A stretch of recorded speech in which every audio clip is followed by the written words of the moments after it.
Surrounded by affluent women, Su Luo finds himself in an unexpected predicament, all due to his father's audacious endeavors in online romance using his photographs as bait. At a critical juncture, the father-son bonding system awakens, and his father's bold fabrications to the wealthy women begin to materialize. "Young man, I never expected you to possess such talents," says one wealthy lady.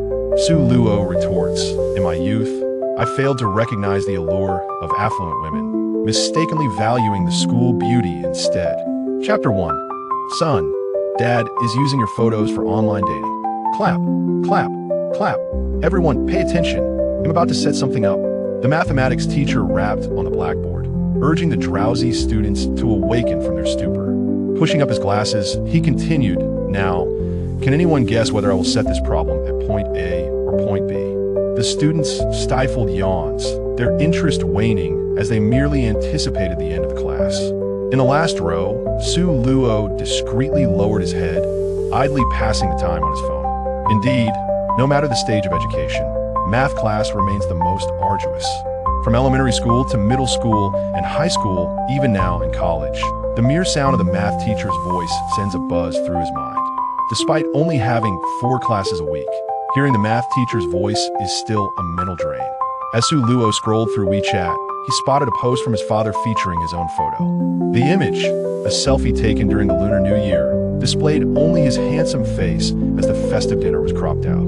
The accompanying caption read, "A simple heart makes the world simple, and happiness will flourish. A joyful heart leads to a joyful life, bringing joy wherever one goes." Good afternoon, dear friends. May all good things come to fruition. This wasn't the first time Su Luo had noticed his father utilizing his photographs for social media. Since last month, his father had taken to posting selfies of Su Luo, pairing them with either motivational quotes or melodramatic sayings. In essence, it was thoroughly cringe-worthy. While it is not uncommon for parents to showcase their children's achievements on social media, the frequency with which his father posted was staggering. Could it be that his father, now of a certain age, wished to strengthen their father-son bond? Su Luo pondered this. They had always shared an open relationship, devoid of conflict, and thus, such bonding seemed unnecessary. Or perhaps had a fortune teller predicted something ominous. Although his mother was indeed superstitious, his father was a staunch realist. This was perplexing. With a myriad of questions swirling in his mind, Su Luo couldn't resist reaching out to his father. "Dad, are you busy right now?" His father replied almost instantaneously. "Dad, what's up? Running low on living expenses again?" Damn, that predictive instinct. Fortunately, this month, his finances were holding steady. Su Luo sent a politely awkward emoji and engaged in casual conversation with his father. After a brief exchange, he finally broached the topic that had been nagging at him. "Dad, why do you keep posting my pictures on social media?" After sending the message, there was a prolonged silence. Minutes passed before his phone buzzed again. "Dad, focus on your studies and refrain from prying into worldly matters." "Dad," a gentle reprimand. Su Luo was taken aback. His father had developed a knack for playful banter. He refused to be brushed off so easily, compelled to uncover the mystery behind his father's peculiar online behavior.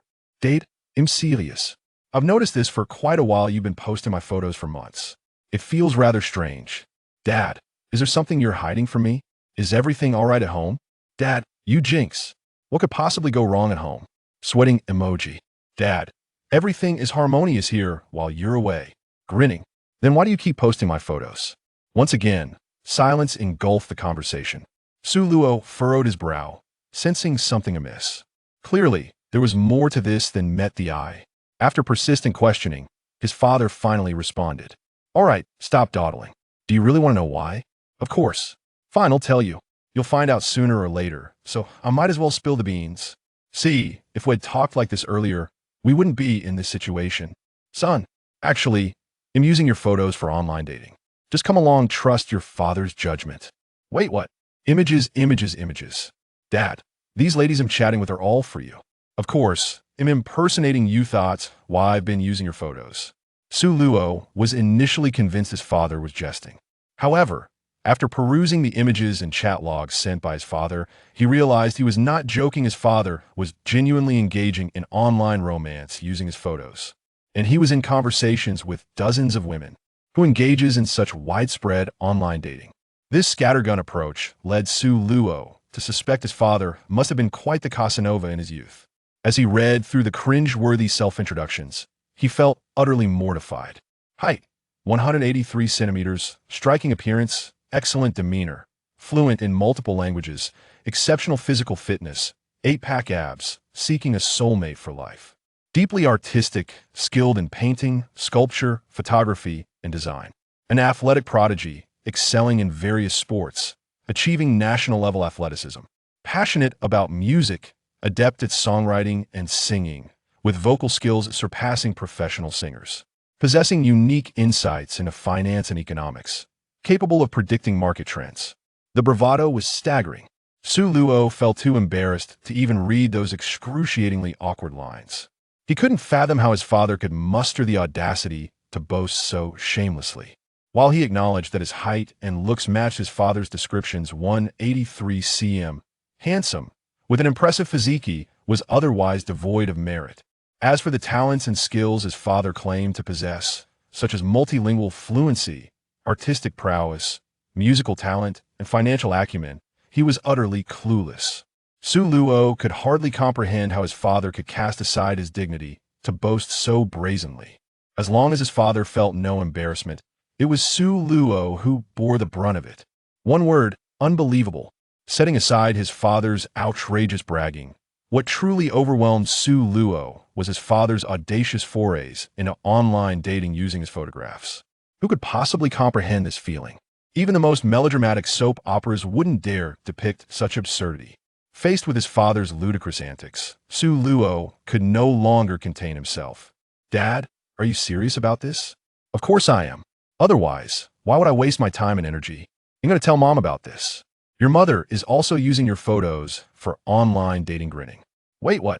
She's strategizing while I'm executing the plan. You can rest assured we've got this. Su Luo, am I truly your biological child? Father, that is of little importance. Recently, your mother and I have come across a young lady who has captured our admiration. She possesses remarkable qualities. Father, she is quite beautiful and has a penchant for traveling across the nation.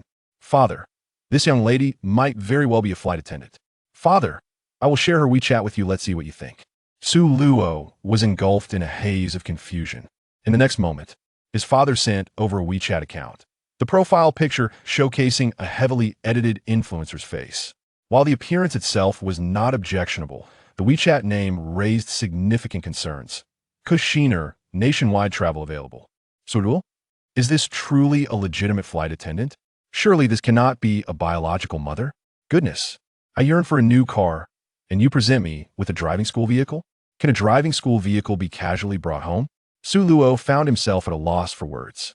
He had no intention of misusing public property. Though he was unaware of how his father had acquired this cosigner's WeChat, he felt an inexplicable sense of having stumbled upon a freebie. Su Luo, Dad, did you add this Kushiner from Douyin? Father, no, your Aunt Wang introduced her. What of it? Su Luo, it's nothing, but others would need to flaunt luxury cars to add her on WeChat. Father, what luxury cars? Does her family own a car wash? Su Luo chose to remain silent. A few minutes later, several messages arrived on the screen. Father, why are you not responding? Father, what's the matter? Have you no interest in the young lady? Father, if you're not interested, it matters not. Now that you're aware of everything, I will gather the other young women I previously mentioned who might pique your interest. I will tell them to add you under a new number. You can converse with them at your leisure.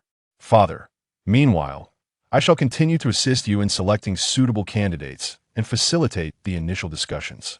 Father, that's how it will be. I must attend to other matters now.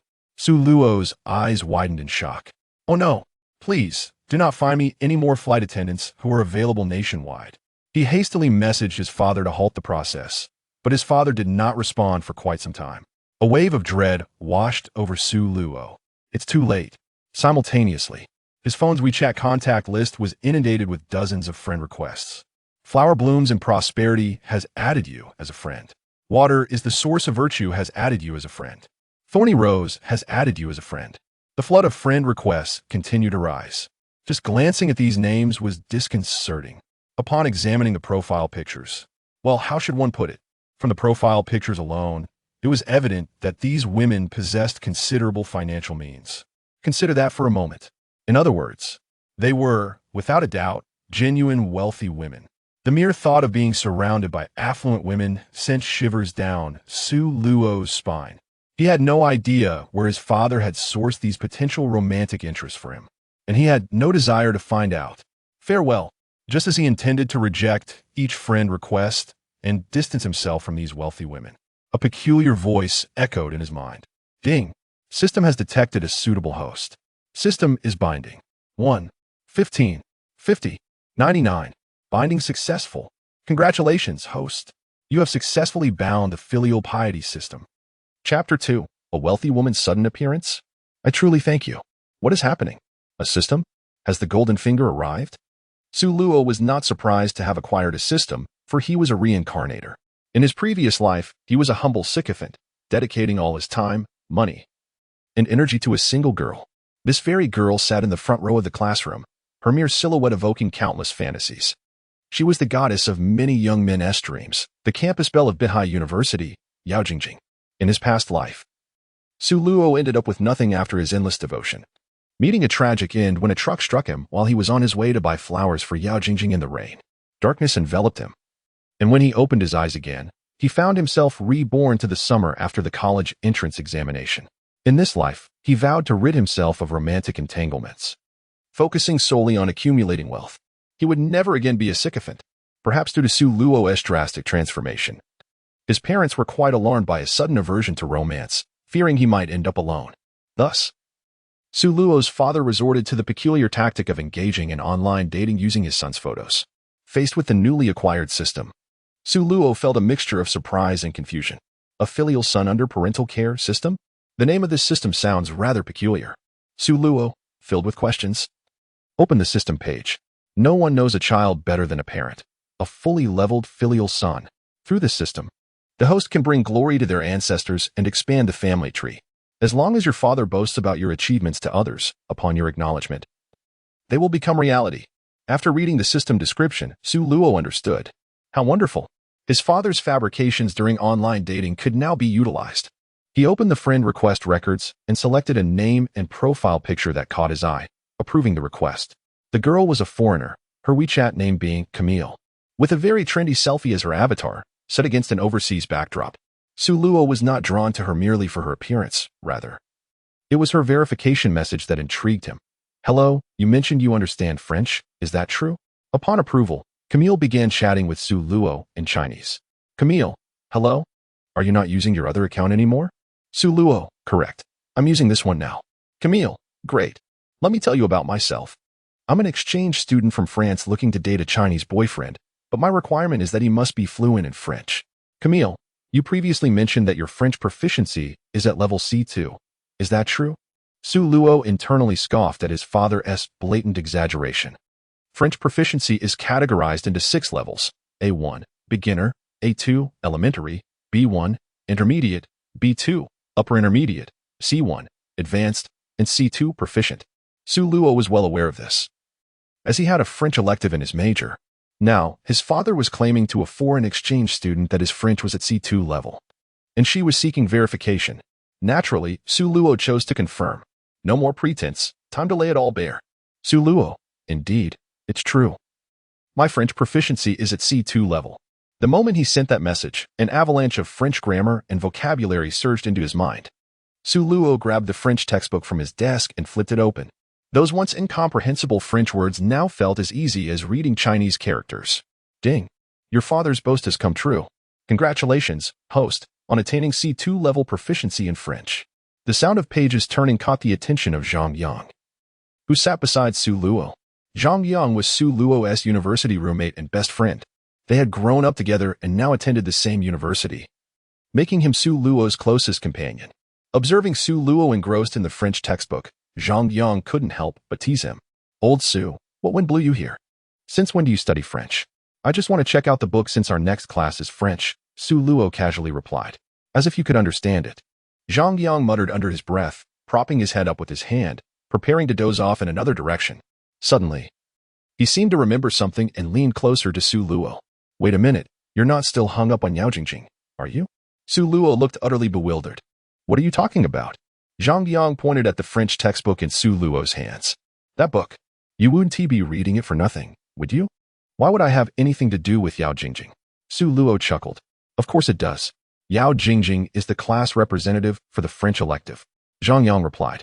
You're hilarious. I'm not looking at the French textbook because of her. Su Luo rolled his eyes at Zhang Yang. Then for whom? Zhang Yang asked curiously.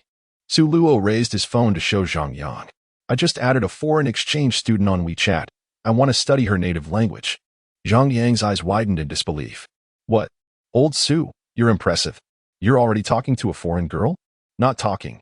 We just met. Su Luo corrected him. Stop pretending. You're already studying her language, and you say you just met? I don't believe you. Get lost. Su Luo retorted. As the two of them bantered, the class bell rang. Both the math and French electives were held in a large auditorium. Besides Su Luo's class, students from 3 other classes and adjacent majors attended together. After class, a finance student publicly presented a bouquet of roses to Yao Jingjing, only to be rejected.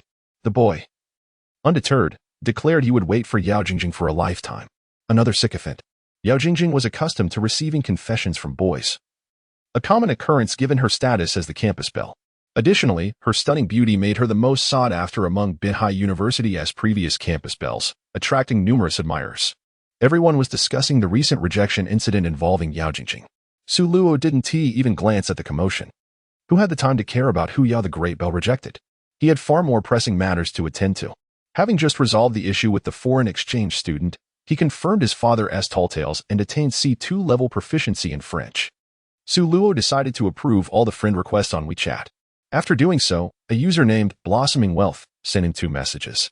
The profile picture of Blossoming Wealth featured a lotus flower, and her signature read, Embrace life with a smile to find peace. Su Luo felt a strong impression from her name, as it was quintessentially associated with wealthy women. The phrase blossoming wealth had become a meme online. Anyone with such a name was surely not young, typically embodying an extravagant lifestyle. Upon opening the chat box, Su Luo's eyes widened in astonishment. Blossoming Wealth. Current location, East Gate of Binhai University. Blossoming Wealth. Young man, I've arrived at your school's entrance. Where are you? Su Luo was taken aback. How did Blossoming Wealth arrive at my school's entrance? Wait, how does she know which school I attend? Did my father tell her where I study? He felt utterly flabbergasted. Wasn't online dating supposed to be just that? Why was she suddenly appearing in real life? Su Luo was at a loss for words, as he had no idea what his father had discussed with Blossoming Wealth, or how far their conversation had progressed. A single wrong reply could lead to this wealthy woman causing a scene at the school entrance, ruining his reputation. Just the thought sent a thrill of anxiety through him. Su Luo hurriedly messaged his father, requesting all the conversation records between him and Blossoming Wealth.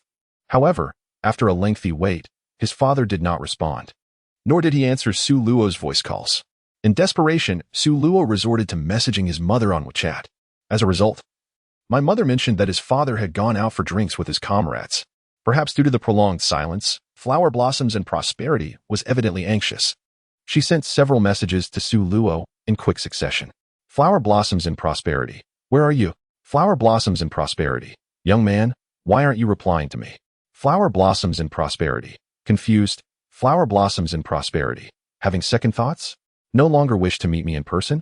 In a moment of urgency, Su Luo decided to take a step back. He hastily typed on his screen, I am currently in class, and it is not convenient. I have one more period before school ends, and Before Su Luo could finish typing, Zhang Yang nudged him with his elbow. Old Su. Old Su. The teacher is calling you. Su Luo noticed Zhang Yang making faces at him, and, upon looking up, he discovered that everyone in the classroom was staring at him, including the school beauty, Yao Jingjing, seated in the front row. At that moment, Su Luo realized that class had been in session for quite some time. The foreign teacher for the French class was also looking at him. On the blackboard, a short passage was written in Chinese, and the foreign teacher was holding up chalk, indicating that he wanted Su Luo to come to the front and translate the passage into French. Everyone in attendance knew that the French teacher was punishing Su Luo for using his phone during class. The outcome was predictable. He would inevitably claim he couldn't translate it. After all, there wasn't a single student in the room capable of doing so. The students who chose French class were primarily motivated by the desire to interact with Yao Jingjing. They were not genuinely interested in learning the language. Zhang Yang, his good friend, awkwardly held his forehead, thinking that Su Luo was in quite a predicament. The surrounding boys watched Su Luo with a mocking gaze. having experienced similar situations themselves. They were all too familiar with this scenario, having gone through it before. Next would be Su Luo admitting his mistake, and Yao Jingjing, the French class representative and school beauty, would step up to translate the passage, earning applause for her beauty, kindness, and academic prowess.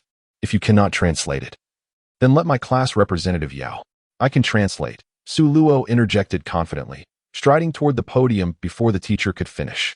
Yao Jingjing, who had just started to rise from her seat, was taken aback by Su Luo's sudden willingness to tackle the problem, causing her to hurriedly sit back down. The French teacher was also stunned, reluctantly handing the chalk to Su Luo as he approached the podium.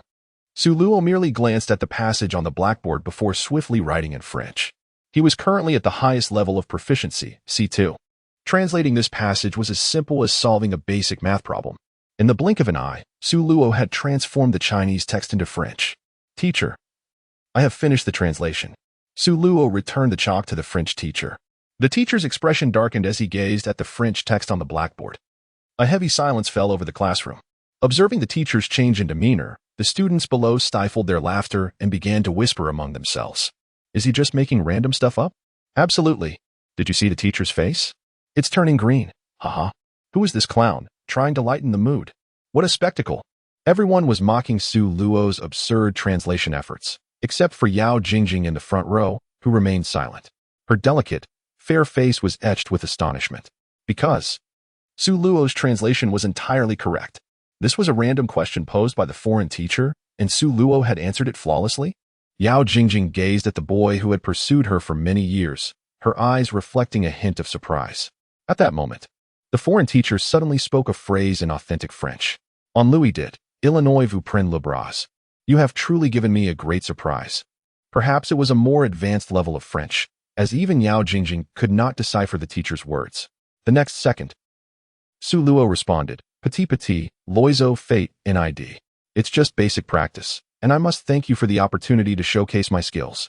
The foreign teacher replied, Dites-moi dio apprenez-vous? Your spoken French is quite good. Where did you learn it? Su Luo replied, L'homme propose, Dieu dispose. French C2 level question bank. I understand a bit.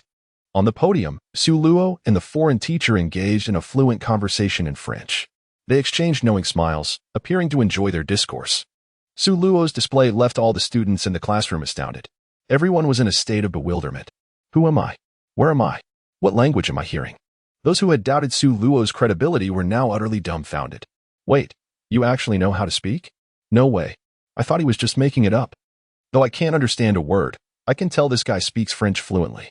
Why does it seem like his French is even more authentic than the teacher's? Chapter 3. You are truly impervious to reason. As the French class representative, Yao Jingjing's expression darkened considerably.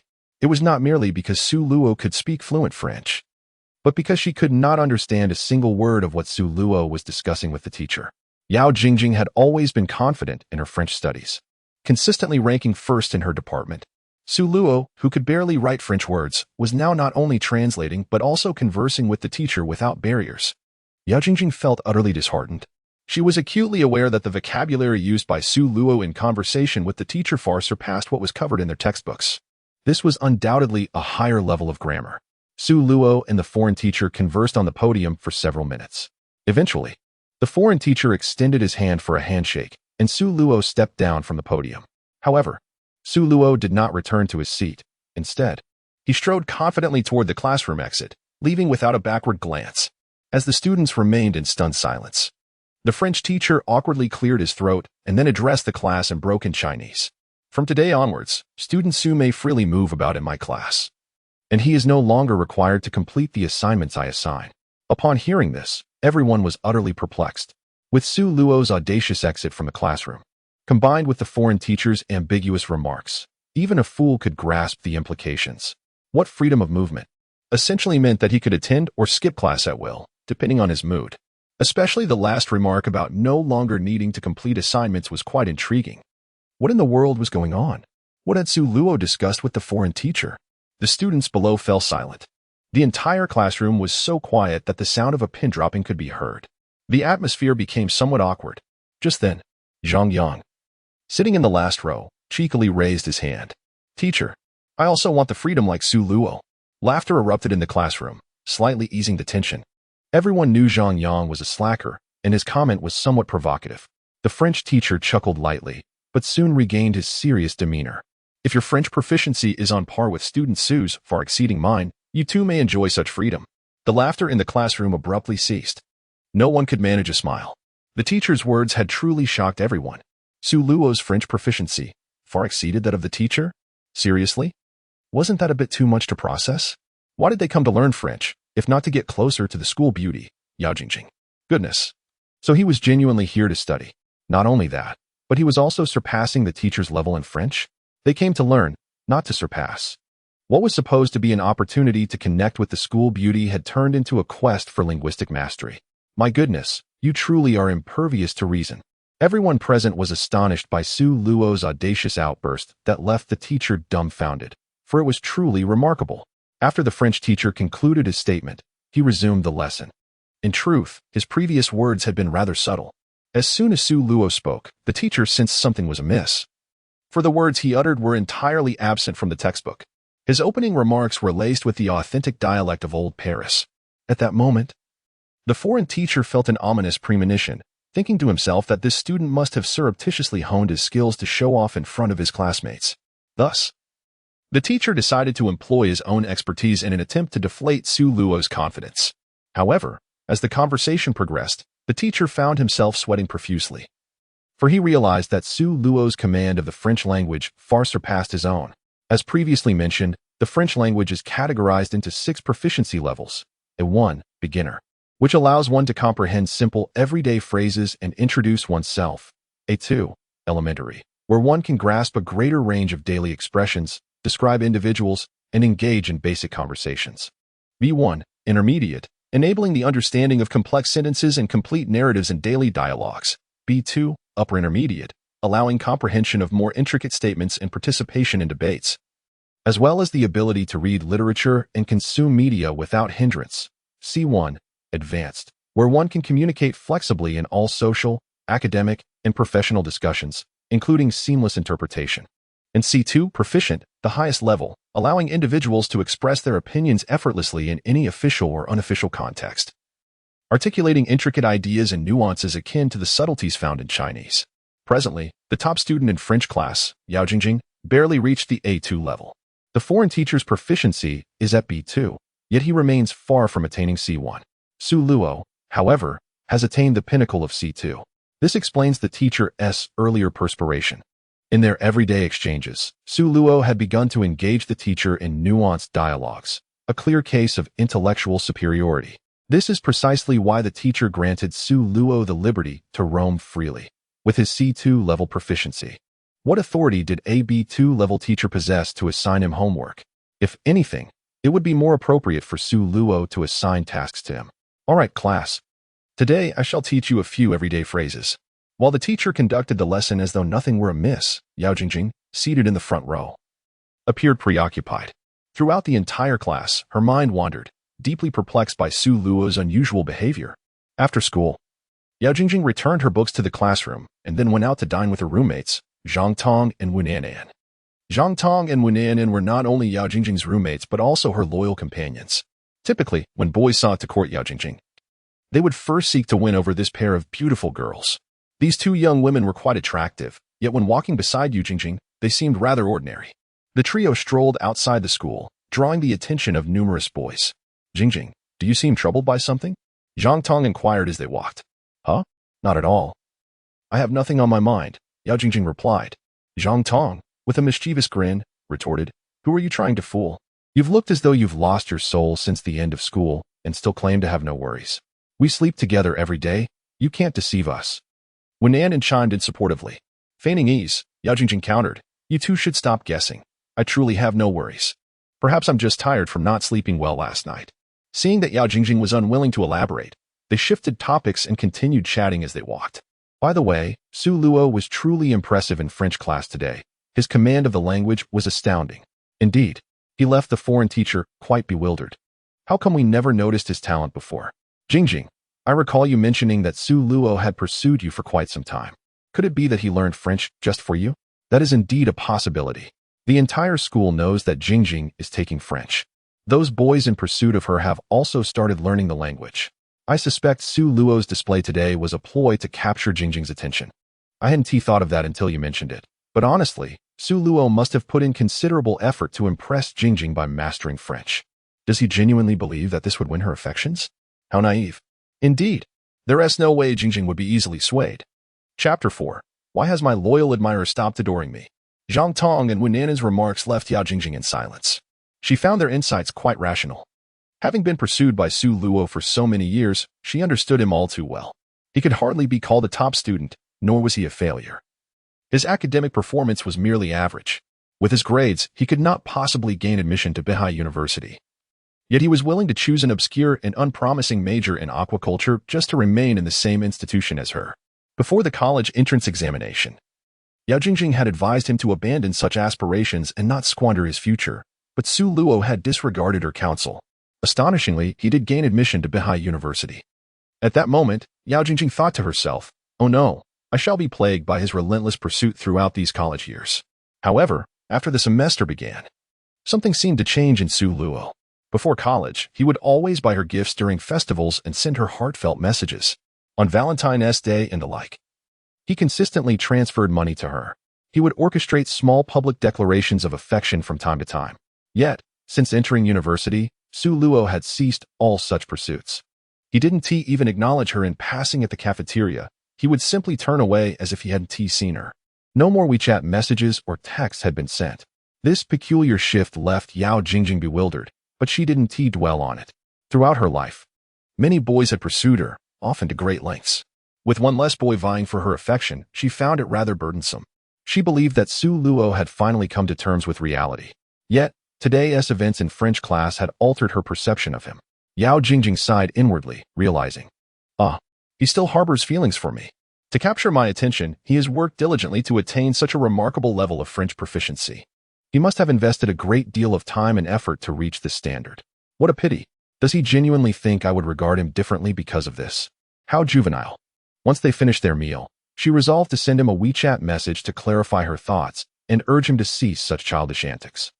Mastery of French would not earn him any points in her eyes. As Yao Jingjing's confusion began to dissipate, her mood improved. The three young women exited the school grounds. And as they passed by the bus stop at the entrance, they spotted Su Luo standing beneath the sign, looking around anxiously, seemingly awaiting someone.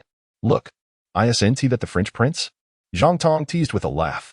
"The French prince seems rather anxious. I wonder what he is up to?" Wu Nan added in agreement. The two had no intention of approaching the bus stop, but Yao Jingjing suddenly turned in Su Luo's direction, deciding to convey her thoughts in person since fate had brought them together. Zhang Tong and Wu Nan hurriedly followed her. As the school bell approached the bus stop, the boys nearby assumed she intended to catch the bus. Initially planning to go out for a meal, they abandoned their plans, flocking to the bus stop, all dreaming of sharing a ride with the school beauty. Unbeknownst to Su Luo, who was preoccupied with his phone, he remained oblivious to Yao Jingjing's presence. He anxiously scanned the horizon, furrowing his brow. "Su Luo," a melodious voice called from behind him, sounding somewhat familiar, yet long unheard. Su Luo turned around to see Yao Jingjing, her fair skin accentuated by a high ponytail and an alluring figure, gazing up at him. Despite Su Luo's height of 183 centimeters, Yao Jingjing stood at a respectable 170 centimeters. Coupled with her high-top sneakers and the added height from her ponytail, she appeared only slightly shorter than Su Luo. However, upon recognizing her, a flicker of impatience flashed in Su Luo's eyes. "Is there something you need?" He replied tersely, unwilling to elaborate further. The school beauty's approach to converse with Su Luo drew the attention of onlookers, who eagerly watched the unfolding scene. Yao Jingjing furrowed her brow slightly. Previously, if she had initiated a conversation with Su Luo, he would have been ecstatic. Yet now, he seemed distant and irritable. Initially, she had intended to convey her message delicately, preserving his dignity. However, given Su Luo's demeanor and the prying eyes of their peers, she decided to dispense with subtlety. "Yes, there is something. To be concise, I hope you refrain from doing strange things for my sake in the future, like what happened in French class today. I understand that you did it to garner my attention, but I must confess that it will not change my feelings. We are simply not compatible. I hope you can mature. We are not children anymore. Instead of spending time trying to catch my eye, you might want to focus on improving your economic situation." Upon hearing Yao Jingjing's words, Su Luo could not help but chuckle. "Who on earth suggested that I was learning French just to attract your attention?" Su Luo asked. unable to restrain himself. Isn't it obvious? Our Jingjing is the French class representative, and you claim you're studying French for someone else? Wunanan interjected. Come on. My brother isn't learning French for you. He just started dating a French exchange student, but they can't communicate, so he picked up the language for her. Zhang Yang chimed in, providing support. I can attest to this. I personally saw their chat records during class, and that French girl is indeed quite attractive. Don't lie. Zhang Yang added emphatically. Wunanan fell silent, while Yao Jingjing's expression grew strained. The surrounding boys erupted in laughter, and the situation was undeniably awkward for Yao Jingjing, who had overestimated her own importance. Just then, another of Sulo's friends, Zhang Tong, stepped forward. What chat records? That sounds like a ruse. Your friend has pursued Jingjing for years. Do you really think he has a girlfriend now? I don't believe it. Exactly. Don't try to salvage your friend's reputation. Didn't we just hear Jingjing mention that he should spend his time learning how to earn money instead of trying to impress her? Wunanan echoed. As Zhang Yang prepared to continue the banter, a pink Cullinan rolled up to the bus stop. The luxurious Rolls-Royce, adorned in a limited edition hue, instantly captivated everyone's attention. My dream car. The Cullinan. It must cost over $8 million for the standard version, and the limited edition must be over $10 million. Who could afford such a lavish vehicle? The crowd buzzed with excitement, their focus now diverted to the magnificent car. Even Yao Jingjing found herself drawn to the striking pink Cullinan. It was a testament to the allure of high-end luxury. The vehicle came to a stop before Sulo, and moments later, the passenger window rolled down. Behind the wheel sat a stunning woman in her 20s, her long hair cascading over her shoulders, sunglasses perched on her nose. She waved at Sulo, her beauty surpassing even that of Yao Jingjing, prompting Sulo to silently marvel at her exquisite appearance. Hello, Sulo.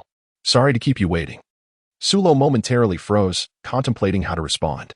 However, the enchanting woman waved her phone, announcing, Flower blooms prosperously. It's a pleasure to meet you. Sulo's mind went blank. This was the Flower blooms prosperously from WeChat? She was nothing like he had imagined. With flowing black hair and eyes as clear as a tranquil lake, her beauty was beyond description, akin to a flawless work of art. As the window descended fully, Yao Jingjing, standing beside Sulo, also caught sight of the stunning woman in the car. Her pupils dilated in shock, her expression filled with disbelief, despite her own confidence in her beauty. Standing before this woman made even Yao Jingjing feel inadequate, even inferior. Wunanan and Zhang Tong, ordinary girls, were equally taken aback, their eyes wide and mouths agape. The most dramatic reaction came from Zhang Yang, who shouted in astonishment upon seeing the woman. The boys surrounding them erupted into a frenzy of speculation about Sulo's relationship with the gorgeous lady. The beautiful woman in the Cullinan observed their reactions with a hint of amusement. Then, raising her voice playfully, she addressed Sulo in an endearingly intimate tone. Darling, why are you so late getting out of school today? I'm starving. Let us go eat. Sulo paused for a moment, but quickly understood the cue. All right, let us go. With that, he opened the passenger door and climbed into the vehicle. Their laughter resonated inside as they exchanged playful banter about where to eat, with Sulo suggesting their favorite street vendor for spicy hot pot. As the pink Cullinan drove away, the crowd stood frozen in disbelief. What was happening? This beautiful woman driving the Cullinan was his girlfriend? It was clear to everyone that they were more than just acquaintances, and from her words, it was apparent that she had been picking him up from school regularly, unbeknownst to the others. What an extravagant fortune. The most shocking revelation was that this affluent woman only wanted to go for spicy hot pot from a street vendor. In that instant, the onlooking boys felt their jaws drop in envy. Are you kidding me? This rich beauty is letting him take her out for street food? They were filled with a mix of admiration and jealousy. Meanwhile, Zhang Yang couldn't help but add fuel to the fire. Sulo, you're out here bathing with an exchange student while taking a rich woman for spicy hot pot. You really are something. The crowd erupted once more with excitement and disbelief. Wait, did you say he was bathing with the exchange student? Is that what I think it is? One boy exclaimed, unable to contain his curiosity. Yes, that's exactly what I mean. They've been chatting about bathing together. I suspect he's learning French just to communicate during those moments. Zhang Yang lamented. The onlooking boy's spirits plummeted. What? He is both a wealthy girlfriend and a bathing partner? This guy really knows how to live. Why can't I have a bathing partner like that? They lamented. It's just unfair, having experienced the recent events. All the onlooking students now believe that Su Luo is studying French not for Yao Jingjing. Among them are Yao Jingjing's little followers, Zhang Tong and Wunanan. They all understand that Su Luo's pursuit of the French language is purely to enjoy a delightful life with international female students. After all, how could he possibly be interested in Yao Jingjing when he could date such beautiful women, let alone the notion that he would learn French for her? Undoubtedly, the most distressed person now is Yao Jingjing. Her face has darkened. Just moments ago, she was pondering why Su Luo stopped fawning over her after entering university. Why had the gifts and monetary transfers ceased? Even his conversations with her had turned impatient. Now she realizes it's because Su Luo has encountered someone far superior to her, a stunningly wealthy and beautiful woman driving a Rolls-Royce. This revelation leaves Yao Jingjing feeling quite disheartened. Women inherently love to compare, and the appearance of this affluent beauty has thrown her off balance. The other woman excels in every aspect, which greatly vexes her. Furthermore, she had just arrogantly pushed Su Luo away, suggesting he should focus on improving his economic status rather than studying French, only to find that Su Luo had already begun courting a wealthy woman, learning French purely for casual encounters. Everything is unrelated to her. It was her own delusions that led her to believe Su Luo still harbored feelings for her, while in reality, he has no desire to engage with her. The real fool is her. How embarrassing. Besides the embarrassment, Yao Jingjing is also filled with inexplicable anger. She cannot quite grasp the reason for her fury. Is it because Su Luo is with the wealthy beauty? Or is it because the wealthy beauty surpasses her?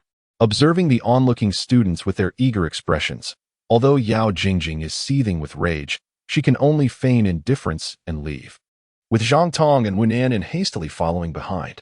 Once the Cullinan has driven out of the students' sight, the wealthy beauty and Su Luo share a silent understanding and cease their performance, allowing the car to fall into a tranquil silence. Su Luo instinctively glances at the wealthy beauty's long legs. Such legs seem a waste to merely press the accelerator. Standing, they appear to measure up to Yao Jingjing's height. He averts his gaze, not wanting to indulge in inappropriate thoughts.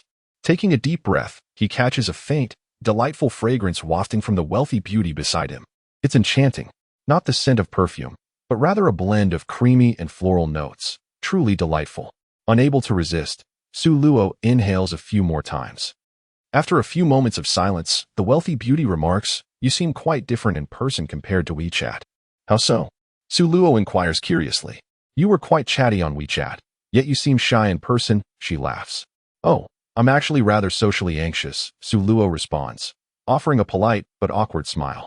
He wishes to clarify that the person she conversed with online is not him. "Is it because of my name and profile picture?" the wealthy beauty asks. "Indeed. To be frank, my grandmother's WeChat name is Flower Blooming Prosperity. It's all about that contrast," he replies. "That is certainly quite the contrast."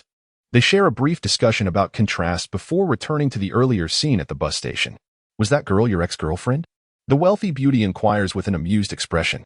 "Impossible, just a classmate," Su Luo jests. The wealthy beauty smiles lightly. "I observed you from afar for quite a while, and it seemed you were quite uninterested in her. So, I took the liberty to stage a little performance to help you escape her. How about that? Will you express your gratitude?" Looking at this previously unfamiliar wealthy beauty, Su Luo jokes, Thank you. You are the first to provide roadside assistance in a Cullinan."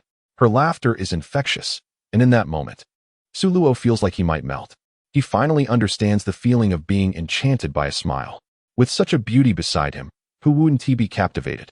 After sharing a laugh, the wealthy beauty's gaze turns dreamy as she parks the Cullinan on the roadside, shifts to park, activates the hazard lights, and unbuckles her seatbelt.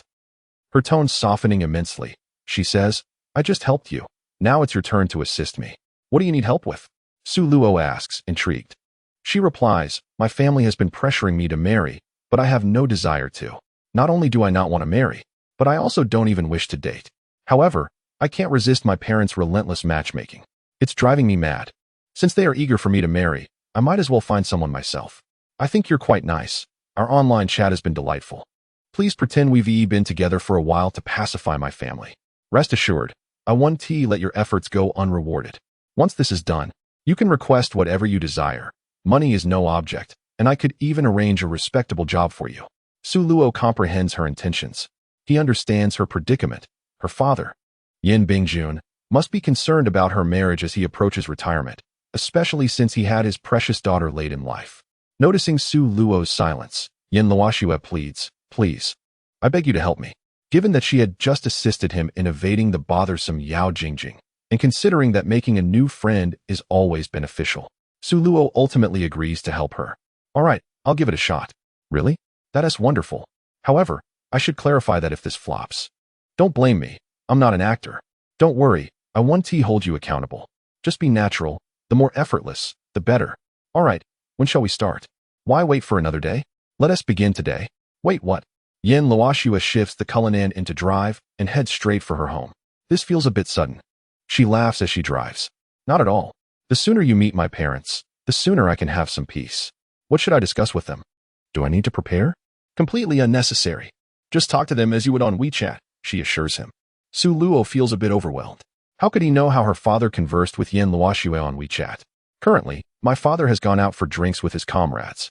Ignoring both WeChat messages and phone calls, leaving him to adapt as the situation unfolds. In truth, Yin Luoxua has her own agenda. Her intention in bringing Su Luo home is not merely to have him play the role of a good boyfriend. Rather, she seeks to protest to her parents. To establish a connection with the Yin family, one must be from a wealthy background to ensure social compatibility. The suitors her family has arranged for her are all scions of prominent families or heirs of publicly listed companies. If her parents were to discover that their beloved daughter is dating an ordinary university student, they would surely faint on the spot. Most critically, this university student possesses a rather fatal flaw. He is an inveterate braggart. During their online conversations, Su Luo boasted about his abilities to an outrageous degree, making himself seem almost superhuman. Yin Luoxua thought to herself that it was a shame for such an attractive young man to squander his charm on empty boasts. Both she and her parents share a strong disdain for those who brag. The audacity of someone who is inexplicably self-assured and claims to be proficient in everything is simply unbearable. This is the primary reason she has brought Su Luo home to meet her parents.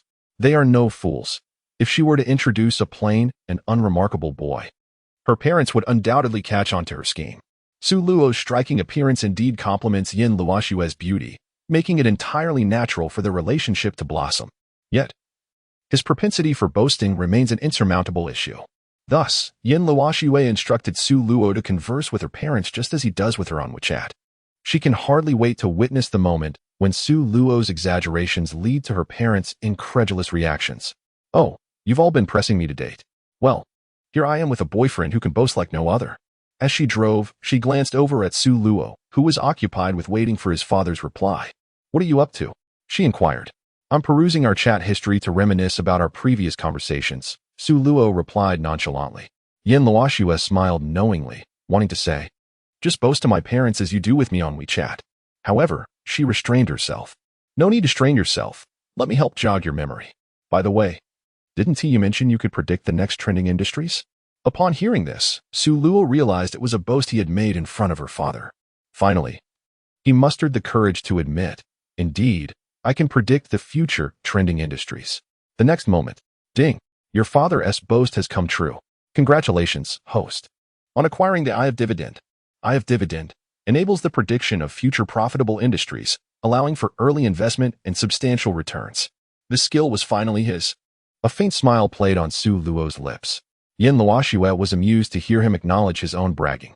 They had previously discussed investment topics, and given that her family is rooted in investment, she is quite knowledgeable in this area. When Su Luo claimed to be well-versed in investment and able to foresee economic trends, his assertions had been utterly nonsensical. Yin Luoxua eagerly anticipated the moment when Su Luo would meet her parents, maintaining his current unscripted bravado. Since you're so knowledgeable about investments, just discuss that with my parents. That sounds fine, but wouldn't it be a bit dull to only discuss that? Su Luo jested. Yin Luoxua recalled his earlier boast about being able to discern the authenticity of antiques. Oh, didn't you also claim you could see through the authenticity of antiques at a glance? Su Luo smiled slightly, recognizing that her father had made more than one boast.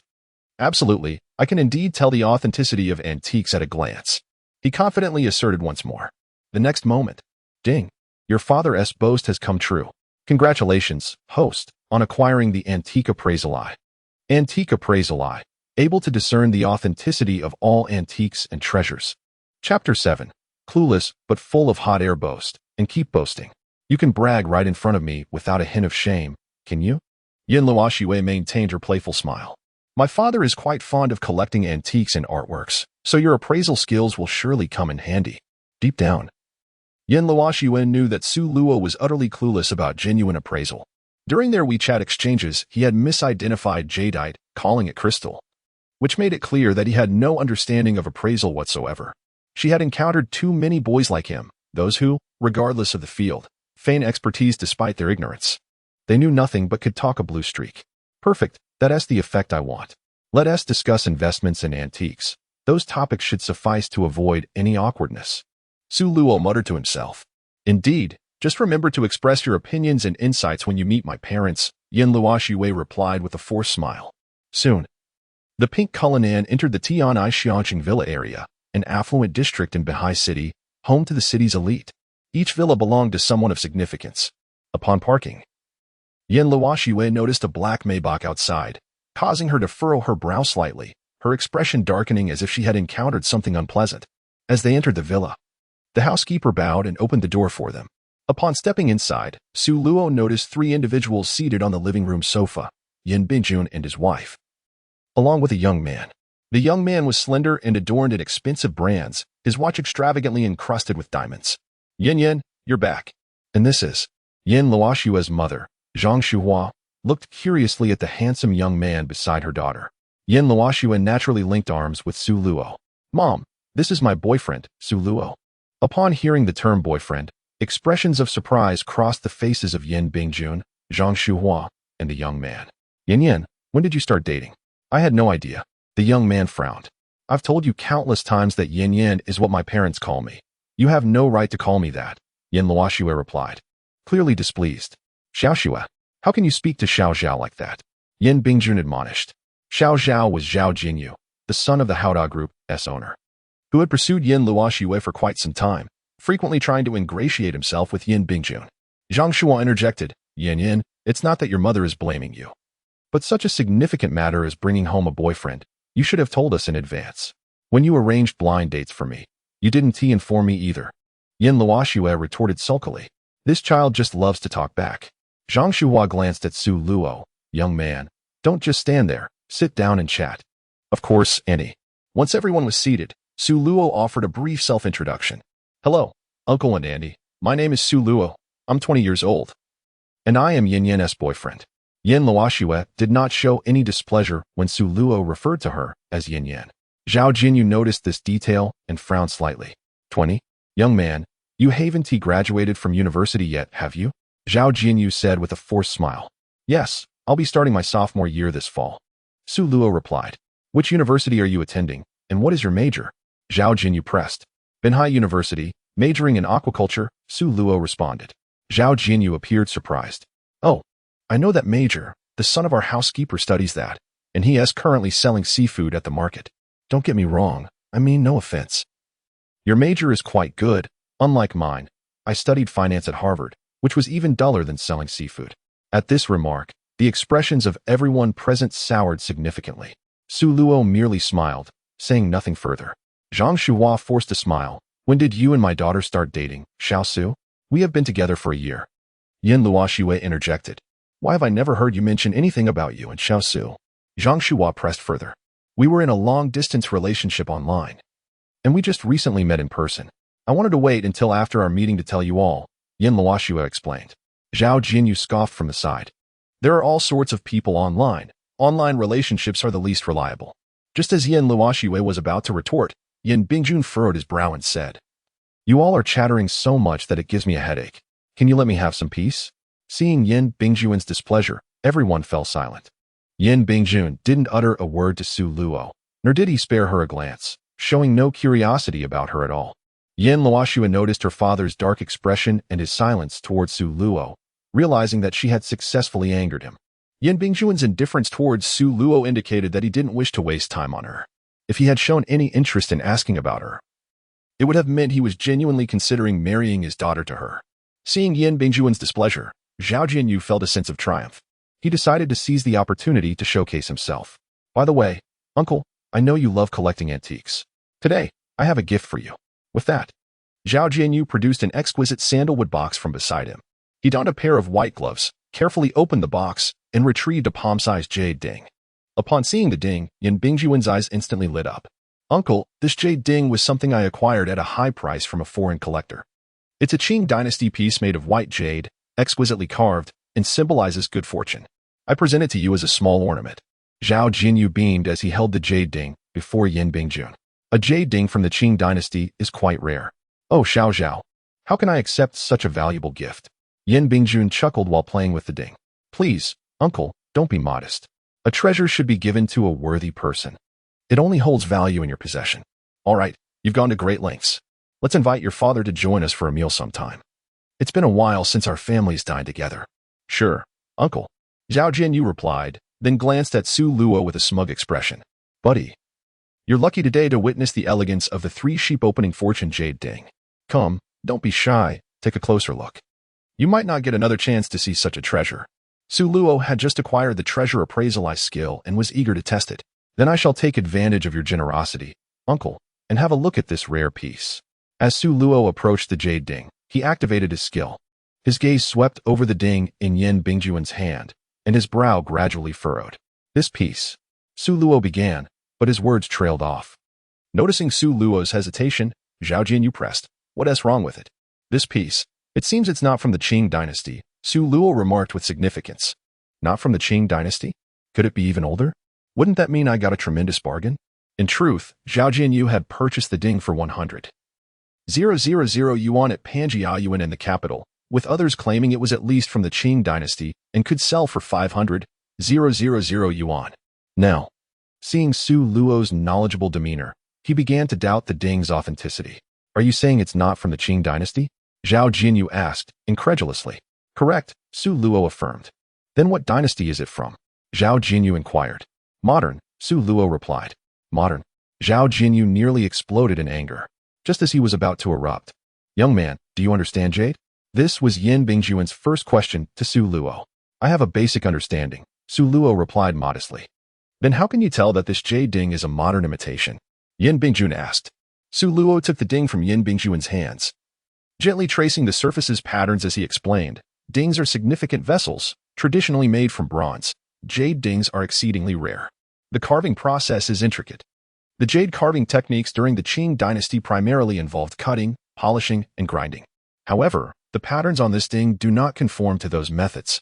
The fine lines on the sheep's horn show severe laser engraving marks, and the entire surface of the ding appears to have been artificially aged with fire.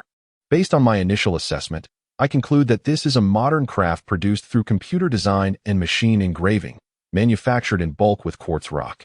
As for its collectible value, it's worth no more than 20 yuan at wholesale in Yiwu. Zhao Jinyu was immediately infuriated. Mind your words. I bought this jade ding for several 100,000. Are you telling me it isn't even worth 20 yuan? If you don't understand, don't speak nonsense. This is clearly a Qing dynasty three-sheep opening fortune jade ding. Zhao Jinyu glared at Su Luo. Yin Bingjun picked up the ding and examined it closely. Perhaps what Xiao Su says isn't entirely off. Uncle, you wouldn't believe a college student who knows nothing just because he made a few comments, would you? It makes no sense. Zhao Jinyu quickly retorted. Just as the atmosphere grew tense, Su Luo suddenly interjected. Have you ever watched Pleasant Goat and Big Wolf? Zhao Jinyu shook his head. Su Luo pulled out his phone, searched for images from the animation, and held it up for Zhao Jinyu to see. Take a good look at the three sheep on the jade ding. Don't they resemble Pleasant Goat, Beautiful Goat, and Lazy Goat? Zhao Jinyu leaned closer to the screen, then compared it to the three sheep on the jade ding. Ah, this actually does seem to be. Su Luo retracted his phone.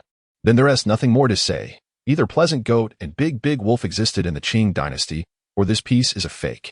Zhao Jinyu was left speechless, his face alternating between red and pale.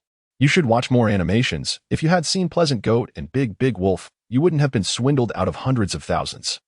Su Luo advised earnestly. Yin Luoxue couldn't help but burst into laughter at Su Luo's remark, finding it hilariously apparent. Zhang Shua and the nearby maid struggled to suppress their laughter. Yin Bingjun calmly placed the jade ding back into the box and pushed it towards Zhao Jinyu. Xiao. I appreciate your kind intention, but let us consider this matter closed. Zhao Jinyu felt utterly embarrassed. He hastily stuffed the embarrassing imitation back into his bag. Uncle, I'm sorry. I truly didn't know this was fake. It's all right. You can't be blamed for it. After all, you haven't seen Pleasant Goat and Big Wolf, Yin Bingjun quipped. Hearing the name Pleasant Goat made Zhao Jinyu's face turn green, yet he could not refute it and could only awkwardly chuckle from the sidelines. Xiao Su, since you have some knowledge of antiques, why don't you take a look at these items? Yin Bingjun led Su Luo to a nearby study. The study was filled with numerous collectibles, and Yin Bingjun casually handed a piece to Su Luo. This is a bell-shaped pendant, a decorative item from the late Ming dynasty. It fits perfectly in your study, Su Luo remarked. Good eye. What about this one? This item is intriguing. It's a hat worn by Taoist priests, and it features the 5 sacred mountains. Impressive. You can even identify this. How about this piece?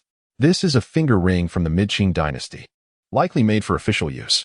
Su Luo and Yin Bijun engaged in lively conversation in the study, while Zhao Jianyu sat awkwardly on the sofa, clutching the fake jade ding. The living room fell into a suffocating silence. Yin Luoxue was taken aback by Su Luo's appraisal skills. She never imagined he could truly possess such knowledge. This was entirely different from the braggadocio he had displayed in their previous WeChat conversations, where he claimed to know nothing. Could it be that he had been teasing me all along? After a few minutes, Yin Bingjun and Su Luo returned from the study to the living room. It is evident that Yin Bingjun, akin to encountering a kindred spirit, wore a beaming expression. Typically, the antiques and cultural artifacts he collected were beyond the comprehension of his family. However, with Su Luo's arrival today, he was able to articulate the intricacies of his collection with remarkable clarity, greatly uplifting Yin Bingjun's spirits. Even after taking a seat, he continued to engage in delightful discussions about his antiques with Su Luo. After an extended exchange, Yin Bingjun resumed his serious demeanor. Having just conversed with Su Luo regarding antiquities, it was time to address more pressing matters. He paused momentarily before earnestly speaking. Our Yin capital has maintained a long-standing alliance with Zhao and his Haoda Group. We have jointly invested in numerous promising industries. Today, Zhao has come to represent Haoda Group, seeking to collaborate with us on a new venture. Now that Yin has returned, let us deliberate on the potential value of this new opportunity. Upon hearing her father's words, Yin Luoxue understood the situation. Zhao Jinyu's visit was not merely a social call, but rather a pursuit of investment.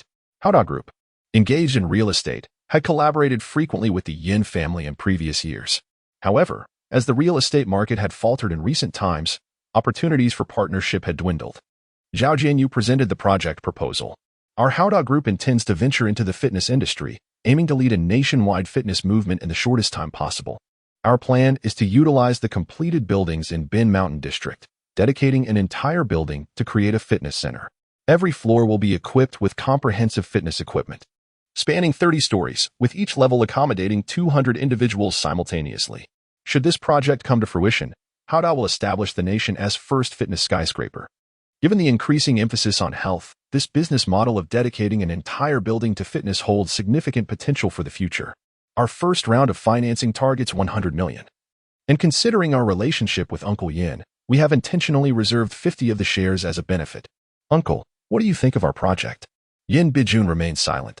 Zhao Jianyu's implication was clear. The mention of retaining 50 of the shares essentially meant he was seeking 50 million from Yin Bijun alone. While the project appeared enticing, a discerning eye would recognize it as yet another scheme to exploit investors, transforming vacant residential buildings into fitness centers amid a struggling housing market. It was, frankly, an audacious proposal.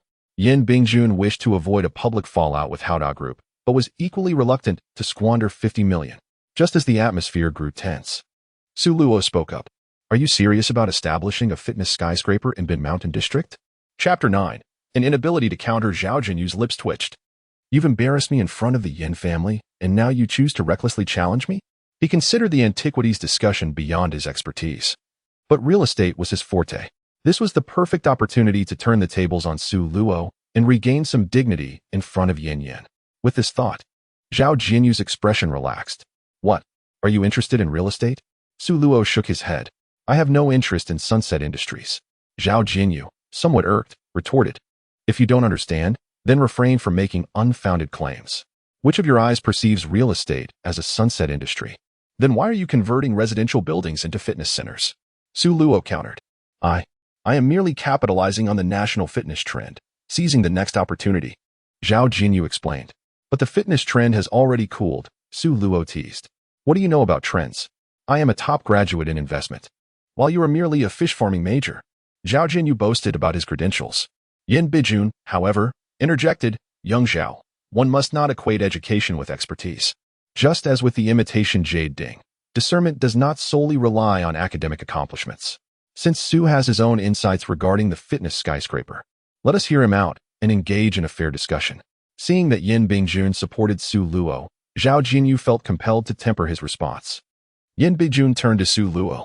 Young Su, from what you just indicated, you harbor doubts about the Bin Mountain District project, correct? Su Luo nodded. Indeed. It is unsuitable to open a gym in Bin Mountain District, let alone an entire fitness skyscraper. Why do you say that? Yin Bingjun inquired. Su Luo retrieved his phone, opened a map, and held it up for Yin Bingjun to see. Uncle, Bin Mountain District is the most remote area in the entire coastal city. Situated 50 kilometers from the city center. Gyms are ubiquitous nowadays, and the project proposal states that their fitness equipment is similar to standard gyms. Given that, why would residents from the city drive 50 kilometers, making a 100-kilometer round trip, just to visit a larger gym? Yin Bingjun acknowledged that is indeed a valid concern. The distance from Bin Mountain to the city center is quite significant. Zhao Jinyu, brimming with confidence, responded, it is true that Bin Mountain is distant from the city center. But the land is also inexpensive. If the fitness skyscraper were to be located in the city center, the investment cost would increase by at least fivefold. Moreover, our target clientele for this project is not the city residents, but rather those in Bin Mountain District. Although it is remote, there is a resident population of 100,000. We have calculated that if just 1,000 of these residents become our clients, the fitness skyscraper project will be viable. A conversion rate of 1 is exceedingly achievable for a project of this nature. Yin Bingjun pondered, it is indeed feasible to find 1,000 fitness enthusiasts among 100,000 residents. Exactly, uncle. The threshold of 1,000 out of 100,000 is quite low. Zhao Jinyu concurred. Yin Bingjun turned to Su Luo. Young Su, what is your perspective on a 1 conversion rate? Uncle, I believe not a single individual among those 100,000 will engage in fitness, Su Luo replied. Zhao Jinyu was taken aback. You truly have a knack for making outrageous statements. From the beginning, you have consistently contradicted me. First, you claim that the distance to the city center would deter people from driving 100 kilometers for fitness.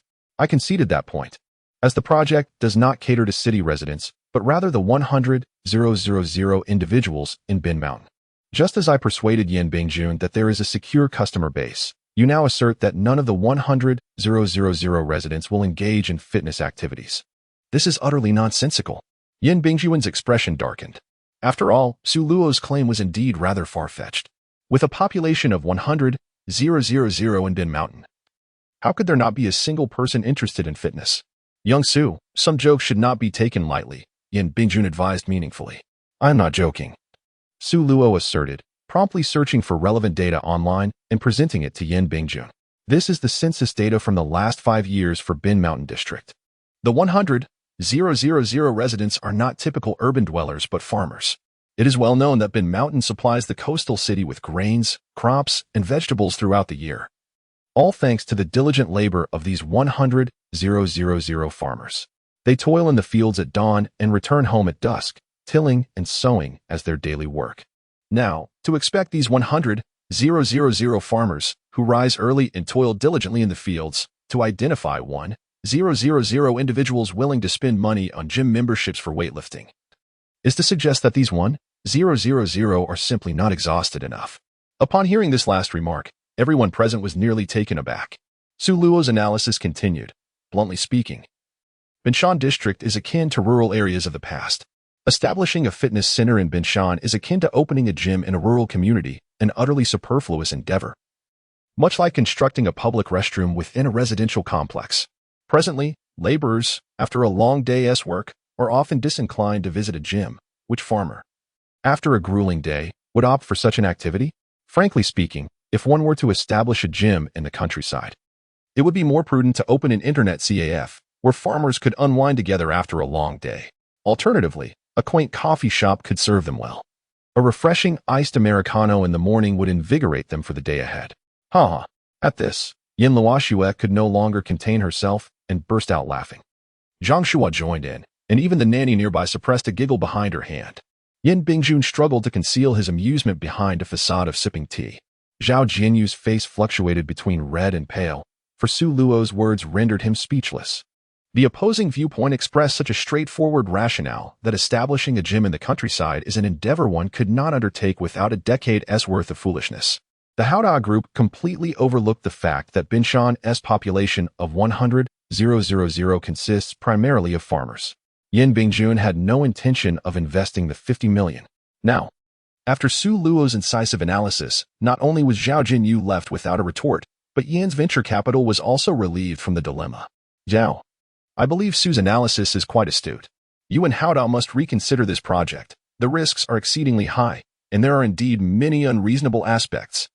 As for the investment matter, Yin's venture capital will not participate this time. Chapter 10. The Rich Woman's Assistance. Upon hearing this, Zhao Jinyu became agitated. His primary purpose in visiting the Yin family was to secure investment, 50 million from Yin's venture capital. Yet, he never anticipated that Su Luo's few words would dismantle their long-planned project. The prospect of securing that 50 million was fading. A lucrative business opportunity was being disrupted. And naturally, Zhao Jinyu was unwilling to accept this. Uncle, but moreover, I wholeheartedly agree with Su's perspective on the fitness trend. The fitness industry's peak has long since passed. To rashly venture into this sector would mean not merely missing out on profits, but potentially failing to secure even a meager return. Yin Bingjun interrupted Zhao Jinyu. Yin Luoxue chimed in. Indeed, nowadays, home workouts have become the norm. People follow fitness instructors through short videos. The number of individuals going to gyms is evidently dwindling. At this juncture, Yin Luoxue showcased her affection in front of everyone. Leaning against Su Luo, she said, Darling, you are brilliant. You swiftly identified the flaws in this project that warrant no investment. Zhao Jinyu, witnessing the woman he had long desired displaying affection with another man, ground his teeth in frustration. With no profits in sight and his romantic interest seemingly snatched away, he felt utterly robbed. Damn it, if I don't quell this brat-ass arrogance today, I won't be able to hold my head high ever again. Zhao Jinyu suppressed his rage, forcing a smile as he gazed at Su Luo. It's easy for you to stand there and speak. You claim the fitness trend is failing. Fine. Then tell us which trend is flourishing? The moment those words left his mouth, everyone recognized it as a trap. It was evident that Zhao Jinyu sought to retaliate against Su Luo. Regardless of what Su Luo might predict about which industry would thrive, Zhao Jinyu would undoubtedly oppose him. After all, no one could predict which sector would yield profits, and Zhao Jinyu could argue against Su Luo with confidence. His intention was clear. No matter what you say, I will counter your viewpoint and engage in a debate to the end. Should you be mistaken, I shall mock you. Should you be correct, I will still oppose you. In any case, I will emerge victorious. Yin Luoxue perceived Zhao Jinyu scheming. She tightened her grip around Su Luo's arm, signaling him to remain calm. She understood that Su Luo had little understanding of investment and finance. Previously, when conversing on WeChat, she mentioned her focus on investments, and Su Luo, in an attempt to find common ground, discussed various investment topics, yet he was utterly out of his depth. At that moment, Yin Luoxue realized that this university student was merely boasting. The recent dismissal of the Haoda Group's project was purely fortuitous. He had stumbled upon the truth by chance. Although Yin Luoxue was displeased with Su Luo's tendency to boast, she currently wished to shield him from Zhao Jinyu's ridicule.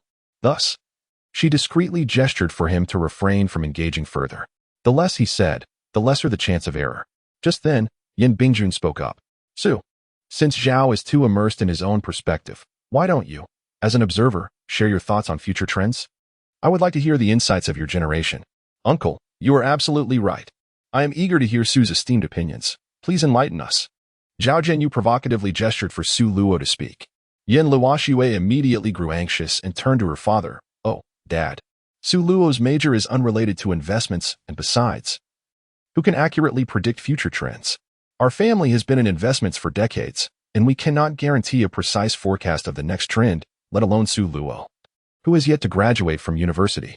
Zhao Jinyu, seeing Yin Luoxue attempting to provide Su Luo an escape, persisted. Su, you sounded quite professional in your analysis of our Haoda project.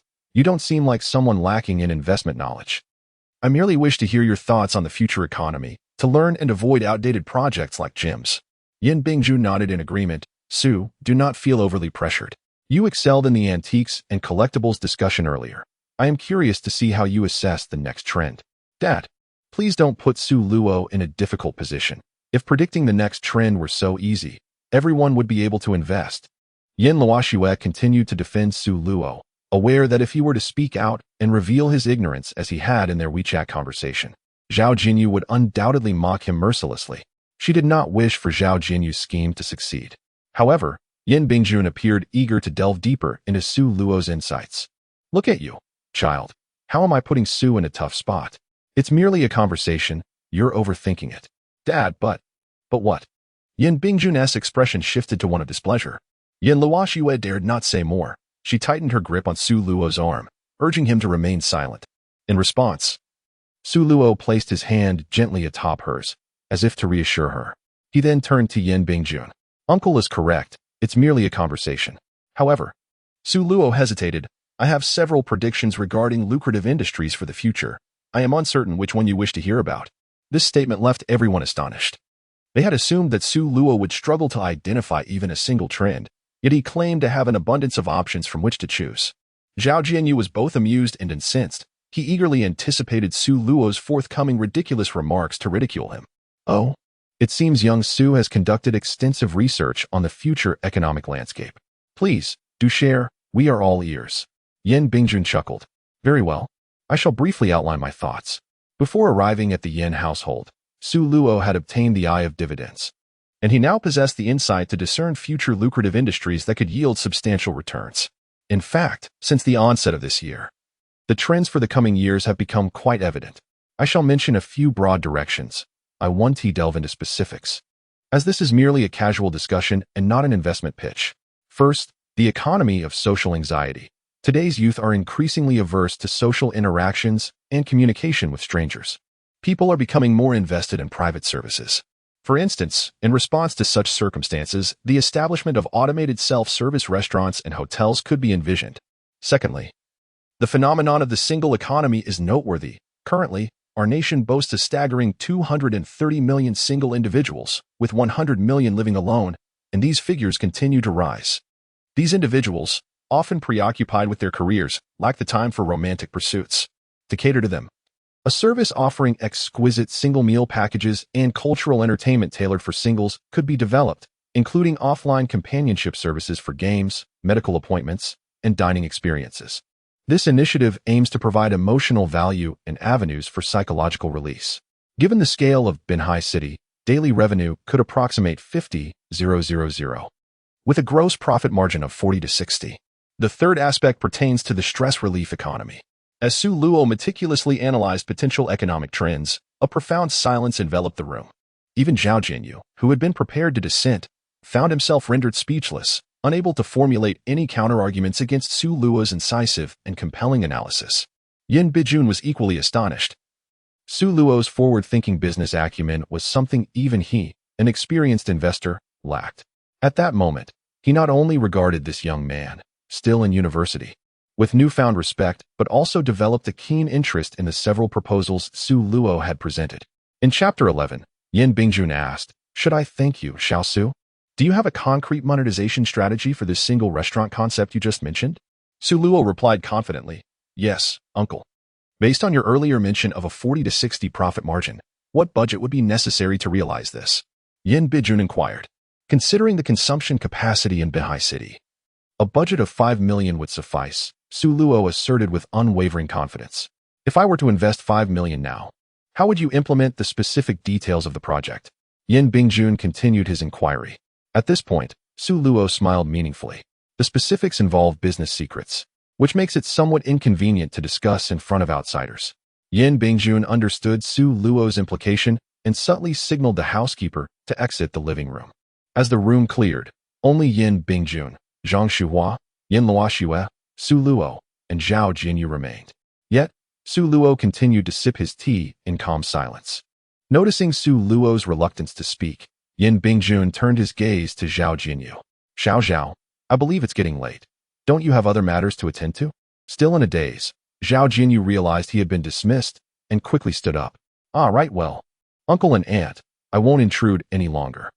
Until next time. Old Zhang, see him out." Yin Bingjun called out impatiently. Old Zhang, the loyal butler and driver who had served Yin Bingjun for many years, swiftly entered and escorted Zhao Jinyu out. "Mr. Zhao, you are welcome to visit the Yin family again." Despite his reluctance, Zhao Jinyu had no choice but to leave. Clutching the sandalwood box, he exited the Yin residence, with old Zhang shutting the door behind him with a decisive thud. Outside, Zhao Jinyu remained in a state of disbelief, grappling with the humiliation of having his gift of the auspicious jade ding exposed as a mere trinket from Yiwu. The 50 million project proposal from Haoda Group had been thwarted by Su Luo, who had instead secured a 5 million investment from Yin Bingjun. Consumed by rage, he clenched the sandalwood box tighter, feeling increasingly frustrated, before finally smashing the jade ding to the ground. Damn it all. Back in his car, Zhao Jinyu retrieved his phone and, after venting his frustrations, instructed the recipient of his call, find Su Luo, a first-year male student at Benhai University studying aquaculture. Get a few nimble hands and break his legs for me. And remember to take photos and videos. I want everyone at his school to see him kneeling and begging. After finalizing his orders, Zhao Jinyu drove away from Tian Haixiang City in his Maybach. Following Zhao Jinyu's departure, Su Luo and Yin Bingjun engaged in discussions for the entire afternoon. Yin Bingjun was thoroughly impressed by Su Luo's business insight, unable to believe such depth of understanding could reside in a 20-year-old. Su Luo's analyses regarding prospective industries and global economic fluctuations were articulate and persuasive, showcasing a level of expertise and investment that rivaled the financial elites of Yan's own firm. Yin Bingjun ultimately decided to invest 5 million in the single restaurant project Su Luo had proposed, both as encouragement for his entrepreneurial spirit and as a gesture of goodwill. Zhang Shuhua shared Yin Bingjun's sentiments. The couple had quickly taken a liking to the charming young man. Although Su Luo's background and education were not entirely compatible with their daughter, his impressive proposals significantly enhanced his appeal. Initially, they had harbored doubts about their daughter's choice in a partner, but after witnessing Su Luo's unexpected brilliance, those concerns dissipated. They now wholeheartedly believed in the budding romance between their daughter and Su Luo. Zhang Shuhua even discreetly commended her daughter's taste in selecting a boyfriend. After discussing investment matters, Yin Bingjun eagerly invited Su Luo to stay for dinner, but Su Luo excused himself, citing evening study commitments. Valuing his education, Yin Bingjun refrained from insisting, allowing Yin Luoxue to drive Su Luo back to campus.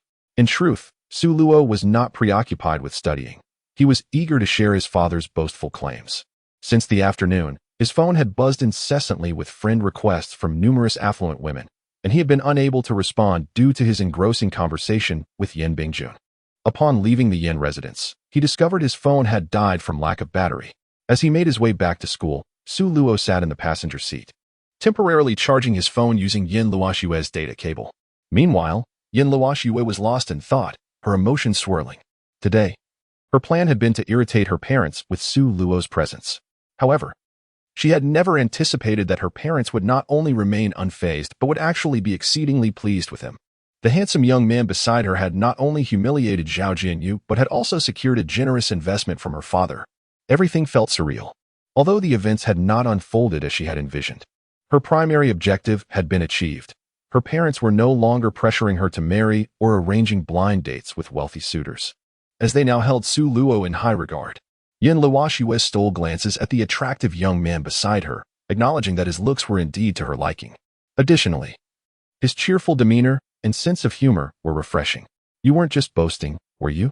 Yin Luoxue mused, coming to a realization. What boasting? Su Luo inquired.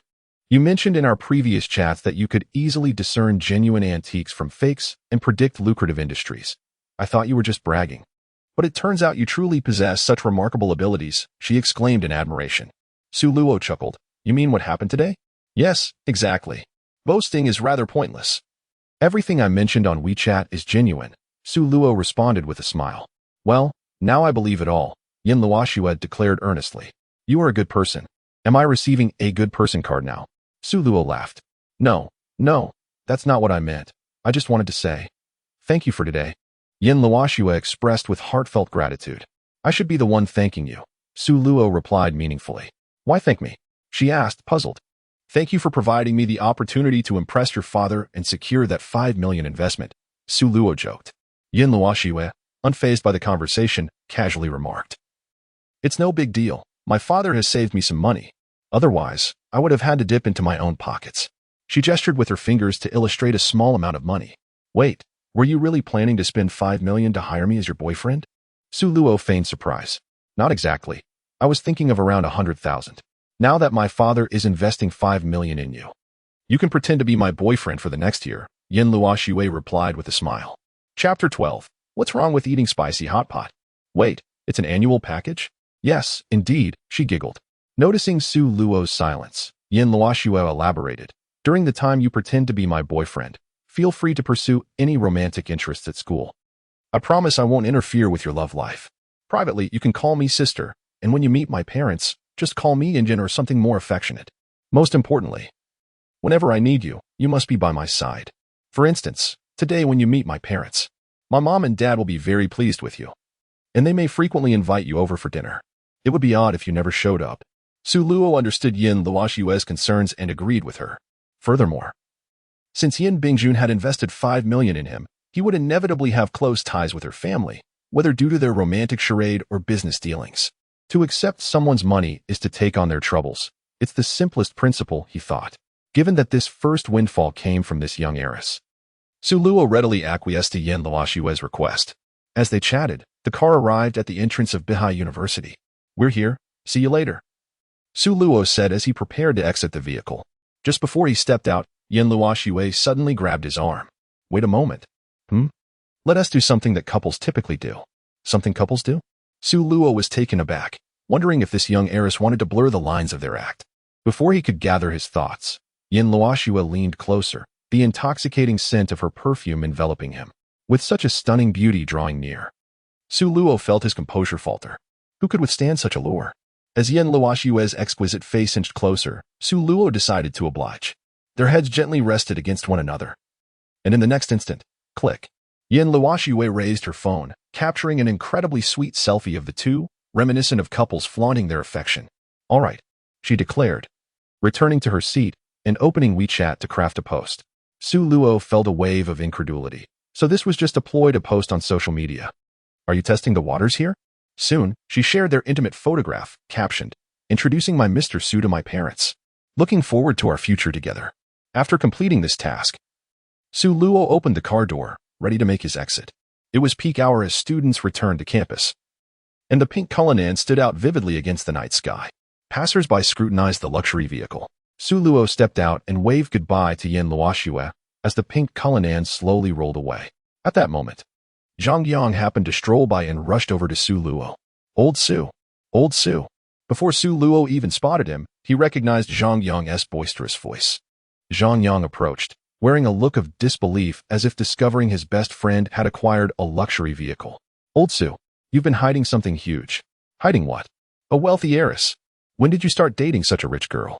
Zhang Yang had been itching to ask all afternoon. I'm not dating any heiress. Stop talking nonsense, Su Luo retorted. Stop acting. You could have saved 20 years of hard work with her. Zhang Yang expressed his envy. You're overthinking it. She's just an older sister I met online.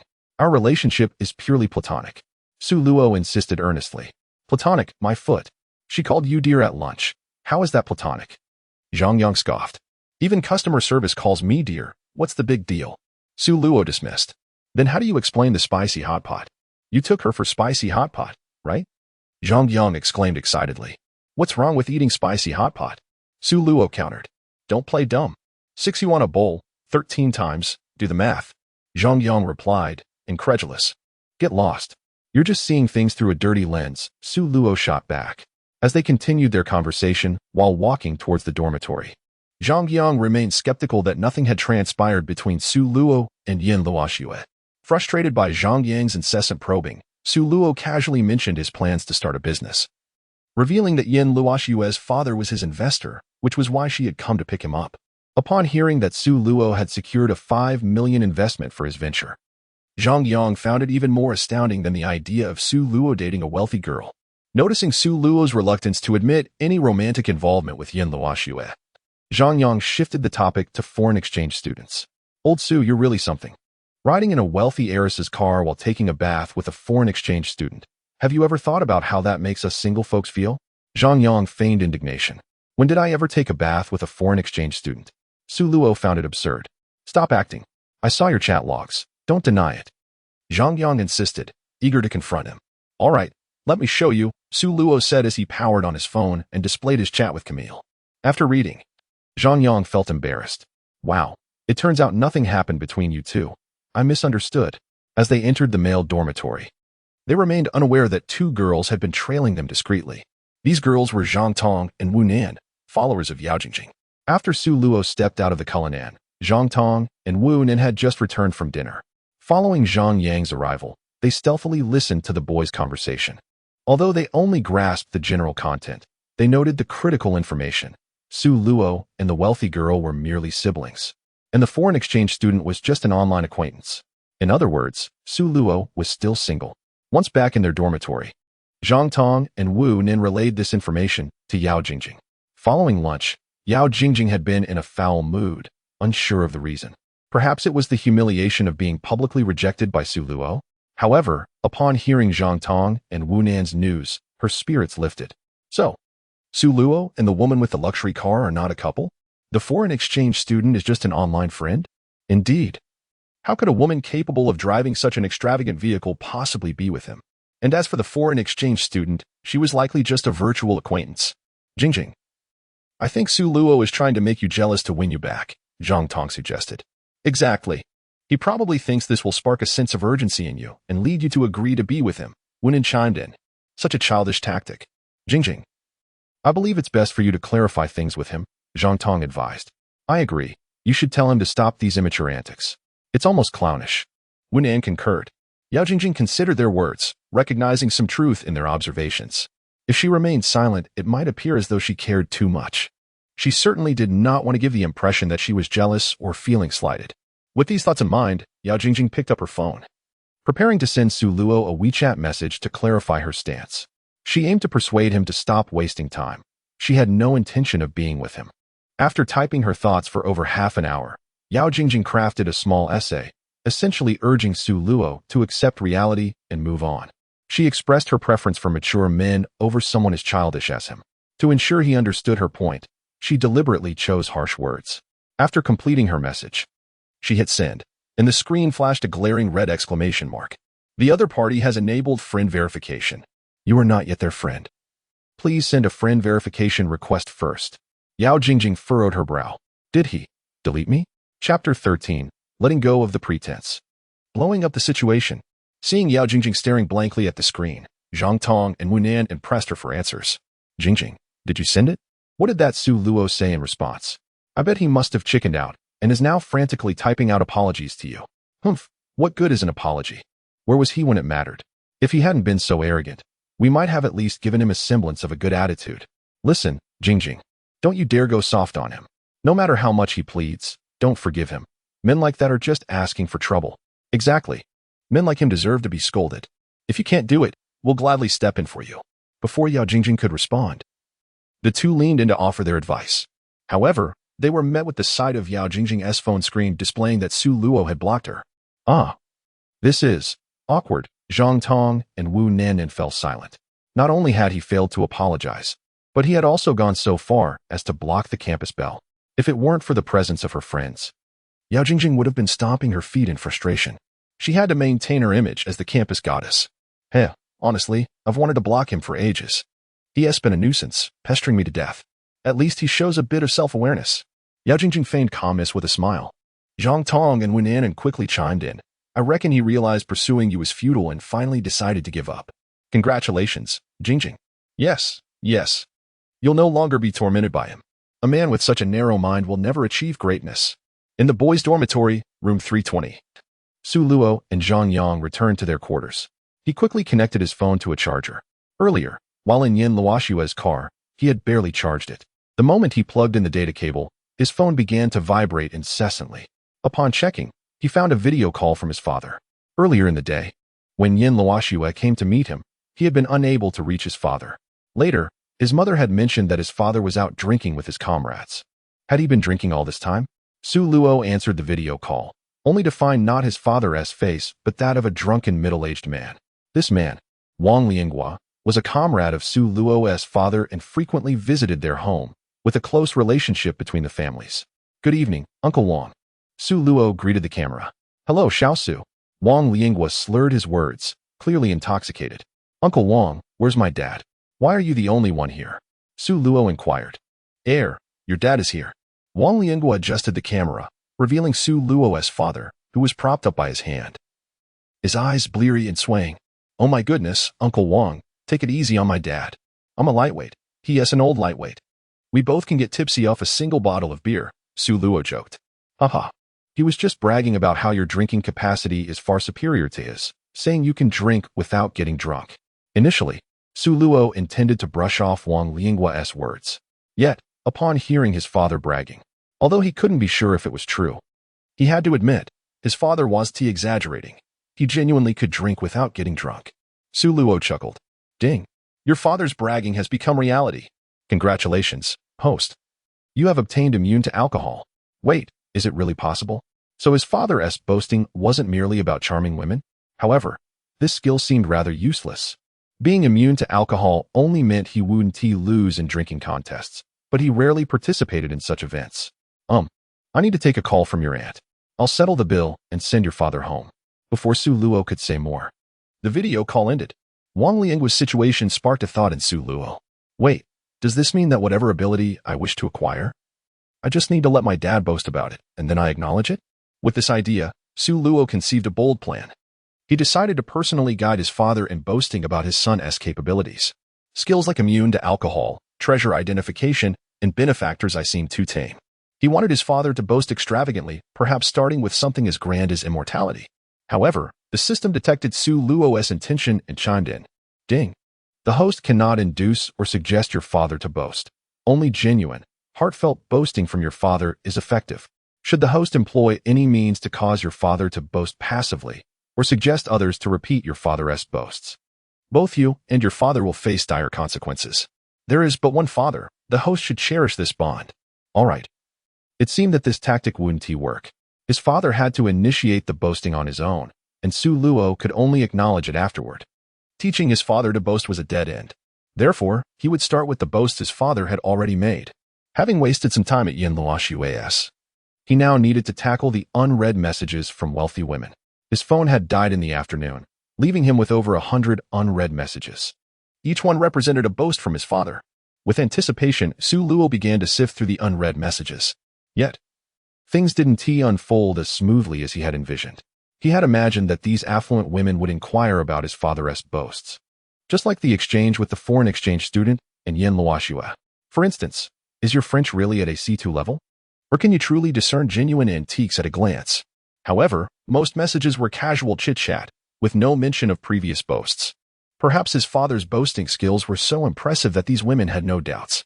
Moreover, Su Luo's father had told the wealthy women he had changed his number, so there was no need to revisit past topics after they added his new WeChat. This was akin to changing WeChat accounts and informing friends. Once they added the new contact, there was no need for awkward small talk about previous conversations. Without revisiting past boasts, Su Luo could not turn those boasts into reality. He couldn't even ask directly, as that would lead to disastrous consequences. The most prudent course of action was to keep these wealthy women engaged, hoping that one day, in the course of conversation, they would touch upon the boasts his father had made. Thus began his strategy of polite engagement. Su Luo started responding to the unread messages from the affluent women. Just then, an icon of a woman with flowing brown waves, wearing sunglasses and a red bikini, flashed repeatedly.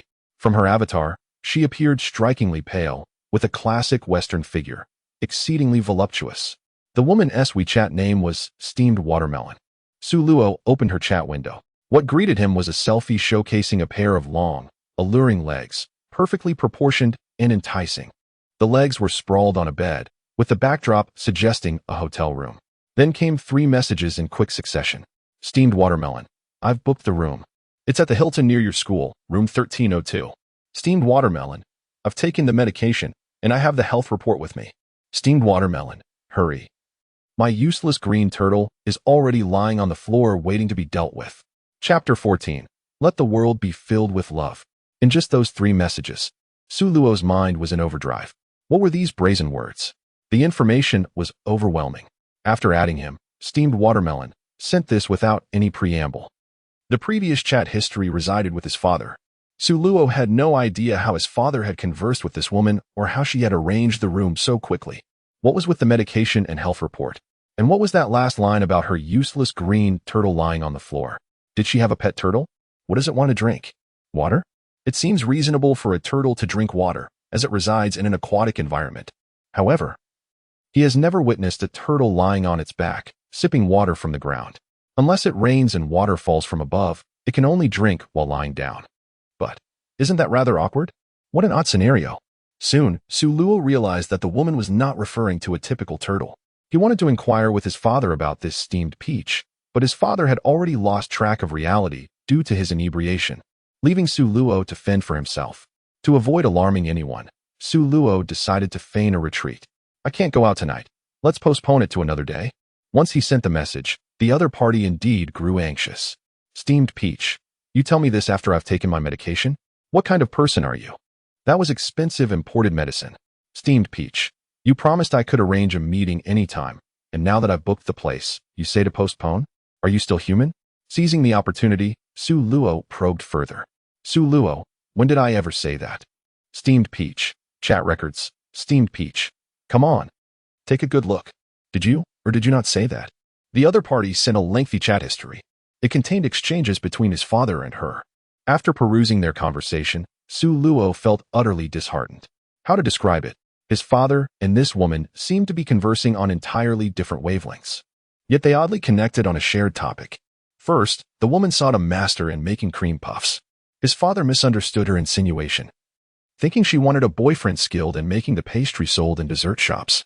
To find common ground, Suluo's father boasted about his prowess in crafting cream puffs. The woman hinted again that the expert she desired must create puffs that were not stingy in size, unlike those sold commercially. His father bragged further, claiming that his puffs would be generously filled with cream, emphasizing quantity. Then the woman revealed her peculiar reason. Her family's pet turtle adored cream puffs, and she merely wished to satisfy its cravings. Suluo's father was bewildered.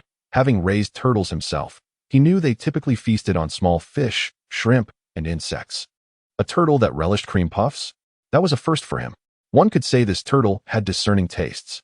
This incident also revealed that the woman's family was quite affluent. Cream puffs are a luxury, and who among ordinary families could afford to feed a turtle such delicacies? Quite extravagant indeed. The woman inquired whether Suluo's father could prepare cream puffs for her turtle, to which he readily agreed, deeming it a trivial matter. He even thoughtfully suggested that if her turtle enjoyed cream puffs, it was likely fond of cream, considering that cream is the main ingredient in puffs. If that were the case, there would be no need to go through the trouble of making puffs. One could simply buy cream from the supermarket to feed the turtle. However, the woman clarified that her turtle had a unique palate and wouldn't eat plain cream. It required the cream to be infused within the puffs so it could suck the cream out. Upon hearing this, Suluo's father internally scoffed. This turtle had quite the refined dining etiquette. Eating plain cream from the supermarket and cream stuffed in puffs is essentially the same. What could the taste difference possibly be? Perhaps it was too rich to consume plain? Suluo's father couldn't be bothered to ponder further. Then, the woman proposed a meeting. But she had a condition. The turtle must accompany them, and they would prepare cream puffs on site for the turtle to eat. Suluo's father, of course, agreed, thinking the woman had a deep bond with her pet turtle, necessitating its presence wherever she went. To help his son find a girlfriend, he assured her that any time was acceptable for a meeting. Subsequently, the father and son had a candid discussion, during which Suluo's father sent a bulk message to the women he had been conversing with over the past few months, informing them that he had changed his number and requesting them to add his new WeChat. This new WeChat was, in fact, Suluo's. Thus, the current situation unfolded. After grasping the entire context, Suluo's worldview was shattered. The world is indeed vast, filled with the most peculiar individuals. Regarding the woman's request, Suluo had no intention of complying. Although the woman possessed an admirable physique and even provided a health report, the thought of someone waiting for a warm meal made him shudder. He promptly decided to block her. Such a combination was utterly off-putting. Just as Suluo was about to block Steamed Peach, a message from her halted his actions. Steamed Peach, why are you silent? Steamed Peach, you boasted online about being a professional cream puff maker. Are you truly skilled? Since acquiring the system, Suluo could not tolerate anyone questioning him, especially regarding his father's exaggerations. He would not allow anyone to doubt his father's claims. Although the woman's challenge did not align with Suluo's aspirations, the opportunity presented by the skill was too good to pass up. He quickly typed a response, confidently affirming his expertise. Of course, I am a professional puff maker. Everything I said before was true. I was not boasting. Ding. Your father's boast has become a reality. Congratulations, host. You have acquired the title of Puff Master. Puff Master, a master of the craft, inheriting the essence of a century-old technique, filling the world with love.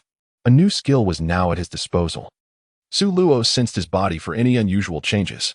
After a moment of contemplation, he found no discernible difference from his usual self. Wait a moment.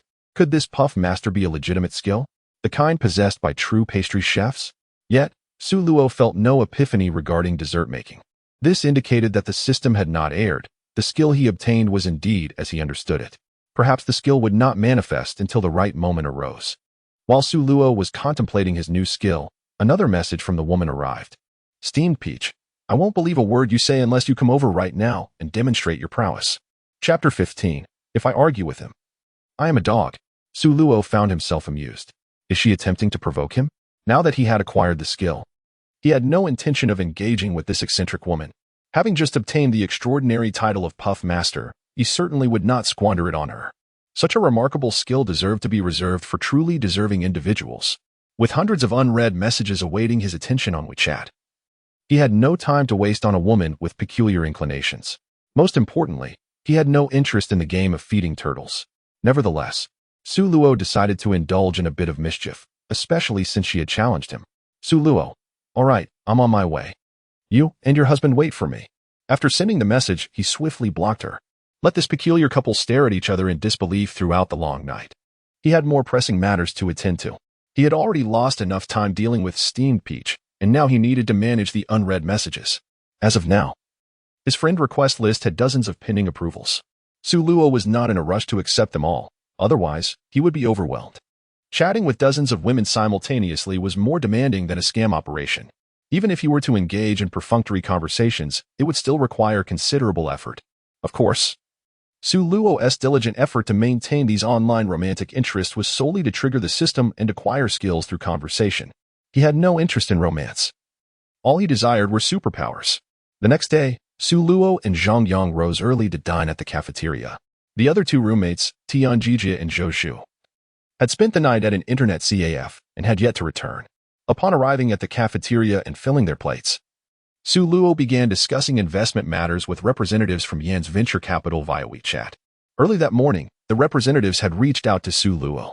The project worth 5 million is merely a trifle for a substantial enterprise like Yan's venture capital. However, this particular initiative was personally entrusted by Chairman Yin Bingjun yesterday, and the relevant personnel dare not treat it with indifference. Furthermore, rumors abound that the instigator of this project is none other than Yin Luoshua's boyfriend. Yin Luoshua, the cherished jewel of the Yin family, the daughter of a wealthy household, and the future successor of Yan's group. In essence, this project represents the future of the chairman's partner at Yan's venture capital, which naturally garners immense attention throughout the company. Consequently, the individual responsible for liaising with the project at Yan's venture capital added Su Luo on WeChat early in the morning. The other party's demeanor was exceedingly humble and sincere, which made Su Luo feel somewhat uncomfortable. What follows for Su Luo is the drafting of a project proposal, after which Yan's venture capital will facilitate subsequent processes. After breakfast, Su Luo and Zhang Yang were engaged in casual banter as they made their way outside. At that moment, they unexpectedly bumped into Yao Jingjing, who had just entered the cafeteria. Yao Jingjing was clad in a gray tracksuit, a result of her morning physical education class, which accentuated her slender physique in a particularly striking manner. It must be said that Yao Jingjing's figure is indeed remarkable. She is known as the goddess of thunder at Binhai University, which explains why she is pursued by numerous male students on campus. Who could resist a beautiful girl with such remarkable athletic prowess? Su Luo's gaze inadvertently flickered to Yao Jingjing's chest. It was not intentional, merely a consequence of standing face to face. Upon noticing that the boy who had pursued her for years and had subsequently blocked her was now staring at her chest, Yao Jingjing felt a mix of anger and embarrassment. What irked her the most was that Su Luo did not utter a single word, and they simply brushed past each other. Zhang Tong and Wu Nanan, who were accompanying Yao Jingjing, certainly caught sight of this moment and began to mock them playfully. Pfft. What with the pretense of being aloof? Does he truly believe that will make Jingjing regret it? Boys these days are all the same. If they can't pursue you, they act like strangers to alleviate their own embarrassment. Jingjing, please don't take the initiative to speak with him. Don't let him think his aloofness has any effect. Absolutely. There are so many suitors vying for your attention. He has nothing in comparison. Just ignore him. The two roommates fanned the flames of Yao Jingjing's anger, who was already incensed by Su Luo blocking her. With her emotions boiling over, she muttered, "If I acknowledge him again, I'll be a dog." Upon returning to the classroom, Su Luo and Zhang Yang found their other two roommates, Tian Jijie and Zhou Zhu, napping at their desks during the self-study period. Since the teacher had not yet arrived, everyone was engaged in idle chatter. Suddenly, their homeroom teacher, Zhao Yanqing, entered the classroom, and an immediate silence fell over the room. Zhao Yanqing stood at the door and gestured for Su Luo to step outside. "All right, coming," Su Luo replied, rising to exit the classroom. Upon reaching the hallway, he noticed two officers in uniform conversing with Zhao Yanqing. Confused, he wondered what was happening. "Hello, you must be Su Luo," one of the officers inquired. "Yes, that's me," Su Luo confirmed. "We have a case that requires your assistance at the police station for further investigation." "A case?" Su Luo echoed, his curiosity piqued. "Rest assured, it won't take up too much of your time. We merely wish to understand the situation better." Recognizing that he would need to discuss the specifics at the police station, Su Luo understood that cooperating with the officers was a civic duty. Thus he refrained from probing further. Seizing the opportunity to skip a day of classes without consequence felt rather delightful. "All right, no problem," he acquiesced to the officer's request. The two officers escorted Su Luo away from the school and into the police car parked outside. It was Su Luo's first time riding in a police vehicle, and he found it oddly exhilarating, provided he hadn't committed any illegal acts, as that would certainly dampen the experience. The journey was silent, and the police car arrived at the Ji Mountain Police Station in Binhai City. After disembarking, the officers led Su Luo into the interrogation room. Upon entering, Su Luo sensed that something was amiss. If the intention was merely to gather information, there would be no need to convene in an interrogation room. This was not Su Luo's first encounter with law enforcement. Whether in this life or a previous one, he had occasionally received calls from officers to verify certain details, or had been stopped on the road for an ID check. Friends had been invited to the station for casual discussions, which typically occurred in reception or conference rooms. The interrogation room, however, was generally reserved for significant witnesses or crucial suspects. As Su Luo pondered the situation, the door to the interrogation room swung open, revealing a male and female officer in plain clothes. Su Luo noticed their badges displayed their police numbers, names, and departments. Lu Manchi, Binhai City Criminal Investigation Team, Criminal Police. Lu Chao, Binhai City Criminal Investigation Team, Criminal Police. Su Luo furrowed his brow. What was happening? How had he become entangled in a criminal case? After the two officers entered, the recording device in the interrogation room activated, commencing the questioning process. Lu Chao, the male officer, spoke first. "Young man, there's no need to be nervous. Just answer our questions truthfully." Su Luo nodded. "Of course, I will certainly speak the truth." The short-haired female officer, Lu Manchi, produced a photograph and held it up to Su Luo. "Do you recognize this woman?" Su Luo glanced at the image of the woman, who bore an artificial beauty, double eyelids, enhanced lips, a sculpted nose, and augmented facial features, resembling a mannequin. "I don't recognize her," he promptly replied, shaking his head decisively. "You'd better take a closer look," Lu Manchi warned sternly. Su Luo feigned an examination once more, then shook his head again, more assured than before. "I truly don't recognize her. I've never seen her before." With a loud bang, Lu Manchi slammed her hand on the table. "Are you still lying?" "I'm not lying," Su Luo protested innocently. "Then how can you claim you don't know this woman when you were chatting with her on WeChat last night?" Lu Manchi pressed, her brow furrowed. Last night, Su Luo thought to himself that he had conversed with dozens of people on WeChat. Many of them didn't even have their photos displayed. Given the current circumstances, it was highly likely that the woman in the photograph was one among those many contacts. Therefore, this woman must have some sort of criminal background or be wanted by the police, which explained why he was now summoned for questioning. Lu Chao retrieved a phone encased in a transparent bag. "Young man, what is your relationship with the woman using the WeChat ID steamed watermelon?"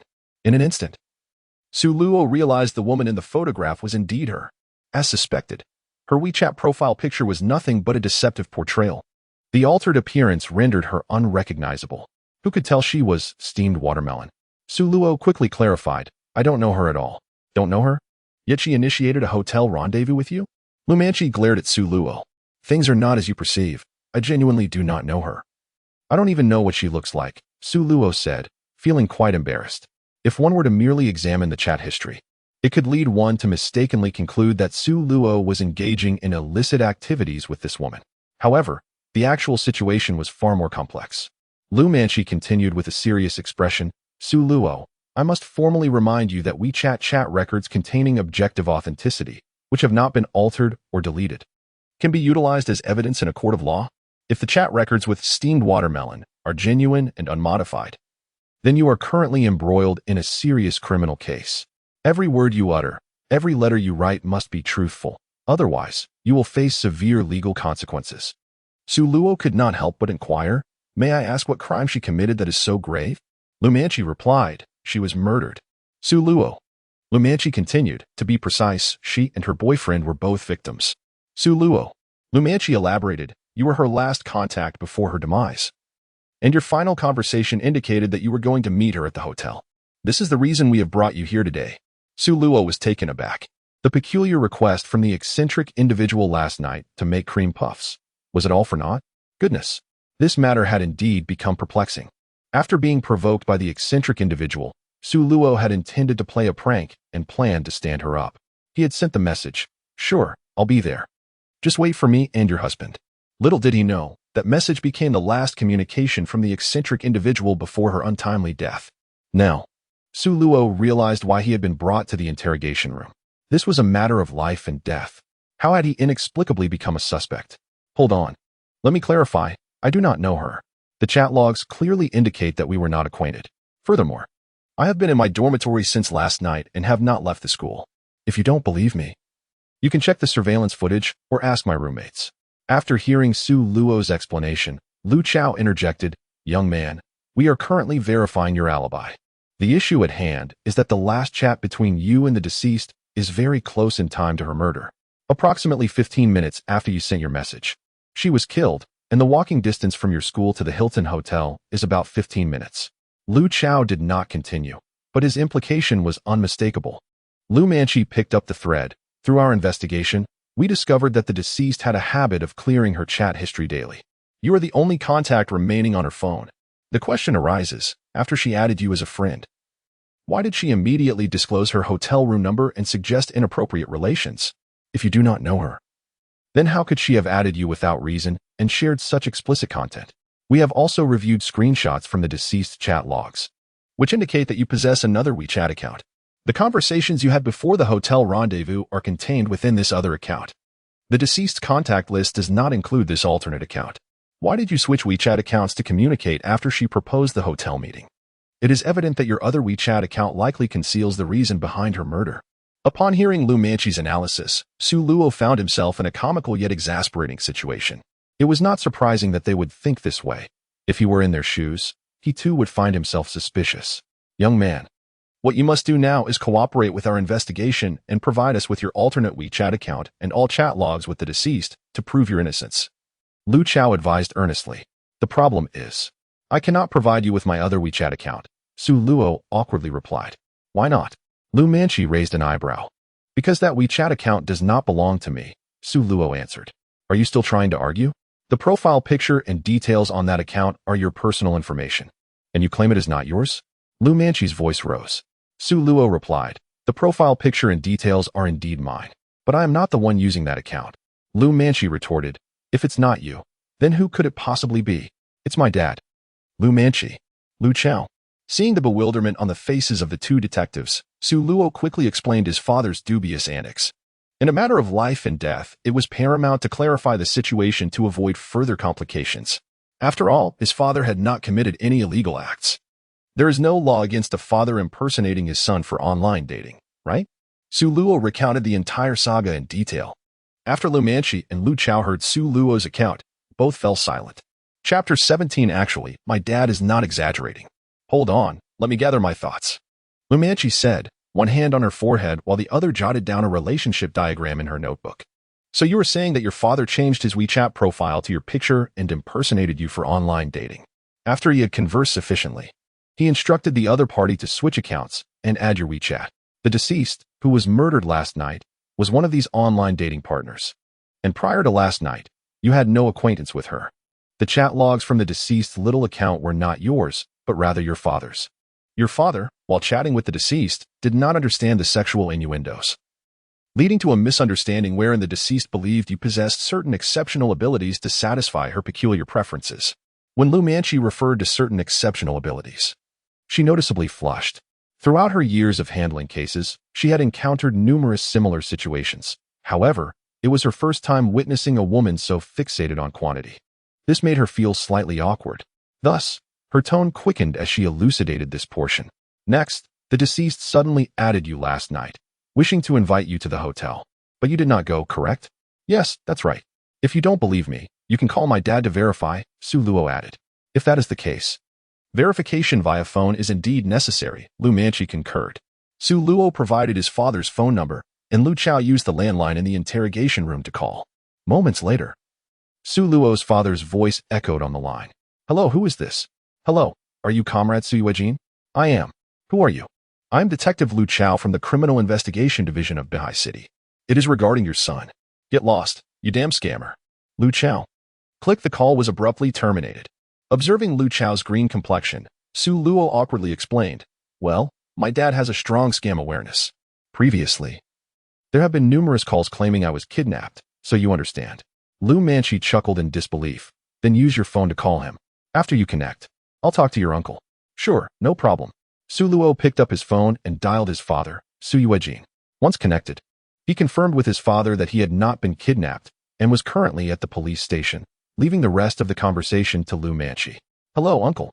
I'm Detective Lu Manchi from the Criminal Investigation Division of Bihai City. I would like to verify some information and hope you can cooperate. Absolutely. I will fully cooperate with the police. All right, thank you. Lu Manchi recounted the recent events to Su Yuejin. His responses aligned perfectly with Su Luo's account. At that moment, the colleagues retrieving the surveillance footage returned with the latest updates. Through the review of school surveillance and the corroboration from Su Luo's roommate, Zhang Yang, it was confirmed that Su Luo had indeed remained in his dormitory from last night until this morning, providing him with a solid alibi. Additionally, Su Luo's father, Su Yuejin, clarified the entire situation regarding his impersonation of his son for online dating, unveiling the truth. Thank you, uncle, for cooperating with our investigation. We apologize for any trouble caused, Lu Manchi said politely. I am the one who caused you trouble, leading to such a misunderstanding, Su Yuejin awkwardly replied. It's all right. The misunderstanding has been resolved. We will take Su Luo back to school shortly, so please rest assured. Lu Manchi reassured as she exchanged pleasantries with Su Yuejin before preparing to hang up. Suddenly, Su Yuejin remarked, Young lady, how old are you this year? Lu Manchi paused. I am 26. Being a rabbit is quite suitable. So, do you have a boyfriend? Su Yuejin inquired. No. Not at the moment. El Manchi's awkward response was, That's wonderful. Let me tell you, my son has always dreamed of becoming a police officer. He is a child full of righteousness. Moreover, he possesses a kind heart, respecting the elderly and caring for the young. He often assists elderly ladies in crossing the street. Oh no, I mean he helps them across the street. Oh, really? That is quite nice. El Manchi replied, somewhat amused yet bewildered. Su Luo realized that Su Yuejin was still intoxicated from last night's revelry. As he continued speaking, he began to boast extravagantly about his son. Though my son doesn't attend a police academy, he is exceptionally skilled at solving cases. Any petty theft, murder, or arson, he can crack any case. If you have any difficult cases or unclear clues, just talk to my son. He will surely assist you. Su Yuejin's exaggeration made Su Luo seem more impressive than even Conan. El Manchi could only awkwardly reply with a few perfunctory remarks before ending the call. She figured Su Yuejin was merely trying to help his son make friends and didn't take his words too seriously. Lu Chao, standing nearby, joked.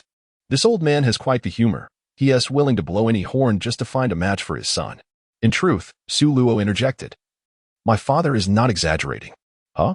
Lu Chao looked at Su Luo, then repeated Su Yuejin's earlier boast. So, you mean to say that your father was speaking the truth? You really are adept at solving cases? You can crack thefts and murders too? Su Luo solemnly nodded. Indeed, what he said is true. I can solve any case. At that moment, a notification chimed. Ding. Your father's boast has come true. Congratulations, host. You have acquired God-level psychological profiling. Lu Chao's expression darkened as he observed Su Luo's seriousness. Young man, while it is acceptable to indulge in a meal, one must not speak carelessly. Cases involving human lives are no laughing matter. Do you think solving a case is as simple as depicted in cartoons? If you are truly as skilled as your father claims, why not reveal the murderer and prove your innocence? Just then, the door to the interrogation room swung open, and a man in a hat hurried in. He leaned closer to the two and whispered, "The forensic evaluation results are in. The method of operation and the target are identical to the recent heinous serial dismemberment case in Ben Hai." Upon hearing this, both El Manchi and Lu Chao's expressions turned grave. El Manchi took the forensic report and examined it closely, exhaling a resigned sigh. Indeed, the characteristics of the crime perfectly matched the previous dismemberment cases, confirming that the perpetrator of last night's Hilton dismemberment case was the same individual responsible for earlier cases in Ben Hai. Damn it, that twisted fiend. When will we catch him? Lu Chao couldn't help but curse. Chapter 18. This beast specializes in torturing women. Su Luo listened intently to their conversation. The Ben Hai serial dismemberment case? He was well aware of it. In fact, the entire city of Ben Hai was aware, as it was notoriously gruesome. The case was so sensational that single women throughout Ben Hai were terrified to venture out alone. 3 months prior, a horrific dismemberment case occurred involving a single female programmer. The murderer employed an exceedingly brutal method to kill her and disposed of her remains in the wilderness. Due to the killer's sophisticated techniques and high level of anti-detection awareness, the police had no beneficial leads. 2 weeks following this incident, the murderer struck again, targeting a solitary female streamer. The streamer was discovered a week later, her remains decomposing in her apartment, the stench permeating the entire building. These 2 dismemberment cases were closely timed and employed identical methods. The killer first incapacitated the victim with a blunt force to the head before commencing the gruesome dismemberment. Both victims had their chests completely severed, their arms entirely removed, with one hand stuffed into the abdomen and the other into the intestines, an abhorrent level of cruelty. Another month passed after these 2 cases, and a floating corpse was reported near a river in Jishan district. Upon police arrival, it was confirmed to be a high school girl who had been missing for over half a month. She too had her chest entirely severed and arms removed, similarly stuffed into her abdomen and intestines.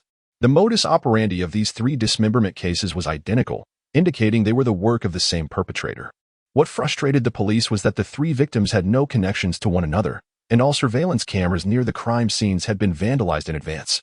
The indiscriminate nature of the murders, coupled with the killer's remarkable anti-detection skills, left the police with no progress for 3 months. The brutal dismemberment of these 3 women caused an uproar in society, instilling fear in many single or solitary women who dared not venture out alone. The Ben Hai serial dismemberment case became a sensational national headline. Just moments ago, Su Luo heard El Manchi mention that last night's case was linked to the previous 3 dismemberment cases, indicating that the fate of steamed water peach was grim, likely meeting a similar end. Have the results regarding the deceased's boyfriend come in? El Manchi inquired. Yes. He died from excessive blood loss due to a blunt force trauma to the head, with no other wounds on his body, the man in the hat replied. Clearly, the murderer has no interest in men and chooses to eliminate them directly. This monster specializes in tormenting women, El Manchi stated angrily. Have the hotel's surveillance footage been checked? Lu Chao asked. Yes, the surveillance was destroyed at the time of the incident, and the nearby street cameras captured nothing, came the response. The killer's exceptional anti-detection abilities allowed him to evade cameras during previous attacks, so it was not unexpected that the nearby street cameras were also ineffective. Investigate the guests entering and exiting the hotel around the time of the incident to see if there are any leads. The 3, deep in discussion about the case, completely forgot there was another person present. May I interrupt? If there's nothing else, can I return to school? Su Luo finally spoke up. El Manchi realized her oversight and felt a bit embarrassed. Of course, we'll arrange transportation for you right away. She stood to open the door for Su Luo, and Lu Chao followed suit. As Su Luo walked out, he glanced at the forensic report on the table. With his newly acquired God-level psychological profiling, he could glean numerous hidden details from merely a glance at the report. El Manchi and Lu Chao escorted Su Luo out of the interrogation room to the entrance of the police station. The misunderstanding was resolved, and Su Luo was ready to head back to school.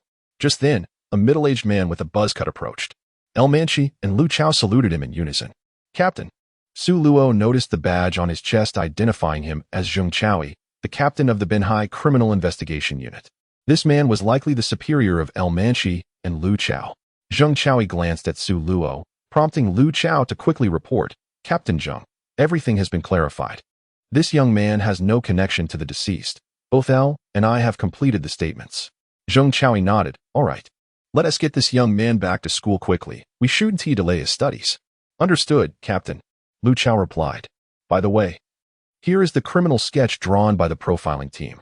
The perpetrator is male, approximately 25 to 35 years old, around 190 centimeters tall, weighing about 90 kilograms. With a robust physique and considerable strength. Xiaoel, please relay this to the other departments so they can be on the lookout. After handing the sketch to El Manchi, Zheng Chaoyi added, Excellent. With the sketch provided by the profiler, we will swiftly bring the perpetrator to justice. El Manchi exclaimed excitedly.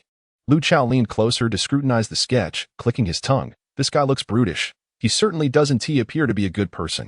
Lu Manchi held up the sketch and scrutinized it repeatedly, then remarked with evident disdain, the physical characteristics indeed align closely with those of the perpetrator. We should make several copies of this sketch to alert the local citizens. Absolutely. Especially those residing near the Hilton Hotel. Lu Chao concurred. Lu Chao's words jogged Lu Manchi's memory. She noticed Su Luo preparing to get into a car and hurriedly called out to him. Su Luo, please wait a moment. Su Luo halted his steps. Lu Manchi presented the sketch before him. This is the composite drawing of the serial dismemberment case's suspect. Could you take a picture and, once back at school, share it with your classmates and friends? Urge them to be vigilant about the man depicted in the sketch. Remember, if you spot the man in the photo, you must report it immediately. Do not attempt to play the hero by confronting the suspect. Indeed, I must reiterate, upon encountering the individual in the sketch, ensure your own safety before contacting the authorities, as the suspect is extremely dangerous. We must not alert the perpetrator. Zheng Chaoyi reminded from the side. Zheng's insights are indeed thoughtful. Lu Chao flattered, giving Zheng Chaoyi a thumbs up. Su Luo gazed at the sketch but hesitated to pull out his phone for a photograph. Observing this, Lu Manchi urged him, Classmate, what are you thinking? Hurry and take a picture. Take a picture? Of this? Su Luo pointed at the sketch. Yes, what else would you photograph? Lu Manchi responded, puzzled. Why should I take a picture of this? Su Luo retorted. Lu Chao rolled his eyes from the side. Are you dreaming? Did you not hear what we just discussed? The man in the sketch is the suspect in the dismemberment case. Hurry up. He is not the suspect. Su Luo interrupted Lu Chao. Everyone fell silent, stunned. Lu Chao, instead of being angered, found the situation amusing. You say he is not the suspect? Have you ever seen what a suspect looks like? Lu Chao scoffed. I have not. Su Luo shook his head. Then on what basis do you declare him innocent? Lu Chao pressed. Because the suspect is not male. Su Luo replied with unwavering conviction. Chapter 19. Awaiting your good news. This statement left everyone in shock. The perpetrator of the sensational coastal serial dismemberment case is not male? If this were to spread, it would surely be met with incredulity. Lu Chao is somewhat speechless. Today's university students certainly do not shy away from saying the most outrageous things. Young man, you should return to your studies. We are quite busy with our case and have no time for your fanciful musings. Lu Chao waved dismissively at Su Luo. Understood. Su Luo had no intention of arguing with Lu Chao and stepped towards the car. Classmate, please wait a moment. Lu Manchi called out to him. Lu Chao, noticing Lu Manchi's interest in Su Luo, was baffled. Manchi, what are you asking him for? Lu Manchi ignored Lu Chao and turned to Su Luo earnestly. Classmate, why do you assert that the suspect is not male? Because the suspect does not conform to typical male characteristics, Su Luo responded. Could you elaborate? Lu Manchi pressed further. Lu Chao interjected, unable to contain himself. Are you seriously believing the words of a university student? Lu Manchi replied, I am not simply accepting his claims. I wish to consider an alternative possibility. Lu Chao countered. But, Lu Manchi continued, do you not recall what Captain Zheng mentioned? To be an exceptional detective, one must not dismiss the improbable, but rather contemplate the possible. Lu Chao, recognizing that Lu Manchi had invoked Zheng Chaoyi's sage advice, fell silent. Captain Zheng, what do you think about this? Lu Chao hesitated. Captain Zheng, the eyes of the public are discerning. It never hurts to consider the analyses offered by citizens. Lu Manchi teased Zheng Chaoyi. Of course, we should listen to public insight, but whether or not we apply it is ultimately our decision. Otherwise, what purpose do we serve as law enforcement? Zheng Chaoyi stated solemnly. His words held merit, while it was acceptable to consider Su Luo's insights. They were seasoned detectives who could not be swayed by a university student. Lu Manchi turned to Su Luo. You may continue to express your views.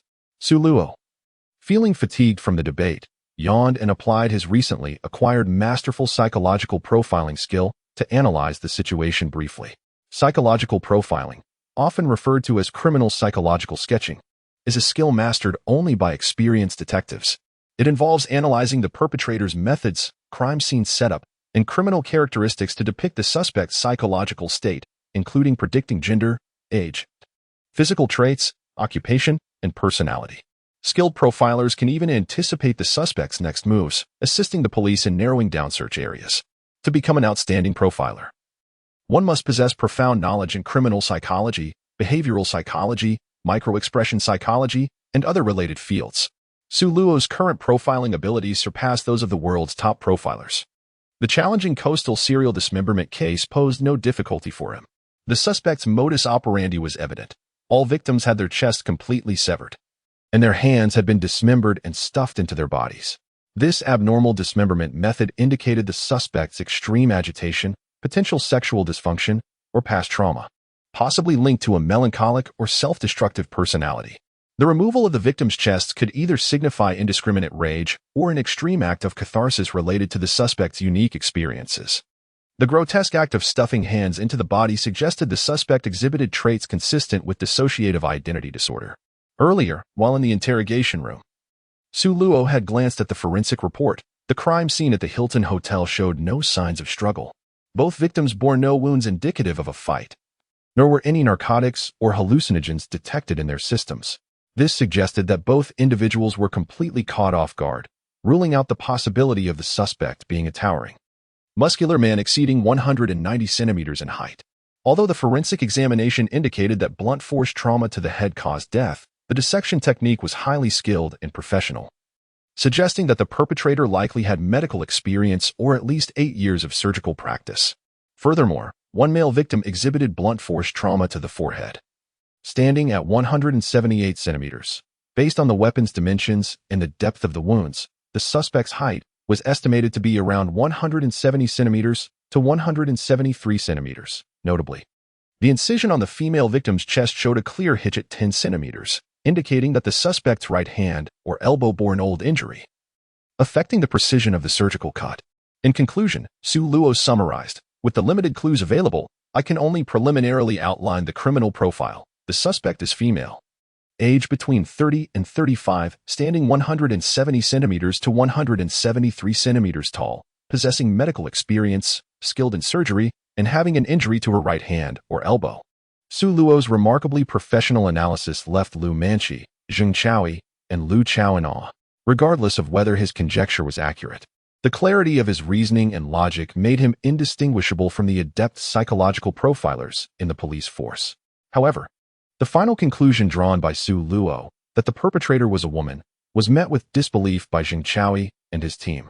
Any seasoned detective knew that the perpetrator of the coastal serial dismemberment case must be a robust male. A woman's physical capabilities could hardly match the strength required to dismember bones and dispose of bodies. Zheng Chaoyi chose not to engage further with Su Luo, after all. He was merely a university student, and there was no need for a seasoned detective to argue with him. Zheng merely smiled knowingly and patted Su Luo on the shoulder as he escorted him to the car.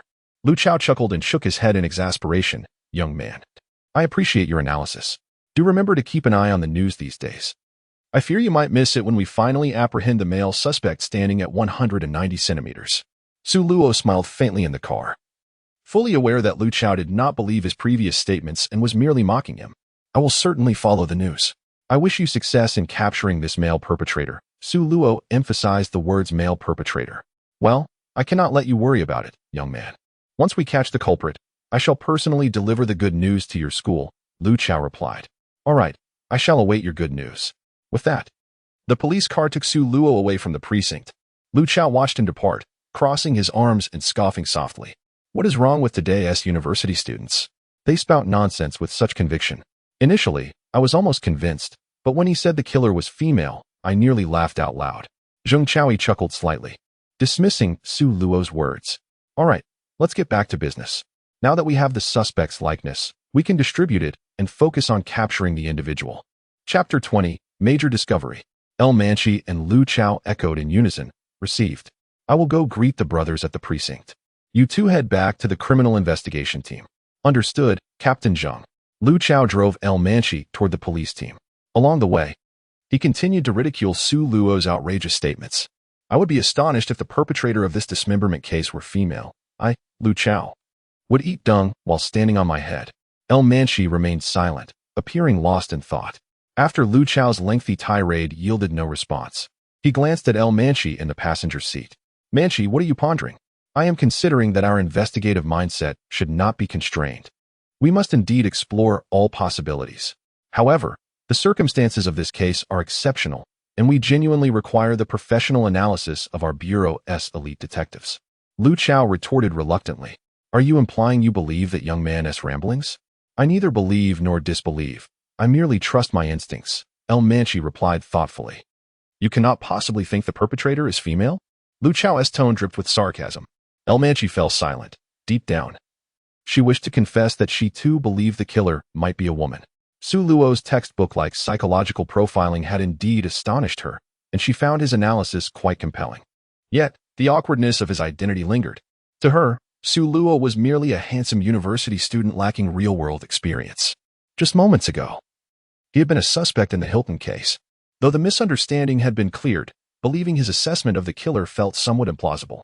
Moreover, Zheng Chao had already presented the criminal sketch, crafted by the Bureau's seasoned psychological profiler based on 4 cases. Even if she acknowledged Su Luo's insights internally, she dared not voice them. Not long after their return to the criminal investigation team, Zheng Chao reappeared, summoning all detectives to the conference room for a meeting. With the suspect's likeness now available, the meeting aimed to strategize the apprehension of the perpetrator. All key personnel and department leaders were present, including the director of the Binhai Public Security Bureau, Luo Qifeng. The conference room was densely populated and exuded a somber atmosphere. We have disseminated the suspect's likeness to all departments within the Binhai Public Security System and to various agencies linked to it. Additionally, we have coordinated with the officers at the precincts, who will deploy plainclothes officers at major urban hubs to ensure a thorough investigation of the suspect, Zheng Chao reported. After hearing his account, Luo Qingfeng nodded solemnly, focusing intently on the image projected on the screen. Has the big data team retrieved any detailed information on the suspect? Director Luo, we have yet to find anything. The facial recognition system has only recently been integrated. If the suspect has been using a false identity or has not been entered into the system, we may be unable to trace them, Zheng Chao explained. Indeed, this suspect possesses exceptionally high counter-surveillance capabilities. It is plausible that they have been evading facial recognition data collection, Luo Qifeng concurred. We should not overly rely on high-tech solutions. It is crucial to canvass residential areas and public spaces nearby. If necessary, we should also engage with the census team to explore every possible avenue, interjected Lu Tianxiao, the deputy director of the Binhai Public Security Bureau and Zheng Chao's mentor. Having spent decades solving numerous intricate cases, Lu Tianxiao, despite nearing retirement, wielded considerable influence within the Bureau, earning respect even from Luo Qifeng. However, he was somewhat antiquated in his methods, preferring traditional investigative techniques over modern technology, as evidenced by his recent comments. Understood, Director Lu. I will arrange for personnel to conduct inquiries immediately after the meeting. Zheng Chao almost slipped and called him master, quickly offering a salute to Lu Tianxiao. Luo Qifeng echoed Lu Tianxiao's sentiments. I believe old Lu is correct. This suspect has consistently sabotaged surveillance cameras, leaving us with no leads from the crime scenes. Given this, we should adopt a reverse approach, relying less on advanced technology and employing fundamental methods to gather clues. We might uncover unexpected findings, Zheng Chao affirmed. Indeed, just as the criminal sketches provided by the technical department, we must ultimately depend on the traditional profiling from our analysts when it matters most. Both Luo Qifeng and Lu Tianxiao nodded in agreement, signaling Zheng Chao to continue the meeting. Next, concerning the dumping sites for the 4 dismemberment cases, we are preparing to. Suddenly, the conference room door burst open, and a very young male officer rushed in. All eyes turned to the entrance, and the department heads exchanged curious glances, wondering which subordinate this reckless young officer belonged to. Zheng Chao's expression darkened. It was his intern, Xiao Li, whom he had tasked with monitoring the scene, instructing him to report any discoveries immediately. Captain Zheng, I have made a significant discovery, Xiao Li exclaimed. Director Luo. Upon realizing the presence of the department heads, he felt a wave of embarrassment wash over him and scratched his head awkwardly. Zheng Chao recognized the urgency in Xiao Li's demeanor. He must have found an important lead to rush in like this. What did you discover? The suspect. I have identified the suspect. A wave of astonishment rippled through the conference room as department leaders jumped to their feet, seemingly ready to spring into action. Where's the suspect? Zheng Chaoyi urged. At. I sent it to you. Xiaoli raised his phone. Are you saying you captured a photo of the suspect? Lu Tianxiao inquired. Yes, Director Lu. The dashcam of a vehicle near the crime scene recorded the suspect.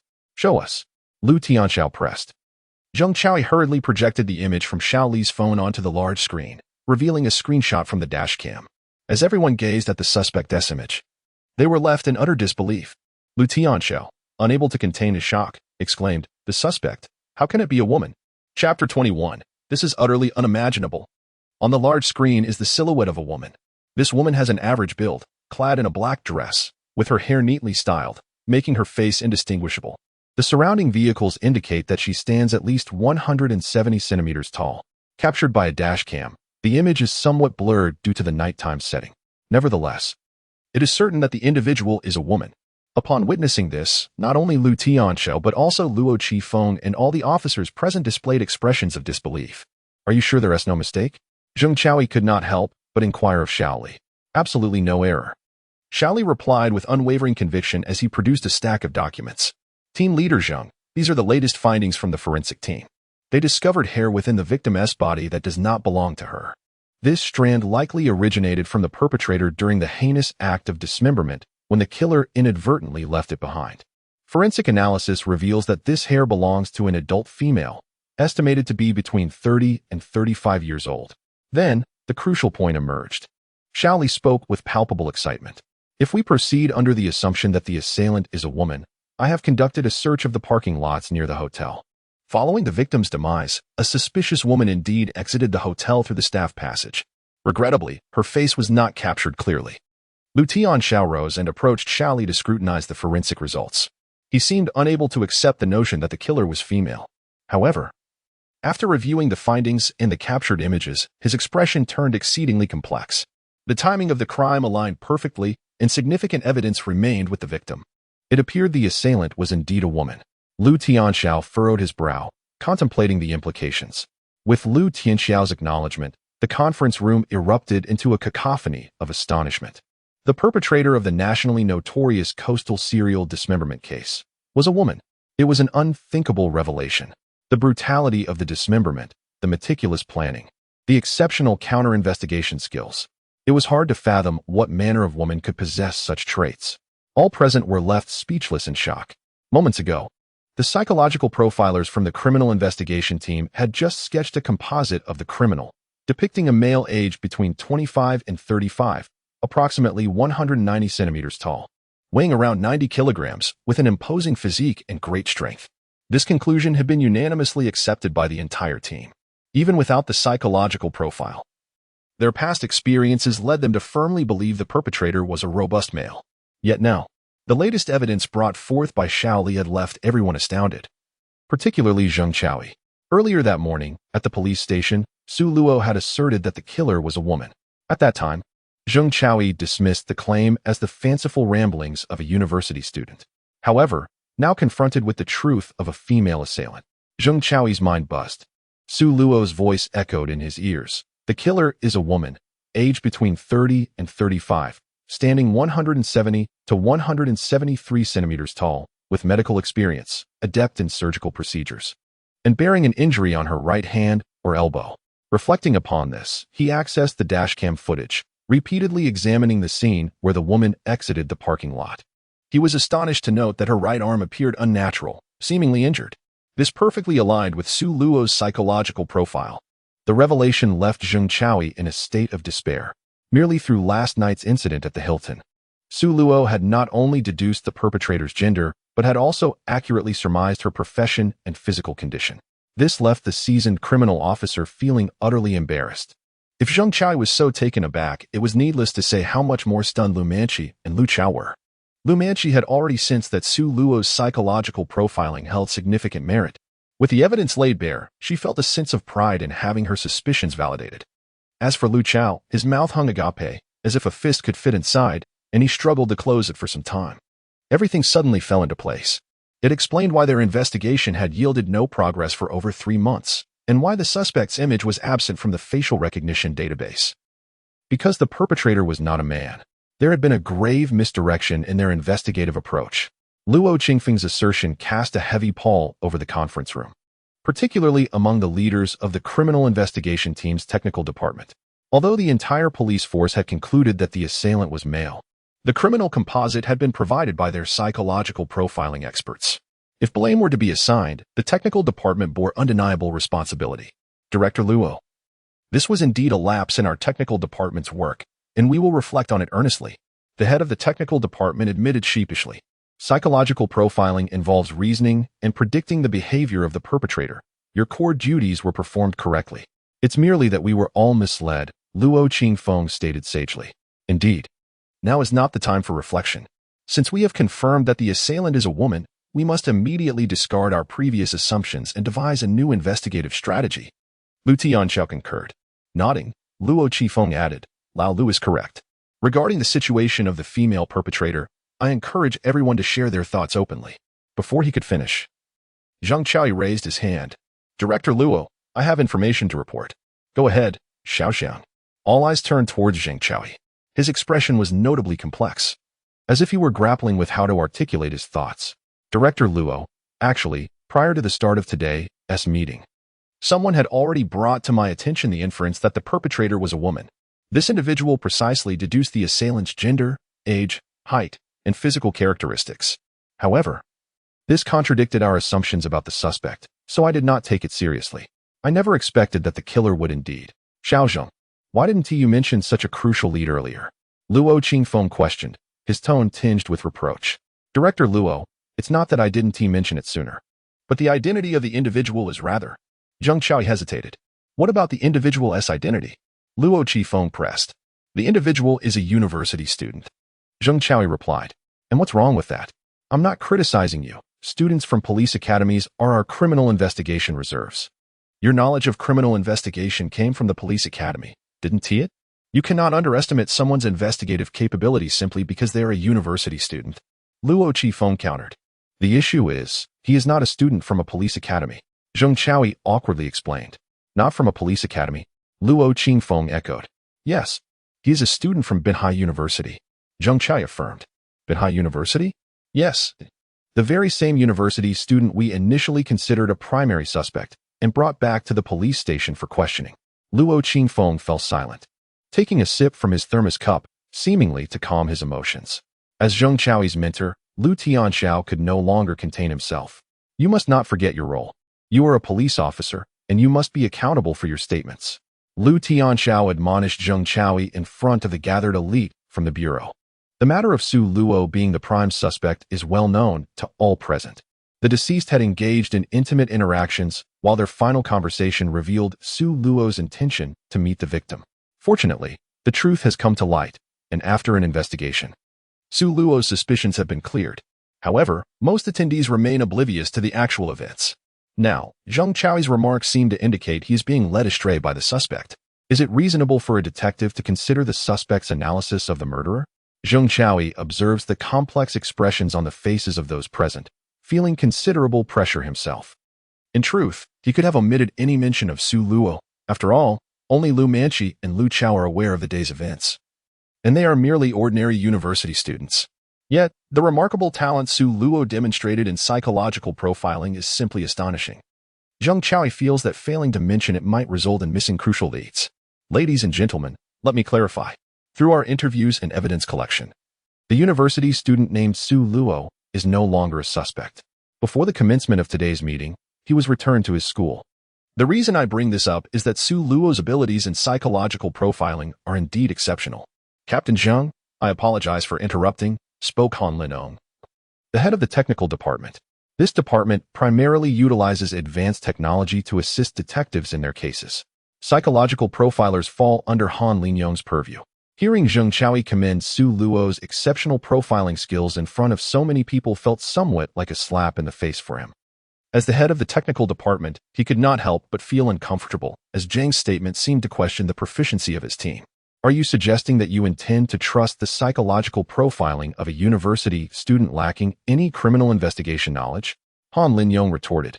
I can only say that his grasp of criminal investigation knowledge is no less than that of my professional psychological profilers, Zheng Chaoyi replied. Hearing this, Han Lin-yong became even more irate. You claim this university student possesses a grasp of criminal investigation knowledge equal to that of my psychological profilers merely because he deduced the murderer to be female? Anyone could make such a claim. The murderer must be either male or female. If this student saw a composite sketch of a male suspect, he might have instinctively countered that the murderer is female, and by sheer luck, he guessed correctly. I can only say he was fortunate. Not that this validates his proficiency in psychological profiling. The essence of psychological profiling lies in the process, not the conclusion, a concept well understood by all present. Upon hearing Han Lin-yong's comments, Zheng Chaoyi wished to express that he was not merely fixated on the conclusion, but was genuinely astonished by Su Luo's profiling process. However, he lacked the evidence to substantiate his claims. It would be unreasonable to summon Su Luo to the police station to reiterate his earlier statements. At that moment, Lu Manchi removed her body camera. Captain Zheng, I recorded our conversation with Su Luo this morning. Despite being relatively new to the force, Lu Manchi had developed a habit of documenting every detail of her cases. She had captured Su Luo's psychological profiling of the murderer in its entirety on the camera.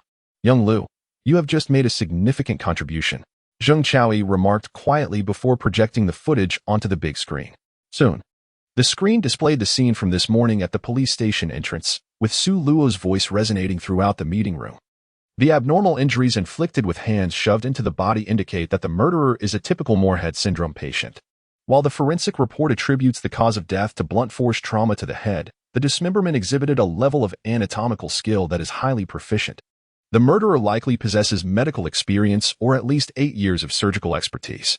As the audience listened, their expressions transformed into disbelief, particularly Han Lin-yong's. As the head of the technical department, he oversaw many excellent psychological profilers. Su Luo's analytical insights were comparable to those of his best profilers and even surpassed them in certain aspects.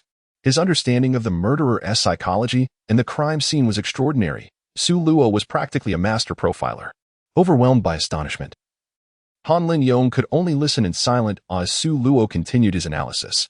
Both Luo Qifeng and Lu Tianxiao, though not as specialized, were seasoned detectives and equally taken aback by Su Luo's analysis. The expressions of the attendees mirrored their astonishment.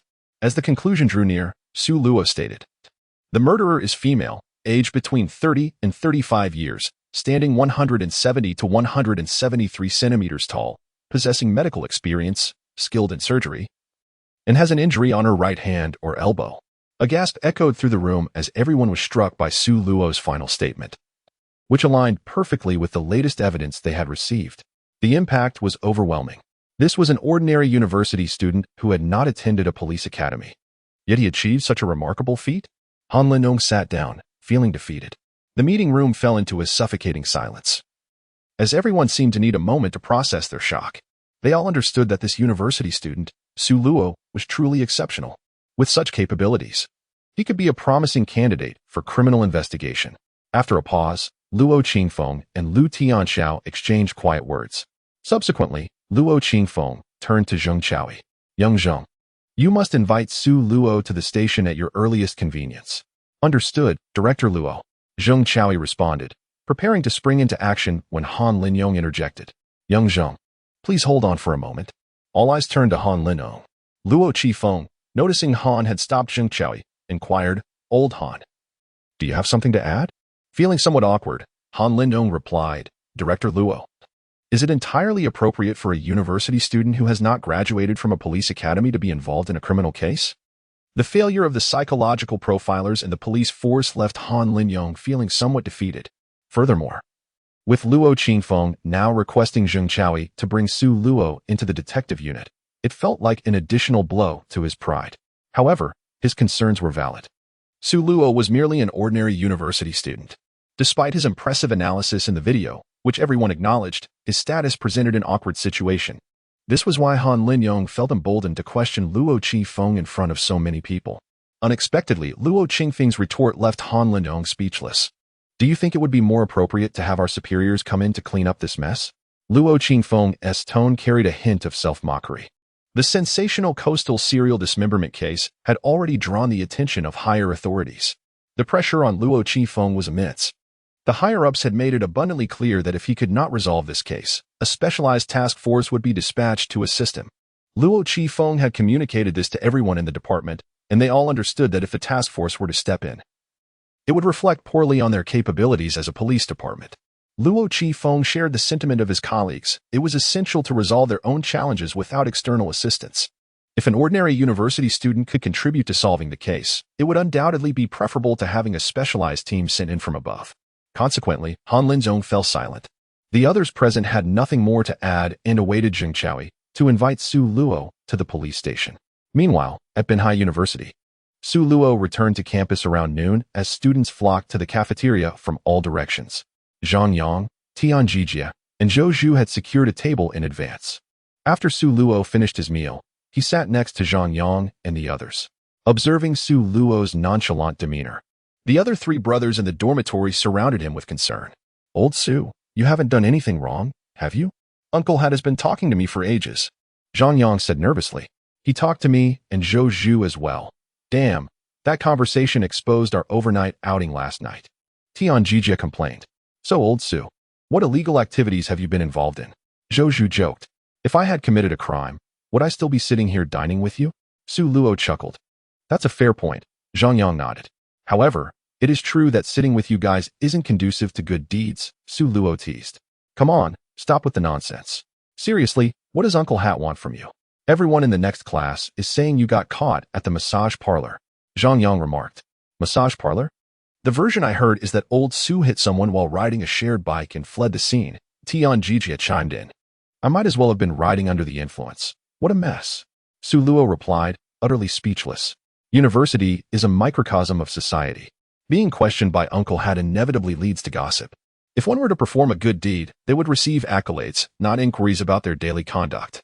Thus, after being taken by Uncle Hat for an entire morning, rumors about Su Luo's supposed misdeeds began to circulate. Aside from murder, he had done it all.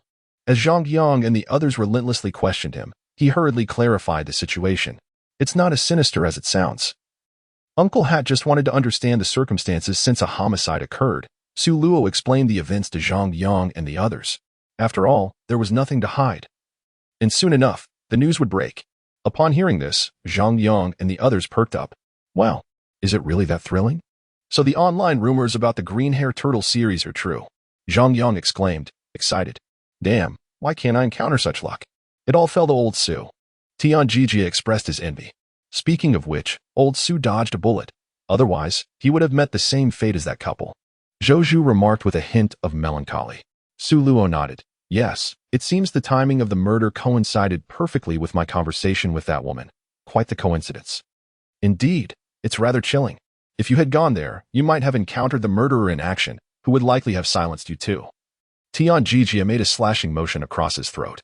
Being silenced could be a fortunate fate. They could still play the puff game over there. Zhang Yang joked with a grin. "Come, I'll send you over to join them." Su Luo playfully squeezed Zhang Yang's head with his arm. No, I was wrong," Zhang Yang pleaded. As the group continued to banter, the conversation circled back to last night as homicide. "In Binhai, there have been 4 murders in a row. Do you think the couple at the Hilton last night was killed by the same murderer?" Zhang Yang asked between bites. "That's quite possible. Otherwise, what would motivate someone to murder 2 innocent people?" Tian Jijia speculated. "The murderer must be a depraved psychopath. No one else would commit such acts," Zhou Zhu agreed. "Probably a perverse uncle in his 40s, extremely vicious. Yes, or a muscular brute, the kind that could knock out a child with a single punch." Su Luo refrained from voicing his opinions, engaging in light-hearted banter with his roommates, as there was no need to take it too seriously. While they were engrossed in their conversation, a group of people suddenly entered the cafeteria. At the forefront were 2 police officers, the same ones who had taken Su Luo away earlier that morning. Behind them were Zheng Chaoyi, El Manchi, and Lu Chao. As the officers walked in, they immediately attracted the attention of numerous onlookers, making their way directly towards Su Luo, since he was facing away from the entrance. Su Luo remained unaware of the situation behind him. Zhang Yang was the first to notice the approaching officers. "Damn, the cops. Uncle Hat is back." Hearing this, Su Luo turned to look. Zheng Chaoyi and the others had already reached him. "Su Luo, we meet again," El Manchi smiled. Upon recognizing the officers he had spoken to that morning, Su Luo grinned at Lu Chao, recalling their earlier wager. Officer Lu, have you caught the murderer so soon? After Su Luo had utilized his superb psychological profiling to describe the murderer's characteristics that morning, Lu Chao had expressed skepticism about the murderer being female. Before getting into the car, Lu Chao had mockingly stated that he would come back to tell Su Luo once they apprehended the male suspect. Now, hearing Su Luo's question, Lu Chao appeared embarrassed. Lu Chao stammered, unsure of how to respond. He had already faced humiliation once at the police station. After El Manchi's body camera played back Su Luo's psychological profile, it also included a segment of their conversation while returning to the police station. Lu Chao's taunts had been particularly cringe-worthy amidst the presence of so many senior officers in the meeting room. If the murderer of this dismemberment case turns out to be a woman, I, Lu Chao, will eat excrement standing on my head. At that moment, everyone in the meeting room had laughed silently, leaving Lu Chao blushing with embarrassment. The slap in the face had come swiftly. Now he had to humble himself and ask Su Luo for guidance again. After much internal conflict, Lu Chao finally managed to say, "Young man, I'm truly sorry, but we need to ask you to accompany us." "What? You want me to go back with you again?" Su Luo inquired. "Yes, but please don't misunderstand. This time we wish to enlist your assistance in solving the case," Lu Chao clarified. "Assist in solving the case? So you haven't caught the murderer yet?" Su Luo asked. Intrigued. "No, we haven't apprehended them yet," Lu Chao responded. "I thought you were coming to tell me that, as we agreed, you had caught that male murderer." Su Luo chuckled. Upon hearing this, Lu Chao turned pale. Zheng Chaoyi and El Manchi, standing nearby, understood the situation. Lu Chao had boasted to Su Luo earlier. And Zheng Chaoyi, as the team leader, patted Su Luo on the shoulder.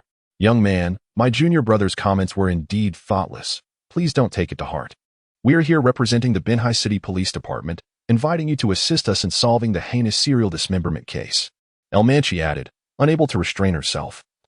"Based on the latest clues we've obtained, the murderer is indeed a female, just as you speculated this morning.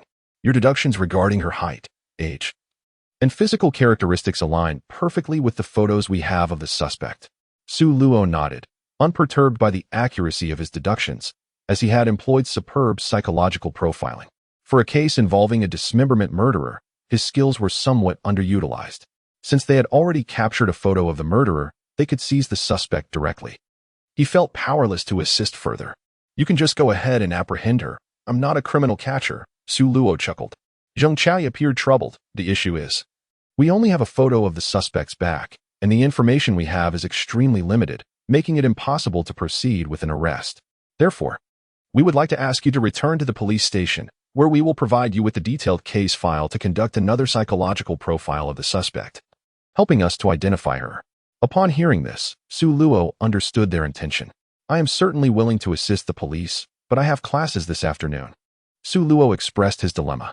El Manchi immediately grasped Su Luo's concern and replied, "Rest assured, we will communicate with your school and ensure that your studies and daily life are not affected.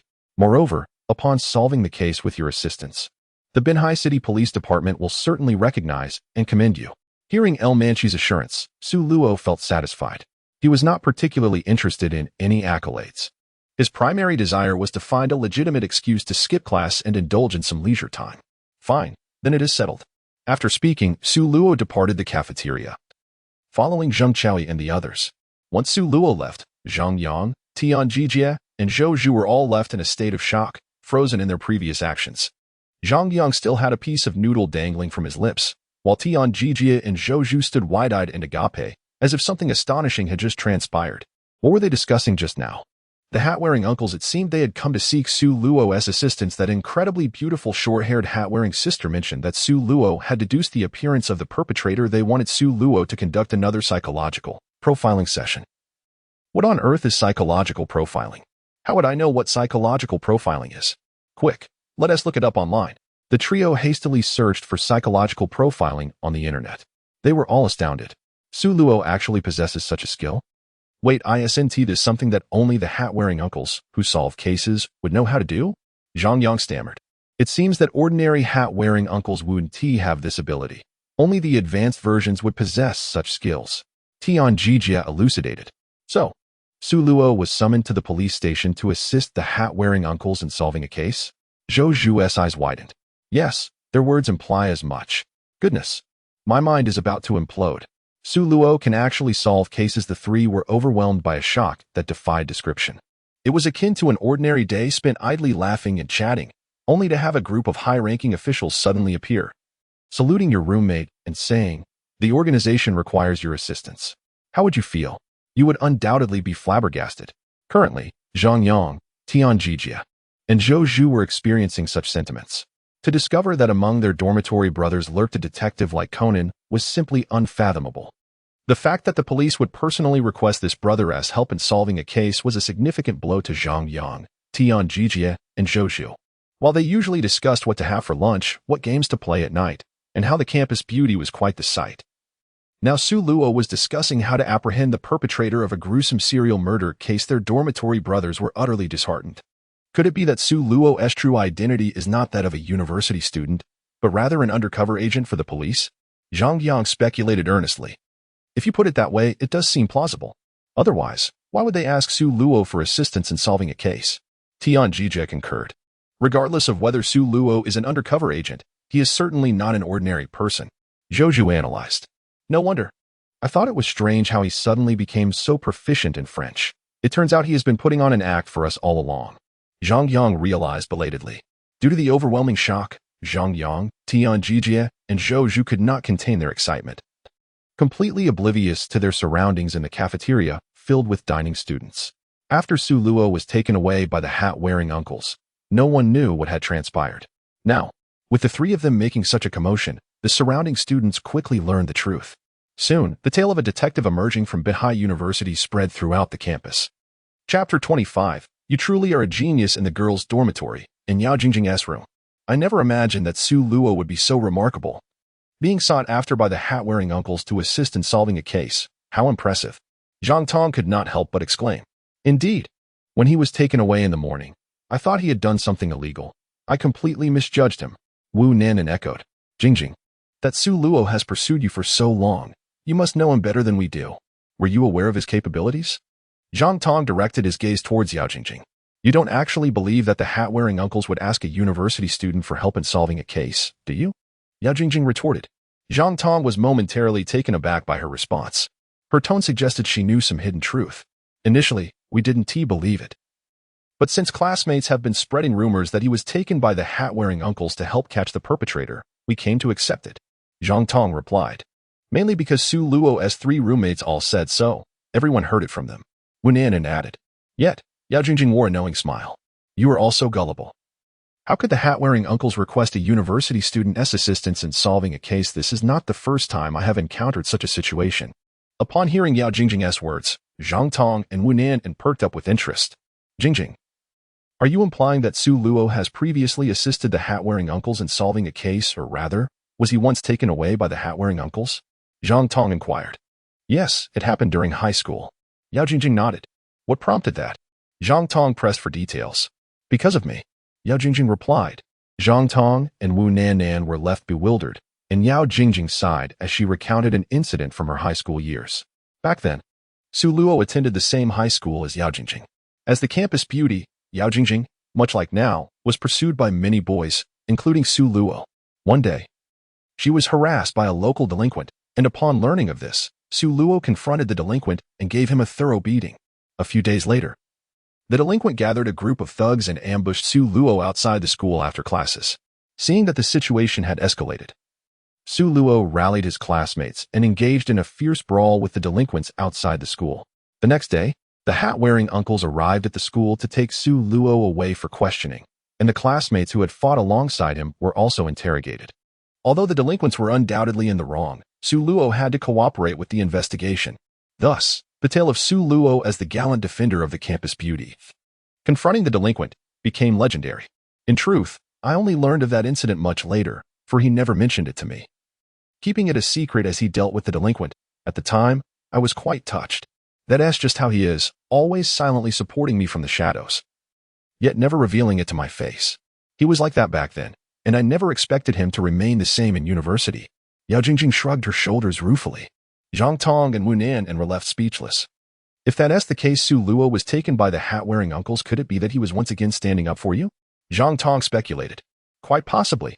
With so many boys with ulterior motives fixated on Jingjing, Su Luo must have intervened to teach them a lesson. And that's why he was taken away by the hat-wearing uncles for questioning. Wunan chimed in. Therefore, all of Su Luo's roommates were summoned for questioning. Perhaps they were involved in a brawl with him? It's confirmed. I never imagined Su Luo would be Jingjing's gallant protector. He truly is a warm-hearted individual. Thus, the story concocted by his roommates about assisting the hat-wearing uncles in solving a case was likely to shield Jingjing from the truth, right? In response to Zhang Tong and Wunan's wild speculation, Yao Jingjing could only nod in exasperation. He was like this in high school. When the hat-wearing uncles took him away for questioning, and everyone asked what happened, he fabricated a story about a neighbor's house being robbed. Claiming the hat-wearing uncles sought his account of the situation. I never anticipated that in university he would become even more adept at spinning tales. Claiming that the hat-wearing uncles asked him for help in solving a case, Yao Jingjing chuckled in disbelief. This Su Luo is truly something. He could simply admit to standing up for you instead of playing these mysterious games. Zhang Tong expressed his confusion. Indeed, I genuinely wish to uncover who harbors ill intentions towards Jingjing, so we can keep our distance. Wu Nanan agreed. Could it be that it's another local delinquent? Jingjing, have you ever been harassed by anyone from outside? Zhang Tong inquired. Yao Jingjing pondered for a moment. No, but last week, while waiting for a bus, a boy from the neighboring school asked me for my WeChat, but I didn't give it to him. From the neighboring school? You mean the tourism college? Zhang Tong asked. Yes. Yao Jingjing nodded. Well, that just solves the mystery. It must have been Su Luo who dealt with him. Zhang Tong declared with certainty. Not giving your information was the right choice. The tourism college is nothing but a disreputable vocational institution, filled with students of questionable character. I have heard that the male students indulge in all manner of vices, while the female students are no better, with some even resorting to abortion in their dormitories. Wunan lamented. Yao Jingjing sighed thoughtfully. It seems he has once again concealed his actions from me. Everything makes sense now. Zhang Tong clapped her hands, as if she had come to a sudden realization. Tong, what are you talking about? Wu Nanan inquired. If Su Luo were the type of selfless protector, it would explain why he has recently been so cold toward Jingjing and even blacklisted her. He must have feared that Jingjing would feel guilty if she found out he dealt with that scoundrel, and thus, to avoid dragging her into it, he decided to cut off all contact and bear the burden alone. That is why he had his roommates fabricate that ridiculous rumor about Uncle Hat asking him to solve a case, all to obscure the truth of him standing up for Jingjing. He cannot possibly reveal that he fought with that boy from the tourism college for her sake, for then Jingjing would be questioned by Uncle Hat. One cannot help but admire Su Luo for being so considerate. He silently shoulders all the weight, helping Jingjing rid herself of that unscrupulous boy without bringing her any trouble. How admirable. Upon hearing Zhang Tong's analysis, Yao Jingjing felt a sudden clarity.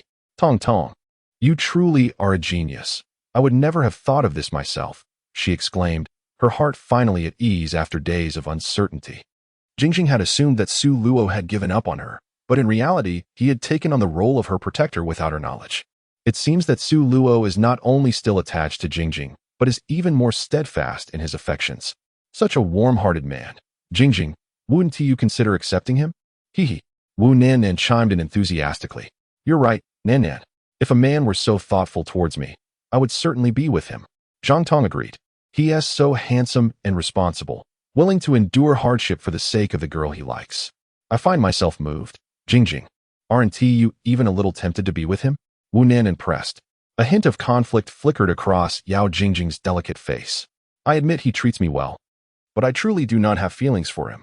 Ever since childhood, I have viewed him as an older brother. Then, if he confesses to you after dealing with Uncle Hat, would you still refuse him? Zhang Tong asked. I would certainly refuse, but I would express my gratitude, especially since he stood up for me. I would be kinder in my response, Yao Jingjing articulated resolutely. Zhang Tong and Wu Nanan nodded in agreement. It is only fair. One cannot feel obligated to reciprocate feelings simply because he concealed the fact that he confronted a boy from the neighboring tourism college. Indeed, love should not be a matter of moral coercion. I support Jingjing's stance. Meanwhile, Su Luo was summoned to the Binhai police station by Zheng Chaoyi and others. He had visited the precinct in the morning for a brief inquiry, but several hours later, the situation escalated.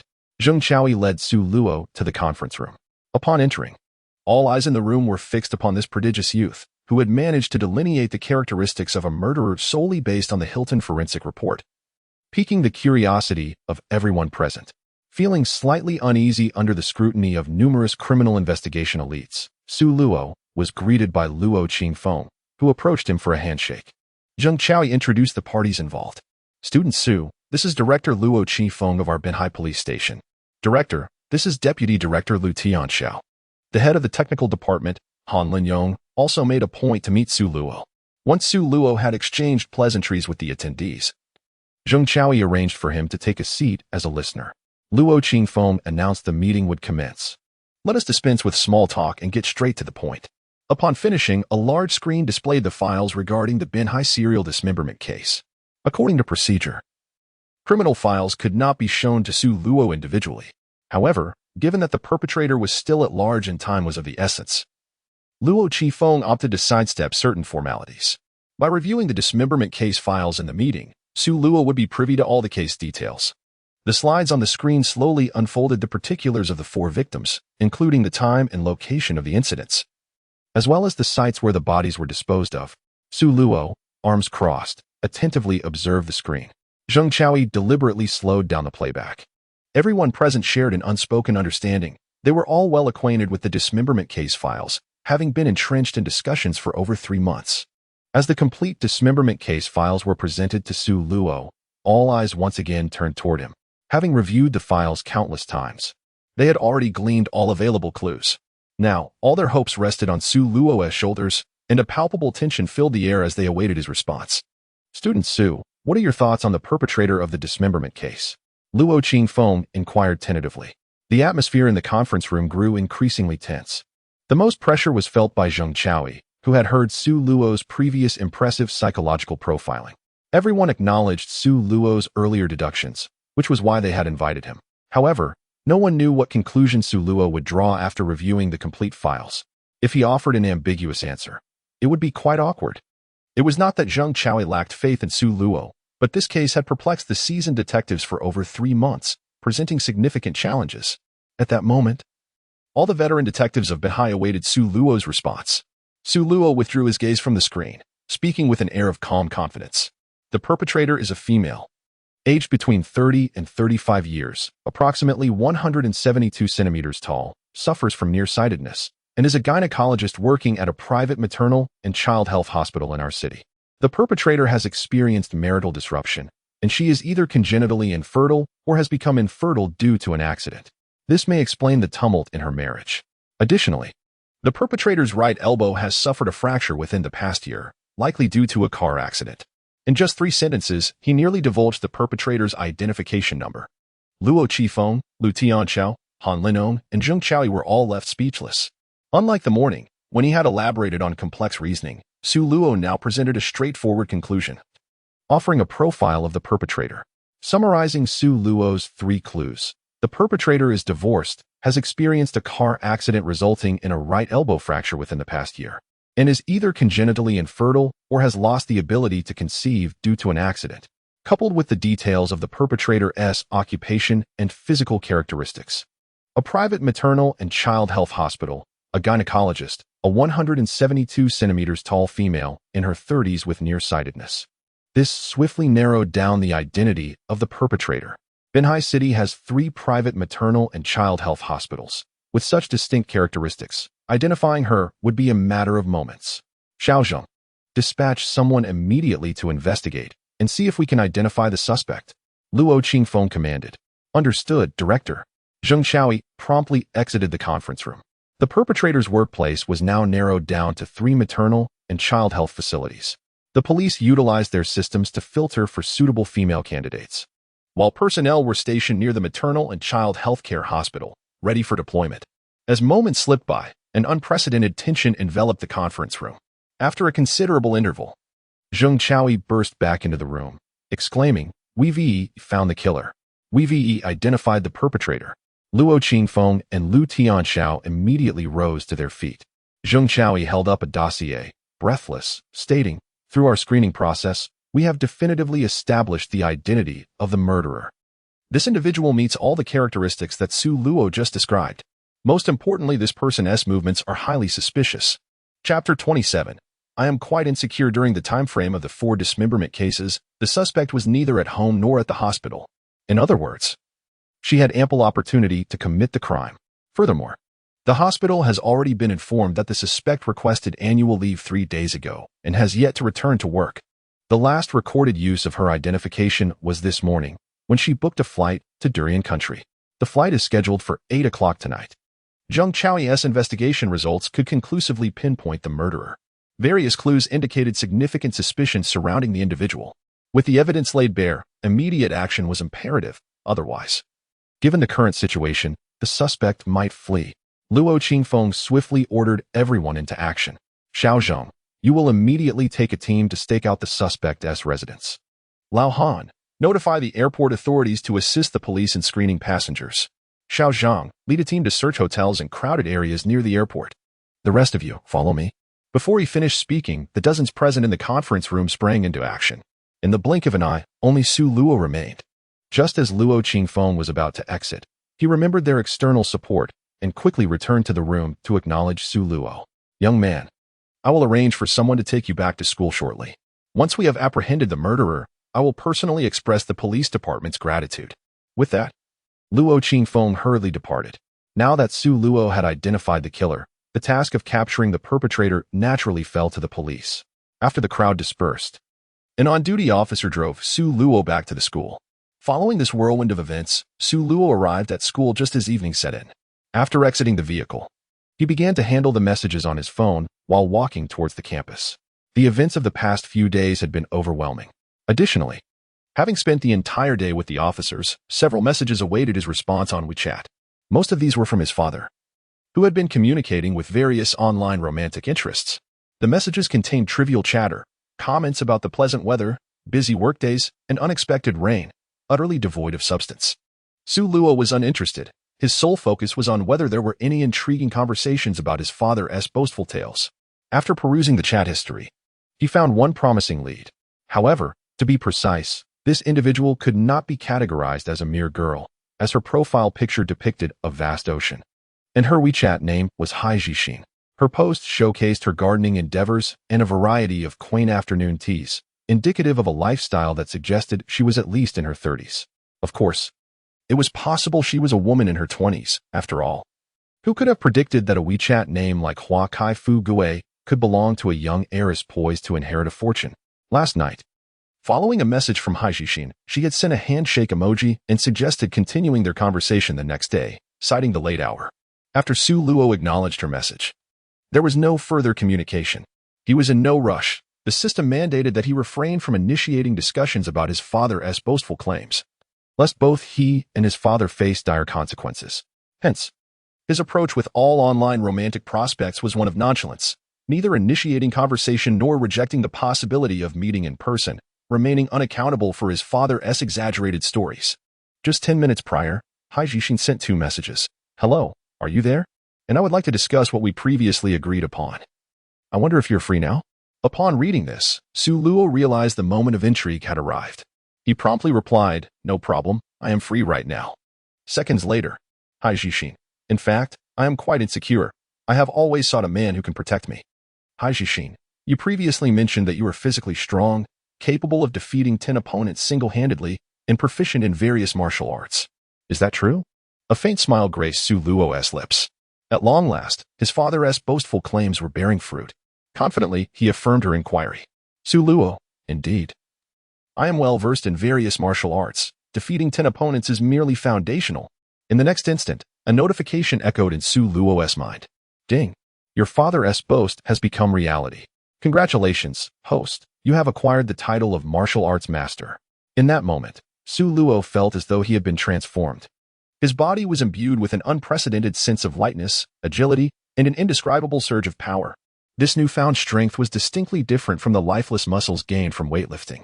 He felt the explosive power and flexibility in every joint, as if he had unlocked a new realm of physical capability. Could this be the sensation of the Indu Ermai being activated? Simultaneously, the essence of martial arts from various schools flooded into his consciousness. Su Luo had now truly become a martial arts master. All martial arts, from ancient to modern, intertwined within him, easily accessible. Fist techniques, palm techniques, leg techniques. internal energy practices. All were now an intrinsic part of his being. This overwhelming sense of power was beyond the scope of language to convey. As he passed a willow tree, thick as a bowl, he inhaled deeply, subtly channeling the power within him. Then, with a gentle touch, he struck the willow tree. What appeared to be a casual tap concealed an internal force capable of moving mountains. Crack! The sturdy willow tree split instantly, akin to drywood fracturing under duress. Observing the branches sway precariously, Su Luo gazed in astonishment and exhilaration at his own hand. No wonder martial arts are said to be techniques of lethal precision. He had merely restrained his strength. If that strike had been delivered with full force against a person, would they not have perished on the spot? It seemed he must exercise caution with this newfound ability. He could not afford to unleash it recklessly. With that thought, Su Luo withdrew his hand and continued towards the school entrance. In the distance, a wide unmarked van was parked amidst the trees across from the school. The windows were drawn, obscuring the interior. Inside sat a dozen burly men, each muscular and wielding a baseball bat. A bald man in a black jacket, seated in the passenger seat, held up his phone, which displayed Su Luo's photo. As he spotted Su Luo approaching the school across the road, a smirk crept across his face. Yes, it's this little brat. Make your move. With that, the rear door swung open, and the group of muscular men bounded out. Bets in hand, the bald man, unhurried, pulled out his phone and activated the recording function. Zhao Jianyu had instructed him to capture the moment Su Luo knelt and apologized, intending to broadcast it online. Hence, the bald man was determined to document every moment of Su Luo's humiliation, ensuring that not a single exciting detail was overlooked. Chapter 28. Slowly forming a question mark, unaware of the unfolding scene across the street, Su Luo continued his walk towards the school gate. Absorbed in the transformative changes brought on by his new title of martial arts master.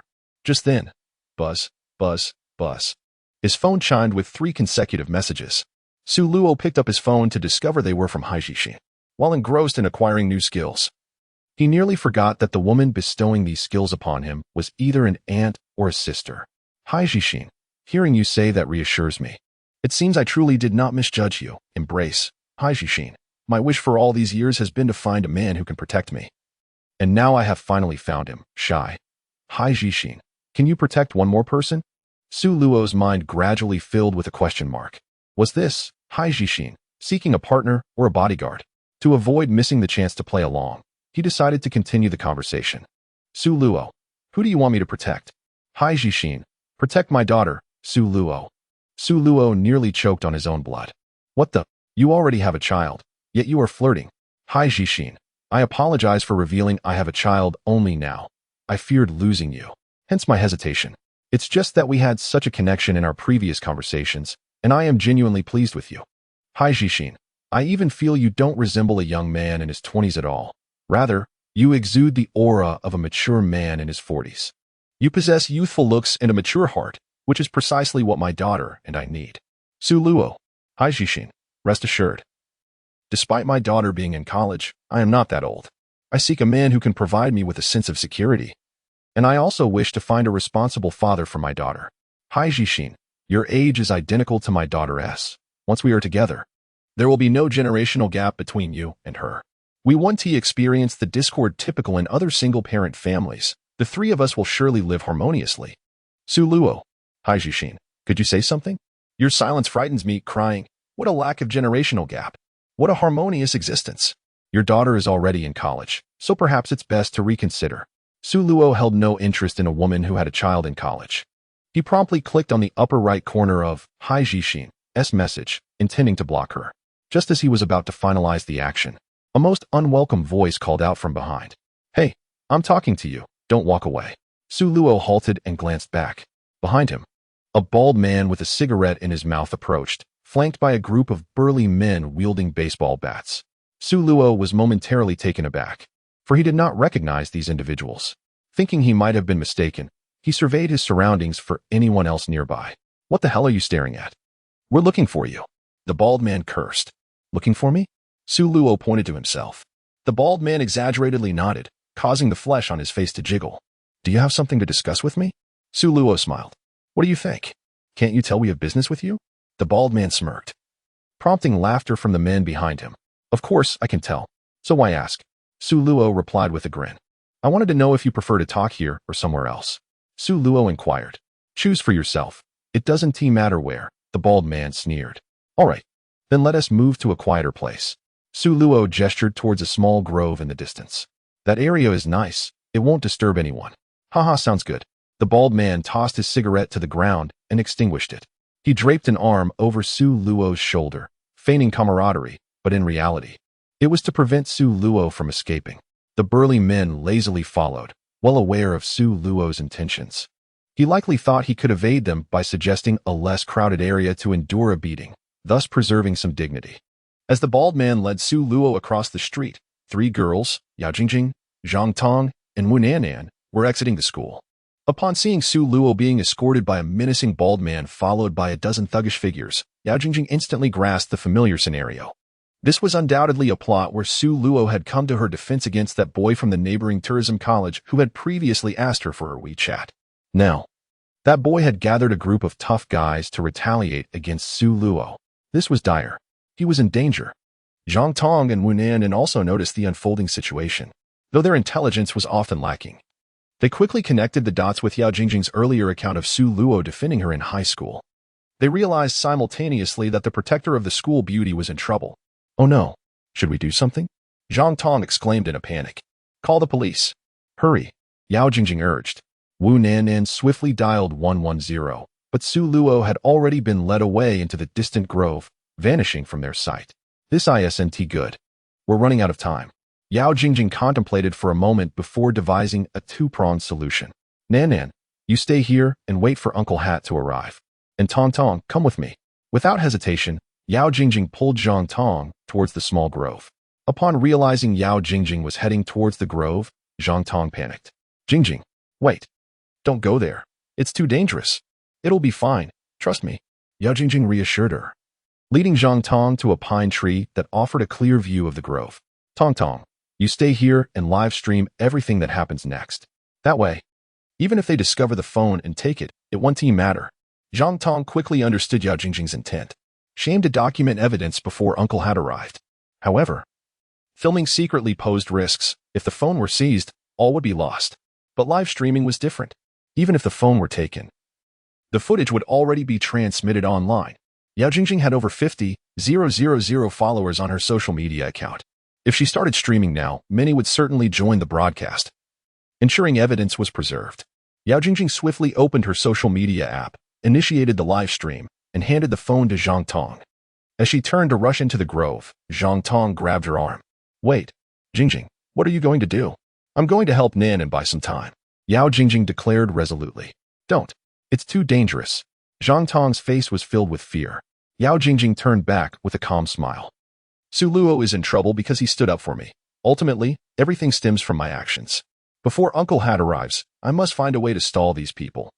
They certainly won't harm me, so don't worry. With that, Yao Jingjing strode confidently towards the approaching crowd. Chapter 29. Please, stop hitting. In truth, Yao Jingjing had her own motives. Yesterday, her clownish antics at the school gate had humiliated her.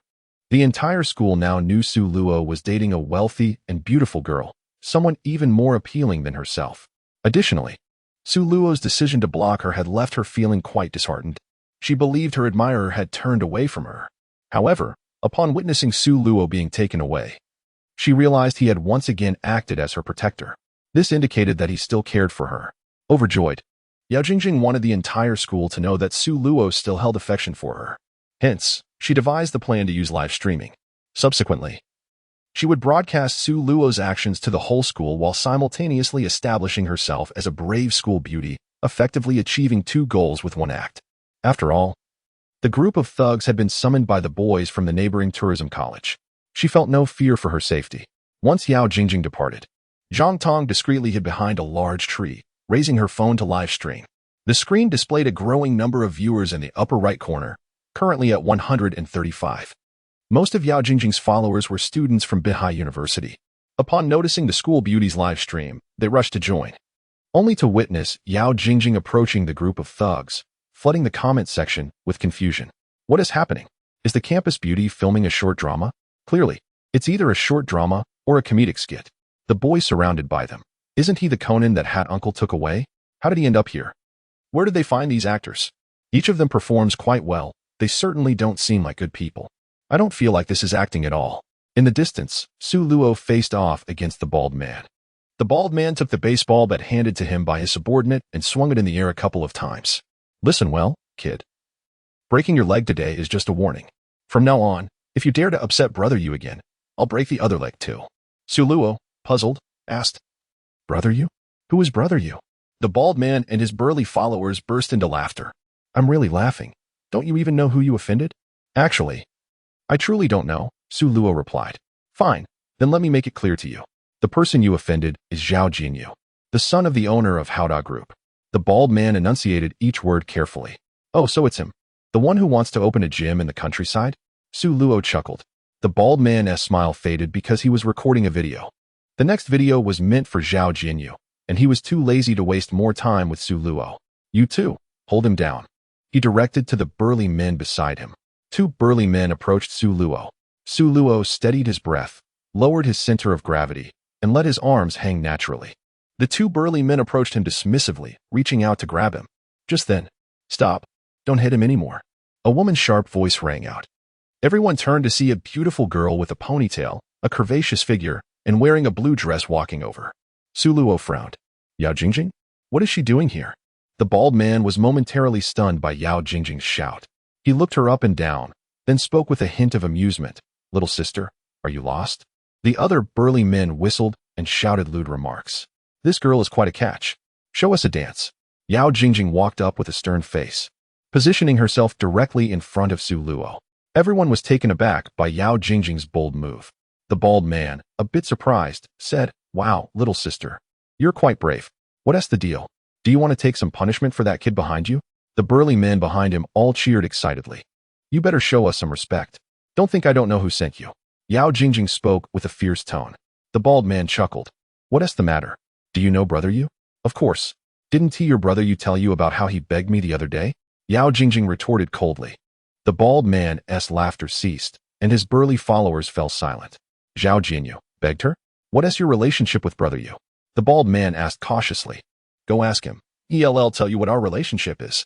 Yao Jingjing glared at the bald man. Seeing her so assertive made the bald man swallow hard. To be honest, he felt a bit anxious. Zhao Jinyu was a notorious playboy, known for treating women frivolously. If he wasn't wealthy, the bald man wouldn't bother working for him. Now, this beautiful girl claimed she knew Zhao Jinyu and that he had begged her for something, clearly indicating their relationship was unusual. Could it be she was Zhao Jinyu's kept university student? Given her looks, she certainly seemed to fit Zhao Jinyu's taste. But what a coincidence to encounter someone Zhao Jinyu fancied at such a moment. The bald man contemplated testing Yao Jingjing. Oh, so it turns out you're his girlfriend. I'm Anan, one of Brother Yu's men. Didn't he mention me? Who's your girlfriend? I never agreed to be with him, so don't talk nonsense. Yao Jingjing replied angrily. The bald man's heart sank. This girl was indeed Zhao Jinyu's type. Zhao Jinyu could become even crazier over women he couldn't have.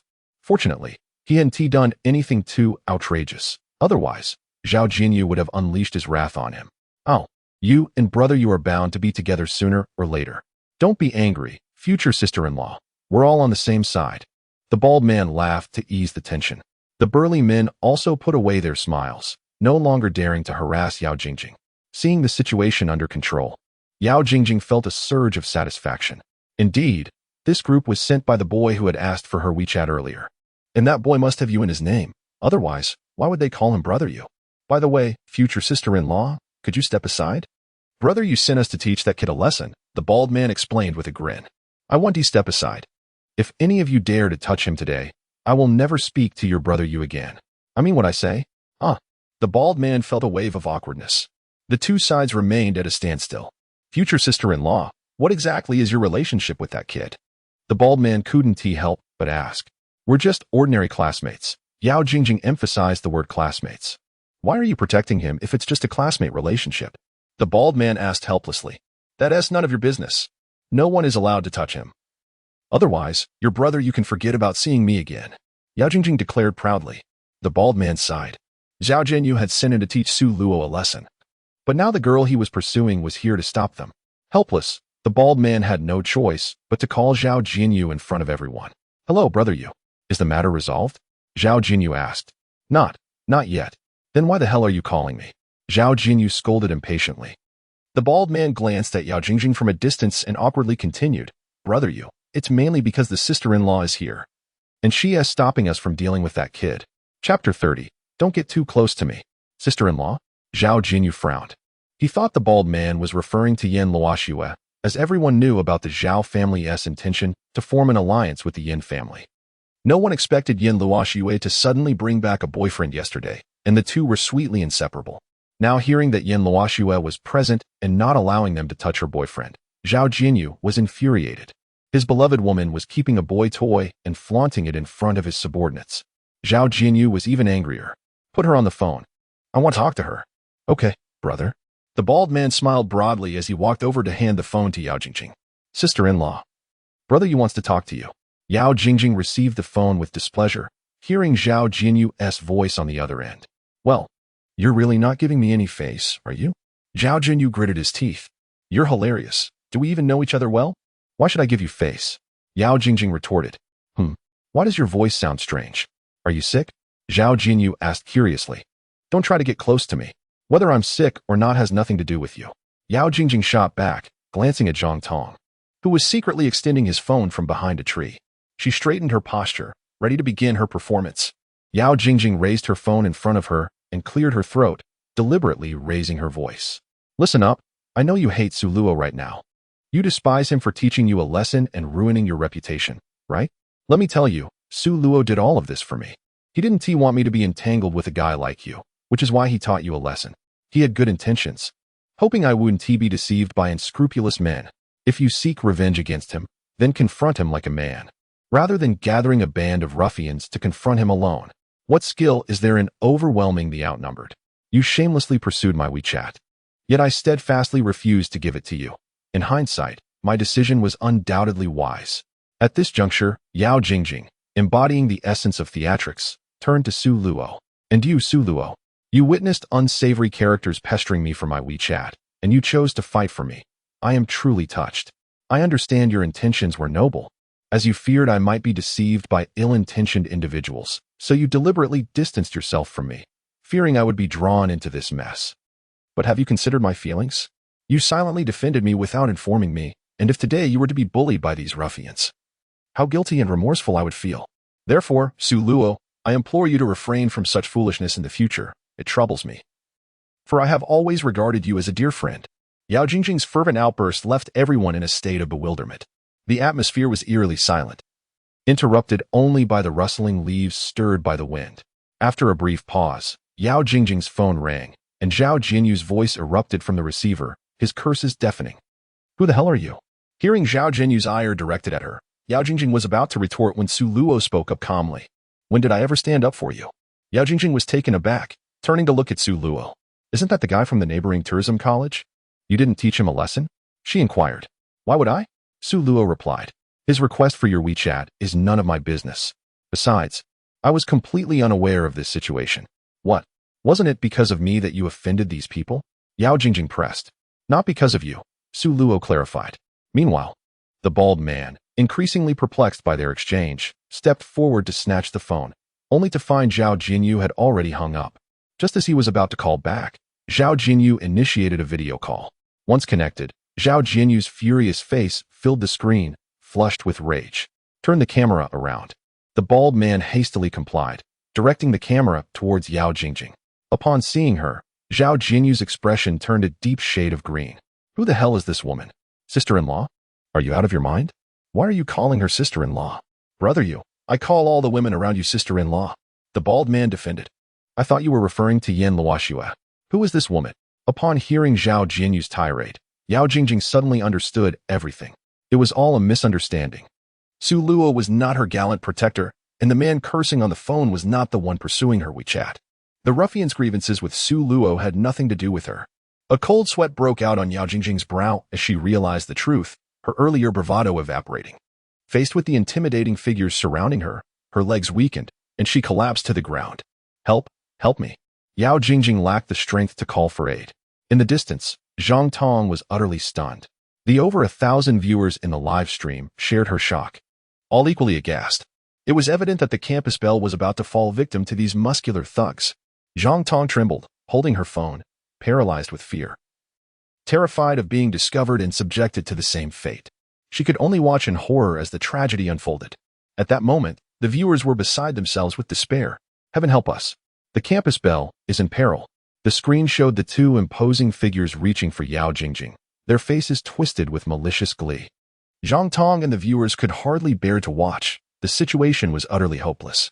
Just as despair threatened to suffocate them, the next second, they witnessed an unforgettable scene. Bang!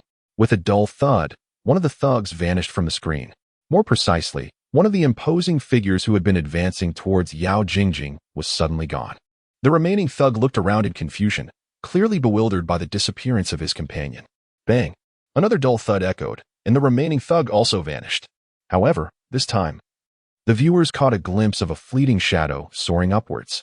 Zhang Tong, along with the viewers, adjusted their cameras upward, revealing that the two thugs who had seemingly vanished were now suspended from a tree. In the distance, Zhang Tong's eyes widened like saucers. She nearly screamed, but quickly covered her mouth. Below the tree, Su Luo stood poised, having just executed a powerful punch. He slightly crouched, legs positioned one in front of the other, left arm bent and clenched at his waist, while his right fist soared towards the sky. His stance alone radiated an aura of formidable strength. The live stream erupted in excitement. Su Luo had just sent two thugs flying. Had he knocked them into the tree with mere punches? This was utterly terrifying. The viewers, though separated by a screen, were left in shock. The previously jovial thugs now wore expressions of horror. The young man before them was nothing short of terrifying. Yao Jingjing, who had been crumpled on the ground, was equally astonished. She had closed her eyes in despair, only to reopen them and find the two loathsome thugs suspended from the tree. My goodness! Su Luo! How powerful! Yao Jingjing had never realized he possessed such strength. Was it truly possible for a human to achieve this? In that moment, Su Luo appeared to her like a deity. The bald man swallowed hard, his years of violent encounters failing to prepare him for this spectacle. He had witnessed many fierce individuals, but never had he seen someone capable of sending others flying into trees with a single punch. No, this was beyond fierce. This was superhuman. Damn it, you little brat. You think you're tough? Let's all go after him and take him down, the bald man shouted, brandishing a baseball bat as he charged forward. The hulking thugs behind him, emboldened by their leader's aggression, followed suit. The might of one cannot withstand the strength of many.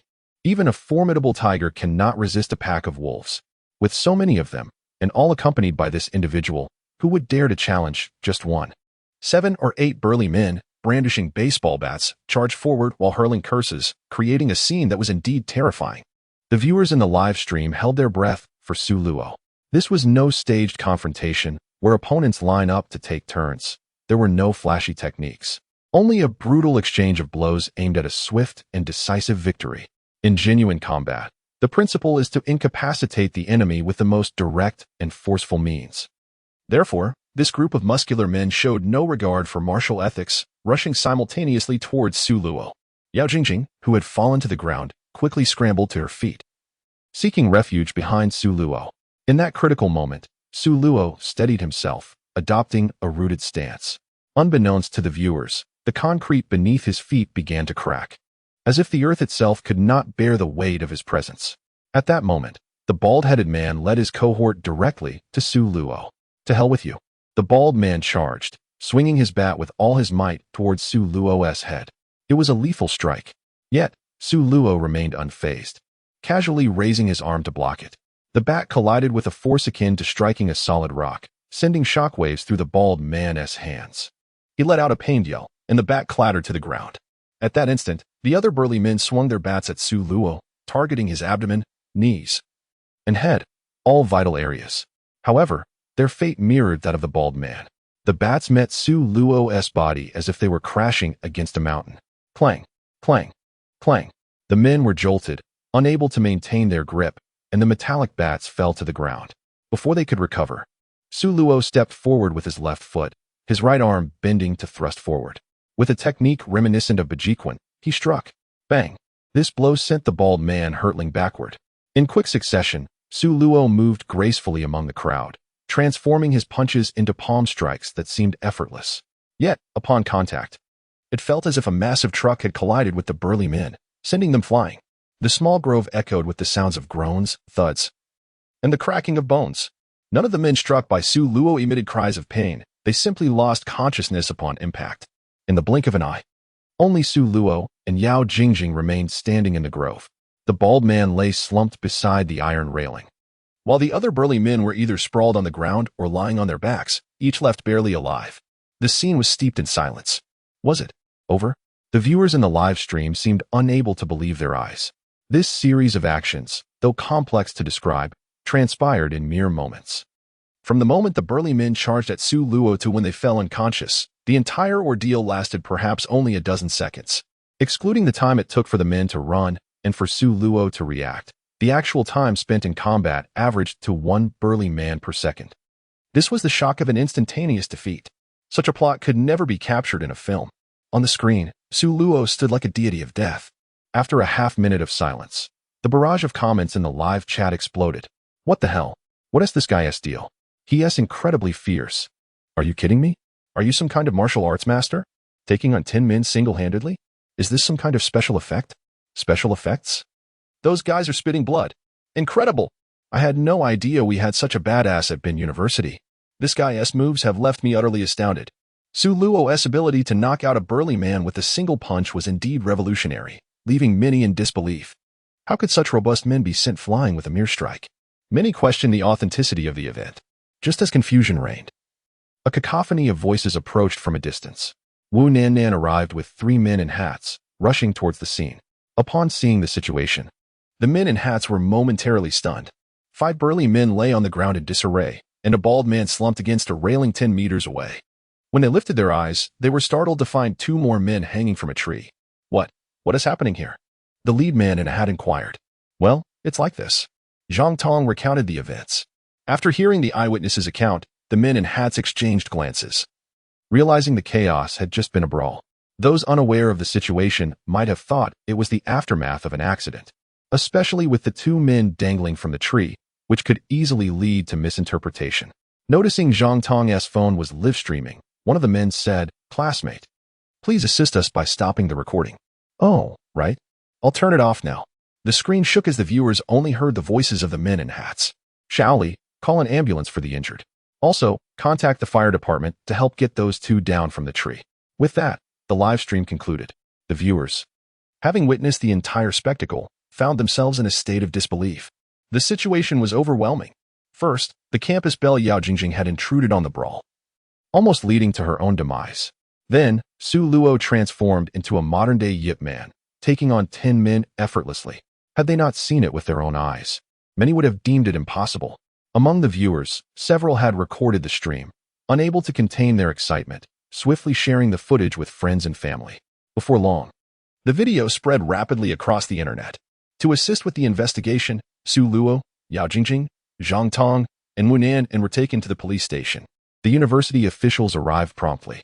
With the video evidence from Zhang Tong's phone, the case became significantly simpler. As they recounted the events, Yao Jingjing realized how absurd her actions had been. Coupled with the fact that the bald man and his associates had criminal records, it was clear that Su Luo had acted in self-defense, absolving him of any legal responsibility. After such a tumultuous day, the group emerged from the police station around 9 in the evening. The university officials escorted Su Luo and the others to the school gate before returning home. Su Luo, Yao Jingjing, Zhang Tong, and Wu Nan walked towards the dormitory. Having spent the day until nightfall, Yao Jingjing and her 2 companions felt utterly embarrassed, as the entire debacle had nothing to do with them. After leaving the police station, Su Luo had not uttered a word to Yao Jingjing or her friends. Now, he walked briskly ahead, as if eager to distance himself from them, reflecting on the events of the past few days. Yao Jingjing could no longer hold back and called out to Su Luo. "Su Luo, wait a moment." Su Luo halted, glancing back with visible impatience etched across his face. "What is it?" Yao Jingjing, undeterred by his expression, addressed Zhang Tong and Wu Nan. "You 2 go ahead. I'd like to speak with Su Luo alone." "All right. We'll head back first." Jingjing, Zhang Tong, and Wu Nan jogged away. Yao Jingjing quickly approached Su Luo, gazing up at the boy she had pursued for years. In that moment, he seemed so unfamiliar to her. "May I have a word with you?" "Of course, but you should hurry. I am anxious to return to my dormitory." Su Luo glanced at the time on his phone. "Why are you in such a rush to go back to your dorm?" Yao Jingjing inquired curiously. "Can I not relieve myself?" Must I report this to you as well? Su Luo replied, feeling somewhat speechless. Yao Jingjing paused for a moment. In the past, Su Luo would share even the most mundane details with her, finding any excuse to engage in conversation. But now, Yao Jingjing's expression dimmed slightly. Su Luo, you weren't like this before. What was I like before? Su Luo frowned. You used to be very enthusiastic towards me and patient. Well, I was young and foolish. Now I have matured. Yao Jingjing adjusted her emotions. I understand that you are upset with me because of the misunderstandings that arose recently. You studying French is not for me. And you're being taken by Uncle Mousie is also not for me. I overthought things. But I just want to ask you one thing. Why did you delete me? Because keeping you takes up space on my phone. My WeChat friend list is nearing its limit, so I deleted you to make room for others. Is that a problem? So, you can't even accommodate me among your WeChat friends anymore? Exactly. I don't believe it. Su Luo, exasperated, picked up his phone and casually scrolled through an overwhelming number of unread messages from wealthy women. He then opened the friend request list, scrolling aimlessly without reaching the end. See for yourself, I am not deceiving you. Yao Jingjing merely glanced at it, surprised by the extent of Su Luo's social engagements. Why are you chatting with so many women? Yao Jingjing asked, biting her lip. Why shouldn't I chat with numerous women? Su Luo countered. Because you once said that during your pursuit of me, you would only chat with me and that you would always love only me. Can we not dwell on the past? Back then, men could have multiple partners. Does discussing that still hold any significance? Su Luo retorted. Fine, you are entitled to your opinion. Su Luo, let me ask you this. Was anything you said while pursuing me ever truthful? Not entirely. Which part was true? I genuinely like women. Witnessing Su Luo's blatant disregard for her feelings, Yao Jingjing could no longer maintain her composure. Su Luo, could you please refrain from behaving this way? Su Luo, irritated by Yao Jingjing's clingy demeanor, replied, What do you want from me? Do you wish for me to kneel with flowers in hand, pleading for you to be with me? Or perhaps you want me to announce to the entire school that I, Su Luo, will marry no one but you? That's not what I mean. I do not care what you mean. Since you insist on making a fool of yourself, let us lay everything bare today to avoid future misunderstandings. I admit, I was foolishly persistent before, but that was in the past. Now I wish we had never met. Please stop overanalyzing my actions and imagining that everything I do is connected to you. Just like the events of today, you chose to dramatize things, even involving the police. Yao Jingjing, you are a university student. Could you refrain from engaging in such absurd antics? If you cannot comprehend this, let me be more blunt. Please do not be so self-important, thinking that every male in the world is enamored with you. You have studied geography. You surely understand that the earth continues to revolve regardless of who is absent, right? I know many pursue you, but I am no longer among them. Therefore, let us not waste each other's time.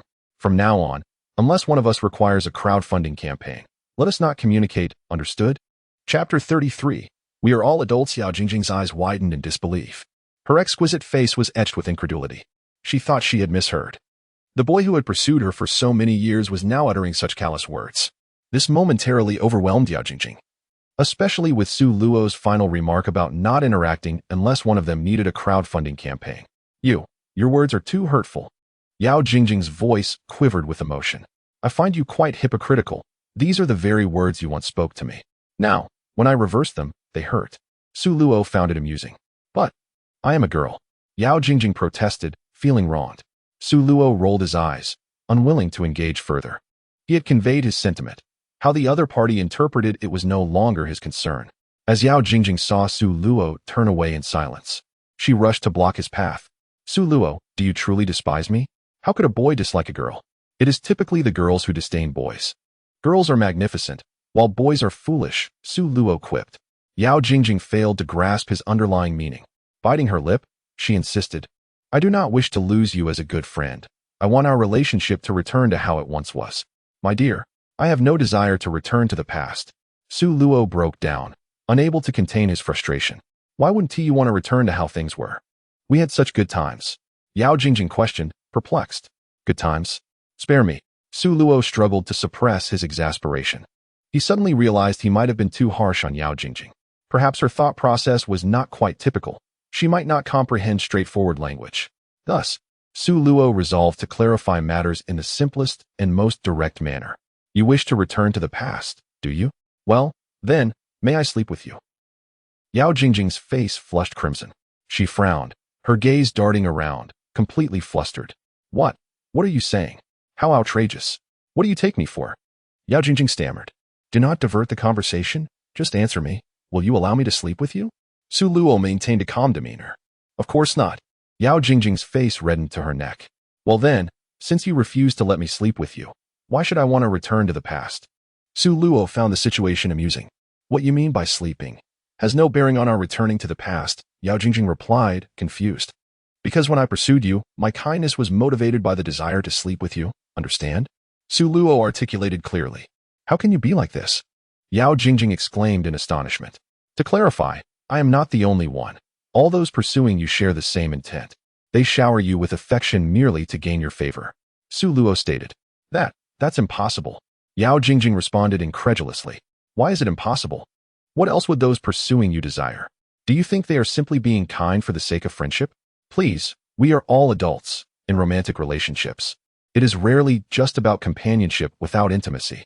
Perhaps there exist men who seek only companionship, but I am not one of them. I would much rather seek intimacy without the emotional entanglements.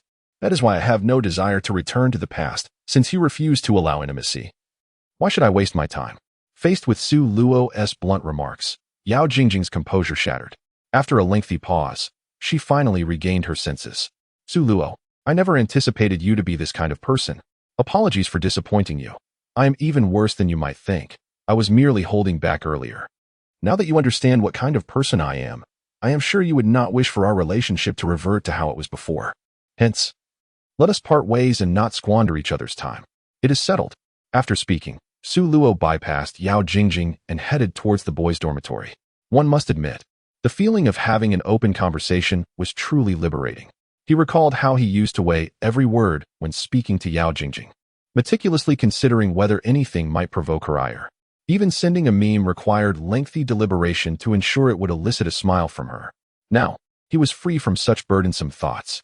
Su Luo no longer cared about his image in Yao Jingjing's eyes. In fact, he almost wished for her to perceive him as a sleazy character. After all, as long as it meant keeping her at a distance, he was willing to let her think him a scoundrel or a rogue. This was not a deliberate attempt to appear callous. Rather, it stemmed from the misfortunes that seemed to accompany any association with her. In his previous life, his infatuation with her had led to dire consequences, culminating in a fatal accident. Reborn, Su Luo had resolved to maintain his distance from this woman. Yet, the irony was that the more he sought to evade her, the more she gravitated towards him. Today's events were a prime example. Had Yao Jingjing not reported the incident and engaged in her extravagant live-streaming antics, he would not have found himself confined to the police station until nightfall. The burly men there could have been dispatched in under a minute, allowing him to return to his dormitory, play games with Zhang Yang, indulge in street food outside the campus, or perhaps chat with wealthy women on WeChat, potentially acquiring new skills. Anything would have been preferable to languishing in the police station. All of this was Yao Jingjing's doing. To be fair, if her concern had been solely for Su Luo's safety, he would not have objected. However, it was clear she had her own agenda. First, the report, then the live stream, followed by a heartfelt essay that was rather distasteful. This was precisely why Su Luo felt compelled to clarify things with her today. He genuinely wished for Yao Jingjing to distance herself from him and refrain from any further entanglements. As Yao Jingjing observed Su Luo's retreating figure, she mused. Su Luo was no longer the person she once knew. Henceforth, they would cease to acknowledge one another. It turned out that all his previous gestures towards her were merely a pretext for those kinds of things. With her mind in disarray, Yao Jingjing wandered back. She was struggling to accept the reality before her. At that moment, her phone vibrated in her pocket. Distracted, she took it out to check the notification. A contact with an ocean-themed avatar, named Hai Jixin, had messaged her. Hi Jixin, sweetheart. Why haven't you replied to Mom's messages? Yao Jingjing had been at the police station from afternoon until evening, unable to respond to her mother's texts. To avoid worrying her mother, she certainly would not divulge the truth. Yao Jingjing, Mom, I went shopping with my roommate and just saw your message. Hi Jixin, oh that's good. Yao Jingjing, hugging. Hi Jixin, sweetheart, do you have time right now? Hi Jixin, Mom has something very important to discuss with you. Chapter 34. Online dating is quite wonderful. Yao Jingjing, I have time. Under normal circumstances, Yao Jingjing would have inquired about her mother's concerns or shared a few lighthearted jokes. Their conversations were usually filled with joy. However, Yao Jingjing now felt utterly devoid of enthusiasm.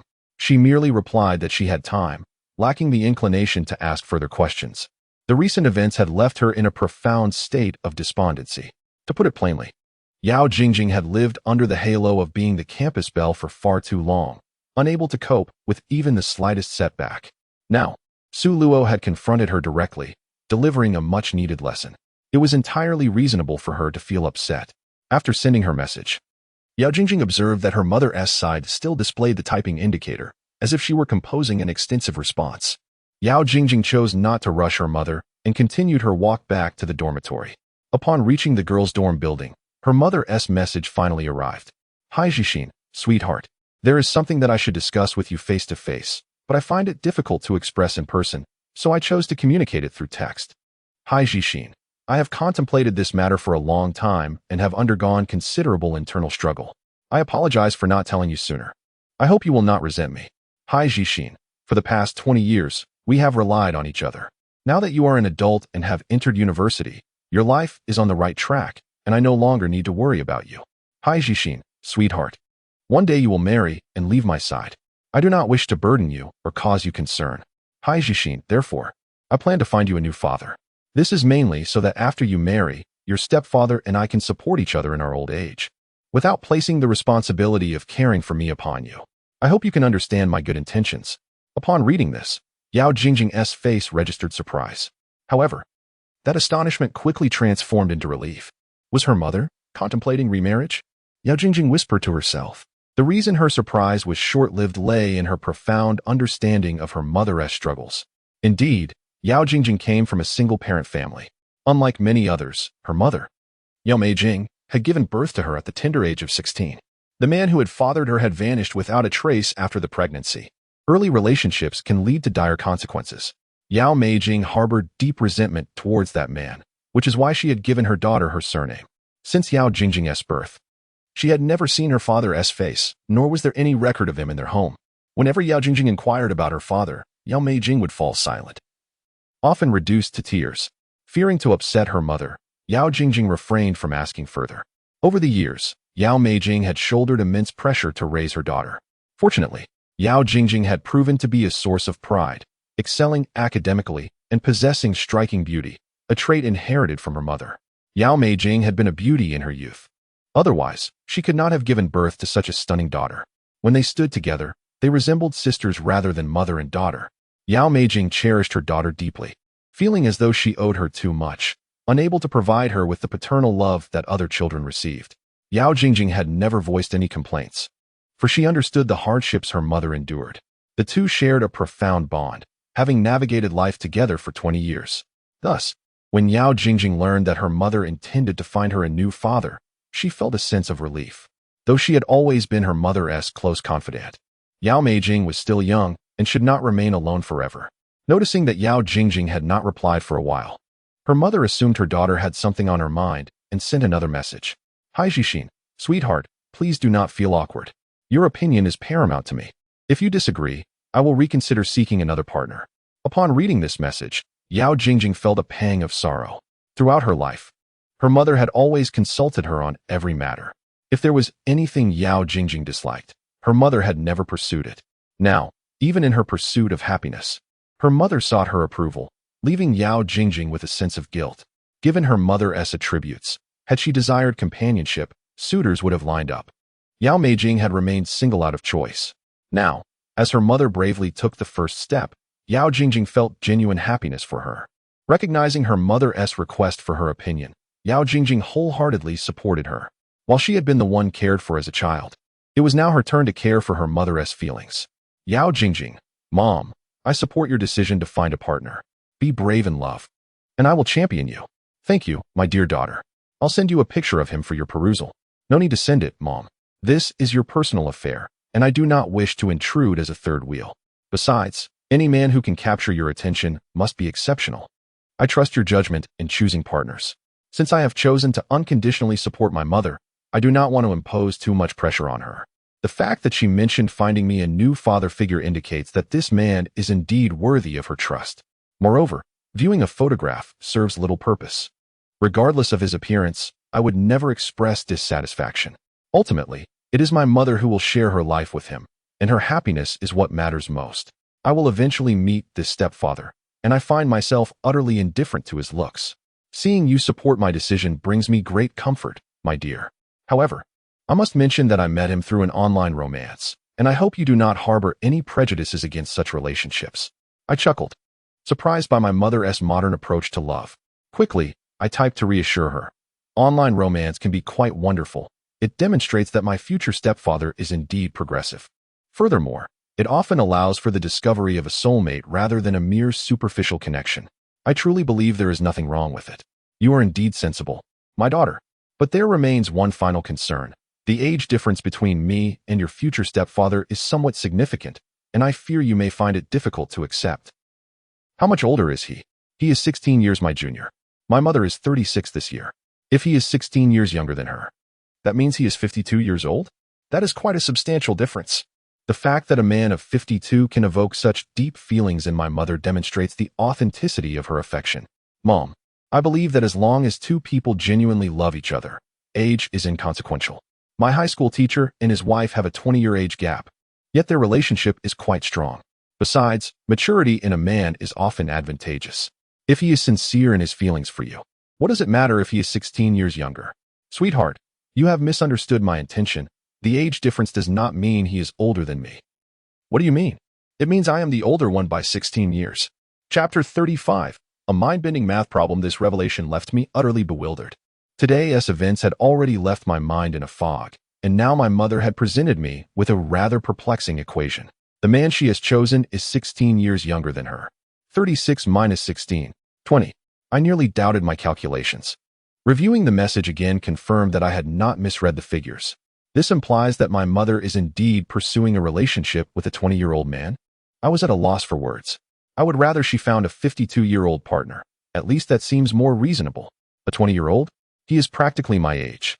What nonsense. Setting aside concerns about whether this young man is dependable or how far their relationship might go, I pondered how I would address him when we eventually meet. We are both 20. Would I call him Dad? Uncle would seem even more inappropriate. The very thought of us three together in public conjures an odd image. As I spiraled into confusion, my mother sent several more messages. Perhaps you need time to digest this reality. I understand your feelings. However, my relationship with him is not as you might imagine. Despite his young age, he possesses a remarkably mature demeanor. Conversing with him feels akin to speaking with a man in his 40s. Though he bears a youthful visage, his heart is steady and wise. Most importantly, he is in excellent physical condition, capable of protecting both of us and providing a profound sense of security. This is why I wish to discuss this with you. He is the most captivating man I have encountered in years. Although I am older by 16 years, as you previously stated, if we are soulmates, age is irrelevant. Seeing my mother extolling the virtues of this young man left me in a state of disarray. Initially, I supported her bold pursuit of love, but I had not anticipated her to be so audacious. I began to question if my mother was engaging in a rather avant-garde romance.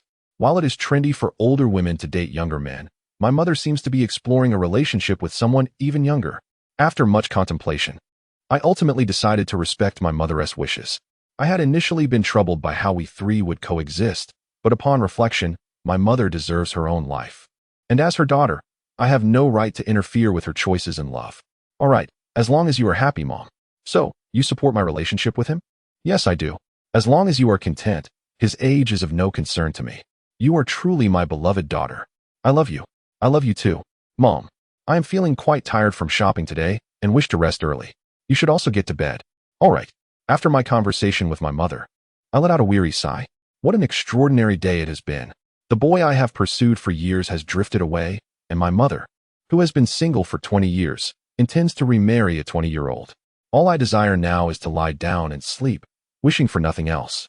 Meanwhile, in the boys' dormitory of Binhai University, room 320, as Su Luo entered, Zhang Yang, Tian Jiji, and Zhou surrounded him, their eyes gleaming with excitement. Su Luo felt uneasy under their intense scrutiny. What were they on about? Zhang Yang leaned closer, examining Su Luo's arms. I never imagined you were such a martial artist. Tian Jiji and Zhou joined in, squeezing Su Luo's biceps. Indeed, this arm is all muscle. No wonder you can send a person flying with a single punch. When did you become so formidable? Teach us too. Yes, it's unfair for you to be so strong while we remain weak. Su Luo knew they had likely seen that video and was not surprised. Nearly every student at the university had probably watched it. Do you want to be like me? Absolutely. Do you want to know how I achieved this? Definitely. Well then, you'll have to stop being so timid. Get lost. As Su Luo bantered with them, he proceeded to wash up. Zhang Yang and the others followed closely behind him. Hui Yuanjia's 20 years of training didn't even send a tree flying. Are you a master come down from the mountain? You can solve cases and practice martial arts. Su Luo, confess. Do you have some extraordinary identity? A special forces soldier? The return of the Dragon King? This is how the protagonists in novels are often portrayed. Faced with their relentless inquiries, Su Luo concocted a casual excuse to appease them. All right, I'll come clean. I have been practicing martial arts since childhood.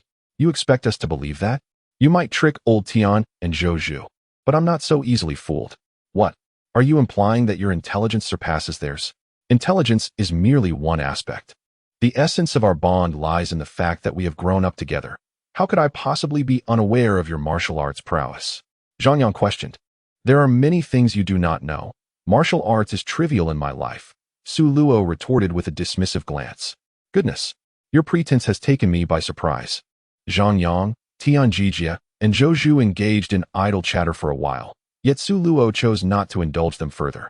The trio, realizing the futility of their attempts, shifted their conversation to the remarkable impact of Su Luo's video.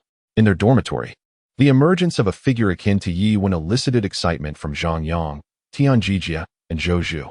It was akin to the emergence of an extraordinary talent at school, and years later, they would boastfully recount him. He is my brother. He used to sleep above me in college. After finishing his personal grooming, Su Luo returned to his upper bunk, listening to Zhang Yang and the others boast while he attended to messages on his phone. Today had been a whirlwind of visits to the police station. From dawn till dusk, yet he had yet to receive responses from the affluent women. At that moment, he noticed an abundance of messages from Hai Jixin.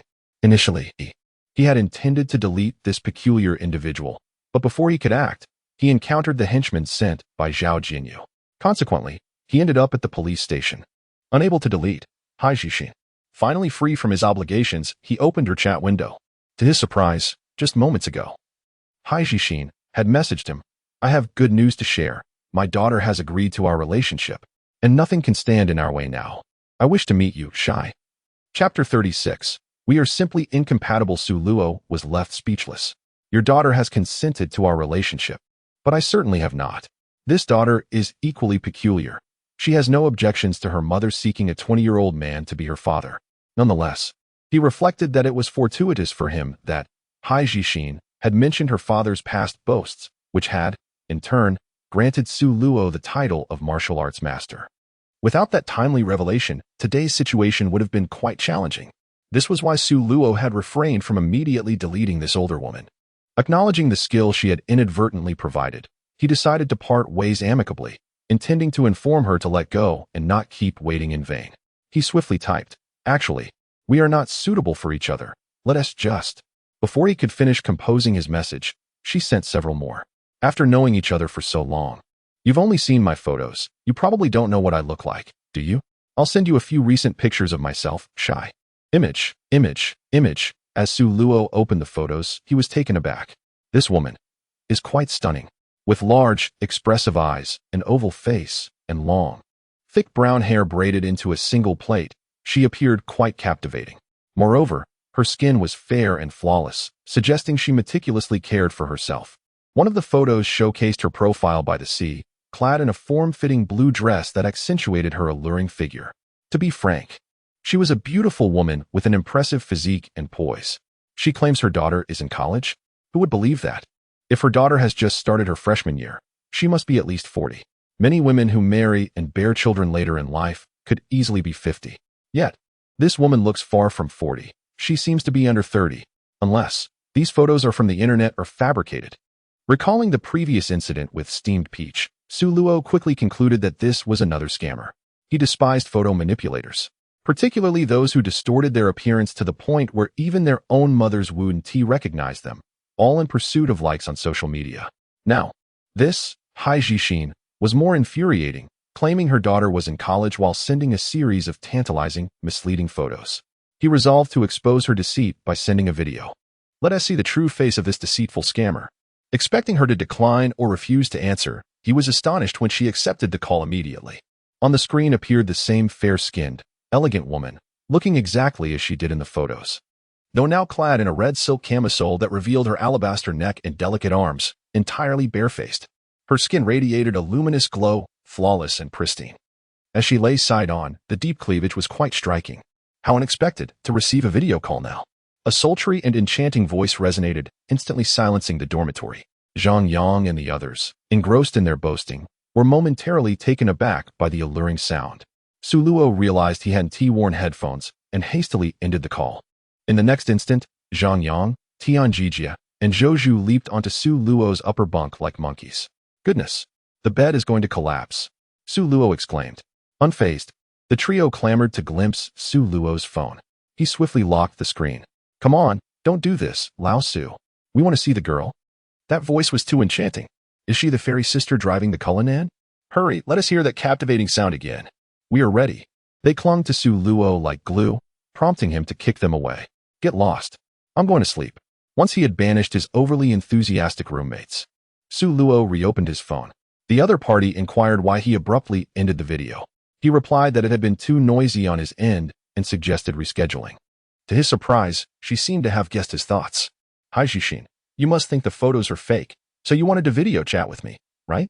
Sly smile. Su Luo, indeed, especially since you mentioned your daughter is in college. The disparity in those photos is quite significant. Hi Jixin, I understand. Everyone who has seen me can't believe I have a daughter in college, Sly smile. Su Luo, expression, an awkward yet polite fake smile. Hi Jixin, on our first video call, you weren't even dressed. Sly smile. Su Luo hadn't intended for her to accept the video call. He had merely been shirtless. Unexpectedly, she accepted instantly, creating a rather awkward situation. Hi Jixin, let us meet. I want you to know me better, toothy grin. Though this woman was indeed captivating, Su Luo was not inclined towards online romance at this moment. Even if she was well-preserved and maintained her allure, having a daughter in college felt peculiar to him. Thus, he casually offered an excuse to deflect her intentions. Su Luo, I've been quite busy with my studies. Let us talk when I have more time. Hi Jixin, all right. I will wait for you, lips. Hi Jixin, I may have been too forward. After all this time discussing emotional matters, we haven't even touched on your studies. Which university are you attending? Su Luo, just an ordinary university in a third-tier city, nothing worth discussing. Mentioning school is quite bothersome. Hi Jixin, I understand. My daughter feels the same. She gets irritated when school topics arise. Let us discuss things that can bring us joy instead, mischievous smile. Every time Su Luo heard her mention her daughter, an uncomfortable sensation washed over him. Had it not been for the unexpected nature of the video call, he would have deleted Hi Jixin long ago. Moreover, judging by her words, it seemed his father had been pretending to be him and conversing with her for quite some time. Perhaps there were unexpected benefits to be had, even acquiring another skill. Su Luo resolved to keep Hi Jixin around for a while to observe. The following day dawned as the sun rose as usual. The morning news has sparked intense attention from all sectors of society. The sensational serial dismemberment case in Binhai has seen the perpetrator apprehended by the police last night. The assailant, Zhang Jieru, a 32-year-old female surgeon at Binhai Shi Maternal and Child Health Hospital. The specific details of the case are still under investigation. The Binhai police extend their heartfelt gratitude to a certain university student from Binhai University for providing crucial leads. The concluding sentence of the news left the students of Binhai University collectively astonished. They were aware of Su Luo's assistance to the police, but they could hardly fathom that the case he helped solve was the nationally renowned serial dismemberment case. Chapter 37. Has he switched partners again? This was a case that had eluded the police for over 3 months. For 3 months, the female residents of Binhai City lived in fear due to the perpetrator's actions. Who would have thought that a university student could crack the case? And that this detective was right among them? The entire faculty and student body of Binhai University erupted with excitement, especially those classmates who shared a close bond with Su Luo. In the past few days, Su Luo had already astonished them in French class, and now he had aided the police in solving such a significant case. The impact was simply overwhelming. Of course, what surprised everyone the most was the gender of the murderer. The brutal killer of 4 women turned out to be a woman herself. This revelation sent shockwaves through society. What kind of woman harbors such a ruthless heart? At noon, Binhai Police Chief Luo Qingfeng and Deputy Chief Lu Tianxiao personally visited Binhai University. Among the entourage were criminal police team leader Zheng Chaoi, Liu Manchi, Lu Chao, as well as the families of the dismemberment victims. The gathering at Binhai University was to express their gratitude to Su Luo in person. The university president and other officials had already been waiting at the school gate. Having just finished breakfast in the cafeteria, Su Luo was summoned to the principal's office by his homeroom teacher, Zhao Yanqing. Principal Ma Long briefly explained the situation to Su Luo, and he was then surrounded by everyone and escorted to the school gate for a forced appearance. The entrance of Binhai University had been adorned with a red carpet. Traffic control measures were in place, and the media had not been informed to extensively publicize the event. Firstly, the dismemberment case itself is quite grave, and with the families of victims present, it was deemed inappropriate to sensationalize it. Secondly, to protect Su Luo's personal privacy and avoid unnecessary public scrutiny and trouble. Thus, only the publicity committee members of Binhai University and the publicity department officers from the Binhai Police took photos and recorded videos. Initially, Luo Qifeng represented the entire Binhai Police Department to commend and thank Su Luo. Following that, the victims' families expressed their gratitude to Su Luo and the police. Without Su Luo's assistance, the perpetrator would not have been apprehended so swiftly. The emotions of the victims' families ran high. They knelt and bowed, creating a poignant atmosphere. After a group photo, Luo Qingfeng and the police personnel departed. Although the perpetrator, Zhang Jiru, had been captured, the case proceedings would continue as normal. Only Liu Manchi remained behind. She sought to learn from Su Luo, as he had provided all the details and investigative insights for the case. Liu Manchi wished to seize this opportunity to gain further knowledge from Su Luo. He first returned a thick stack of commendation banners and certificates to his dormitory. Liu Manchi was already waiting for him at the school gate. It was now the noon break, and students were gradually exiting the campus. Upon their departure, everyone was drawn to the striking figure of a short-haired, graceful young woman at the entrance. Dressed in a khaki shirt, loose black jeans, and white sneakers, Liu Manchi exuded an athletic charm honed by years of fitness. Perhaps the need to chase down criminals required agility, as her thighs and hips were notably well-defined. Soon, Su Luo emerged. Upon meeting, they walked forward animatedly engaged in conversation. What do you want to eat for lunch? My treat. Then I shall not hold back. My living expenses have exceeded this month. Don't be modest. What delicious options do you have nearby? There are plenty of delightful eateries around our school. The students heading out for lunch were unaware of Liu Manchi's identity. When Luo Qingfeng and the police personnel posed for a photo with Su Luo, everyone was in class. Therefore, as Su Luo and Liu Manchi strolled along the path, numerous whispers ensued. Isn't that the guy from the aquaculture department? Why is he with a different girl again? Yeah, whatever happened to that rich beauty he was with before? This short-haired girl is stunning. Her figure is fantastic. She clearly works out. Damn, I'm so envious. This guy has a knack for attracting beautiful women. Yao Jingjing also noticed Su Luo walking alongside Liu Manchi. She merely scoffed and continued on her way. After Su Luo's hurtful remarks yesterday, she had completely given up, since they had agreed to part ways. Su Luo's companionship with anyone else was of no concern to her. Yao Jingjing did not wish to appear overly invested in Su Luo. That would suggest defeat. Zhang Tong and Wu Nannan also sensed Yao Jingjing's change in demeanor. Yao Jingjing would certainly not disclose the harsh words Su Luo had spoken to the two of them. However, following her private conversation with Su Luo last night, her mood had been notably low, and she had gone straight to sleep upon returning. Even without confirmation, they could surmise the situation. Now, witnessing Su Luo with a new partner, Zhang Tong and Wu Nannan intentionally criticized him in front of Yao Jingjing. What a flirt. Thank goodness Jingjing didn't end up with him. He clearly falls for anyone pretty. Who would have thought he was such a scoundrel?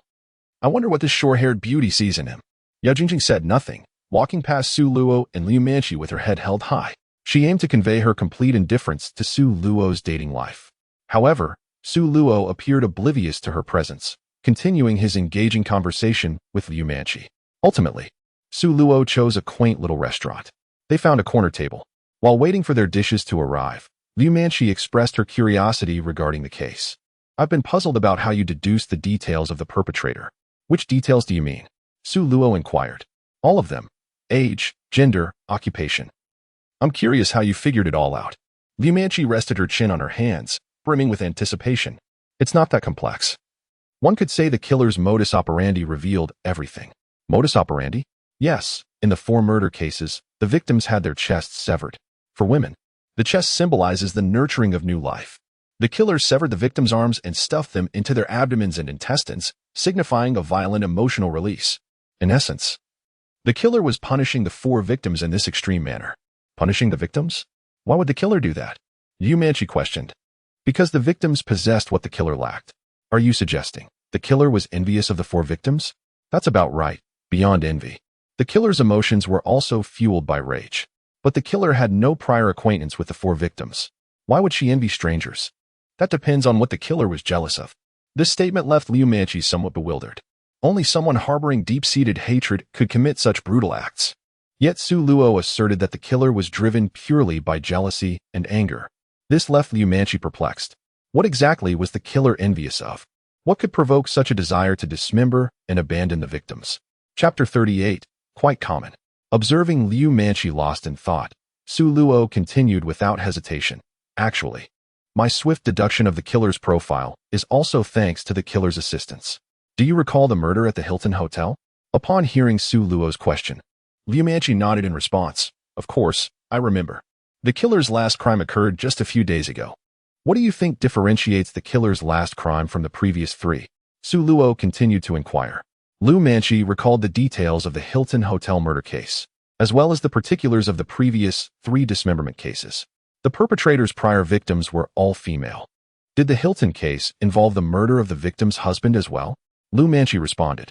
Su Luo shook his head, saying, the details of the crimes do indeed differ. But that is not the distinction I am referring to.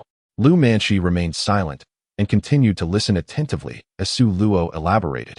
If you meticulously review the cases, you will find that there are virtually no useful clues from the first 3 dismemberment cases. This indicates that the perpetrator had planned meticulously and practiced extensively. Possessing an acute familiarity with the area where the bodies were disposed of, and every detail was executed with utmost caution. Now, looking back at the Hilton case, the murderer not only left a fatal silhouette, but also left their hair within the victim's body. This is markedly different from their previous modus operandi, as the Hilton case is riddled with too many flaws. It is evident that the perpetrator did not have the opportunity to prepare or plan and acted impulsively. The question arises, why did the murderer suddenly lose control, risking the exposure of their identity to commit the crime? The answer is quite simple. The first possibility is that the peculiar couple at Hilton had discovered the identity of the murderer, prompting the need for silencing them. The second possibility is that the couple inadvertently touched a nerve, causing the perpetrator to lose emotional control and commit murder. The police were baffled for 3 months regarding the identity of the culprit, and it is likely that the peculiar couple remained unaware as well, making the first possibility almost negligible.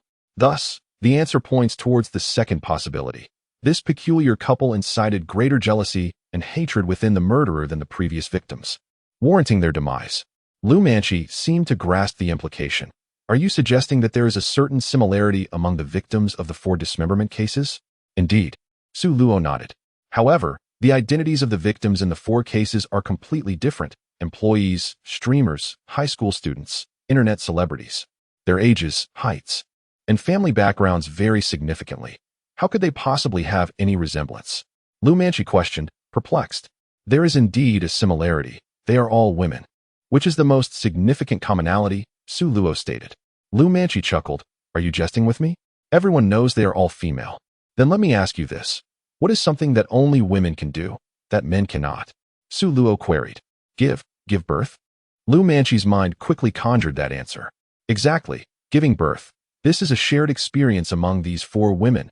Regardless of their ages or identities, they have all born children. Su Luo corrected her.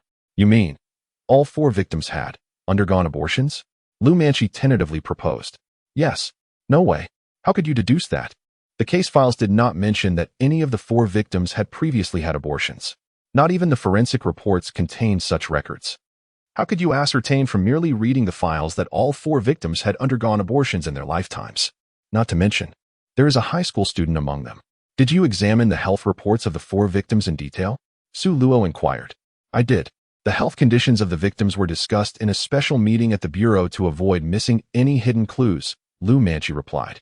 Did you notice that the HCG levels of the 4 victims were all quite low? Su Luo continued. This, I truly did not notice. The health reports involve hundreds of data points. The forensic team only focused on important data such as blood type and DNA. While less critical data was not included in the investigation, Lu Manchi explained. Su Luo nodded. That is understandable. HCG refers to human chorionic gonadotropin, and that value is indeed not a primary concern. However, after a woman undergoes an abortion, HCG levels plummet dramatically, even 6 months post-abortion.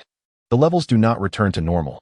The HCG levels of all 4 victims were drastically lower than those of average individuals, indicating they had all undergone abortions within the past 6 months. Upon hearing this, Lu Manchi finally comprehended the situation. I understand. The perpetrator experienced a car accident, lost their marriage, and consequently their ability to bear children. This overwhelming blow led the perpetrator to harbor vengeful thoughts against women. Working in obstetrics and gynecology, they had ample opportunities to interact with numerous women seeking abortions. These women became the targets of their wrath. Their perceived reckless behavior provoked the murderer. The perpetrator sought to vent their resentment through such extreme measures. Thus, the crime characteristics revolve around reproductive themes. Exactly, that is the truth. Quite simple, isn't it? Su Luo smiled. Not at all simple. Your analysis makes it seem easier, but if I were to ponder this independently, I doubt I would ever arrive at such a conclusion. Lu Manchi exclaimed. By the way, Lu Manchi continued, as if recalling something. The points you raised still do not explain why the perpetrator lost emotional control during the final act. Su Luo took a sip of water before responding. The perpetrator lost control quite simply because the HCG level of the Hilton victim was nearly 0, indicating she had undergone multiple abortions in a short time. As you know, the Hilton victim's circumstances were rather scandalous. That couple's reckless behavior likely involved multiple pregnancies with different partners. Their approach to pregnancy was as casual as eating or drinking. Such conduct utterly infuriated the perpetrator, leading to a loss of rationality and the execution of a crime laden with flaws. Lu Manchi nodded in sudden realization, though she felt somewhat embarrassed. She had viewed the conversation records with steamed watermelon and understood the peculiar demands involved. Allowing a stranger to, it would be difficult not to become pregnant. Most importantly, the victim's husband had indulged in drunken revelry. I see. But this is the first time I have encountered such a peculiar couple. Lu Manchi murmured awkwardly. The first time? Isn't this rather common? Su Luo replied nonchalantly. Common? Where have you seen such things? Lu Manchi inquired. In an online community, Su Luo responded matter-of-factly. Oh, what kind of community? Lu Manchi squinted, eager for details. It's called the Great Sea Community. Great Sea Community? I've never heard of it. What is the website? Share it with me. Sure. But it's not something to take lightly. Su Luo's sentence trailed off abruptly as he suddenly realized something. That was close. I almost revealed too much. He was seated across from Sister Hat. Had he not halted himself in time, he might have spilled everything, risking a stern conversation at the police station. It is crucial to avoid reckless discourse in the presence of a friend from the Hat Department. HM? Why did you stop? Lu Manchi tilted her head, smiling in curiosity. I forgot what came next. I'll send it to you once I remember. Su Luo replied earnestly. Lu Manchi let out a prolonged "oh." So, how did you come to know about that website? She asked. I have a friend who told me about it. I always watch it on his phone. Stealing glances when he isn't looking, Su Luo began his "I have a friend" narrative. Your friend is quite loyal, Lu Manchi remarked with a meaningful smile. Absolutely. Oh, by the way, my friend wanted me to inquire if that website is illegal. Su Luo replied with mock seriousness. Well, according to relevant regulations, it falls under general illegal behavior. Downloading or copying content before and after viewing is considered a violation of public security management, Lu Manchi stated without hesitation. If forwarding after downloading, it could be quite perilous, as the content of the forwarding may determine the severity of the offense. Su Luo nodded, surprised by the complexity of the issue, and decided to inform his friend to refrain from aimlessly browsing. Lu Manchi chuckled but chose not to elaborate further. At that moment, the dishes were served at the table, prompting Su Luo to feign interest in the meal to shift the topic. The two continued to discuss aspects of the case. In truth, Lu Manchi had learned about the murderer's motives solely through interrogation. Her conversation with Su Luo primarily aimed at understanding his investigative reasoning. I never imagined your psychological profiling was self-taught through reading, It seems I must also indulge in some literature, El Manchi remarked thoughtfully. Reading is just one facet. My genuine interest lies in crime-solving films and anime. The more I watch, the more I learn, Su Luo casually fabricated. My close friends from Police Academy share the same sentiment. Although those mystery films and anime are fictional, they still offer valuable insights. At this juncture, El Manchi turned to Su Luo, saying, "Please remember to recommend any intriguing mystery films you come across. I wish to learn." Absolutely. Su Luo readily agreed. In the future, if I encounter a challenging case, may I seek your counsel? El Manchi inquired playfully. Of course. I hope you'll come to the school daily to fetch me. Su Luo quipped. The way you phrase it, seeking your help sounds akin to orchestrating a prison break, El Manchi chuckled. Attending school is hardly different from being incarcerated. In the future, I'll assist you in achieving merit while you help me skip classes, Su Luo proclaimed confidently. Oh, that is quite a boast. I shall anticipate your promise of merit, El Manchi teased. Soon, their light-hearted and enjoyable lunch came to an end. Su Luo and El Manchi parted ways at the restaurant's entrance. Before separating, El Manchi provided Su Luo with her duty phone number, assuring him he could reach her in case of emergencies or if she failed to respond via WeChat. Regardless, having a knowledgeable acquaintance in law matters is always advantageous. Moreover, El Manchi's amiable nature and keen sense of boundaries made their conversations pleasant. Su Luo had assumed that someone in her profession would be overly inquisitive. However, after their lunch, he felt quite the opposite. Their discussions revolved predominantly around cases. As they were about to part, El Manchi reminded Su Luo with a smile, "By the way, don't forget to advise your friend to steer clear of peculiar websites." Absolutely, I shall convey the message, Su Luo replied awkwardly. In the following days, Su Luo finally relished a period of tranquility. The notoriety from the case had spread throughout Binhai University. Consequently, during lectures, students from neighboring classes would often approach Su Luo, exclaiming, "Bro, you are the one who assisted the police in solving the dismemberment case, right?" Initially, it was manageable, but as inquiries increased, Su Luo began to feel uncomfortable, as if he were the perpetrator of the crime. To honor Su Luo's collaboration with law enforcement in solving a significant criminal case, Binhai University organized a commendation ceremony, filled with motivational rhetoric. The homeroom teacher, Zhao Yanqing, basked in Su Luo's glory, strutting around with newfound confidence. The banner presented by the police was prominently displayed in the classroom.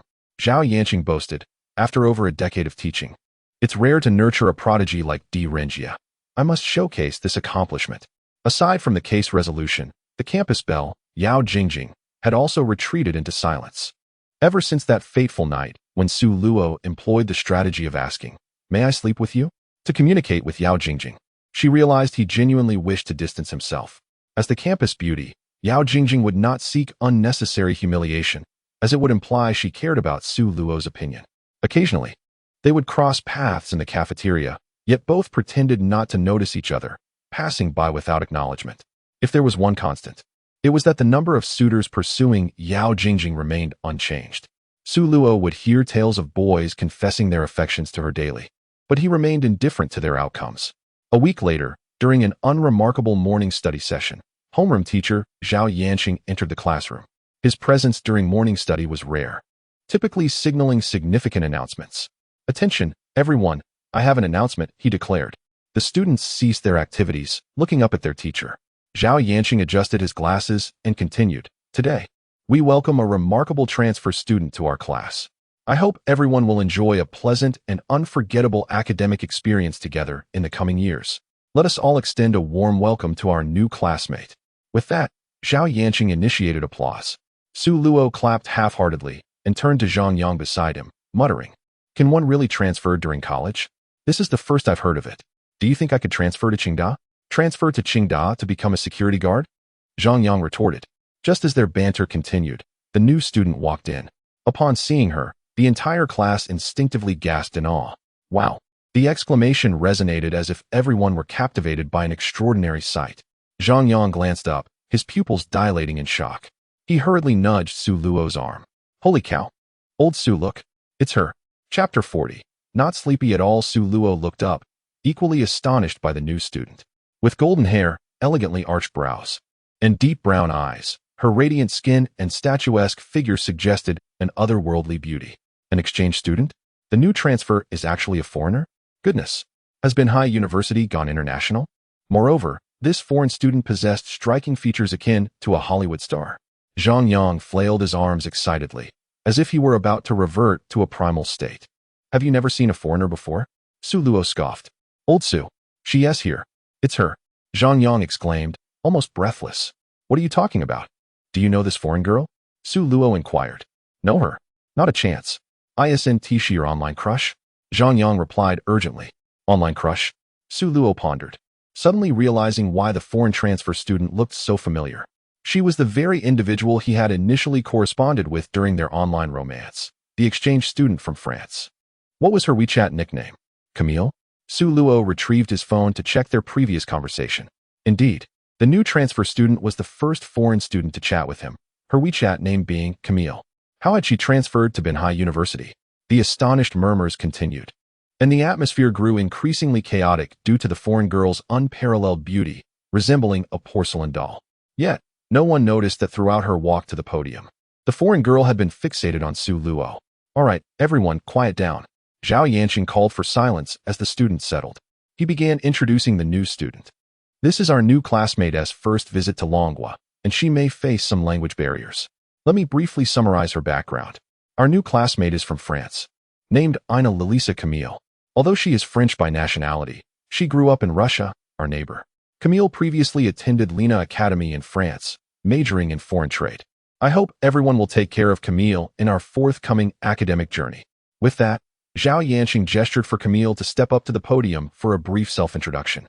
With a radiant smile, Camille gracefully approached the podium and greeted everyone in her rather clumsy dragon language. The class couldn't help but chuckle at her exotic accent.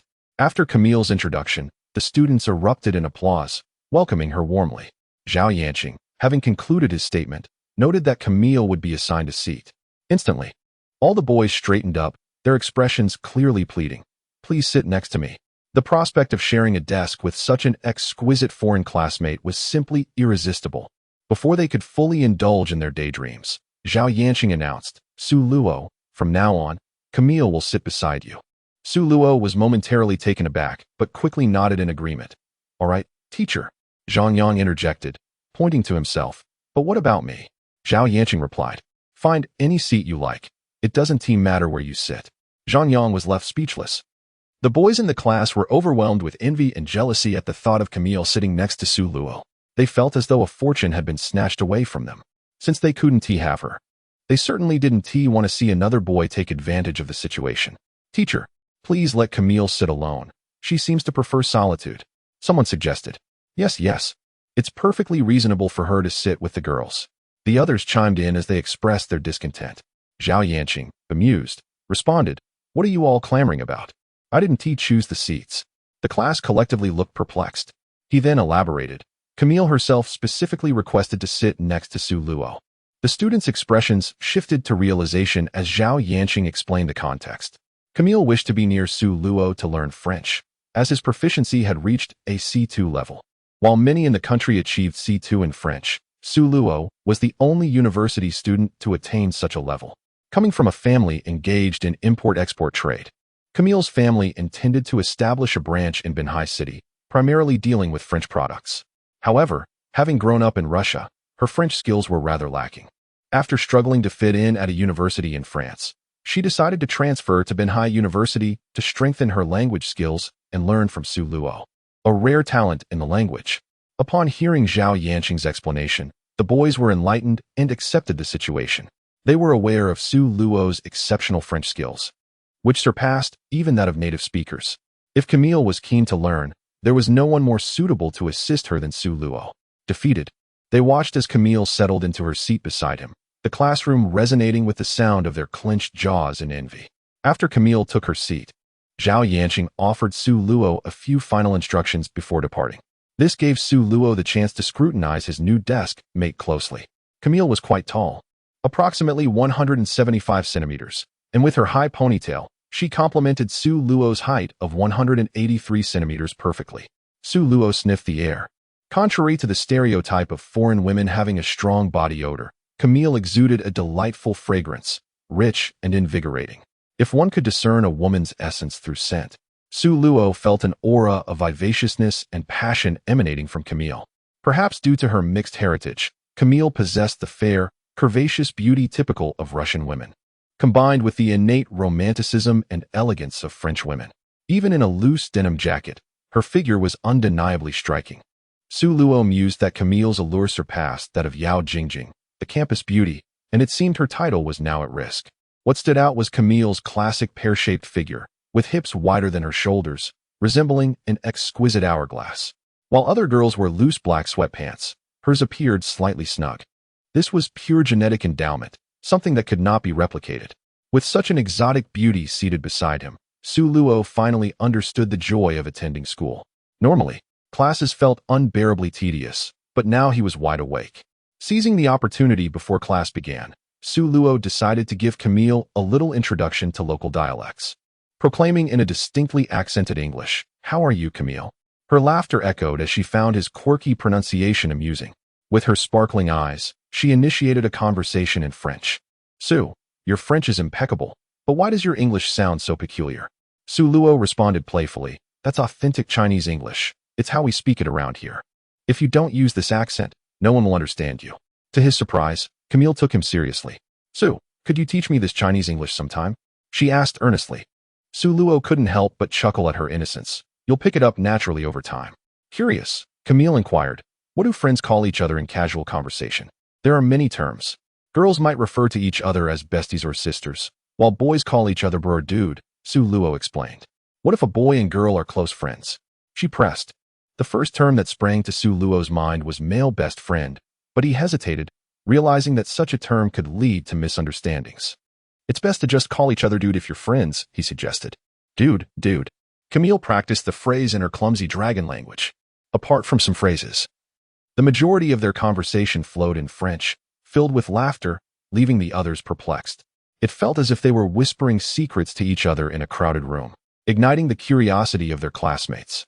"Had I known this would happen, I would have put more effort into learning French," one lamented, while another grumbled about Su Luo's luck with women. Zhang Yang interjected, "Don't be bitter. Camille has known Su Luo for quite some time." "What? They already know each other? What's the story?" The boys crowded around Zhang Yang, eager for gossip. Zhang Yang recounted how Su Luo had previously shown him their chat history to clarify a misunderstanding, leading to a wave of envy as the boys realized that Camille likely transferred to their school for Su Luo. "How infuriating. Su Luo already has a stunning foreign girl," one boy exclaimed, while another recalled seeing him with a short-haired girl just days before. "Isn't he still pursuing Yao Jingjing?" Zhang Yang smirked. "Do you really need to ask? Open your eyes. Which of these girls isn't better than Yao Jingjing?" With more appealing options, of course, Su Luo would lose interest in her. The boys fell silent, reflecting on the captivating girls who had crossed Su Luo's path, from the affluent beauty with the luxurious car to the striking short-haired girl, and now the enchanting Camille. These three young women undoubtedly surpass Yao Jingjing by a significant margin, particularly the current Camille. It is no exaggeration to say that Camille has posed a substantial threat to Yao Jingjing's status as the campus belle at Binhai University. If given a choice, they would surely select Camille, much like Su Luo did. Who wouldn't want to savor the allure of imported delights? After just one class, the entire school was abuzz with news about Camille. During their free time, many boys gathered at the entrance of Su Luo's classroom to steal glances at Camille. A celestial foreign exchange student had graced Binhai University, and naturally, the boys were eager to catch a glimpse. This curiosity quickly transformed Camille into a newfound goddess in the hearts of the male students, with her angelic visage and devilish figure igniting a fervor throughout the campus. The emergence of a new campus belle was a revelation that reached Yao Jingjing's ears. Zhang Tong and Wu Nannan, always well-informed, soon acquired photos of Camille from the nearby boys. These images depicted Camille's profile, captured stealthily as the boys stood at the door of Su Luo's classroom. Even just a glimpse of her profile was enough to eclipse 90 of the girls at Binhai University. Upon seeing Camille, Yao Jingjing was taken aback by her beauty. Frankly, Camille's allure was undeniable. Thanks to her genetic advantages, Camille's figure was also a formidable competitor. Yao Jingjing felt a twinge of jealousy, but did not dwell on it. Her heart was still quite generous. Although she had always worn the crown of the campus belle, she understood that many women in the world surpassed her in beauty. Should Camille replace her as the belle, she would feel a hint of regret. much like a student who had always placed first suddenly receiving a second. Yet, Yao Jingjing did not intend to fixate on this, nor did she consider Camille a rival. After all, she had been the belle for so long that she had grown weary of the title. If Camille was destined to take her place, so be it. At noon, as school let out, everyone headed to the cafeteria. To help Camille acclimate to her new surroundings, Su Luo naturally invited her along. As they walked to the cafeteria, Su Luo spoke to Camille in French, explaining the school's layout. That circular building is the library. I can teach you French there after class. That rectangular structure is the gymnasium, where we can play basketball, badminton, and even swim. Camille listened intently, absorbing every word. As students noticed Su Luo walking alongside Camille, whispers filled the air. Look, that must be the new foreign girl. She is stunning. Indeed, she is so fair and tall. Those long legs are remarkable. Her figure is unmatched. Other girls pale in comparison. Isn't that the kid who helped the police solve cases? What is his connection with the foreign girl? At that moment, Zhang Yang, Tian Jijia, and Zhou Zhu approached. Hello, I'm Zhang Yang, a good friend of Lao Su, he said with a smile. When Camille heard the term good friend, she flashed a knowing smile and echoed, good friend. I understand, good friend. I am also Lao Su's good friend. Tian Jijia chimed in, exactly. We're all good friends. Zhou Zhu added with a grin, all good friends. Su Luo shot Zhou Zhu a glare. Can you stop babbling? Camille replied, babbling. Su Luo, Zhang Yang, and Tian Jijia quickly pulled Zhou Zhu away. They knew that lingering too long would lead to misunderstandings with the foreign girl. Once it was just Su Luo and Camille, he explained the nuances of their conversation, including the meaning of certain phrases. Upon learning that these were profanities, Camille's cheeks flushed. Despite her open-mindedness, it was quite embarrassing to hear such words. Fortunately, Camille's amiable nature allowed her to quickly regain her composure. As Su Luo and she laughed together, they reached the entrance of the cafeteria, only to collide with Yao Jingjing, Zhang Tong, and Wu Nianan. Chapter 42. A duel of beauties. The two distinct campus belles stood face to face, creating an epic tableau. Yao Jingjing regarded Camille with a hint of astonishment. The reality was even more striking than the photographs. Especially notable was Camille's stunning figure, a physique that could easily impress even someone like Yao Jingjing. Standing at 175 centimeters, Camille towered over Yao Jingjing by a full 5 centimeters, creating an undeniable sense of pressure. While Camille's beauty awed Yao Jingjing, it was the sight of Su Luo beside her that soured Yao Jingjing's expression. Why is Su Luo with her? Didn't this foreign girl just transfer this morning? Are they having lunch together? Camille, unaware of the complexities of Yao Jingjing and Su Luo's relationship, was momentarily taken aback by the enchanting presence of this Eastern beauty. The two campus belles shared a moment of mutual admiration, with Camille instinctively giving Yao Jingjing a thumbs up, exclaiming, beautiful, caught off guard by the compliment. Yao Jingjing quickly responded in English, thank you. As Su Luo pulled Camille away, he muttered, she is not beautiful, you're the one who is beautiful. Yao Jingjing remained stunned, still processing Su Luo's words. What did he just say? That foreign girl is more beautiful than me? Zhang Tong and Wu Nianan rushed to comfort Yao Jingjing, whispering, this Su Luo is truly shameless. He has only known her for a short time, and he is already trying to get close. How disgusting, right? As if sharing a meal with a foreign girl makes him special. Does he forget how he groveled just to be with you? Though Yao Jingjing remained silent, her expression darkened, and she trembled with rage. Earlier that day, she had overheard boys saying the new foreign girl was more beautiful than her, and while she hadn't been particularly upset then, hearing Su Luo assert that this foreign girl was superior ignited her fury. She couldn't fathom why his words struck such a nerve. Was it because she cared too much about her standing in his eyes? Biting her lip, she urged herself not to dwell on Su Luo's remarks. Yet the more she thought about it, the angrier and more aggrieved she felt. Why did he think that girl was more attractive? They had only met that morning. How was it possible that she was inferior? After all these years of pursuit, with him constantly declaring her beauty and affection, now he deemed a girl he just met to be better? Zhang Tong and Wu Nianan sensed the rising tension within Yao Jingjing and exchanged glances. Jingjing, why don't we skip the cafeteria and eat elsewhere? Zhang Tong suggested with a smile. Yes, let us go out to eat. I'm tired of the cafeteria food. Plus, it's too crowded and noisy. Wu Nianan added. Yao Jingjing understood their intentions, but was resolute. She didn't want to leave. A defiant fire ignited within her. No, we're eating in the cafeteria. With that declaration, she strode into the cafeteria, leaving Zhang Tong and Wu Nan in no choice but to follow her inside.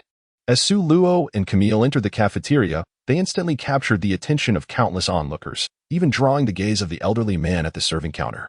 Who could resist the allure of such exotic beauty?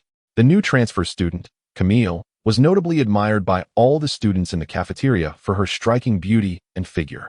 Simultaneously, they were engulfed in envy towards Su Luo. As everyone was engrossed in discussions about this newly crowned campus beauty, Yao Jingjing entered the scene. Suddenly, all eyes turned towards her. The presence of these two goddesses left the onlookers in a state of confusion, darting their gazes back and forth between Camille and Yao Jingjing. After Su Luo taught Camille how to use her meal card, they collected their food and settled by the window. Yao Jingjing, carrying her tray, casually grabbed a portion of fried noodles and sat at the table next to them, separated only by an aisle. The cafeteria erupted with excitement. The arrangement had Su Luo, with Yao Jingjing on his left and Camille on his right. The male students inwardly lamented, yearning to experience the sensation of being flanked by two beauties. Noticing Yao Jingjing's presence beside him, Su Luo slightly furrowed his brows, displaying a hint of distaste. He surveyed the area, realizing there were no other seats available. Otherwise, he would have gladly switched places to avoid this predicament. Zhang Tong and Wu Nannan, having received their meals, took their seats opposite Yao Jingjing. The three of them quietly ate, avoiding conversation. Su Luo ignored Yao Jingjing entirely, engaging in animated conversation with Camille in French. "Are you getting used to the cuisine here in our country?" he inquired. "Absolutely. I particularly enjoyed dumplings." "And that?" "Peking duck," Camille responded. "Really? You've tried Peking duck?" Su Luo replied, intrigued. Upon hearing their conversation in French, Yao Jingjing's irritation intensified as the pieces began to fall into place. Zhang Tong and Wu Nannan had previously learned from Zhang Yang that Su Luo studied French to communicate with an exchange student. The realization hit her. Su Luo had learned French specifically for Camille. Yao Jingjing finally understood why Su Luo had been so indifferent towards her. He had developed feelings for this foreign girl. Zhang Tong and Wu Nannan also grasped the situation, choosing their words carefully, wary of provoking Yao Jingjing's wrath. At that moment, Wang Jiliang approached with a bottle of peach-flavored drink. Wang Jiliang, the class monitor, had long been pursuing Yao Jingjing, but had met with rejection at every turn. His peculiar habit of confessing his feelings in the cafeteria and presenting her with peach drinks had become a running joke, resulting in him depleting the school's stock of that flavor. Every time, he would feign an accidental encounter, reciting the same line. "Jingjing, what a coincidence. You're here for lunch too? This is for you." Yao Jingjing grimaced at the thought of his predictable routine. However, noticing Su Luo and Camille engrossed in conversation, she decided to alter her approach. She resolved not to reject Wang Jiliang this time and accepted the drink, deliberately showcasing it to Su Luo to convey that she had admirers too. Wang Jiliang approached with his familiar opening line, and Yao Jingjing sighed, setting down her chopsticks and standing up, thinking, "I might as well accept it. I hope he doesn't read too much into this." With a look of disdain, she reached out for the drink, only for Wang Jiliang to unexpectedly present it to Camille instead. "Camille, what a coincidence. You're here for lunch too? This is for you." The atmosphere instantly shifted to one of awkwardness. Everyone was taken aback, particularly Yao Jingjing, who had not anticipated that the drink was not meant for her. The most embarrassing part was that Wang Jiliang's awkward gesture had left Yao Jingjing in a ridiculous position, her right arm slightly raised as if to shake hands. Su Luo couldn't help but laugh, causing Yao Jingjing to feel utterly humiliated, yet she remained silent, forcing herself to sit back down. Zhang Tong and Wu Nannan were infuriated by Wang Jiliang's blunder, unable to fathom how he could be so oblivious. They sought to salvage Yao Jingjing's dignity. Confronting Wang Jiliang directly, "What were you thinking? If you weren't planning to give Jingjing the drink, why even speak to her? Are you trying to create misunderstandings? Have you suffered a heat stroke or something?" Wang Jiliang stammered, I simply acted on muscle memory. I'm so used to offering the drink to Jingjing that I forgot today was different." Su Luo found Wang Jiliang's antics amusing. "Perhaps you should bring an extra bottle of drink next time," he joked. "Well, I was so focused on Camille that I only noticed Jingjing was here when I got close. I couldn't just ignore her," Wang Jiliang replied. "You can greet her without bringing a drink," Su Luo countered, exasperated. "But it felt strange to hold on to the drink without giving it to someone," Wang Jiliang retorted, looking disappointed. "Is it absolutely necessary to give it away? Why not just drink it yourself? Or hand it to me instead? We're friends." Su Luo suggested. Don't use foul language. Camille playfully nudged Su Luo's arm. Their exchange was lighthearted, but the surrounding students remained oblivious to the deeper context. Wang Zhiliang, now enlightened, realized. You're right. Why didn't I think to give it to you instead? That way, neither side is offended. Clearly, our friendship isn't strong enough if you'd rather upset the campus beauty than share a drink with me, Su Luo teased. Wang Zhiliang chuckled. I genuinely didn't think of that. You're quite the quick thinker. Su Luo, now disinterested in further engagement, reflected on the reasons why some boys never managed to win a girl's heart. Wang Zhiliang's blunders were an undeniable testament to that fact. The surrounding students stifled their laughter at Wang Zhiliang's antics, which seemed to suggest that Camille outshone Yao Jingjing in beauty. Ultimately, Wang Zhiliang made no move to leave, taking a seat directly across from Su Luo and Camille. Camille, as the class monitor, I believe in solidarity among classmates. If you ever find yourself in need, don't hesitate to reach out to me for support, Wang Zhiliang declared. Camille looked on, perplexed. Is it possible she doesn't understand your flowery language? Su Luo remarked, noticing Wang Zhiliang's awkwardness. Oh right, I forgot that Camille's Chinese isn't very strong.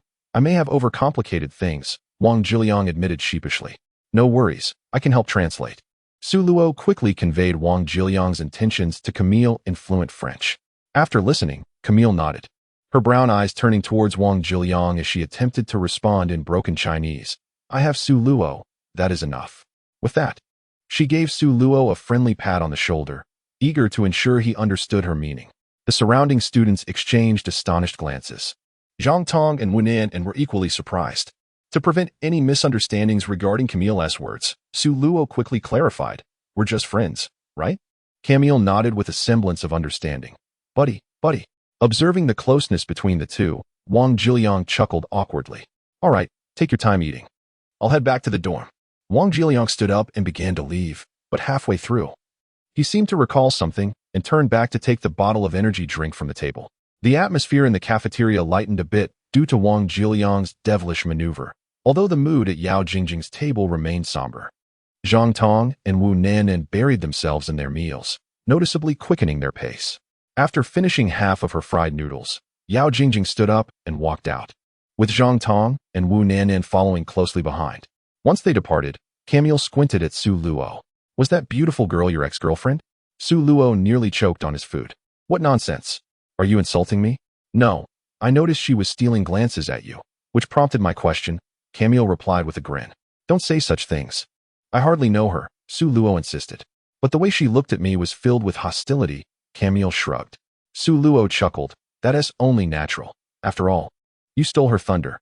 Camille, who barely understood the Dragon Country's language, was completely oblivious to Wang Zhiliang's earlier antics, thus failing to grasp the situation. Su Luo recounted Wang Zhiliang's outrageous behavior in French, and Camille erupted into laughter. Haha, that is simply too hilarious. Now do you understand why she looked at you with such animosity? Su Luo asked. I get it. Camille responded, still chuckling, perhaps due to differing upbringings. While Camille was undeniably beautiful, she lacked the pretentious air of Yao Jingjing. When she found something amusing, she would laugh wholeheartedly, even slapping the table. In contrast, had it been Yao Jingjing, she would have stifled her laughter or covered her mouth to suppress a giggle, fearing a crack in her goddess persona. 10 minutes later, Su Luo and Camille exited the cafeteria and made their way toward the dormitory. The male and female dormitories at Binhai University were adjacent to each other, connected by a fire escape corridor. From a distance, the two buildings and the corridor resembled a capital H. However, the corridor was usually locked, preventing passage between the two dormitories. Su Luo escorted Camille to the entrance of the female dormitory. According to school regulations, male students were expelled for entering female dorms, while females bore the consequences of entering male dorms. They parted ways at the dorm entrance, with Camille entering to meet her new roommates. Su Luo returned to his room. 3:20. Just as he stepped inside, he was taken aback by the scene before him. Chapter 44. What does Western cuisine taste like? The small room, no larger than a dozen square meters, was packed with people. The 4 bunk beds were occupied, and the narrow aisle was filled with a dozen more. Those who couldn't find room stood on the tables. In short, every corner that could accommodate a person was occupied. Su Luo felt as if he had not entered a dormitory, but rather a crowded train carriage in a foreign land. The throng before him comprised not strangers, but his classmates, with Wang Zhiliang among them. It seemed as though every boy from their class had gathered in his room. Did your dorm lease expire? Why has everyone come here? Su Luo inquired curiously. Old Su, if you don't come back soon, we'll suffocate. Zhang Yang poked his head through the sea of heads. Upon seeing Su Luo return, the boys quickly made way for him. Quick, make space for Brother Conan. We've been waiting for you. Why call him Brother Conan? He.S. clearly Brother Yiwan. After Su Luo sat down, the surrounding boys began to massage his shoulders and legs. Feeling uncomfortable under the attention of so many boys, Su Luo urged them to skip the massages and get to the point. The boys exchanged glances before speaking up in unison. Their primary concern revolved around the new foreign girl and his relationship with her. They had learned from Zhang Yang that Su Luo had known Camille for some time, but it was unclear whether they were dating. If Camille were indeed Su Luo's girlfriend, they wouldn't want to waste their time. After all, they understood they stood no chance against him. Old Su, spill the beans. Do you like that foreign girl? Yeah. If you like her, we won't waste our time. The class monitor mentioned that the foreign girl seems interested in you, so don't say you're not into her and then backstab us. Backstabbing is the worst. We don't want to be pure love warriors. Su Luo grasped their intentions. Clearly, Wang Zhiliang had shared his earlier misfortunes with the group, and now his classmates were eager for his answer regarding Camille. Su Luo shrugged. I have no interest in romance. I'm solely focused on making money. Upon hearing this, the boys collectively sighed in relief. While they were unsure if Su Luo truly intended to pursue wealth, it was evident that he was disinterested in dating. Previously, he had been just like them, infatuated with Yao Jingjing. Yet since the start of the semester, he had transformed, completely ignoring her. First, he had stunned everyone in French class, and then he was seen with a wealthy foreign girl driving a luxurious car. Not long ago, he even assisted the police in solving a serial murder case. The boys found Su Luo increasingly enigmatic. Thus, upon learning of his disinterest in romance, the former admirers of Yao Jingjing shifted their focus, ready to become Camille's admirers instead. Su Luo assumed that after his declaration, everyone would disperse. However, they remained in place, staring at him. Why aren't you leaving? The boys exchanged awkward glances, ultimately sending Wang Zhiliang, the class monitor, to speak up. Su Luo. We can't communicate with Camille due to the language barrier. You're the only one who can converse with her without issue. Would you mind teaching us some French? Even just the basics? Of course, no problem, Su Luo readily agreed. The boys erupted into cheers. That's fantastic. Old Su is truly generous. Su Luo smirked. It'll be 2,000 yuan per hour. The room fell silent. I assure you, I'm a professional C2 level French speaker. 2,000 yuan per hour is already a discounted rate. Think it over carefully. I can vouch for it. Old Su's C2 level proficiency is top-notch. Don't miss out on this opportunity. Zhang Yang chimed in. The other boys collectively scoffed, realizing that even if Su Luo were genuinely willing to teach them, they were unlikely to succeed. Instead of spending that time, they figured it would be more beneficial to learn a few words from the foreign teacher in their French class. Gradually, the boys dispersed, and the dorm fell silent. Zhang Yang, Tianjijia, and Zhou Zhu jumped down from the upper bunk. These admirers really have no self-awareness, thinking they could win over a foreign campus beauty. Zhang Yang scoffed. Right? Especially Wang Zhiliang, who can't even win over Yao Jingjing, and now he is dreaming of Western cuisine. Tianjijia remarked with disdain. Just a bunch of sycophants enamored with the West, as if they've never seen a foreign woman, Zhou Zhu added dismissively. Seeing his three roommates adopt such a high-minded demeanor, Su Luo feigned surprise. Wow, you three have really become so self-righteous? Self-righteous? We're merely stating facts. Zhang Yang insisted seriously. Yes, know your limits. You should understand your own capabilities, Su Luo replied, shaking his head. No doubt, given their abilities, they shouldn't even attempt to pursue a foreign girl. As Tianjijia and Zhou Zhu agreed with Zhang Yang, Su Luo waved his hand. Don't be like that. I'm not used to you three being so serious all of a sudden. The three roommates are well aware of each other's true natures. They're all men. And who among them does not comprehend the thoughts that linger in a man's mind, particularly when it comes to his childhood friend, Zhang Yang? This fellow has been delving into the works of the teachers since elementary school, memorizing license plate numbers with remarkable ease. Just mention a string of digits, and he can accurately recount which teacher it corresponds to and the type of work they represent. In the realm of short films, no one can surpass Zhang Yang. He possesses the talent to speak without a shred of seriousness. Tianjijia and Zhou Zhu have merely been led astray by Zhang Yang. initially upright during military training. They returned to school after Zhang Yang shared his stash of hard drives, resulting in both becoming seasoned aficionados. Such are the trio who now solemnly criticize those boys with an interest in Camille. It is entirely reasonable for Su Luo to feel out of place. Zhang Yang gazes earnestly at Su Luo and declares, "Honestly, old Su, we are self-aware. We cannot possibly win over this foreign girl. Our height alone is a significant disadvantage. I can barely reach." What is that saying? The greater the power, the greater the responsibility. The honor of representing our nation falls upon you. We ask for nothing more than that you do not forget your brothers, and perhaps share with us the experience of dining on Western cuisine. They all chuckle, particularly eager to hear about the flavors and textures of Western dishes. I've heard that the spatula used for Western cooking must be long and large, otherwise one cannot cook it properly. Old Su, you will handle it with finesse. High-quality ingredients often demand the simplest cooking methods. Su Luo rolls his eyes at them, retorting, "Am I a Michelin chef?" As they banter, Su Luo's phone vibrates. Upon checking, he discovers a photo sent by Camille. Chapter 45. The palace intrigue scene. When Zhang Yang and the others hear Su Luo's phone ring, they gather around him. "Whoa, did that foreign girl send you something exciting? I knew old Su wouldn't disappoint us. It must be a revealing photo." Su Luo simply thrusts his phone screen toward them. Camille had sent a rather mundane picture. She is seated on her dormitory bed, seemingly just having moved in. The three friends display their disappointment, but Zhou Zhu's keen eye spots something noteworthy. Isn't that Yao Jingjing sitting on the upper bunk? Upon hearing Zhou Zhu's revelation, the others rush to confirm. Indeed, Camille's upper bunk is occupied by Yao Jingjing. At that moment, Camille sends Su Luo a text message in French, which the others cannot decipher.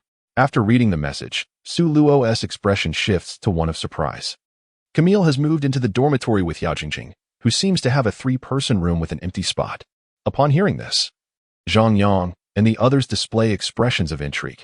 Goodness, they are living together? This could lead to quite the confrontation, especially after Yao Jingjing lost face at lunch today. She will surely seek revenge on Camille. Of course, Yao Jingjing will not let this slide. They agree. Zhang Tong and Wu Nannan are Yao Jingjing's loyal followers. The three of them might conspire to bully the foreign girl. I've heard that girls can be even more ruthless than boys when it comes to bullying. While Zhang Yang's musings may be exaggerated, Su Luo agrees on one point: Camille is likely to be isolated. The relationship between Yao Jingjing and Camille is undoubtedly fraught with tension, with the remaining roommates being Yao Jingjing's sycophants. The atmosphere in the dormitory resembles a grand palace intrigue. "Old Su, you should advise the foreign girl to be cautious and ensure her safety," Zhou Zhu suggests. "Respect others' fates and relinquish the desire to help." "I couldn't care less," Su Luo replies playfully. "Why should a man meddle in women's quarrels? Besides, there is no conflict yet. It's all mere speculation. Perhaps Yao Jingjing, out of pride, will feign friendliness and befriend Camille, preserving her dignity while alleviating the embarrassment of losing her title. This would be a perfect resolution to the rivalry. After all, if Yao Jingjing, who is accustomed to being the top student, suddenly finds herself in second place, she wouldn't dare confront the first place openly. Would she not appear petty and unable to accept defeat? The best course of action would surely be to maintain a cordial facade while seeking opportunities to undermine the opponent behind the scenes. Su Luo believes this is likely Yao Jingjing's strategy, if she has any sense at all. The following day, after breakfast with his roommates, Su Luo arrives at the classroom to find Camille already there. She wears a gray hoodie, her hair styled in a cute bun, with golden strands framing her lively face. Upon seeing Su Luo, she cheerfully waves at him. "Good morning." Before Su Luo can inquire about her night's rest, Camille opens up the conversation in French. "I slept well last night, though it was too quiet. They didn't speak to me at all," she sighs. Su Luo, surprised, asks, "They didn't say a word to you?" Camille nods. "Exactly. After the dorm supervisor assigned me to the room, none of them spoke to me. Last night." Su Luo had pondered how Yao Jingjing would act, how she might play the role of the deceitful rival. He did not expect Yao Jingjing to completely abandon pretense and openly confront Camille. This unexpected development took Su Luo by surprise. It seems Yao Jingjing is determined to compete with Camille. After all, Yao Jingjing has always been a campus beauty. Her pride would not allow her to tolerate the presence of a more attractive girl, especially one from abroad who threatens to usurp her title. Camille speaks the truth. Yao Jingjing and her followers have indeed not exchanged a single word with her. Despite Camille's attempts to break the ice in English, Yao Jingjing has ignored her completely.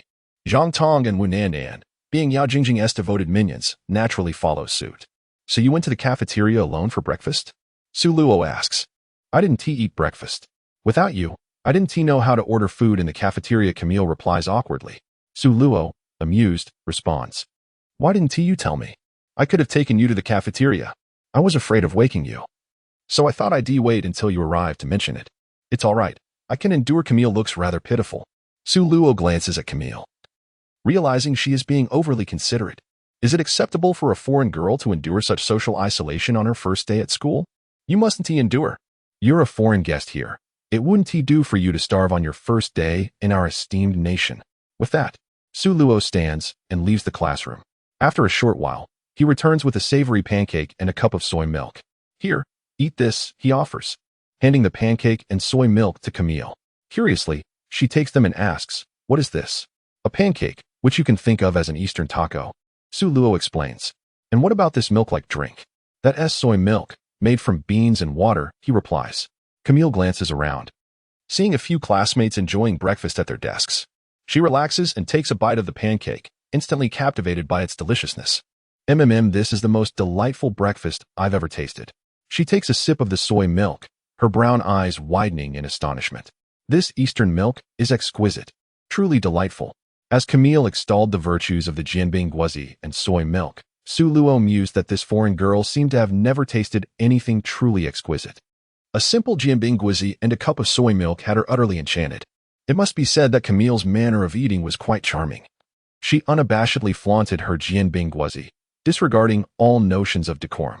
The crispy remnants from her treat fell at the corners of her mouth, yet miraculously, none landed on the table, all intercepted by her enviable physique. Clearly, maintaining a good figure had its advantages. One need not worry about crumbs. Once Camille finished her breakfast, she looked at Su Luo with a satisfied smile.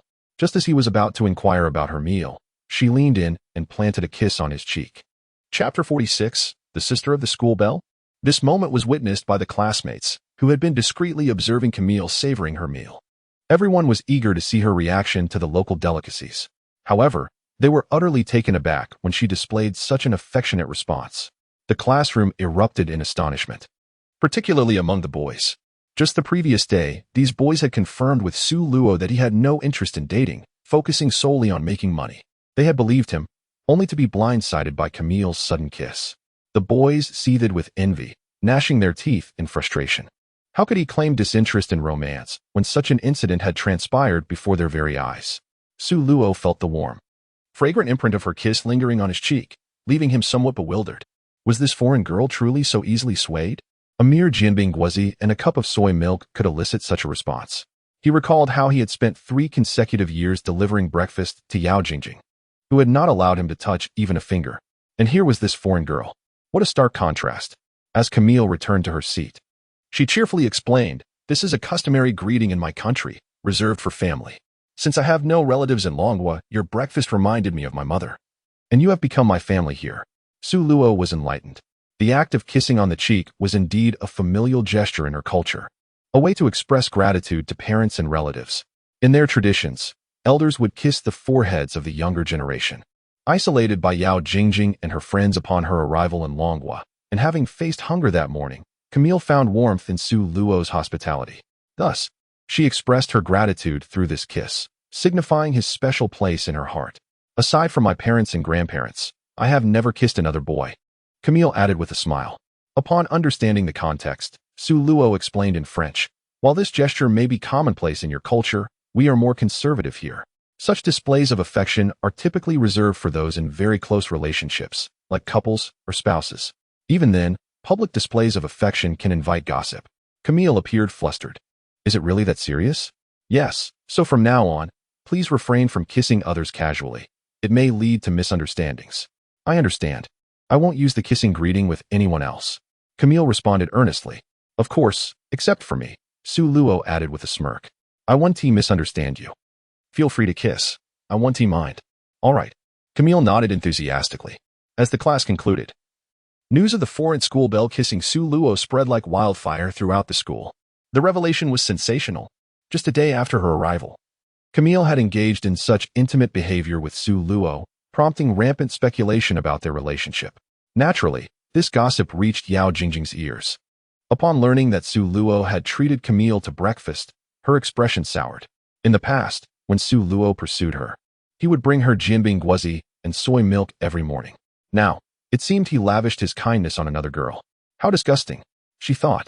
He buys breakfast for a foreign girl who just arrived, thinking she might actually fancy him? And that Camille is no better. She kisses him for a meal. Foreign girls are truly cheap. Exactly. Ignoring her is the right move. No one should talk to her in the dorm from now on. Let her understand the consequences of crossing us. Zhang Tong and Wu Nannan whispered behind Camille's back. Yao Jingjing did not intervene, for isolating Camille was indeed her plan. She aimed to demonstrate that she was the most popular girl at Binhai University. Yet, Yao Jingjing herself could not fathom why she was so antagonistic towards Camille. Was it because Camille was more beautiful and popular? Or was it due to her closeness with Su Luo? As noon approached and students began to leave, a stunning woman with long hair and sunglasses stood beneath a tree outside the school gate. Dressed in a flowing brown gown, her alabaster neck adorned with a jade pendant. Her elegance radiated like that of a model. Passers-by couldn't help but glance back. This captivating woman was Yao Meijing. She had agreed with Yao Jingjing to visit her at school today. However, Yao Jingjing was so incensed about Su Luo and Camille that she completely forgot her mother was coming. Only when she exited the school and saw her mother waving did she suddenly recall this significant event. Tong Tong, Nan Nan, you two go ahead and eat without me. I have something to attend to. With that, Yao Jingjing hurried towards her mother. Zhang Tong and Wu Nannan were left stunned. Originally, they had planned to go out together for lunch, but now Yao Jingjing had dashed off. They watched as she approached the breathtaking woman, intertwining their arms and chatting animatedly. Although they couldn't hear their conversation, it was evident that the beautiful woman was inquiring about Yao Jingjing's well-being. Who is that stunning woman talking to Jingjing? She looks like a movie star, Zhang Tong remarked. She must be her sister. They share a resemblance. Wu Nannan speculated. Indeed, the two bore a striking likeness, clearly sharing the same lineage. Who would have thought that Jingjing had such a beautiful sister? It was evident that their genes were exceptionally strong. Mistaking Yao Meijing for Yao Jingjing's sister, the students passing by accepted this assumption. Mom, have you been waiting long? Yao Jingjing asked, taking her mother's hand. Not at all. I just arrived. Yao Meijing replied with a smile. Was the journey smooth? Any traffic? Smooth. Your mother is quite the experienced driver. 200 kilometers is a breeze. Hey, you're amazing. The mother-daughter duo engaged in a warm exchange at the school gate, while Su Luo and Camille emerged, deep in conversation and laughter. Soon, they found themselves approaching Yao Meijing and Yao Jingjing. Chapter 47. The mysterious power of Eastern cuisine. Yao Meijing stood with her back to the school gate, oblivious to the unfolding scene behind her. However, Yao Jingjing had a clear view and felt her expression darken upon seeing Su Luo and Camille approaching. She had hoped to avoid the cafeteria today to steer clear of them, only to find herself confronted by them outside. What a twist of fate. Watching Su Luo and Camille share such a joyful moment filled her with overwhelming frustration. Due to her mother's presence, she refrained from expressing her feelings. Her mother had driven a long distance to see her, and she did not wish to dampen the mood with her personal troubles. Mom, let us go have a meal, she suggested, and with that, Yao Jingjing quickly took Yao Meijing's arm and headed in the opposite direction. As they turned to leave, they inadvertently brushed past Su Luo, who only caught a glimpse of Yao Meijing's back. He mistakenly assumed she was a fellow student from school, but noted her high heels and voluptuous figure, which starkly contrasted with the undernourished girls at their institution. He presumed she was a friend of Yao Jingjing from outside school and did not dwell on it further. As for Su Luo's outing with Camille, it was entirely her idea. After enjoying some savory pancakes and soy milk that morning, Camille was enchanted by the exotic flavors of Eastern cuisine and implored Su Luo to explore more local delicacies. After a morning of her earnest pleas, he resolved to take her to the snack street near Binhai University. Soon, they arrived at the bustling food street, teeming with students from the university. Upon entering, Camille's brown eyes sparkled with excitement, practically turning green with desire. Su Luo could even hear her gulping in anticipation. It was evident that this foreign girl was genuinely hungry. More accurately, she was craving an array of treats. The snack street presented a delightful array of options: pan-fried buns, spicy chicken skewers, grilled cold noodles, fried chicken racks, and sweet potato skins, each more enticing than the last. Growing up in Russia, Camille had never witnessed such a vibrant scene. Overwhelmed by the fragrant aromas and visually appealing dishes, she succumbed entirely to temptation. The street transformed into a fascinating tableau, an exotic foreign girl flitting from stall to stall, her large eyes filled with wonder. As Su Luo strolled through the food street with his stunning companion, heads turned, and passers-by eagerly snapped photos. Despite Camille's small appetite, she yearned to sample each delicacy, albeit in modest portions, sharing everything with Su Luo. "This Dragon Country pasta is splendid," she exclaimed. "This isn't Dragon Country pasta. It's called hot dry noodles." He corrected her. They shared a bowl of this dish, their heads occasionally brushing against one another as Camille struggled with chopsticks. Finding her pace too slow, Su Luo took it upon himself to feed her, deftly lifting noodles to her lips. Camille eagerly opened her mouth, awaiting his offerings, while Su Luo indulged himself simultaneously. This scene left the surrounding onlookers envious, as they gaped at the two sharing the same pair of chopsticks, akin to an indirect kiss. Meanwhile, on the other side, Yao Jingjing and Yao Meijing were dining at a trendy restaurant nearby called Cayenne, known for its picturesque decor reflective of the local culture. Many young women frequented the establishment not merely for the food, but for the Instagram-worthy photographs. Yao Jingjing, wishing to enjoy a pleasant meal and conversation with her mother, had placed their order when a cheerful server approached them. "Is this your first visit to our restaurant?" she inquired with a smile. "Yes," Yao Jingjing confirmed. "Well, we have recently launched a best friends card aimed at lovely duos like yourselves. It includes complimentary afternoon tea and sweet treats, perfect for your photo ops," the server enthusiastically suggested. "Thank you, but that package doesn't quite suit us. We are mother and daughter, not friends," Yao Jingjing politely declined. "Oh, I apologize for the misunderstanding." The server quickly retreated. She relayed the incident to her colleagues, who chuckled at the awkwardness. "Just say you aren't interested instead of making up lies," one remarked. "Clearly, they look like sisters," another added. As Yao Jingjing and Yao Meijing continued their meal, they were unfazed by the server's misjudgment, having encountered similar situations countless times. They discussed Yao Jingjing's school life, with her mother inquiring about her studies and stress levels. Yao Jingjing, wanting to shield her mother from her worries, painted a picture of everything being well, even as she grappled with the complications surrounding Camille and her strained connection with Su Luo. The conversation then shifted to Yao Meijing's recent online romance. Yao Jingjing, eager to know more, gently broached the topic, hoping to divert attention from her own troubles. "Mom, would you share some details about your relationship with my stepfather?" she asked with a smile. Before speaking, Yao Jingjing pondered the appropriate way to refer to her mother's new partner, especially considering he was closer to her own age. It felt awkward to ask about that young man or that handsome boy, so she settled on calling him her stepfather. Upon hearing her daughter's question, Yao Meijing blushed slightly. "We had planned to meet soon, but he mentioned he's been busy lately. We'll arrange to meet again soon." "Oh, where is he from? Which university does he attend?" Yao Jingjing inquired. "He studies in Binhai City as well. He hasn't specified which school, as we mostly discuss life and our experiences." Yao Meijing explained with a smile. "Really? He is also in Binhai City? What a small world," Yao Jingjing exclaimed. "Indeed. If he has some free time, we might finally meet and have a chat. I haven't seen him yet." "What? You've never met?" Yao Jingjing responded, surprised. "Yes, we have only interacted online," Yao Meijing confirmed. Yao Jingjing believed that her mother had long since met her stepfather, only to discover that the two had been engaged in a virtual romance all along. "Mom, while I support your online relationship, do exercise caution. Many people use fake images to deceive and extort money," Yao Jingjing cautioned. "Rest assured, my dear, I was initially hesitant to video chat with him, but just a few days ago, he unexpectedly initiated a video call. Perhaps he thought I was using a fake photo as well," Yao Meijing chuckled. "Oh, that's reassuring. As long as we can confirm that he is indeed who he says he is in the video, that's all that matters," Yao Jingjing sighed in relief. "Absolutely. It's definitely him, and he looks even more handsome in the video than in his pictures," Yao Meijing added, her eyes sparkling with infatuation. This was the first time Yao Jingjing had witnessed her mother in such a light. Throughout her life, Yao Meijing had always been a solitary figure, embodying the essence of a strong, independent woman. Although she had heard of many men wanting to pursue her mother, they had all been decisively rejected. In her memory, Yao Meijing had always seemed resistant to men. Upon reflection, Yao Jingjing felt a pang of sympathy for her mother.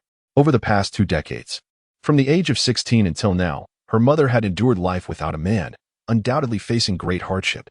This realization was a significant reason why Yao Jingjing was so supportive of her mother's online romance. Given her mother's exceptional qualities, what was wrong with dating a 20-year-old? Many women outside were involved with younger men, fully aware of the allure of youth. After 20 years of fidelity, her mother certainly deserved the right to seek happiness. In essence, her mother was simply engaged in a May-December romance.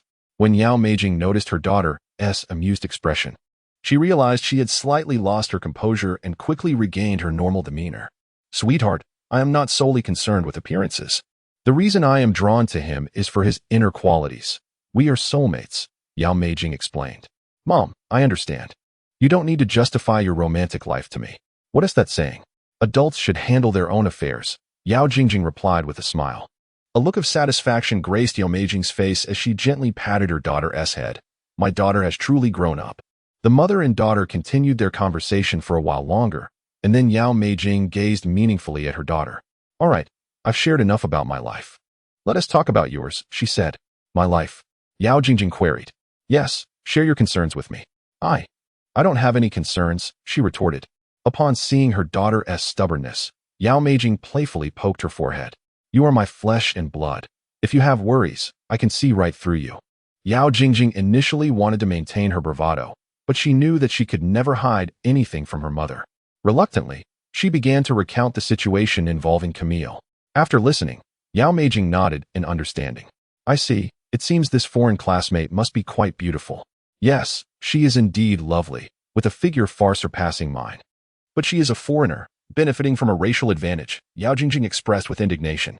Yao Meijing, intrigued, remarked, "Throughout her life, my daughter has never been envious of other girls. She doesn't strike me as someone who would be troubled by such matters." Yao Jingjing fell silent for a few moments. "All right, I'm not particularly jealous of her. I just find the boys at school quite bothersome. Ever since that foreign girl transferred, they've been fawning over her like mad, all of them enamored with her foreign allure," she vented. "Oh, it seems there's a boy among them who has displeased my daughter," Yao Meijing remarked perceptively. When Yao Jingjing realized that her mother had seen through her, she felt a flush of embarrassment. It's not solely about him. It's just that he's incredibly annoying, completely disregarding others' feelings. I've grown to dislike him more and more," Yao Jingjing babbled. Yao Meijing took a long, thoughtful breath. It became clear to her that Yao Jingjing's irritation did not stem from jealousy over Camille's beauty or popularity. Rather, it was due to the attention the boy she liked lavished on the foreign girl. Although Yao Meijing lacked romantic experience, she understood her daughter well. They had never discussed matters of the heart, as Yao Jingjing had grown up in a fatherless household with a mother merely 16 years her senior. The unique nature of their family had led Yao Jingjing to harbor a strong aversion to boys from a young age. Now that Yao Jingjing had become an adult, Yao Meijing felt it was time to encourage her daughter to bravely engage with the opposite sex. "Sweetheart, if a boy is causing you distress, you should express your feelings directly to him. Articulating your most pressing thoughts and emotions will provide you with a great sense of relief. Worries are akin to a tightly sealed bottle of water. If you don't unscrew the cap, the worries will persist. However, once you open it, they will evaporate like steam," Yao Meijing advised. After contemplating her mother's words, Yao Jingjing's furrowed brow relaxed. "You're right, Mom. I will seize the opportunity to speak with him." Yao Meijing squinted her eyes. "My darling daughter has indeed encountered a boy she likes." "Mom, don't say such things. I don't like him. I simply want to clarify some things with him," Yao Jingjing insisted earnestly. All right. It was an imprecise choice of words on my part. Quickly show me a picture of that boy, and I'll assess him for you," Yao Meijing said with a grin. Chapter 49, Not Showing You. "What picture? I wouldn't keep his photo on my phone," Yao Jingjing declared defiantly. No picture? Then let me see his social media. I can analyze it for you." Yao Meijing persisted. "I can't view his social media. He blocked me," Yao Jingjing replied, her expression darkening. "Blocked you? Why? Did you have an argument?" Yao Meijing inquired, puzzled. "It's not an argument. It's just..." Yao Jingjing struggled to explain her situation with Su Luo to her mother. It was far too complicated. "He suddenly started ignoring me, acting as if we were enemies, pretending not to see me when we met, and eventually blocked me," Yao Jingjing summarized, her thoughts in disarray. Yao Meijing pondered. Every situation has its cause and effect. There must be a reason for your discord. A reason? Yao Jingjing recalled Su Luo's last words to her. "Since you want to let me sleep with you, why should I go back to how things were?" Perhaps that was why Su Luo had blocked her. Yao Jingjing knew she could not share such matters with her mother, yet she didn't want to explain. So she changed the subject. Oh, I don't even know the reason. It's not important anymore. By the way, Mom, weren't you going to show me what my stepfather looks like? Yao Meijing smirked. Not showing you. What? Yao Jingjing exclaimed. I'll show you your stepfather's picture when you show me a photo of that boy you're at odds with, Yao Meijing teased. Mom, that's not fair. Hee hee, exchanging photos is only fair, Yao Meijing chuckled. Mom, you've been influenced by that yet-to-be-seen stepfather of mine. Haven't you? Don't tarnish the reputation of that man whom you have yet to meet. He is quite wonderful, Yao Meijing replied. I'm genuinely curious about the kind of man who has captivated my mother's heart. Be patient, you will meet him soon enough. After lunch, Su Luo returned to school with Camille. As they entered the classroom, they overheard the boys discussing something animatedly. Zhang Yang spotted Su Luo and hurried over. Lao Su, did you see Yao Jingjing's sister at noon? Yao Jingjing's sister? Su Luo asked, puzzled. Yes, she's incredibly stunning. Her figure is absolutely remarkable. The boys around him echoed their admiration, extolling Yao Jingjing's sister's beauty. Su Luo was left in a daze. Does Yao Jingjing have a sister? That is a question I should be asking you. Did you used to be quite close with Yao Jingjing? Zhang Yang inquired. I don't recall her having a sister. Su Luo mused aloud. During the years he pursued Yao Jingjing, Su Luo had never heard mention of a sister. In fact, he had never even met Yao Jingjing's parents. Back in high school, whenever there were parent-teacher meetings, it was always Yao Jingjing's grandmother who attended.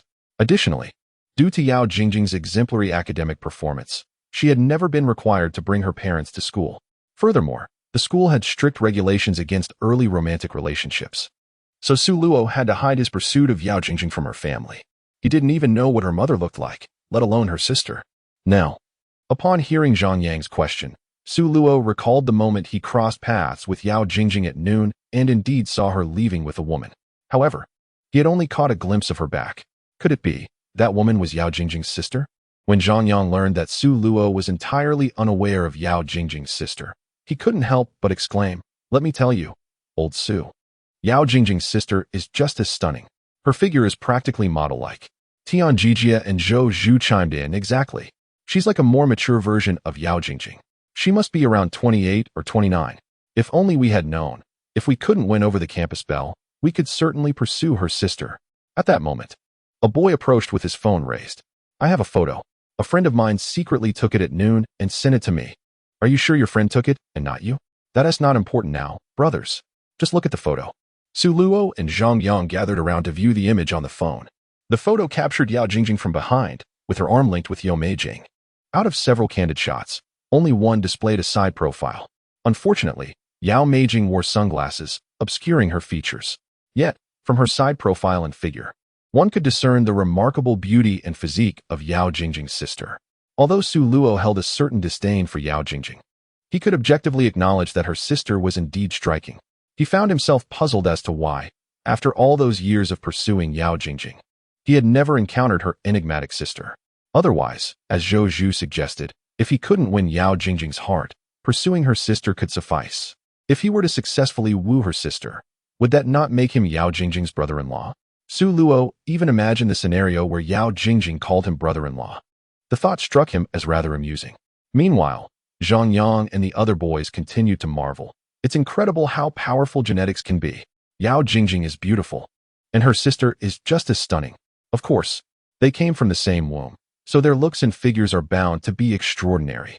If that is the case, the woman who gave birth to Yao Jingjing and her sister must be even more beautiful. Indeed, I'm curious about what the campus belle's mother looks like. She must be quite remarkable.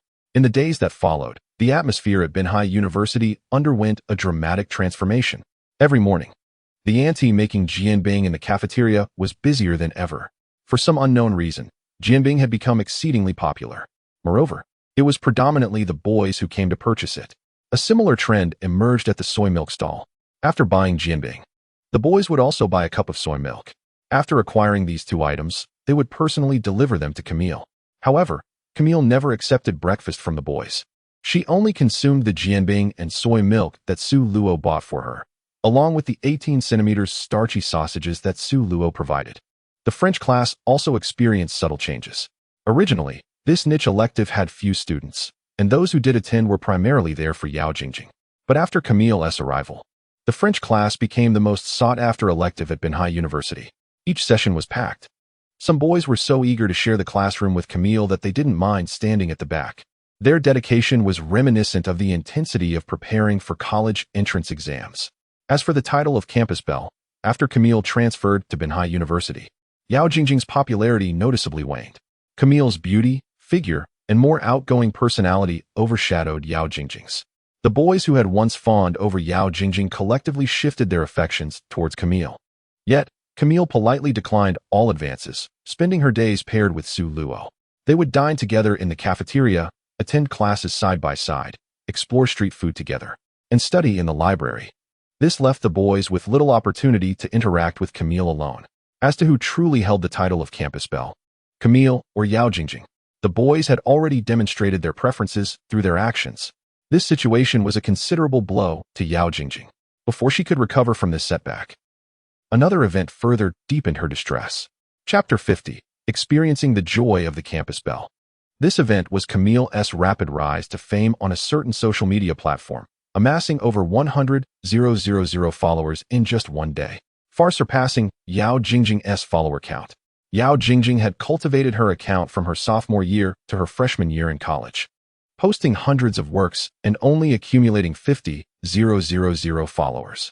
In contrast, Camille garnered 100,000 followers simply by showcasing starchy sausages at the food street. Yao Jingjing's mental state completely crumbled. Although the conclusion of the matter was straightforward, the entire process could not be succinctly explained. Initially, someone had uploaded a video of Camille at the Binhai food street a few days prior. Consequently, Camille became an overnight sensation. The videos and photos shared online captured her from every angle, with Camille's beauty and figure leaving viewers in awe. Coupled with her cheerful demeanor and constant smile, she quickly won over countless fans. Social media was abuzz with discussions about this striking foreign girl. A search for Binhai Food Street yielded an abundance of topics related to Camille.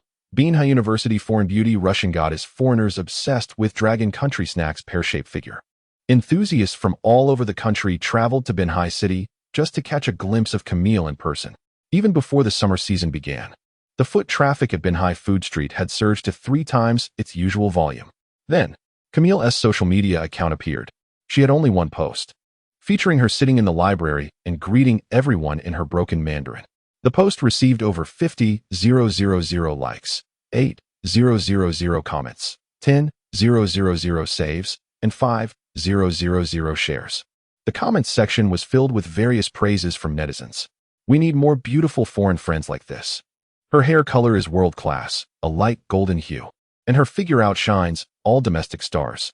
This beauty and physique are truly captivating. Welcome the lovely foreign sister to live in Dragon Country. This is the nicest white girl I've ever seen. Whoever marries her is truly lucky. Before long, Camille's follower count surpassed 30,000. Subsequently, the Binhai City Cultural and Tourism Bureau stepped in to promote Camille, seizing the opportunity to advertise local attractions. This promotional push propelled Camille's social media following to over 100,000. Interestingly, Camille's account was not registered by her. It was Su Luo who set it up for her. There were 2 reasons for this. Firstly, some unscrupulous individuals had been impersonating Camille to scam netizens. Su Luo wanted to protect Camille's identity from being exploited. Thus, he created a social media account under her name to expose the falsehoods of those fake accounts. Secondly, he recognized the immense potential for profit from this surge in popularity. In the current landscape, becoming an influencer was far more lucrative than any other venture. With the investment from Yin Luoshua's father still pending, Su Luo was keen on diversifying his income streams. Of course, he had consulted Camille about this in advance. To his surprise, Camille was indifferent to the idea of becoming an influencer. She had no interest in it, but was willing to provide Su Luo with content for his posts. However, she had one condition. Su Luo had to take her on a culinary tour of Dragon Country's delicacies and snacks. Naturally, Su Luo was more than willing to oblige. Showcasing delicious street food required funds and resources, and monetizing the social media account was far more logical than paying out of pocket for the visits. Thus, Su Luo managed the entirety of Camille's social media account. The online community, however, remains oblivious to this situation. They mistakenly believe that Camille's social media account is entirely managed by her. A multitude of ardent admirers inundate her with private messages daily, ranging from attempts at familiarity to declarations of affection, with some even resorting to crude and vulgar remarks, such as exorbitant offers for intimate photographs or personal garments. It is evident that they are nothing but infatuated sycophants. Every day, Su Luo finds himself faced with hundreds of messages upon opening the app. The sheer volume is overwhelming, rendering it impossible for him to respond adequately. Thus, he resorts to replying to these admirers during his morning routine while seated on the toilet. When the sycophants receive Su Luo's responses, they naively believe that they are conversing with a foreign girl, their excitement palpable. Among these admirers are even boys from his class, including the class monitor, Wang Zhiliang, who is a notorious sycophant. What is most amusing is that his own roommates, Zhang Yang, Tian Jijia, and Zhou Zhu, also send private messages to Camille. The trio, who previously pretended to be above such behavior, often mocked Wang Zhiliang in Su Luo's presence. Yet, their own obsequiousness surpasses that of their classmates. Out of consideration for their pride, Su Luo refrains from exposing their true nature. Instead, he replies to each of their messages using Camille's account, sending them all a simple smile emoji. Their responses are instantaneous and exuberant. Zhang Yang expresses his gratitude for Camille's response, hoping for her continual happiness. Tian Jijia mentions that receiving her smile brightens his day, while Zhou Zhu conveys that it is his greatest honor to bring her joy and reminds her to carry an umbrella for the impending rain. The trio continues to reply, as if composing essays, overjoyed by a mere smile emoji. Su Luo suddenly comprehends the delight that Yao Jingjing must have felt. Perhaps this is the joy of teasing sycophants? He finds himself somewhat entranced by it. The snack street in Binhai has gained popularity solely due to Camille's influence. Fortunately, Su Luo has already taken her to sample every delicacy the street has to offer. After evening classes, he decides to treat Camille to a different culinary experience. Planning to explore the nearby night market, he procures a shared electric scooter, unaware that Camille does not know how to ride one. Given the short distance to the market, he figures they can manage to share a scooter. He mounts the scooter and leans forward, patting the back seat, inviting her to join. "Oh, all right," Camille exclaims as she positions herself behind him, clad in a denim jacket over a light gray tank top. Once seated, she instinctively grips Su Luo's waist. "Hold on tight. Here we go," Su Luo declares as he twists the throttle, causing the scooter to lurch forward unexpectedly. "Ah," Camille gasps, leaning back in shock, realizing the scooter's sudden acceleration. Su Luo quickly applies the brakes, halting abruptly. Camille collides against his back due to the sudden stop. Su Luo, surprised by the scooter's power, mutters an apology for the abruptness, explaining that he misjudged the speed. Camille, with a smile, assures him it's all right. He gently accelerates this time, maintaining a steady pace. However, after just a few meters, they encounter a speed bump, jolting the scooter. Su Luo grips the handlebars, while Camille, not holding on tightly, is thrown upwards. "Oh!" She instinctively wraps her arms around Su Luo's waist, pressing against him once more before quickly straightening up, the unspoken tension lingering between them. Su Luo savors the thrill of the bumps, but soon finds himself cursing the lack of more speed bumps as they ride smoothly for a distance. After a couple of minutes, they approach a steep descent, flanked by a roadway on the left and a pedestrian path on the right, which consists of a long series of steps. Su Luo should have taken the roadway, but he abruptly veers right onto the pedestrian path. "Oh no, wrong way. Brace yourself. It's about to get bumpy," he warns. Camille instinctively leans closer to him, though there remains a small gap between them. In the next instant, the scooter rattles violently as it traverses the steps, each one more jarring than the last. Thud, thud, thud. The scooter shakes violently, and Camille clings tightly to Su Luo, fearing she might fall off. Their bodies jolt against each other, and as they finally reach level ground, she attempts to release her grip to catch her breath, only for Su Luo to turn the handlebars once again, entering another section of stepped pedestrian path. "Oh no, not again. Hold on tight." At 9:30 that evening, in the girls' dormitory of Binhai University, room 203, Yao Jingjing has finished her evening routine and is applying a face mask while Zhang Tong and Wu Nannan scroll through their phones. "It's so annoying. Every time I browse, I keep seeing Camille's videos. Why does the app keep pushing her account?" One complains. "Perhaps it's because we attend the same school. It defaults to showing familiar faces. You could simply adjust your interest settings," another suggests. "I've tried, But it doesn't work. I still get her account every day. Did she pay for promotion? That is quite possible. How else could she gain followers so quickly? In just a few days, she amassed 100,000 fans. While we are still, Wu Nannan shoots Zhang Tong a knowing glance, prompting her to change the subject. Oh, well, follower counts on this app are inflated. You can buy them easily.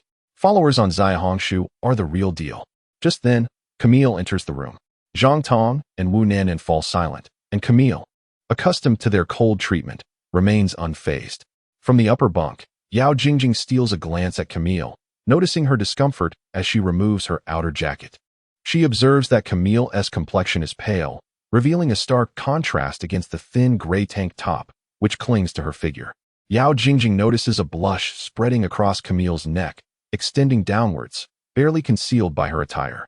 Yao Jingjing did not take it seriously. She assumed that Camille might just be scratching an itch. Camille lay sprawled on the bed, resting for quite some time, as if something had recently occurred that left her utterly exhausted. After a while, she took out her phone and sent a voice message in French. Zhang Tong and Wu Nannan could not comprehend what Camille was saying, but Yao Jingjing understood. Although her French was not particularly fluent, she was the class representative, after all, and could grasp some simple conversations. What Camille had just said was, "It's all your fault today, my chest still hurts." Yao Jingjing frowned. She cautiously peeked at Camille's phone screen. Indeed, she was chatting with Su Luo. Camille's voice continued, "I held on tight enough, but it was futile. The speed was just too fast. You're just taking advantage of the fact that I can't ride. Once I learn how to ride, next time I want to be in front." Yao Jingjing's eyes widened in shock, her face mask nearly falling off due to her astonishment. What? What was she talking about? What had she and Su Luo just done? Why was her chest hurting? What was all this about being in front or behind? Just then, Camille got up from the bed. "I can't talk right now. I'm going to take a shower. I've been sticking to you, and I'm all sweaty." Yao Jingjing.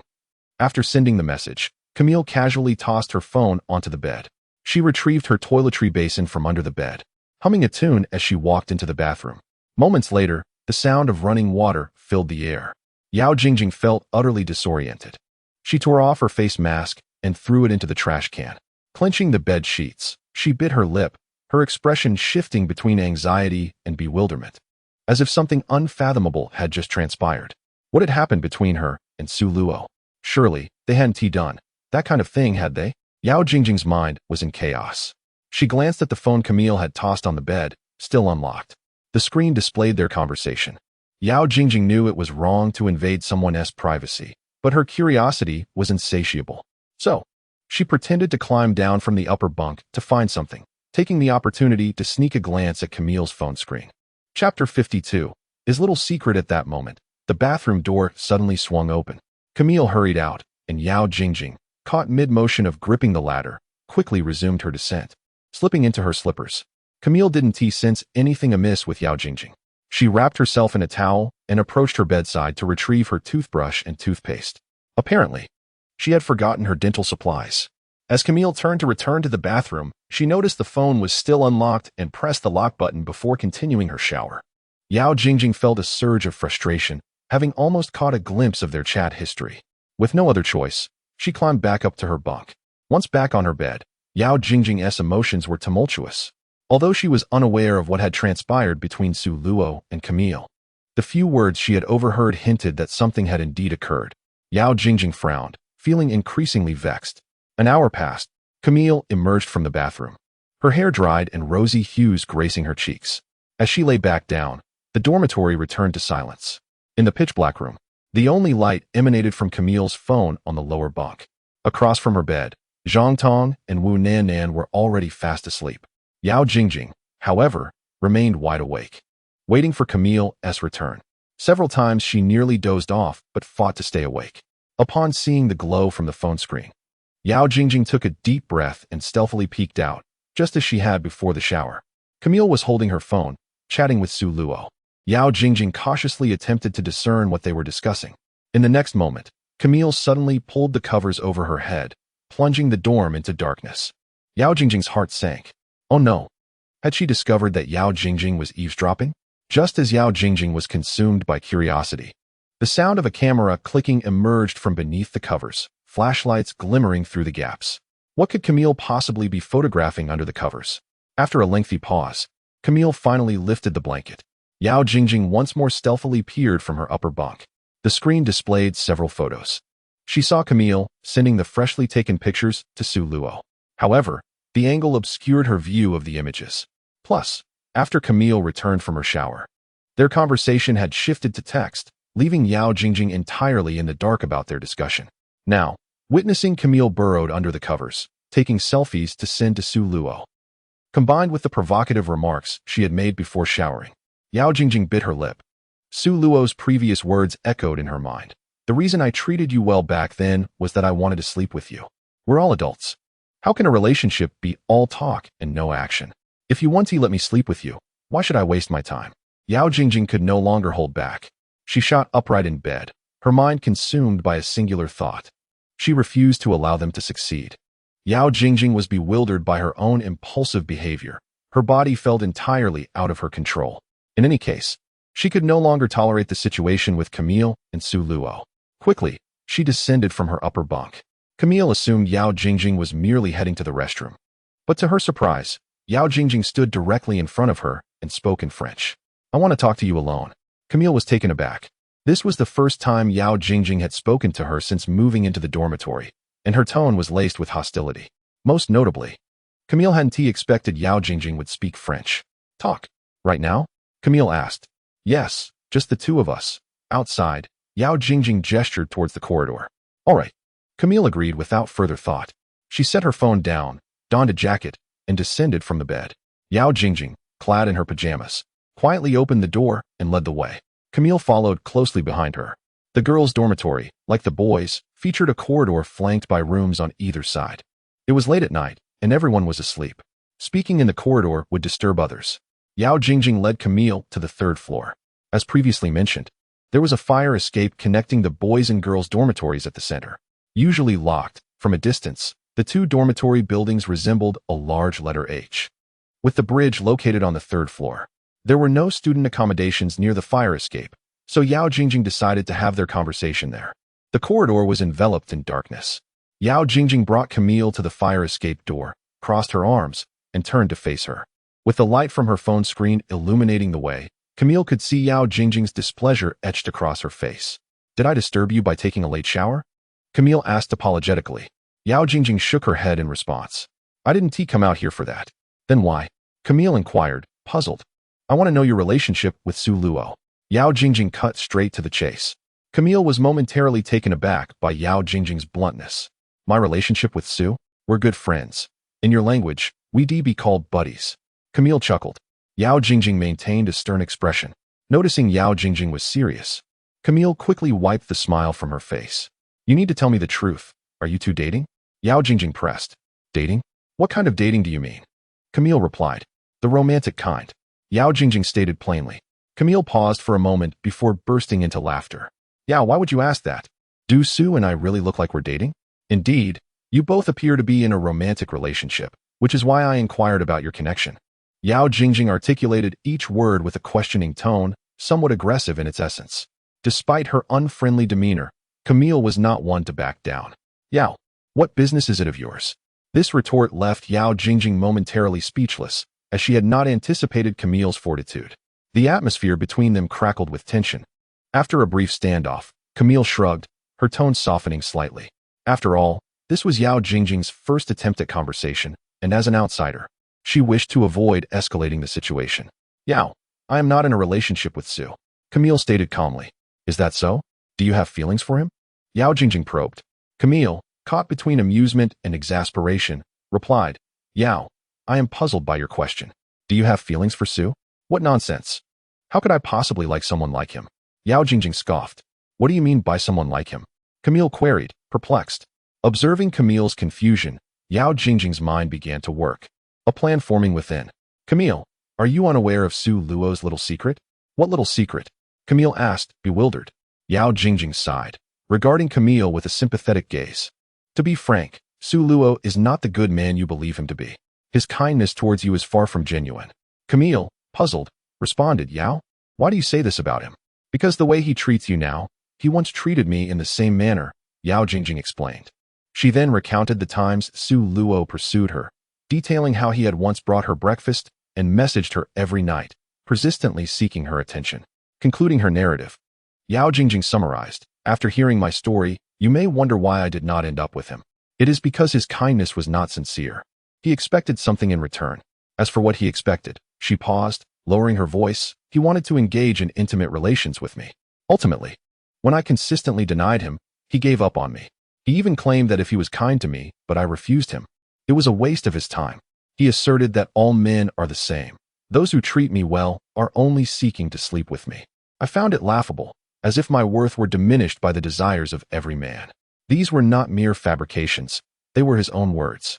If you do not believe me, feel free to ask him." Camille nodded thoughtfully after hearing this, her expression devoid of surprise, as if Yao Jingjing's revelations were not as shocking as intended. "Yao, is your refusal to let Su sleep with you because you feel he does not treat you well, or because you do not like him enough?" "It is certainly because he does not treat me well," Yao Jingjing responded swiftly.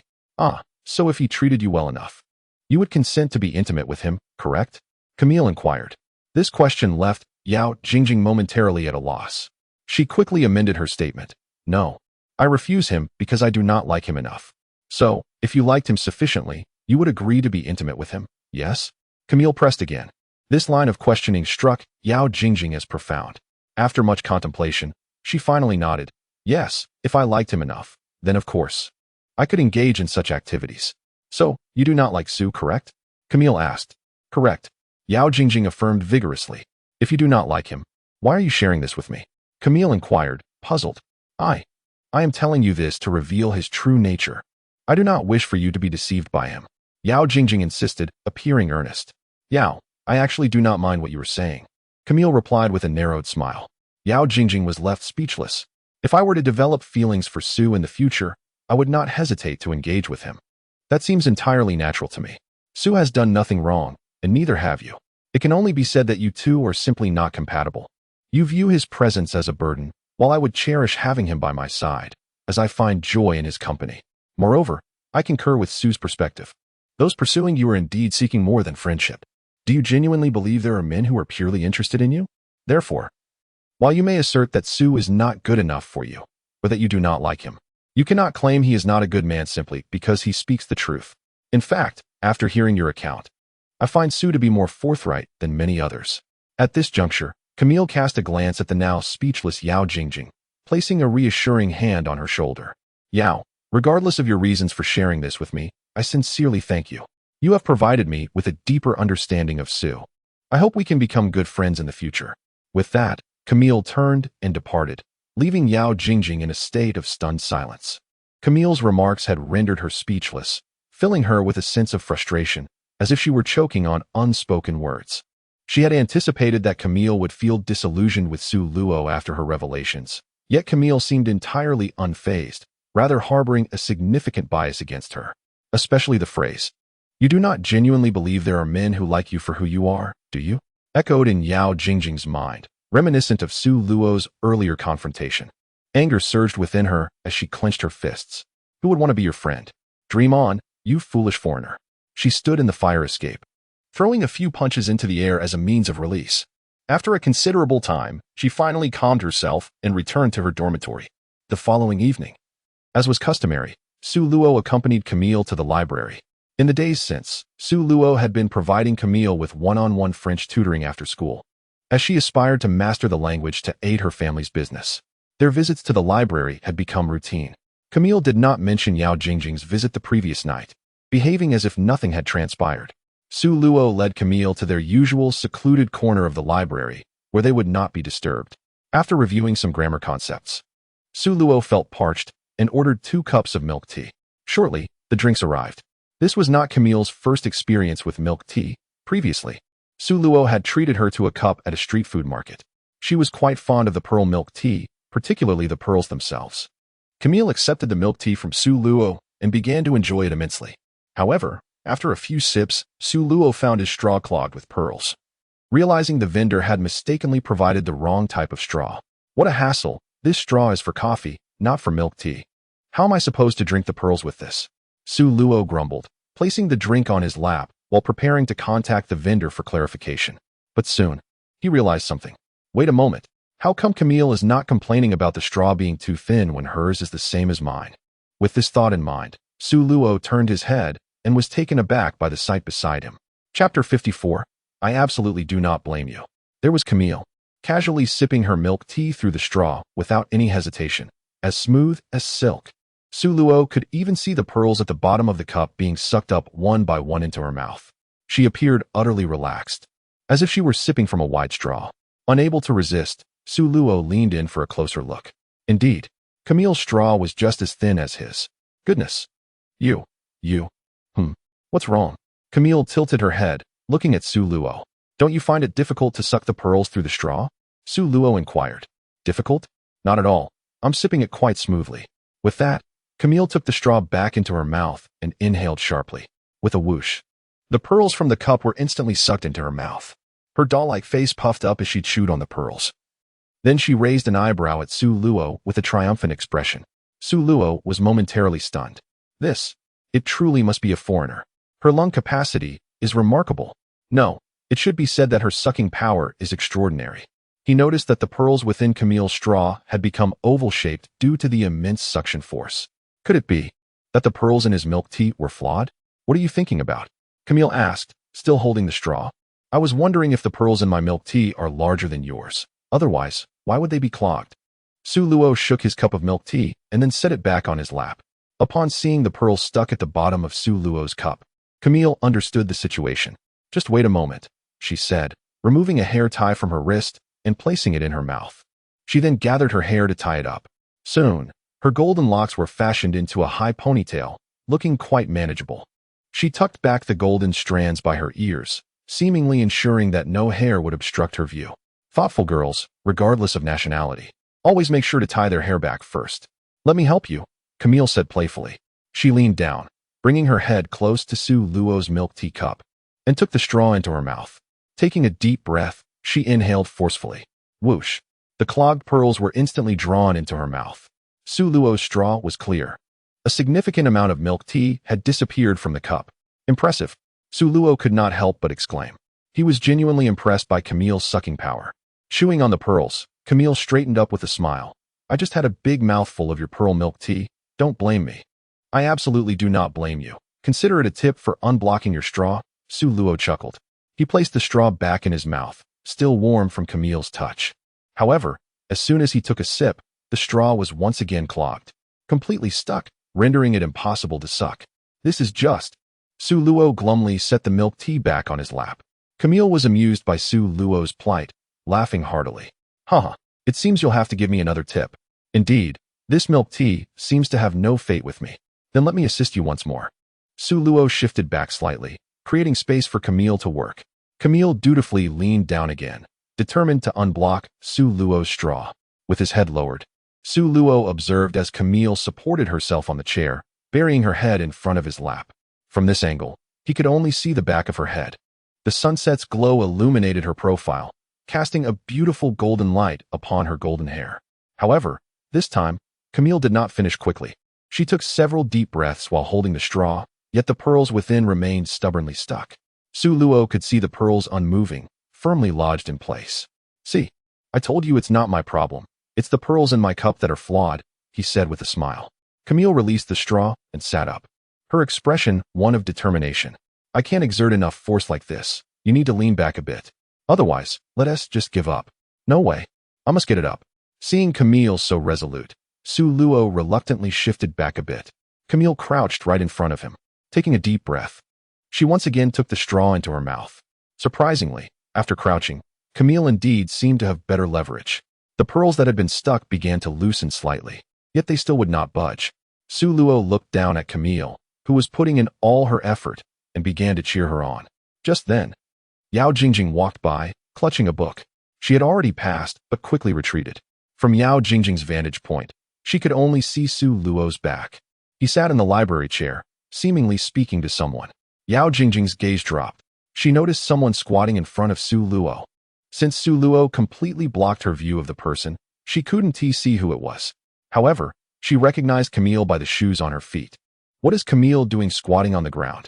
Yao Jingjing couldn't help but move closer. As she approached, she overheard Su Luo encouraging Camille. The more she listened, the more peculiar the conversation seemed. Her brows furrowed deeper. Go for it. Almost there. Put in a bit more effort. Yes. Keep pushing. A little faster. Use your full strength. Yes, that's it. Wow, it's almost there. Su Luo watched as the pearls in the straw shifted slightly. He kept cheering for Camille. Finally, after Camille's extraordinary sucking power continuously exerted itself, the clogged straw was finally clear. However, due to Camille's excessive force, she choked on the incoming milk tea pearls. Cough. Instinctively, she recoiled, causing the milk tea pearls to spray all over her face. Su Luo hurriedly pulled out a tissue to wipe her face. Are you all right? I'm fine, just choked a bit. Camille's eyes were red from the coughing. Yet a smile remained on her face, making her look quite pitiful. She wiped her mouth with a tissue as she stood up. I need to wash my face, otherwise it will be troublesome when the milk tea dries. Wait for me. All right. Do you need me to accompany you? No need. Just wait for me. Sure. Camille covered her mouth with a tissue as she walked toward the restroom, where she unexpectedly ran into Yao Jingjing. Camille paused for a moment, offered Yao Jingjing a friendly smile, and then hurried to the restroom. Yao Jingjing, observing Camille's red-rimmed eyes and tissue-covered mouth, recalled Su Luo's encouraging words moments ago. She was utterly taken aback. Su Luo sensed a presence behind him staring intently. He turned to see Yao Jingjing's eyes wide open, her face filled with shock, as if she had seen a ghost. What is the former campus belle doing here? Before Su Luo could speak, Yao Jingjing suddenly scolded him with a voice tinged with tears. Su Luo, you've gone too far. This is a library. What did you make her do? Chapter 55. Are you trying to learn stealthily? After the confrontation with Yao Jingjing on the playground, neither of them had exchanged a word since. Su Luo finally enjoyed a period of peace. Yet, tranquility lasted only a few days. Now Yao Jingjing had stealthily appeared behind him, and her first words were a barrage of accusations. This left Su Luo utterly perplexed. What are you talking about? Su Luo frowned. Stop pretending. I saw everything just now. Yao Jingjing's face was flushed with indignation. What did you see? Su Luo asked in confusion. Yao Jingjing, I saw her. It's too disgusting. I can't even say it. Su Luo? Yao Jingjing, in any case, you're just a big pervert. Su Luo observed the surrounding students. Their ears perked up as they stealthily indulged in gossip upon hearing Yao Jingjing's tearful outburst. He regarded Yao Jingjing, whose resentment seemed more intense than that of a vengeful spirit, utterly bewildered. They had agreed to sever ties and only reconnect when someone entered water droplet fundraising. Yet, out of the blue, Yao Jingjing leaped from behind, accusing him of being a rogue. This left Su Luo both exasperated and amused. Yao Jingjing, what nonsensical ramblings are you uttering? He nearly exclaimed, but restrained himself. Who is engaging in nonsensical chatter? Are you justified in behaving like this in the library? Yao Jingjing retorted, biting her lip in indignation. Come now. You must clarify what you think we did. Su Luo tapped the table with his fingers. Oh, you think you can intimidate me into silence? Yao Jingjing's voice trembled slightly. At that moment, Camille returned from washing her face and noticed Yao Jingjing glaring at Su Luo like a wronged woman. Curious, she stepped between them and asked, Su, what is going on? Nothing much. She has just gone mad and is biting at everyone, Su Luo replied. You're the one who is mad. Accusing me of biting? You were the one who just bit. Yao Jingjing indignantly pointed at Camille. Me? Bite? Camille questioned, bewildered. Yes, Yao Jingjing shouted. One can indulge in food, but it is unacceptable to bite others. Su Luo interjected. Stop changing the subject. Now that Camille is back, you must explain what you two were doing. Yao Jingjing insisted. I was merely teaching Camille French. What is the matter? Do you wish to learn as well? Su Luo responded. Do I need your help to learn French? Yao Jingjing scoffed. Then why were you lurking behind us? Eavesdropping? You clearly wanted to learn in secret. Su Luo countered. Yao Jingjing, if you genuinely wish to acquire genuine skills, there is no need for stealth. You can speak to me directly. And I might consider allowing you to join us next time. After all, I wouldn't mind an extra person. However, fewer participants are preferable, as I fear I might not keep up with your pace, given your poor foundation. At this point, Camille realized that Yao Jingjing was upset because Su Luo had been tutoring her in French. The thought struck Camille as she warmly grasped Yao Jingjing's hand. Yao, we share a dormitory. I can help you with the basics, and you can ask me anything you don't understand. Yao Jingjing, however, misunderstood their intentions entirely. She angrily flung Camille's hand away. You two have gone too far. I never imagined you could be so disgusting. Sue, you might let Camille do such things for you. But you dare to disgust me with it? What do you take me for? Upon hearing this, Su Luo furrowed his brow. Wait a moment. What did I ask Camille to do for me? Camille suddenly realized. So, Yao, you're angry because I helped Sue with a blocked straw? Yao Jingjing exclaimed, enough. I don't want to hear this. She covered her ears. Camille was certain of her suspicions. Last night, Yao Jingjing had confided in her, expressing jealousy over the apparent intimacy between her and Su Luo. The scene of her helping Su Luo with the straw must have been witnessed by Yao Jingjing. Camille believed Yao Jingjing was envious of their shared straw while drinking bubble tea. Yao, please don't misunderstand. I didn't intend to drink from it. I only helped because it was blocked, Camille explained. I don't want to hear it. I don't want to hear it. Yao Jingjing yelled, shaking her head vigorously. Observing Camille's explanation and Yao Jingjing's distraught expression, Su Luo suddenly comprehended. Is it that Yao is upset because Camille drank from my bubble tea? What a ridiculous notion. Camille drinking from my tea is none of her concern. Yao, I barely had any. There's plenty left if you don't mind. With that, Camille turned to grab the bubble tea left on the floor. However, her words struck Yao Jingjing like a blow to the gut. The rest? All for me. Yao Jingjing exploded with rage. Get lost, she shouted, then fled the library in tears. Camille, now holding Su Luo's half-full bubble tea, stood frozen in place. While Su Luo wore a perplexed expression, the surrounding students, engrossed in their own gossip, could not fathom why Yao Jingjing had erupted in such hysteria. Su Luo took a sip from Camille's bubble tea. What harm is there in drinking bubble tea in the library? Is it her family's library? Truly a case of madness. He muttered to himself. Yao Jingjing stumbled back to her dormitory, sobbing along the way. The image of Camille crouching on the ground lingered in her mind. Compounded by the recent conversation between Su Luo and Camille, she felt a profound sense of humiliation. Although she had speculated about Camille and Su Luo's closeness after their conversation the previous night, she never anticipated it had escalated to such a degree in the library. What devastated her most was that Su Luo had even suggested she join them. Camille not only agreed, but was also willing to teach her the basics, enabling her to integrate with them more seamlessly. Yao Jingjing felt that Su Luo regarded her as a despicable person. Upon returning to the dormitory, she wept in frustration, her emotions a tempest of disappointment, anger, shame, and resentment. In the midst of her emotional turmoil, Zhang Tong and Wu Nannan encircled her. Jingjing, what's wrong? Did someone bully you? What happened? Is everything all right at home?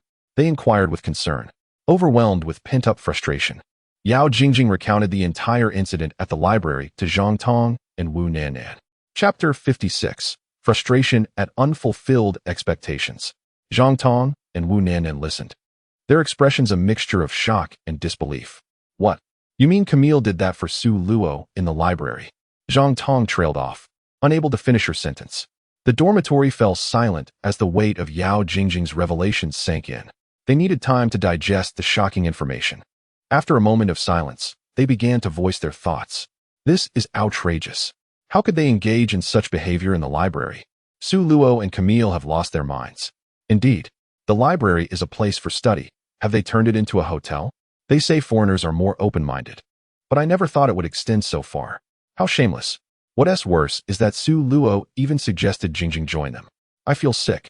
They consoled Yao Jingjing for a while before Zhang Tong exchanged a glance with Wu Nannan, and they made an excuse to leave the dormitory. Jingjing, don't be upset. Nannan and I are heading to the supermarket to buy some fruit. We'll be back soon. Once outside the dormitory, Zhang Tong couldn't hold back her disdain. That Su Luo is utterly disgusting. Wu Nannan agreed. My worldview has been shattered. Camille seems so innocent. How could she do something like that? Look at how wild the seemingly demure girls can be, especially the foreign ones. They often crawl under desks to do those things. Zhang Tong remarked. Tong Tong, how do you know all this? Wu Nannan asked curiously. I. Well, that is not important. What matters is how outrageous Su Luo is. How could he invite Jingjing to join?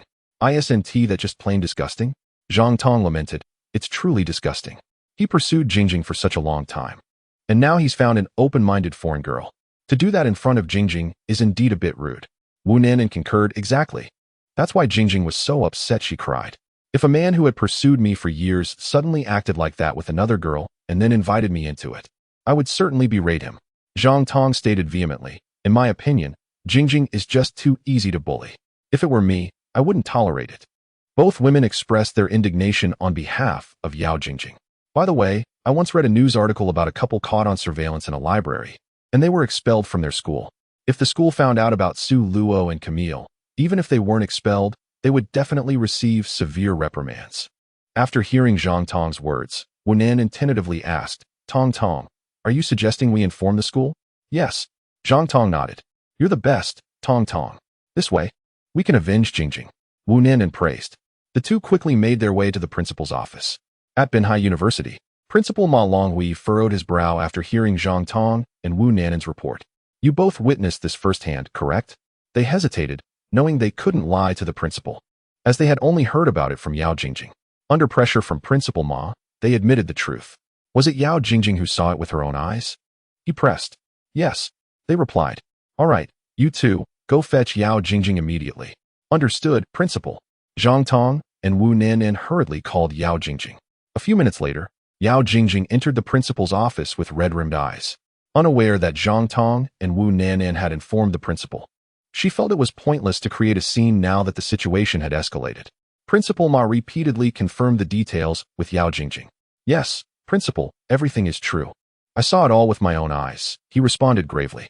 Good, Yao Jingjing, I will certainly handle this matter with the utmost seriousness. Ma Longhui's expression was somber. Yao Jingjing was an exemplary student, often representing her peers during interviews with the media and participating in various school events. Seeing her in tears, utterly distressed, darkened the principal's countenance. Initially skeptical of Zhang Tong and Wu Nan's report, Ma Longhui now believed them completely after hearing it straight from Yao Jingjing. She would never lie or joke about such a serious matter. The sight of her sorrowful face raised his blood pressure. He couldn't fathom how Su Luo could act in such a manner, especially after recently bringing honor to the school. The police department and the victims' families had presented several awards to the school, and they intended to bestow the title of model student upon Su Luo this year. Little did they know that his private life was so scandalous. Ma Longhui felt a sense of betrayal. If this news leaked, Binhai University would be notorious. He immediately called Su Luo's homeroom teacher, Zhao Yanqing.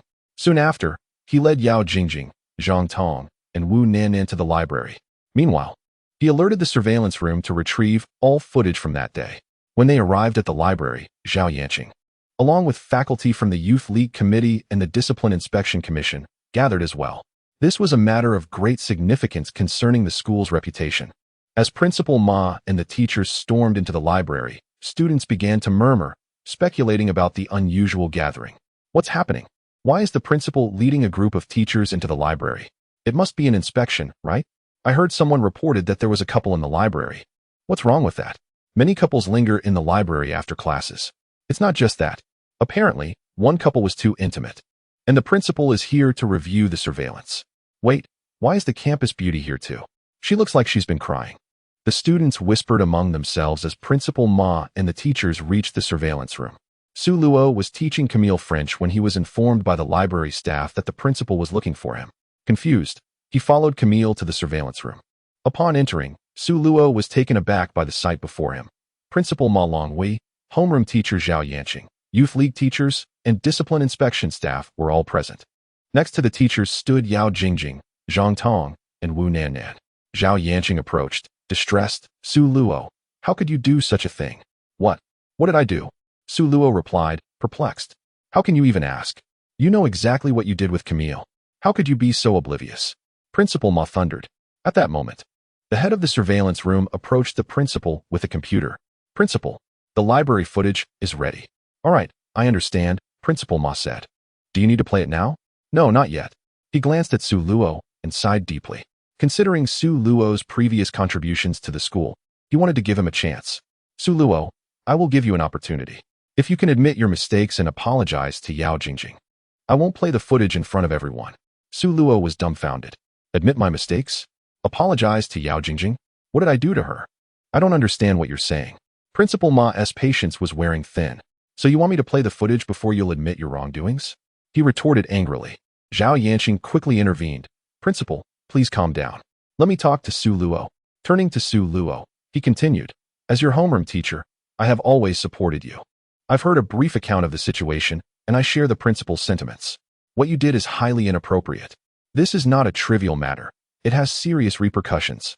There are precedents online where students were expelled for similar offenses caught on camera. Su Luo was one of Zhao Yanqing's proudest students, and he did not want to see him expelled. Fortunately, the incident had just occurred, and there was still a chance for redemption. Su Luo, if you've made a mistake, you must show a willingness to accept responsibility, Zhao Yanqing urged. Principal Ma silently supported his statement. The surrounding teachers understood that the principal was offering Su Luo an escape route. Su Luo was not foolish. He recognized the opportunity being presented to him. However, he was utterly at a loss.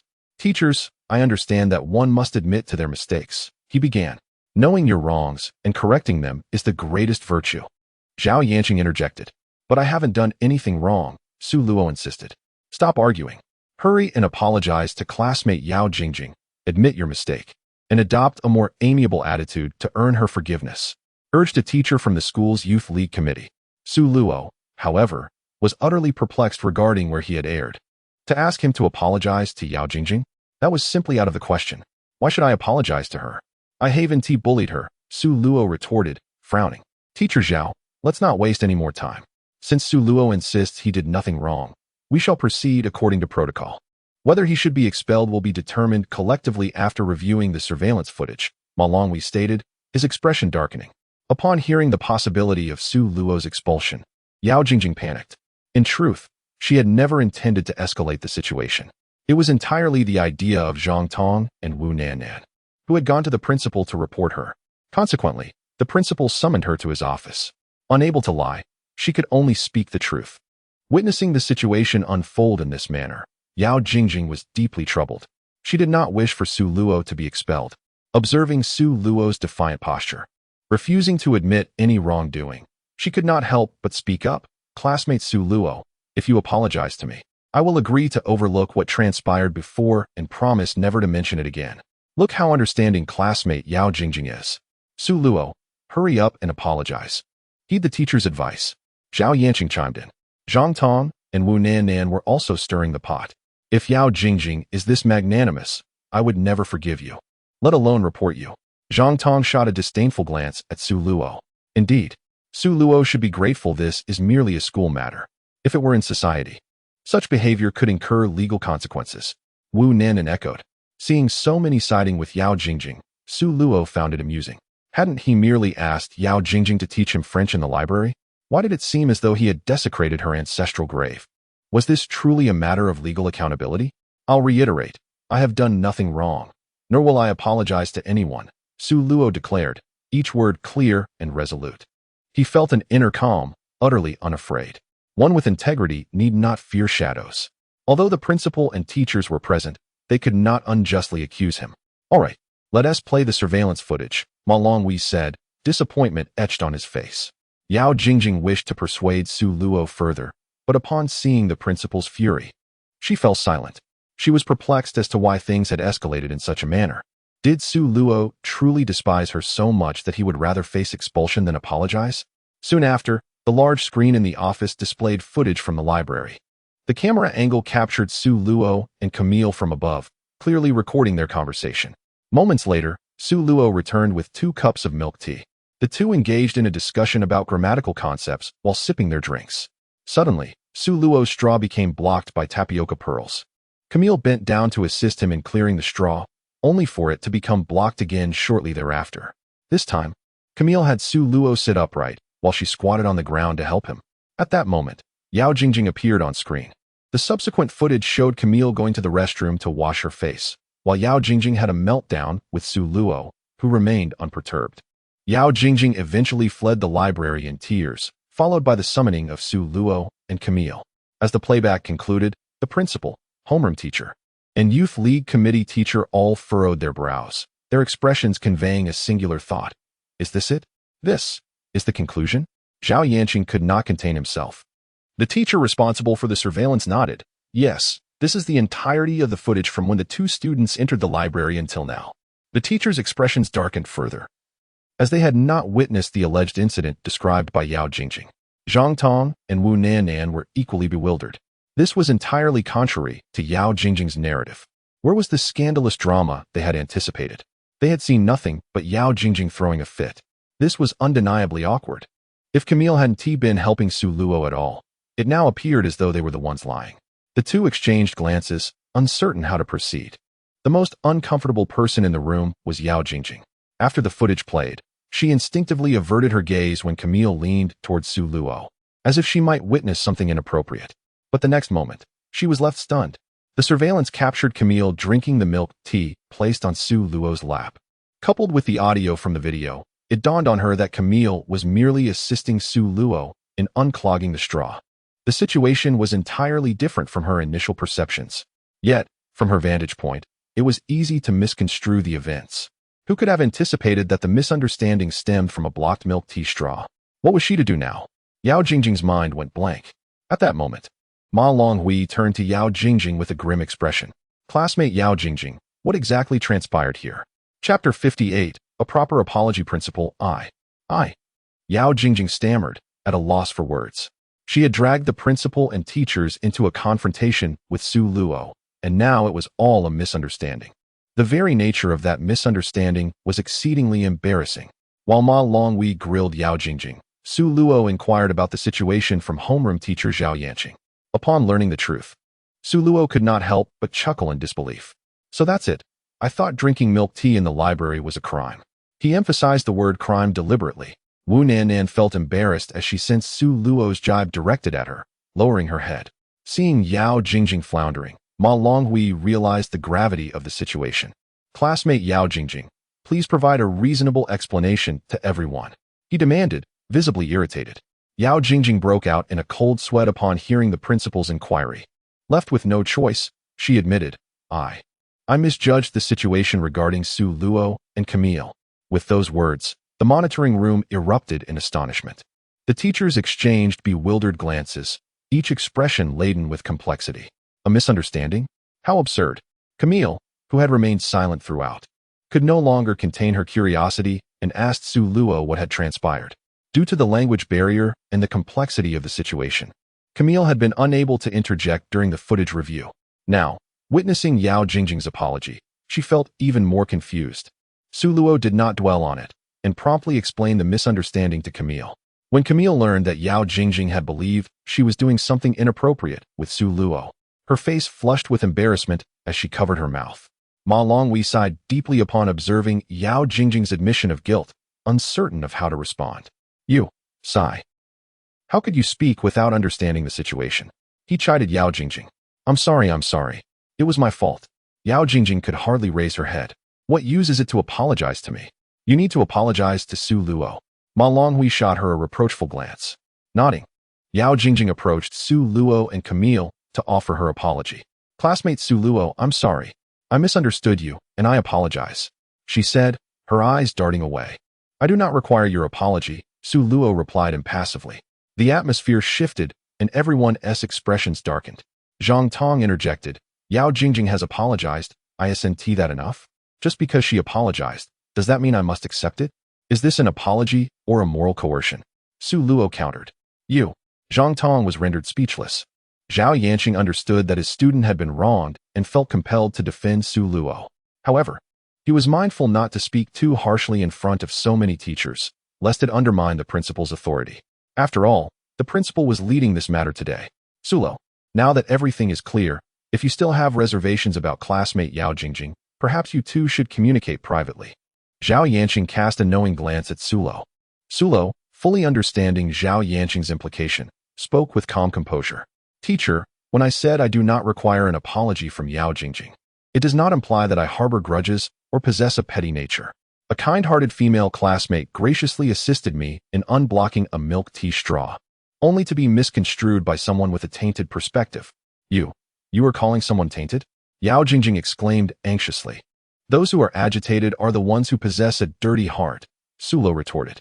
Hey, Su Luo, your words are a bit excessive, interjected the student council leader, attempting to mediate. Am I being excessive? Let me ask you, if you were in Yao Jingjing's position today, would you think of such things? Su Luo countered. Certainly not. The student council leader replied. Su Luo turned to Principal Ma Longhui. Principal, would you think like that? What nonsense. How could I think of such things? Ma Longhui replied with wide eyes. Mr. Zhao, would you? I certainly would not. Teacher Ma replied. Su Luo surveyed the group, continuing, Principal, esteemed teachers. The issue of gender antagonism in our society is quite severe. Today, Yao Jingjing has spread rumors, and regardless of her motivations, the nature of this incident is extremely grave. Let me emphasize, I am indifferent. As a man, I have a thick skin. While Yao Jingjing's mind is corrupt, she can conjure bizarre notions even while drinking milk tea. I have no desire to engage with her on such matters. Therefore, I can overlook this incident. However, this issue does not solely involve me. That is why I do not require an apology from Yao Jingjing. If she genuinely wishes to apologize, she would be better off extending her apologies to classmate Camille. Camille has already faced isolation from Yao Jingjing, Zhang Tong, and Wu Nannan. Now that this incident has surfaced, if it becomes public, people will inevitably perceive Yao Jingjing as the instigator, deliberately slandering classmate Camille. Thus, I believe the one who truly owes an apology is not me, but rather classmate Camille. The assembly fell silent in astonishment. Yao Jingjing had indeed isolated Camille. If that were the case, then Yao Jingjing's grievance to the principal takes on a rather intriguing dimension. Yao Jingjing, is what Sulo just said true? Principal Ma Longwei inquired. Yao Jingjing's lips trembled as she bit down, clenching her fists, her body shaking with anxiety. She had not anticipated that Sulo would stand up for Camille while simultaneously catching her off guard. I did not intend to cause trouble for classmate Camille. Yao Jingjing shook her head vigorously. Then do you admit to having a twisted mindset? Sulo responded. My thoughts are not twisted. Yao Jingjing protested vehemently. Since you claim your thoughts are not twisted, do you admit that spreading rumors was intended to trouble classmate Camille? Sulo pressed further. Yao Jingjing found herself at a loss for words, realizing she had been ensnared by Sulo's reasoning. Now, there were two possible conclusions. First, she indeed harbored problematic thoughts, having misinterpreted Camille's innocent actions towards Sulo as something improper. Second, her thoughts were clear, but her character was flawed, deliberately slandering Camille. Observing Yao Jingjing's silence, her companions, Zhang Tong and Wu Nannan, jumped in. No, that's not it. We did not isolate Camille. We simply faced a language barrier. Zhang Tong interrupted. Yes, it's just a matter of language difficulties. Communicating with her is quite challenging. Wu Nannan chimed in. Principal Ma Longwei regarded Yao Jingjing's silent demeanor, then glanced at the nervously fidgeting Zhang Tong and Wu Nannan. He understood everything. They had implicitly acknowledged the existence of Camille's isolation. I do not care what your reasons may be, but let me make this clear. Classmate Camille is a foreign friend, and our nation prides itself on being a land of civility and etiquette. Is bullying a foreign guest part of our cultural practices? Is this how teachers instruct you to behave? Zhang Tong and Wu Nannan lowered their heads in silence, fully aware that Sulo had cleverly unveiled their isolation of Camille through the library incident. They seethed with resentment, but found themselves unable to refute his points. They could not condemn Yao Jingjing without implicating themselves as well. Principal Ma Longwei turned his gaze back to Yao Jingjing. Yao Jingjing, if this is indeed the case, you should sincerely apologize to classmate Camille. Chapter 59, please do not invite her along. The other teachers echoed Principal Ma Longhui's sentiments. The principal is correct. Students should not engage in actions detrimental to unity. Indeed, under the same roof, why should there be such conflicts? Our university boasts a commendable ethos. We must eradicate the scourge of bullying. This incident requires not just an apology from Yao Jingjing, but also from Zhang Tong and Wu Nannan. The teachers in the monitoring room delivered a stern reprimand to Yao Jingjing, Zhang Tong, and Wu Nannan. Reluctantly, Yao Jingjing approached Camille, bowing her head in contrition. Classmate Camille, I am sorry. It was all my fault, and I will reflect on my actions and strive to get along with you. It is quite all right. I hold no grievances against you. Camille graciously accepted Yao Jingjing's apology. Zhang Tong and Wu Nannan stepped forward. We apologize, classmate Camille. We recognize our mistakes and will refrain from forming cliques in the future. I apologize, classmate Camille. Our previous behavior was inappropriate, and I hope you can forgive us. Camille attempted to express her understanding in her broken language. Observing the reconciliation between the three girls and Camille, the teachers displayed expressions of relief. Principal Ma Longhui approached Sulo and placed a hand on his shoulder. Little Sulo, I must admit I misjudged you today. Please do not hold it against me. My anger stemmed from my high expectations of you, and I hope you can understand my good intentions. Principal, I completely understand. Moreover, this incident is not your fault. You were acting in the interest of all of us. Oh, little Sulo, You are truly so understanding. If only other students could be as reasonable as you. Sulo and the principal exchanged pleasantries. The farce reached a temporary resolution. The misunderstanding at the library was cleared, and the matter of Yao Jingjing isolating Camille was addressed. This maneuver achieved two objectives at once. With today's stern admonitions from the principal and teachers, it is likely that Yao Jingjing, Zhang Tong, and Wu Nannan will think twice before attempting to isolate Camille again. Even if they feel resentful, they must outwardly feign friendliness towards Camille. As the group exited the monitoring room, Principal Ma Longwei led the teachers away first, leaving only Sulo and the others behind. The five stood at the door of the monitoring room, and the atmosphere was tense. Let's go to the cafeteria for something to eat, Sulo suggested to Camille. Sure. As Camille was about to follow Sulo, she glanced back at Yao Jingjing. Yao, do you want to join us? Please, do not invite her along. Her mindset is unhealthy and easily misinterpreted. If you ask her to join for a meal, who knows what she might misconstrue it to mean, Sulo jested. Yao Jingjing felt a pang of guilt at Sulo's teasing, and her heart sank. I acknowledge my previous mistakes. Can't we just move on from this? Yao Jingjing pleaded. Oh really? Just like that? Didn't you almost get expelled? Su Luo retorted with irritation. I'm sorry, I was wrong, but you weren't expelled in the end, were you? Yao Jingjing replied meekly. Damn it, Su Luo nearly cursed. If the library had no surveillance, who knows how this situation would have unfolded? Yao Jingjing, being a seasoned actress, was sobbing and whining, compounded by Zhang Tong and Wu Nannan mindlessly taking sides. Without the surveillance, the teachers might have genuinely believed he was engaging in inappropriate behavior with Camille in the library, and even implicated Yao Jingjing as an accomplice. If that rumor gained traction, expulsion would be inevitable. Binhai University is renowned for its strictness, with a traditional ethos and conservative regulations. As the principal, Ma Longwei could never tolerate such incidents. Yao Jingjing, do you recall what we discussed that night on the playground? Upon hearing Su Luo's question, a shadow crossed Yao Jingjing's gaze. You said, the world keeps turning regardless of anyone, she murmured softly. That's not the important part. I was referring to the last part. From now on, unless the other party enters the fundraising platform, we should ignore each other. You haven't forgotten that, have you? I haven't forgotten. Yao Jingjing replied. If you haven't forgotten, then why are you acting so theatrically today? Can you not survive a day without performing? Zhang Tong interjected, unable to contain himself. Su Luo, that was uncalled for. What's wrong with Jingjing? What is wrong with her? Have you forgotten how the three of you orchestrated that live stream and ended up dragging me to the police station? To be precise, it was you three who directed the chaos that landed all four of us there. It takes a decade of brain malfunction to pull that off, Su Luo said, exasperated. Zhang Tong was left speechless. Wu Nannan chimed in hastily. Isn't it because Jingjing was worried about you? I beg you, can you all stop worrying about me? Just like today's incident in the library, how is that related to Jingjing? Leaving aside misunderstandings, even if Camille truly did something inappropriate, it wasn't Jingjing who did it. Since this matter has nothing to do with her, why meddle? Su Luo's tone was decidedly unfriendly. The duo of Zhang Tong and Wu Nannan could hardly comprehend Su Luo's fury.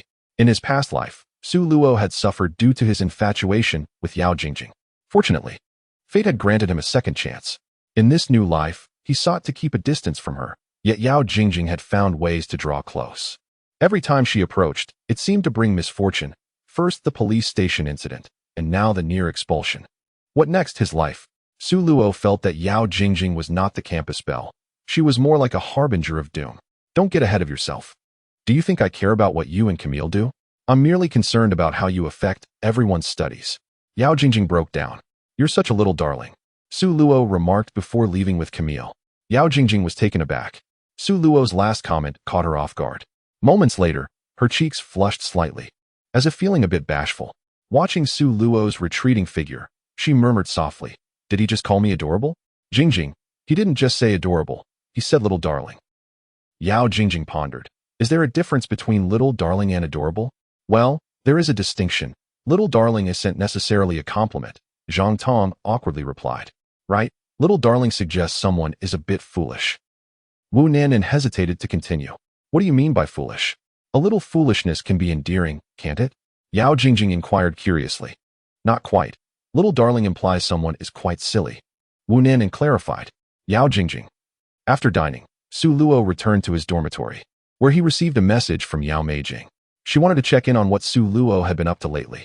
Su Luo, filled with pent-up frustration, decided to vent to Yao Meijing, or rather, share his grievances. Su Luo, don't even mention it. I nearly got expelled today. Hi Jixin, what? What happened? How did you almost get expelled? Su Luo recounted the events to Yao Meijing, deliberately omitting names to safeguard his privacy and avoid disclosing his school. After hearing the whole story, Yao Meijing was incensed. Hi Jixin, that girl spreading rumors is a lunatic, isn't she? Hi Jixin, to misconstrue a simple bubble tea moment into something so vile is truly disgusting. Su Luo, see, even you as a woman find her behavior outrageous. That speaks volumes about her character. Su Luo, and by the way, she still has many male admirers, smiling emoji. Hi Jixin, so what if many boys are after her? She sounds like a terrible person, filled with corrupt thoughts at such a young age. Her mother must be equally unsavory. Hi Jixin, as the saying goes, like mother, like daughter. If she's so promiscuous, her mother can't be any better, contemptuous. Su Luo, that makes sense. A mother is a daughter's best teacher. If the daughter is so morally compromised, the mother must be as well. Hi Jixin, exactly. Perhaps her mother is even worse, grinning. Su Luo, panda emoji with a sly grin. They continued discussing the peculiar girl for quite some time. Yao Meijing passionately expressed her opinions, leaving Su Luo feeling much better. This exemplifies the difference between women and girls. Conversing with a mature woman like Hai Jixin felt effortless for Su Luo, unlike the stilted exchanges with Yao Jingjing. As their conversation flowed, the atmosphere grew a bit tense, and Yao Meijing suddenly accelerated the pace. Hai Jixin, how many girls have you been with? Playful. The unexpected question nearly caught Su Luo off guard. The power of words is profound. The structure of that sentence hinted at a complex action. Su Luo learned something practical from Yao Meijing. How clever. They were both adults. And given that she was a woman who had given birth, he felt no shame. With her speeding up the conversation, he matched her rhythm. Su Luo, not a single one. Hai Jixin, is that true? Su Luo, of course it's true. There's no reason to lie, dog emoji. Hai Jixin, I don't believe you. You're so handsome. Surely you must have had a girlfriend before? Su Luo, I've never dated. So where would a girlfriend come from? Hai Jixin, playfully nudging. Hai Jixin, you're quite quick-witted. You haven't fallen for my traps. All right, I'll take your word for it. Su Luo, since you've asked me so many questions, shouldn't I ask you something too? Hai Jixin, go ahead. Ask whatever you like. Su Luo, have you ever been with a man? Hai Jixin, no. Su Luo, panda emoji, I don't believe you. Hai Jixin, you might not believe this, but I have no experience in matters between men and women. Hai Jixin, I've only had one encounter, which is how I ended up with my daughter. Su Luo, forgive me for possibly being offensive, but are you implying that your husband is no longer in this world? Hai Jixin, it's akin to not being in this world. Since that time, I have not seen him again, and it has now been 20 years. Su Luo had never delved into her marriage before. He had assumed her husband had met with an accident or some other misfortune, but he had never expected she had been abandoned. Moreover, after a single encounter, she was cast aside. This woman is truly unfortunate. Su Luo, has he not sought you out in the past 20 years? Hai Jixin, huh? What would he seek? After that night, he vanished without a trace. Sometimes I genuinely wonder if he is still among the living. Hai Jixin, forget it. Let us not dwell on unhappy memories. What I wanted to convey is that I have never experienced anything like that, not even once. Su Luo, all right. Hai Jixin, what do you mean by all right? Do you not believe me? Angrily. Su Luo, I truly believe. Hai Jixin, it's fine if you don't believe me. Hai Jixin, when we are together in the future, I shall let you see for yourself, shyly. Hai Jixin, then you will know I am not deceiving you. Su Luo gasped softly at the screen. Good gracious. This lady truly does not regard him as an outsider. His father had previously masqueraded as him in their conversations, clearly playing the role of soulmates. Yet, this lady has been eager to meet him in person lately, and the pace is accelerating with each passing moment, filled with sharp turns. Images began to form in Su Luo's mind. The dilemma lies in the fact that if this, Hai Jixin, truly leads him on, he would be unable to discern reality. Four-seasoned drivers can effortlessly feign the innocence of a novice, deliberately pretending to be incapable of driving. Su Luo initially intended to change the subject.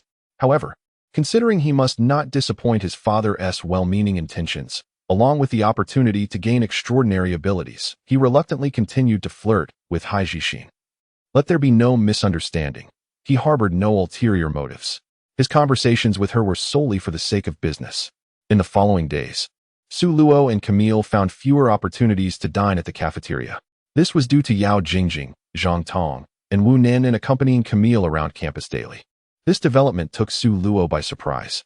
He had assumed that after returning to the dormitory, Yao Jingjing and her friends would continue to isolate Camille. Their previous display before the principal and teachers had seemed mere theatrics.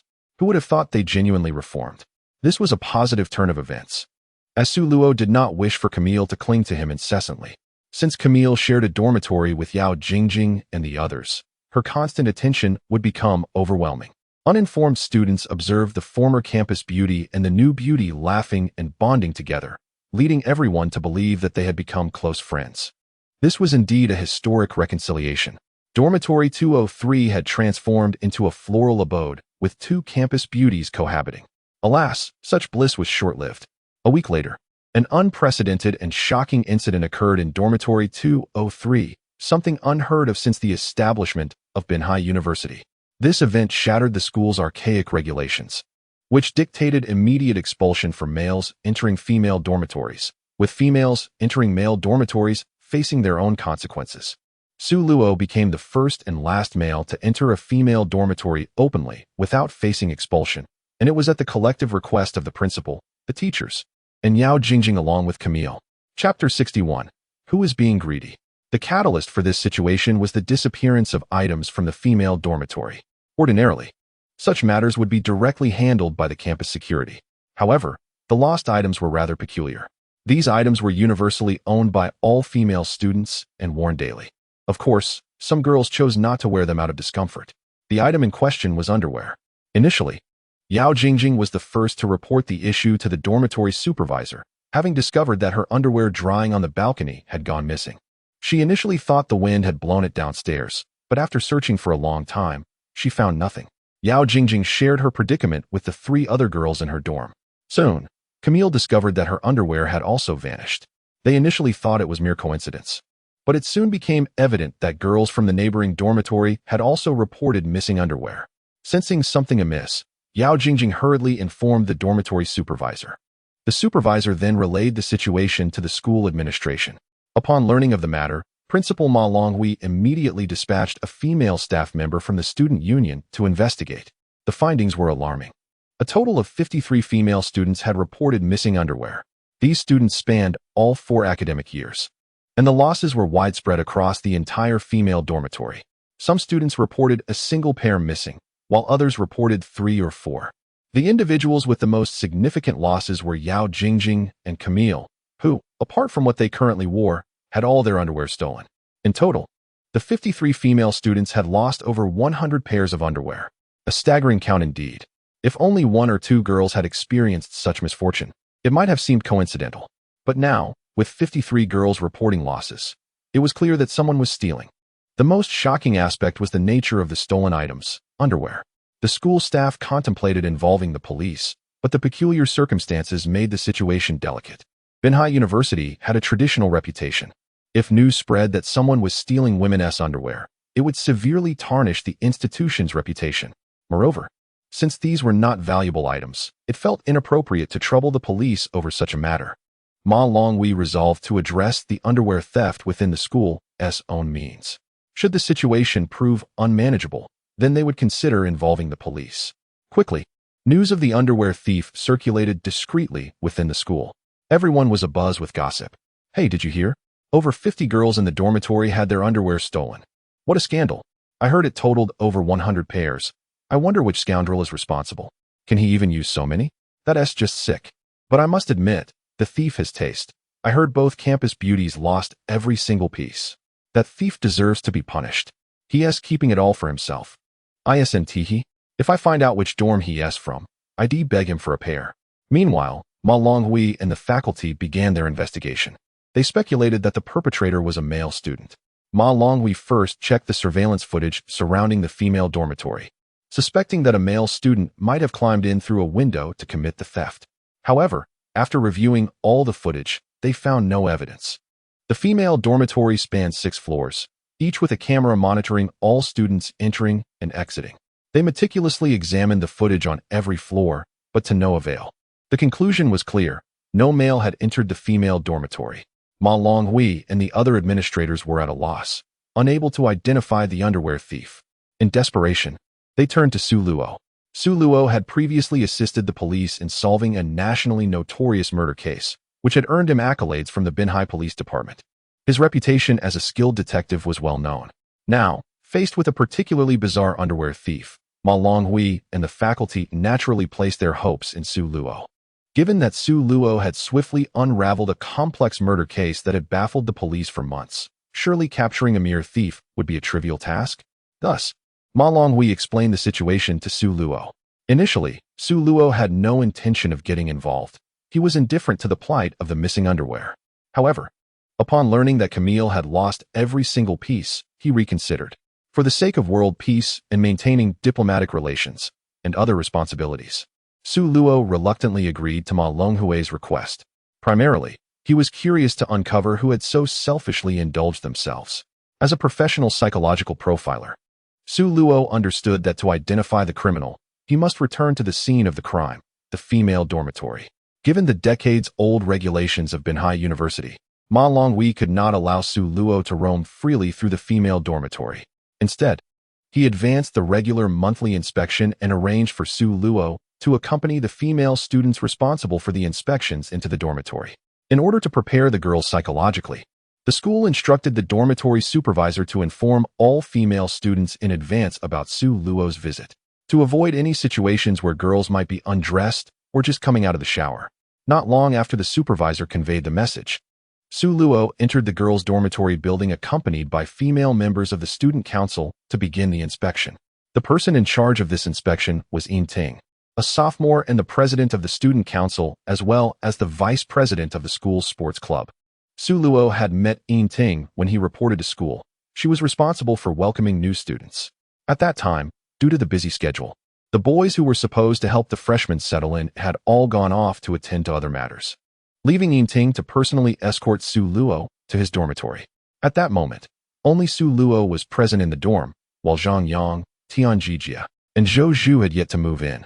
Their interaction was brief, lacking any depth of connection. Little did they expect to meet again under the circumstances of an inspection. Upon arriving at the girls' dormitory, Su Luo immediately recognized Yin Ting in the distance. Yin Ting was a striking beauty with an air of coolness and confidence. Sporting a chic bob haircut, a heart-shaped face, and a hint of heroism in her brow. Standing at 170 centimeters with long legs that attracted attention, she exuded a presence reminiscent of a female emperor from a pirate tale stepping into reality. Known for her prowess in sprinting, she held the record for the women's 100-meter dash at Binhai University. Perhaps due to her sprinting training, Yin Ting had an impressive physique, particularly notable for her well-shaped figure. Although she was beautiful and fit, her personality was not as demure as that of Yao Jingjing. Rather, she possessed a straightforward, lively demeanor typical of a northeastern girl, often amusing those around her. Her unique voice, a blend of Jiangnan elegance and northeastern robust tones, made her stand out. Consequently, despite her beauty ranking just below Yao Jingjing's, few boys pursued her. As Su Luo approached, Yin Ting greeted him with a bright smile. "Hello, Junior. Long time no see." "Indeed, it has been a while, Senior," Su Luo replied. Yin Ting pondered. "It feels like almost a year has passed, doesn't it? The last time we met, I was escorting you to the boys' dorm." "Yes. Who would have thought our second meeting would be here at the girls' dorm?" Su Luo responded. Haha. Are you nervous about entering the girls' dorm for the first time?" Yin Ting asked with a playful squint. "Aren't the girls the ones who should be nervous about me entering?" Su Luo joked. "Not at all. You're here to help catch a thief. Only the thief should be nervous," Yin Ting said, raising her voice deliberately as if to instill fear in the culprit. Su Luo, known as the Conan of Binhai University, had already assisted the police in capturing a murderer, which Yin Ting was well aware of. Recently, the school leadership had instructed her to assist Su Luo in this inspection, and she was eager to see his skills in action. Yin Ting leaned in closer to Su Luo, her expression turning serious. "Junior, you must catch this scoundrel for me. That pervert stole 8 of my underwear." She gestured as if wielding a gun. 8. I heard most girls only lost 1. Why did you lose so many, Senior? Su Luo asked with curiosity. "I want to know that too. Once we catch that pervert, I will interrogate him," Yin Ting declared, clenching her fist. Since you've lost so many, perhaps we should start the search from your dorm? Su Luo suggested. Not a big deal for me. It's nothing compared to what Yao Jingjing and that foreign girl lost as freshmen. More than you. That's a bit absurd. Totally absurd. Here, take this list.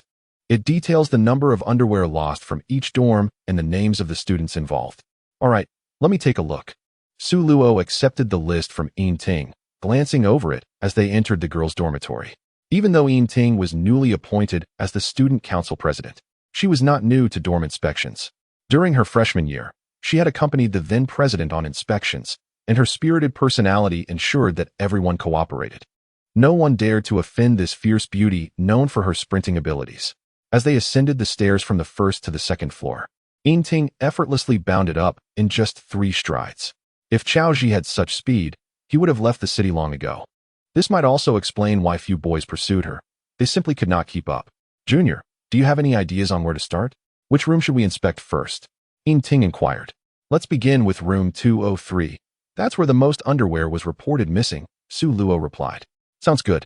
Yin Ting led a few girls from the student council, with Su Luo sandwiched in the middle, as they made their way to room 203. She knocked on the door and entered. Inside, Yao Jingjing, Camille, Wu Nan, and Zhang Tong were all seated on their beds, aware of Su Luo's impending visit. They had tidied up the room, especially putting away personal items and undergarments. Upon entering, Su Luo was enveloped by a pleasant scent, not just perfume, but a delicate blend of creamy and floral notes that he recognized as Camille's signature fragrance, which wafted from her as they sat together in class. Su, come. Have a seat, Camille said with a smile as she scooted aside. No need to sit. I just want to gather some information, and then I'll be on my way. Oh. A hint of disappointment flickered in Camille's large eyes. Su Luo scanned the list provided by Yin Ting. In room 203, only Yao Jingjing and Camille reported missing underwear. Zhang Tong and Wu Nan didn't lose any, correct? Yes, that's right. Nan and I still have all our underwear. Zhang Tong replied awkwardly. Got it. Who was the first to notice that their underwear was missing? Su Luo continued his inquiry. I was the one who noticed. Yao Jingjing raised her hand. Ever since the library incident, she hadn't spoken to Su Luo, and she was surprised that the next time they spoke would be regarding her lost underwear. Even though the room was filled with girls, she felt an overwhelming sense of embarrassment. You noticed?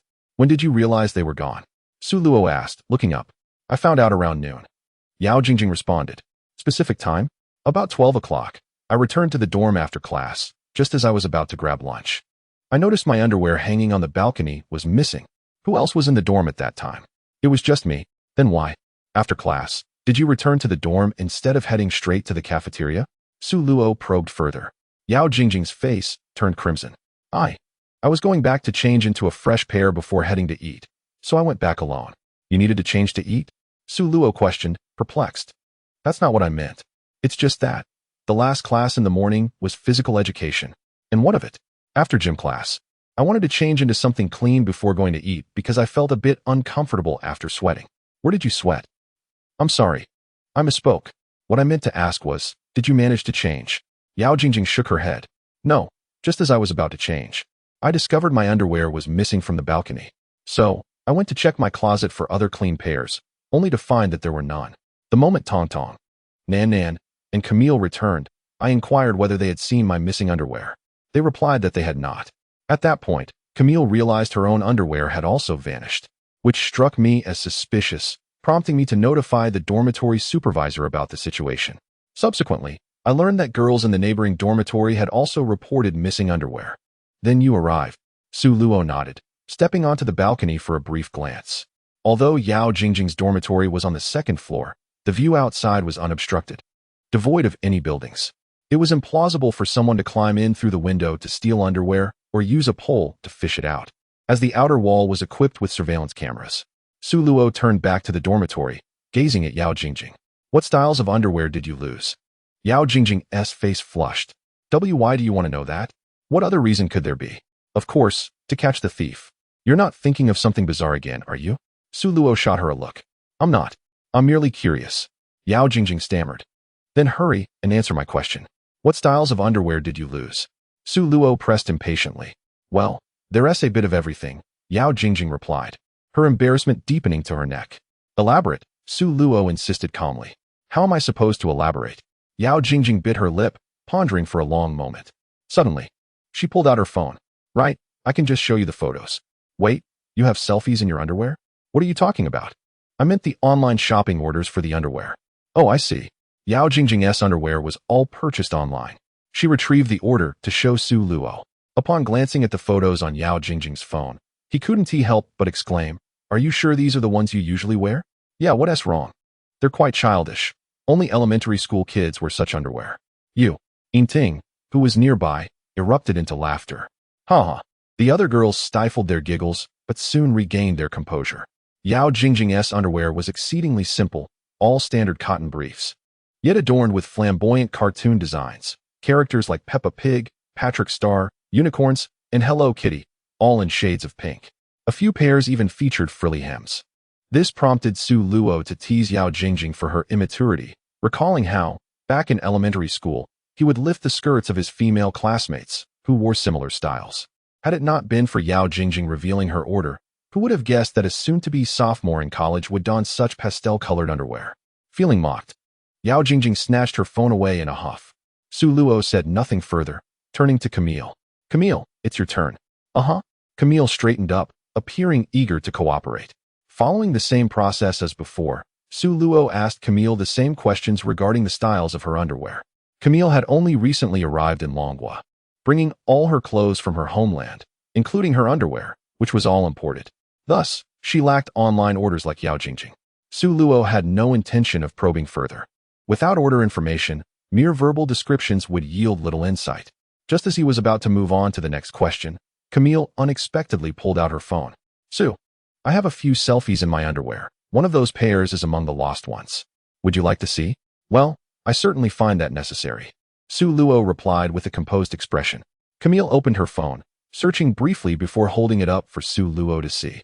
The background of the photo was the 203 dormitory, suggesting Camille had just finished showering, her hair damp.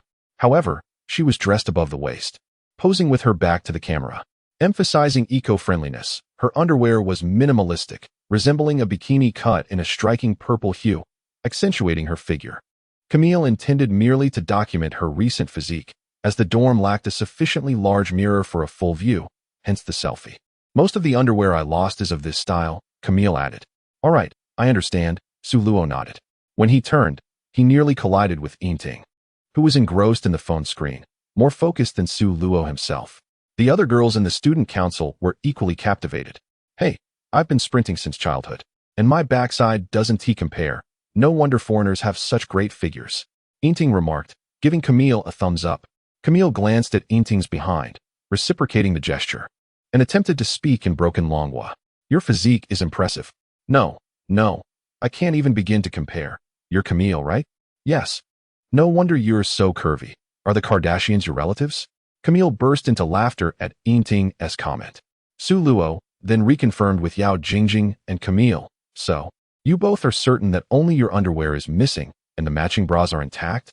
Both girls affirmed that their bras were safe. Good. Now there's one final crucial question. Are you certain all the lost underwear has been washed? Were any of them unwashed? Upon hearing Su Luo's inquiry, all the girls inside the room displayed expressions of embarrassment. Is that really important? Yao Jingjing asked incredulously.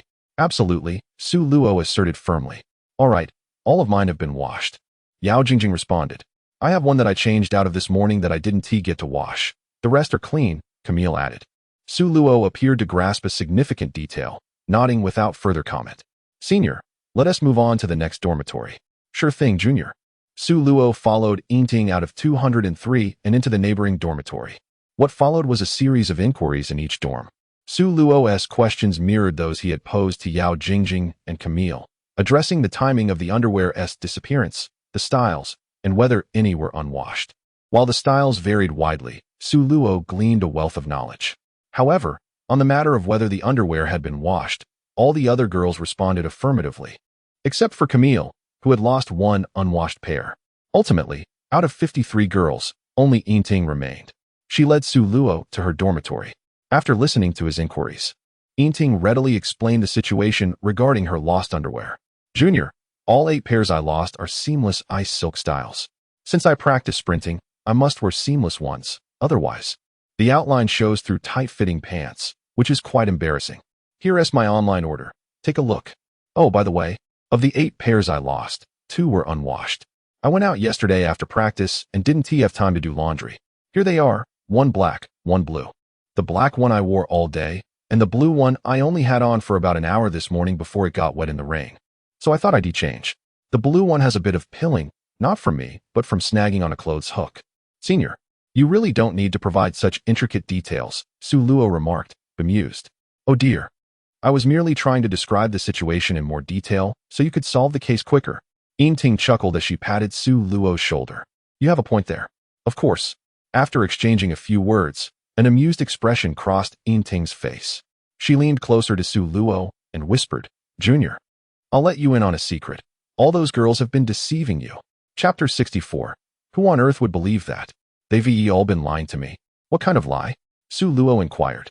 With a smirk, Ting explained while hugging her shoulders, aside from me and that Kardashian girl. The rest of the girls are quite insincere. They all claim their lost underwear has been washed, but I scoff at that. Su Luo responded. Are you implying that many of the lost underwear was never washed? Ting nodded vigorously. I've conducted dorm checks more than once, and I know exactly how things are in the girls' dormitory.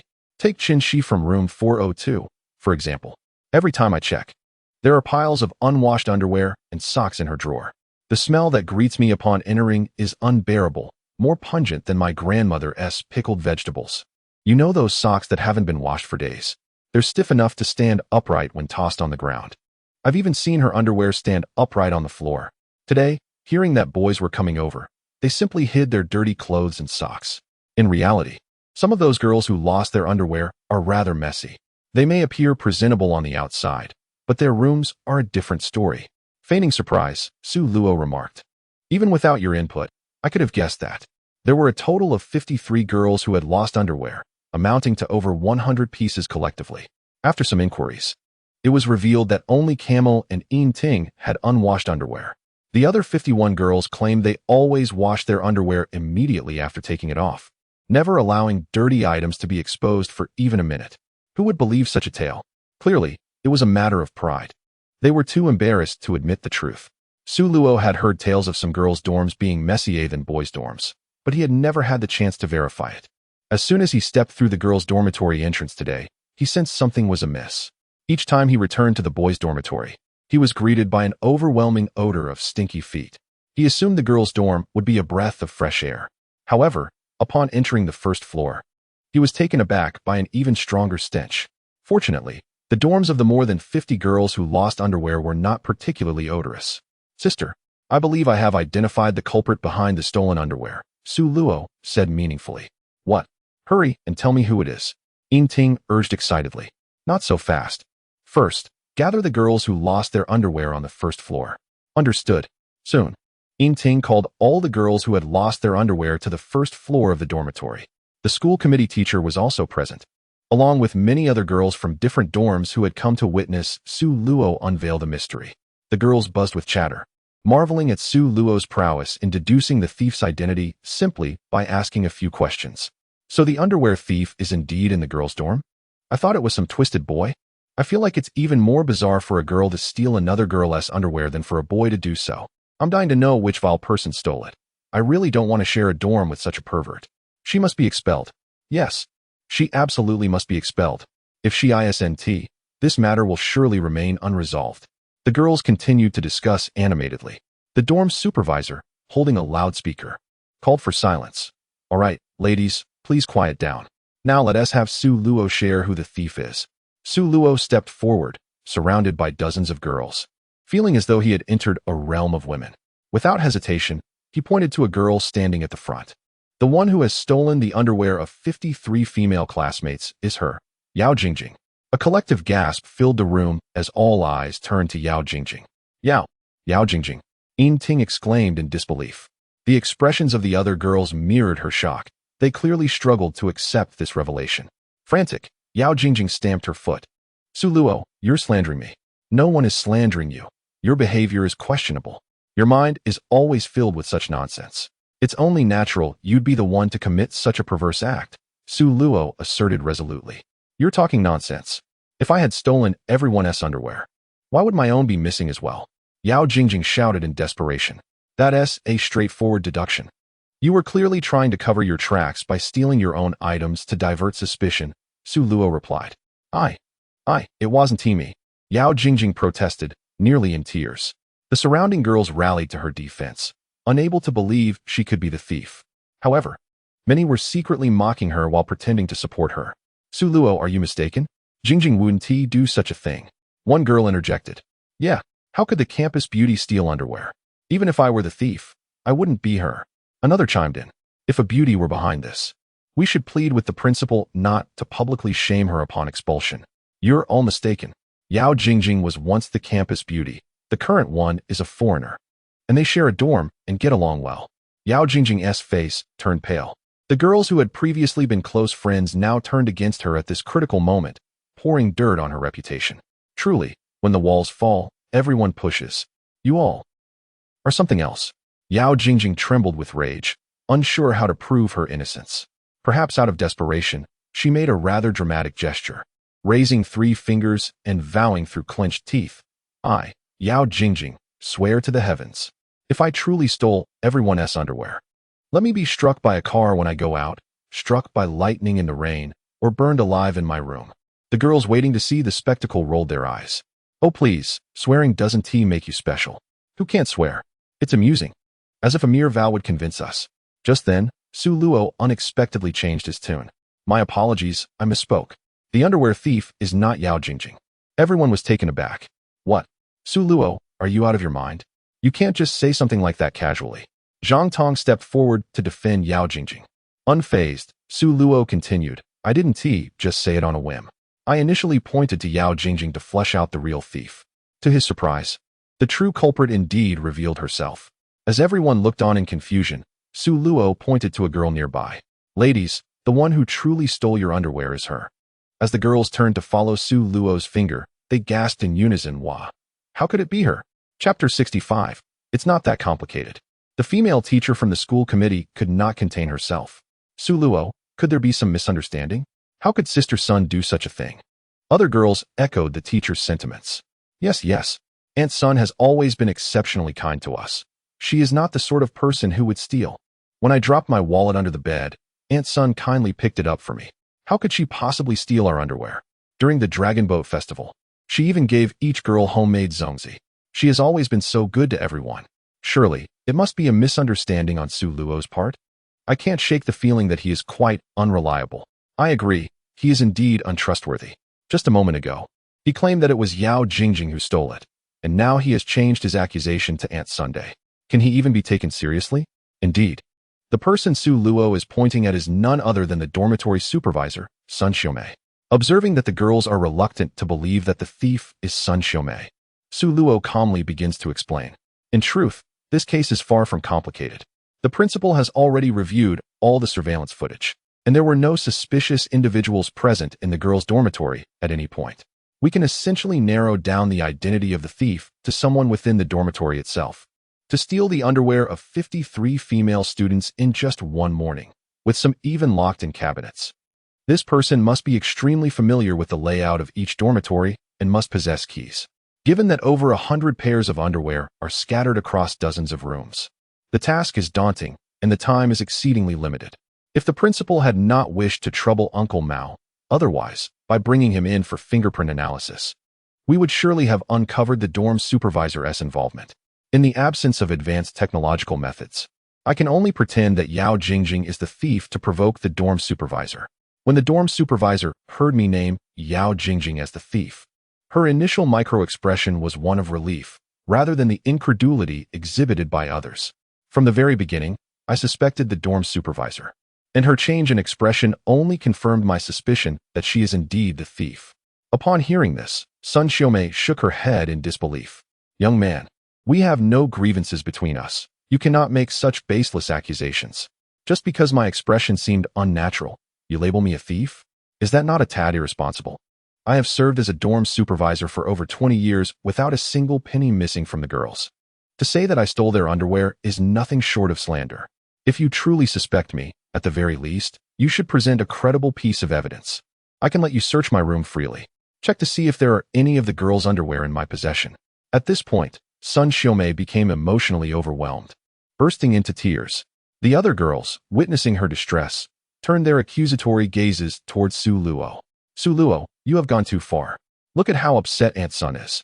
To accuse her of theft without any evidence is utterly irresponsible. Indeed, where is your proof? If you cannot provide any, you must apologize to Aunt Sun. The girls collectively stood up in defense of Sun Xiaomei, who, in their eyes, was a simple and sincere person. Every mid-autumn festival, she would share the mooncakes given to her by the school with those who could not return home. Whenever someone fell ill, she was always the first to arrive. This is precisely why the girls find it hard to believe that Sun Xiaomei could be the thief. They would rather suspect Yao Jingjing. If I had no evidence, I would not be so certain that Aunt Sun was involved. At this moment, Su Luo pulled out his phone and held it up for everyone to see. Here is the evidence. The girls all leaned in closer. On the phone screen was a page from a second-hand trading app, displaying a conversation between Su Luo and a vendor. Su Luo, I want to buy the item from link 3. Do you have it in stock? Vendor, yes, we have it. Su Luo, are you sure it has not been wet? Vendor, don't worry, my stock is guaranteed fresh. It has definitely not been washed. Su Luo, can it be shipped now? I really need it. Vendor, no problem, just let me know the quantity. The girls were utterly perplexed, unsure of what this conversation signified. Su Luo clicked on link 3, revealing a photo of Yao Jingjing, a selfie she had previously posted on a social media platform. What is this? One girl asked. This is an illegal vendor selling used underwear on a second-hand platform, Su Luo replied. Upon hearing this, the girls finally understood. He continued. The 53 girls whose underwear went missing range from freshmen to seniors. On the surface, it seems random, but that is not the case. The thief had already targeted these 53 girls, clearly intending to steal their underwear. What makes these 53 girls special? First, they have all posted their photos on various social media platforms. Second, they possess notable looks and figures, making it easier for perverts to fantasize about them. The vendor has created product links for these 53 girls, each corresponding to a photo, allowing buyers to know what the owners of the underwear look like. To evade detection by official platforms, this vendor cleverly disguised their shop as a second-hand photo trading site. While they appear to sell photos, they are, in fact, selling used underwear. The vendor's assurance of freshness and that the items are absolutely not washed implies that they guarantee the original scent, meaning they have never been laundered. How do I know all this? Because there was a recent uproar about second-hand platforms selling used underwear, which many people became aware of. Subsequently, these vendors went silent, clearly having changed their trading methods. While checking the dormitory earlier, I heard from a senior that most of the missing underwear had not been washed, which led me to suspect a connection to the used underwear vendors. Therefore, I used a second-hand platform to conduct a search using image recognition, employing the photo Yao Jingjing had posted. The big data promptly suggested matching vendors, and upon investigation, I found the photos of the other 52 girls as well. When I pretended that Yao Jingjing was the thief, I utilized the time when everyone was questioning her, as well as her swearing of innocence, to communicate with the vendor. Since the vendor could sense my urgency, they naturally contacted their warehouse for immediate shipment. As for that warehouse, it is undoubtedly Aunt Sun's. On the surface, this appears to be a minor case of missing underwear in a girl's dormitory, hardly warranting police involvement. However, in reality, it is a case of illicit transactions involving used underwear on a second-hand platform. Chapter 66. Welfare. After hearing Su Luo's analysis, all the girls present fell silent. The 53 links posted by the second-hand vendor represented the 53 girls who had lost their underwear. They could hardly believe that the underwear they had lost was being sold as a product online. Sun Xiaomei, who had been crying, ceased her outburst. The chat records on Su Luo's phone lay bare for all to see. Now, it only remained to check Sun Xiaomei's phone to see if the vendor had contacted her. Since earlier, Sun Xiaomei's phone had been ringing nonstop, but she had ignored all the calls. Aunt Sun, do you have anything to say? Su Luo asked Sun Xiaomei. She silently lowered her head. No, you are right. It was all me.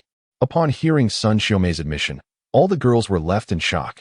The dorm supervisor, who was always so kind to them, had committed such an act. The female teacher from the student union could no longer contain herself. Sister Sun, you have been a long-time employee at our school. How could you do something like this? Sun Xiaomei displayed a visage of deep remorse. I have wronged the school, and I have wronged the girls. According to her confession, The vendors of original flavor items on a secondhand platform were part of a vast criminal syndicate. They had somehow obtained contact information for dormitory supervisors across various universities, subsequently acquiring photographs and personal details of female students through them. By offering Sun Xiaomei a substantial sum of illicit money, they compelled her to commit theft. The vendors proposed a purchase price of 100 yuan for washed items and 500 yuan for unwashed ones, later reselling them at several times the original price. The valuation of each pair of original flavor underwear varied based on the physical appearance and figure of the 53 women involved. The most expensive item belonged to Yin Ting, a sports student with an exceptional physique, whose blue-pilled underwear astonishingly sold for 3,000 yuan. Following her were Camille, a foreign student, whose imported items were also costly, and Yao Jingjing. The remaining women's prices were relatively similar. Sun Xiaomei regarded underwear as a peculiar item of little intrinsic value. Through her 2 decades of experience, she was aware of the traditional ethos at Binhai University and surmised that the institution would refrain from reporting the matter to authorities. Coupled with the irresistible allure of the vendors' offers, she brazenly stole over 100 pairs. However, she never anticipated that events would unfold so drastically. Su Luo shattered her daydream of profiting from the women's underwear. I succumbed to the temptation of wealth and have let everyone down. I am truly sorry. Sun Xiaomei wept with regret. At this point, the theft of underwear from the women's dormitory transcended mere loss. It implicated a notorious gray market. Fortunately, Sun Xiaomei had not yet managed to dispose of the stolen items, which remained in her possession. Initially, the school had no intention of involving law enforcement, preferring instead to have Su Luo identify the thief, provide a moral reckoning, and possibly issue a reprimand or expulsion. However, the underlying implications were astonishing. A female instructor from the student union promptly informed the principal of the situation. Soon after, Uncle had arrived at the women's dormitory to interrogate Sun Xiaomei. Just before her departure, she surrendered the underwear of 53 women. It was no wonder that Sun Xiaomei allowed anyone to rummage through her room. She had hidden the stolen items on her person, stuffed in pockets and concealed within the layers of her clothing. The more valuable pairs were discreetly worn beneath her garments, explaining her peculiar gait. During the inventory process, all 100 pairs were gathered, and the women reclaimed their belongings. Yet, upon hearing Sun Xiaomei's account, they collectively felt repulsed, especially given that some of the underwear had been worn by her. This evoked a sense of physiological discomfort among them.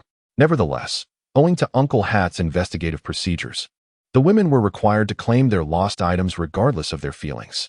Observing the 53 women sifting through the pile, Su Luo finally believed Yin Ting's words. A glance revealed that the majority of the underwear remained unwashed, distinguishable at first sight. Several pairs of pink cartoon-themed underwear caught Su Luo's attention. They belonged to Yao Jingjing, who had previously claimed her lost items were all clean. However, Su Luo distinctly noticed 3 wrinkled pairs that were clearly unwashed. Yao Jingjing seemed to notice Su Luo's gaze lingering on those 3 items and quickly snatched them, her face flushed with embarrassment. After Uncle Hat took Sun Xiaomei away, the women retrieved their underwear. The female instructor from the student union expressed her gratitude. "Thank you, Su Luo. Without your intervention, we might have remained oblivious." "It's nothing. Just a small effort on my part," Su Luo replied, before taking his leave. Upon returning to the male dormitory, he was greeted by a familiar sight, an influx of male students. Previously, they had crowded into Su Luo's room to glean information about Camille's recent transfer. Now, they reconvened, likely to discuss the scandal surrounding the missing underwear. "Hey Su, what happened? Who's the culprit behind the theft?" "Not a he, but a she," Su Luo clarified, revealing Sun Xiaomei as the thief. Though he refrained from explaining her motives, disinterested in sharing such details with a group of young men, the boys appeared baffled. "Wait, it was the dorm supervisor who stole the underwear? What's her motive? To wear them? I heard of an old lady who collects young girls' underwear to regain her youth. As if wearing young girls' underwear could make her a virgin again." The boys erupted into a chaotic discussion. Zhang Yang leaned towards Su Luo. "So, since the thief has been caught, did all the girls get their underwear back?" "Of course, they did," Su Luo replied, rolling his eyes. "Wait, did you not bring a few back for us?" Zhang Yang asked excitedly. "You are the only guy in Binhai University's history to have entered the girls' dormitory openly. Surely you brought back some goodies for us. Even a big butterfly would suffice." Su Luo found their antics amusing, but was left speechless by their fervor. He reached into his pocket. What can I say? After finally stepping into the girls' dorm, how could I not bring something back for you? Hearing this, the boys erupted in excitement. Su Luo, you're the best. What a stand-up guy. I've always said Su Luo is a real friend. Call him Father of Justice. Father, we seek our bounty. Su Luo withdrew his right hand and displayed it before the eager crowd. Here it is, gentlemen, this is your bounty. The boys stared at his empty hand, their expressions puzzled. Father, what do you mean? There's nothing there. You mean your right hand is the bounty? Su Luo glanced at Zhang Yang. You catch on quickly. Indeed, my right hand is your bounty. The room fell silent.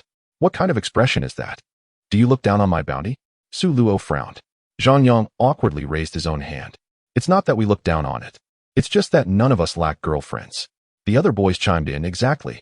As if anyone is missing a right hand. I can use either hand. I've got 2 girlfriends. Isn't it strange to use your left hand? I never feel right about it. Has anyone tried using their foot? Seeing their glum faces, Su Luo dismissed their concerns. You don't understand. My right hand is not like yours. Let me put it this way. The more than 100 pairs of underwear that were lost, all of them were retrieved by my right hand. At this proclamation, the boys perked up, their interest piqued. Foster father, are you implying that your right hand has come into contact with more than 100 pairs of panties? This includes those of Yao Jingjing and Camille, correct? Have you touched them inside and out, front and back, especially the seam in the middle? Su Luo smiled and nodded. In truth, he had not touched any at all. Ultimately, the girls retrieved their own panties, and Su Luo had no involvement whatsoever. Who would have the leisure to handle a girl's underwear, especially when unwashed? He was merely toying with the infatuated admirers. To his astonishment, they all believed him. Zhang Yang was the first to rush over, seizing Su Luo's right hand. Old Su, do you realize what this hand represents? It signifies your complete control over the essence of 53 girls. It is no longer just a hand. It has transformed into the deity of ancient Greece governing the original sense of women's underwear. A total of 53 girls, 53 distinct aromas. On average, each of your fingers has come into contact with at least 10 girls. No more words are needed. I shall pay my respects with a sniff. With that, Zhang Yang pressed his nose fervently against Su Luo's hand, as if he were an addict. Just as Su Luo attempted to withdraw his hand, other boys eagerly crowded around, grasping his right hand to inhale deeply, as if they were desperate for a taste. Let me take another whiff. Just one. Don't snatch it away. Leave me a pinky. Smell the fingertips. Trust me, brothers, the essence lies in the fingertips. Is there a hint of strawberry? The scene was oddly touching, with dozens of boys clinging to Su Luo's hand. Wait a moment, ugh. Class leader Wang Jiliang gagged. Old Su, why does your hand smell off? Wang Jiliang clutched his throat as if poisoned. The other boys echoed his reaction. I think something is amiss too. It doesn't smell fragrant at all. It doesn't even have that distinct odor. In fact, it's completely devoid of any scent. I detect a strange aroma that is familiar yet unplaceable. Could it be from a feminine hygiene product? Is it possible that one of the girls is unwell? No, that scent seems to be feces? Yes. I also smell something foul. What the hell? Did one of the girls defecate? Su Luo replied, that would be me. The crowd was stunned. I just finished using the restroom, and the toilet paper might have been a bit thin, so it tore. The group collectively groaned. The aftermath of Sun Xiaomei's theft of the girls' underwear was profound, leaving them too fearful to casually leave their intimate garments out in the open. From the moment Sun Xiaomei was taken away at noon until the lights were turned off that evening, the girls remained in a state of trepidation. In dormitory 203, Yao Jingjing, Camille, Zhang Tong, and Wu Nannan lay in the darkness chatting. Although Zhang Tong and Wu Nannan had not lost any underwear, they were still engrossed in the shock of the original scent industry. What sort of people would pay for unwashed panties? Zhang Tong inquired. Perverts, of course. Who in their right mind would buy used underwear from girls? I suspect they are just greasy uncles. Wu Nannan offered her analysis. I just can't understand what they do with the underwear after buying it. They must engage in some truly disgusting activities. I once read a news article about a man who specifically stole his female neighbor's underwear to wear on his head and sniff. EW, please stop. I'm getting goosebumps. Zhang Tong glanced toward Camille. Mimi, have you encountered anything like this abroad? Ever since the library incident. Yao Jingjing and the others no longer dared to isolate Camille. They even nicknamed her Mimi. The atmosphere in dorm 203 lightened a bit. Whether it was due to the girls' fear of the principal's reprimand or a sincere desire to amend their ways, they spent several days searching for small talk with Camille. Although language barriers existed, Camille utilized an online translation app, making casual conversation seamless. Moreover, Yao Jingjing spoke a little French, allowing her to engage with Camille more frequently. Upon hearing Zhang Tong's question about whether she had ever faced such an incident, Camille replied, "When I was in middle school, a neighbor stole my mother's swimsuit and socks and was arrested." "Well, it seems that perversion knows no borders," Zhang Tong said awkwardly. The three engaged in light conversation, but Yao Jingjing remained silent. Zhang Tong sat up slightly to glance at the top bunk. Bathed in moonlight, she saw Yao Jingjing staring at the ceiling, lost in thought. "Jingjing, so you're still awake?" What?" Yao Jingjing snapped back to reality. "I said, I thought you were asleep." Zhang Tong reiterated. I wasn't sleeping." Yao Jingjing mumbled absently. "You haven't spoken in ages. I thought you had dozed off." Zhang Tong remarked. "Yeah, I thought you were asleep too. Since the lights went out, you haven't uttered a word." "Jingjing, what are you thinking about?" Wu Nannan chimed in. Yao Jingjing continued to gaze at the ceiling, her face alternating between red and pale, as if contemplating something risky. "I was wondering, does Su Luo harbor any ill intentions towards me?" Chapter 68. Major Split. Ill intentions? What sort of ill intentions? "You know, the kind that is scheming and has designs on me."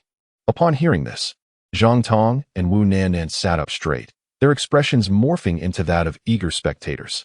"Wait, did Su Luo say something to you in private? He wouldn't be trying to ask you out, would he?" Yao Jingjing shook her head. "Not at all." Then why do you say he has designs on you?" Zhang Tong inquired, intrigued.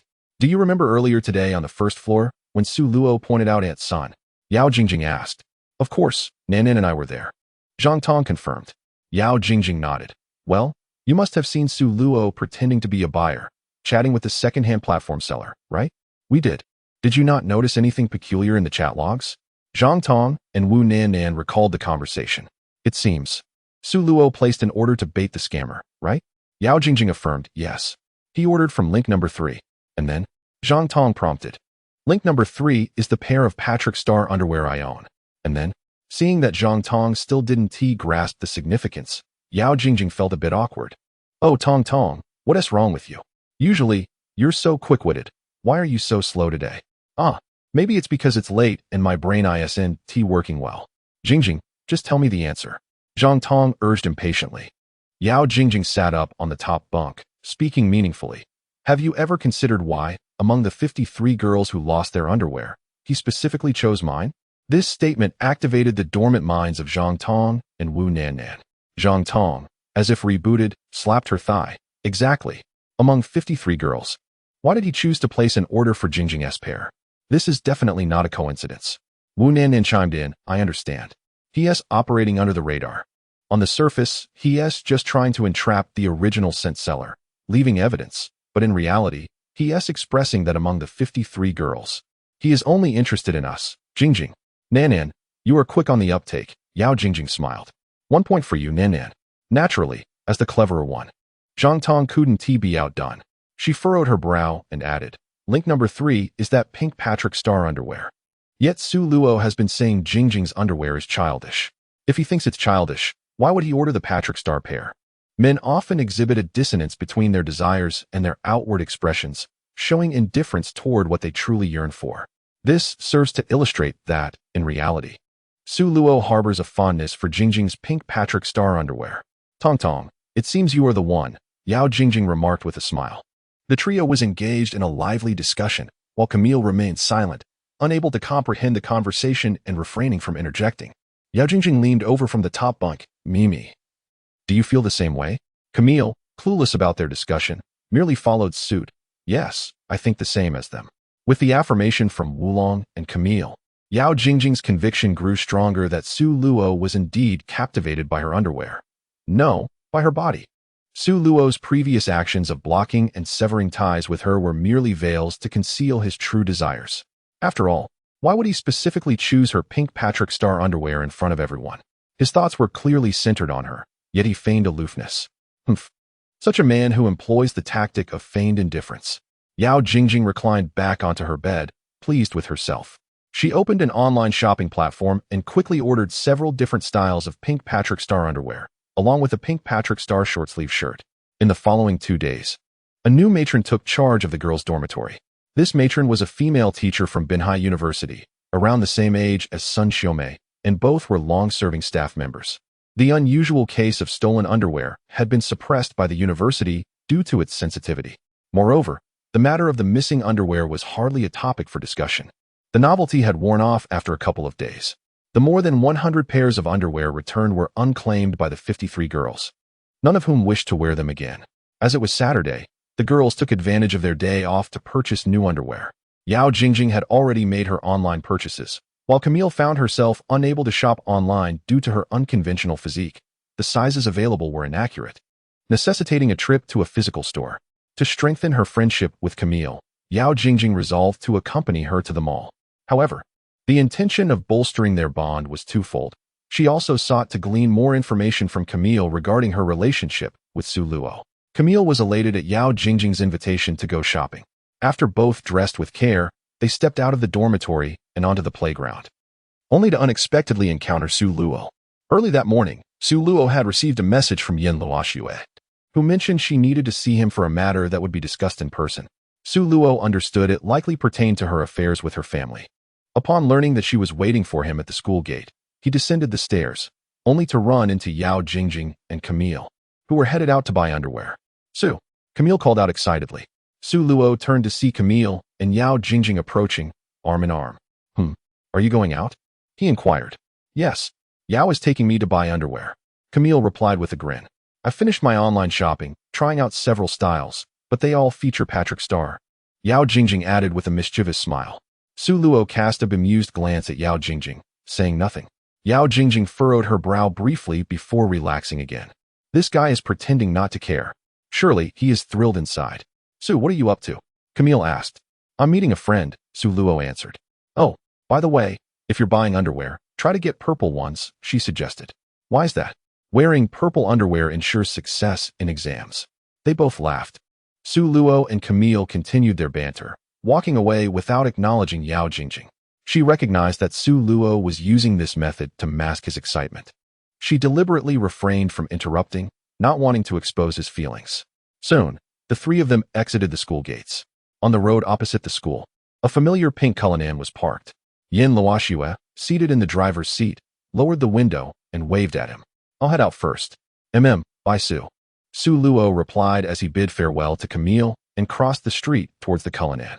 Once Su Luo was out of earshot, Camille turned to Yin Luoxue in the driver's seat, her expression revealing a mix of emotions. Yao, what is Su's relationship with that beautiful woman? Chapter 69. The gap her? She is an older sister Su Luo met online, Yao Jingjing explained. Initially, Yao Jingjing had also misunderstood the nature of Su Luo's relationship with Yin Luoxue when Zhang Yang had spread rumors that Su Luo was being supported by a wealthy woman driving a Cullinan. Additionally, there were whispers about him having a foreign student as a romantic partner, referring to Camille. Eventually, Zhang Tong and Wu Nannan eavesdropped on a conversation between Su Luo and Zhang Yang, clarifying that the affluent woman was merely his sister and that the so-called romantic partner was just an ordinary online acquaintance. Yao Jingjing recounted this revelation to Camille, who nodded in understanding. Oh, so it's a sibling relationship. Yao Jingjing observed Camille. Mimi, I thought you would be curious about that car. But it seems you're more interested in the woman driving it. The car? What's special about it? Camille asked, puzzled. Yao Jingjing assumed Camille lacked knowledge about cars and proceeded to enlighten her. That car is very expensive. I heard the boys say it's a limited edition, costing over 10 million right off the lot. Oh, I know the price of that car, Camille replied with a smile. Huh, I thought you might be oblivious. I'm surprised, Yao Jingjing remarked. I know because we have one at home, so I'm not intrigued, Camille explained. You have one at home? Yes. My father has a black one, and my mother has a white one. Yao Jingjing was taken aback. She suddenly realized that after Camille moved into their dormitory, she had never known what kind of family Camille came from. Now hearing Camille casually mention her parents owning a Cullinan left her astonished. What kind of family has two Cullinans? Camille is a foreign heiress. Mimi, what business does your family engage in? Although the question felt intrusive, Yao Jingjing's curiosity was uncontainable. We deal in wine, primarily working with the military, but I've never paid much attention to the family business, Camille replied with a smile. Oh, I see. No wonder your uncle and aunt can afford such luxuries, Yao Jingjing said. She assumed Camille's family's wealth stemmed from their wine business. Completely unaware of the implications of Camille's mention of military dealings or her family's influence in Russian and French circles. The two campus beauties continued their conversation as they walked toward the mall. Meanwhile, after picking up Su Luo, Yin Luoxue chatted with him as she drove. Today, she wore a white blazer with a black collar, a fitted skirt, and black high heels, exuding an air of a confident career woman, especially with her long legs that seemed almost ethereal. Yin Luoxue's charm was captivating. She embodied a sense of health and vitality that suggested a nurturing nature. How have you been lately? She inquired. My annual boyfriend, Su Luo chuckled at her playful phrasing, which implied that her father's investment of 5 million in him was akin to a yearly fee for a pretend boyfriend. It seems your father is quite generous, he remarked. Amused. I envy you, Yin Luoxue sighed. Sister, that sounds a bit like humble bragging. Huh, how so? You're driving a globally limited edition Cullinan and envying a broke college student? Would you like to switch places? She laughed heartily. She smiled as she explained, that is not what I meant. I was merely expressing my desire to return to the carefree days of university life, which is certainly far more relaxing than the demands of work. Indeed, the university is the perfect place for leisure, Su Luo replied. Yes, a myriad of fascinating events always seem to unfold there. Absolutely, anything absurd can happen. Oh, did something outrageous occur at your school? Yes, over 100 pairs of underwear were stolen from the girls' dormitory. You can't deny how absurd that is. Su Luo had expected Yin Luoxue to be shocked by this revelation, but she remained remarkably composed, gripping the steering wheel with calmness. Someone must have intended to steal them for profit, right? How did you know that? Su Luo asked, astonished. He thought Yin Luoxue was aware of the underground market for used panties, but she had a different perspective. It's quite simple. A single piece from the Dazafin brand can fetch a 4-digit sum, and high-end custom designs can reach 5 figures. The thief must have noticed that some girls were wearing luxurious designer underwear and deliberately stole over 100 pieces to obscure the existence of one particularly valuable item, thereby confusing the facts, don't you think? It was clear now what Yin Luoxue meant. It appeared that the lives of the affluent were distinctly separate from those of ordinary girls, with a single piece of underwear highlighting the stark disparity in wealth. That's not entirely accurate, Su Luo clarified as he explained the truth to Yin Luoxue, who became flushed with embarrassment upon hearing it. Her grip on the steering wheel faltered slightly. I can't believe such a thing exists. That is utterly perverse. Yin Luoxue's face turned crimson. Exactly. That's why I called it bizarre, Su Luo said, exasperated. Yin Luoxue remarked, this incident is indeed peculiar. I thought the dormitory supervisor was merely trying to steal brand-name underwear. If you hadn't mentioned that, I wouldn't have realized underwear could be so expensive, Su Luo responded. I was still being modest. Brands like Dazafin and Lannery aren't even considered top tier. To put it plainly, the Victoria's Secret line, which money cannot simply buy, is the pinnacle of luxury lingerie worldwide. Su Luo was taken aback. There are underwear pieces that money can't buy? Yin Luoxue nodded. Indeed. For instance, I own a pair of Victoria's Secret Swan Series underwear, made from swan silk, which is incredibly comfortable and breathable, adorned with a string of pearls. At this point, Yin Luoxue abruptly halted, feeling embarrassed for having disclosed such personal information. Why on earth am I talking about my underwear? How awkward.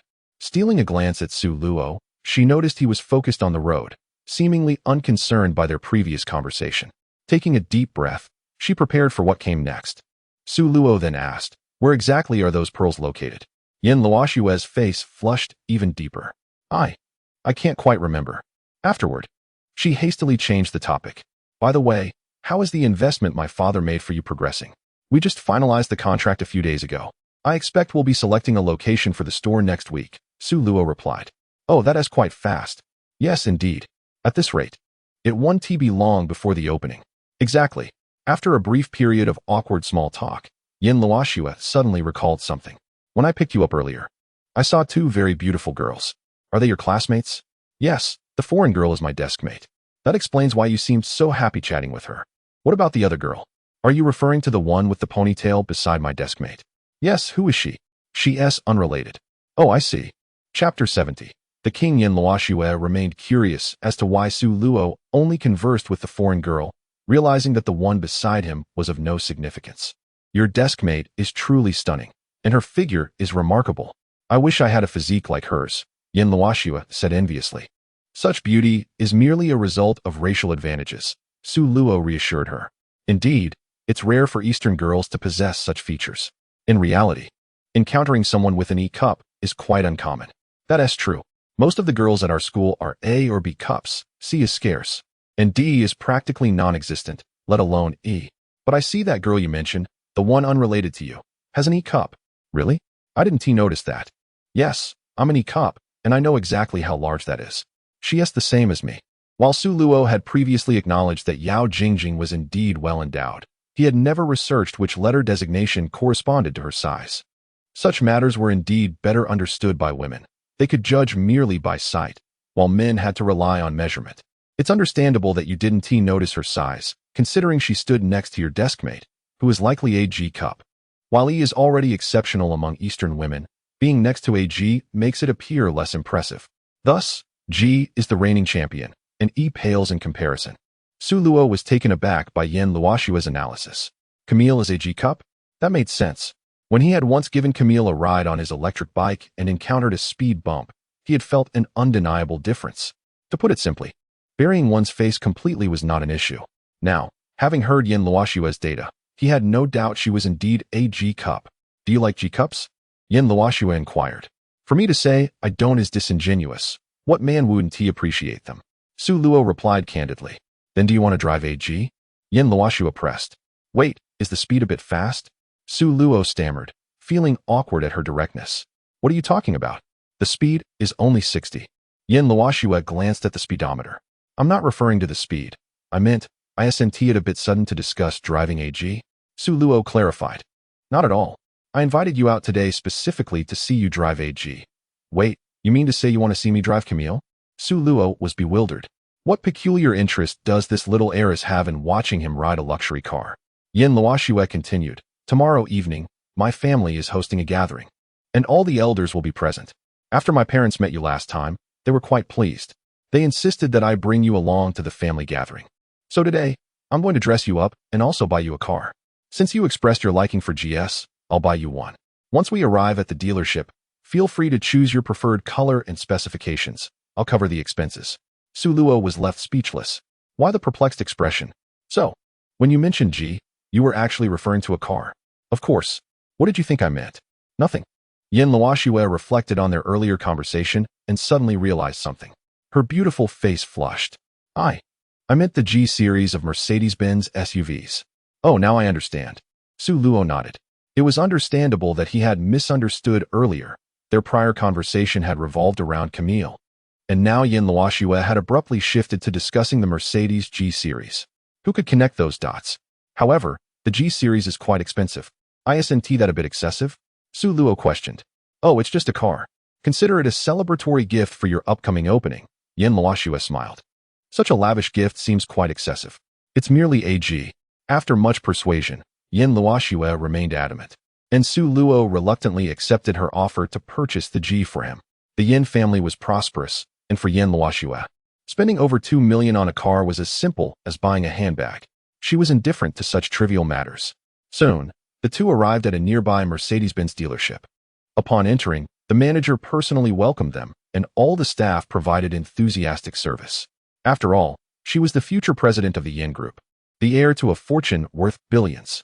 The dealership dared not treat Yin Luoxue with anything less than utmost respect.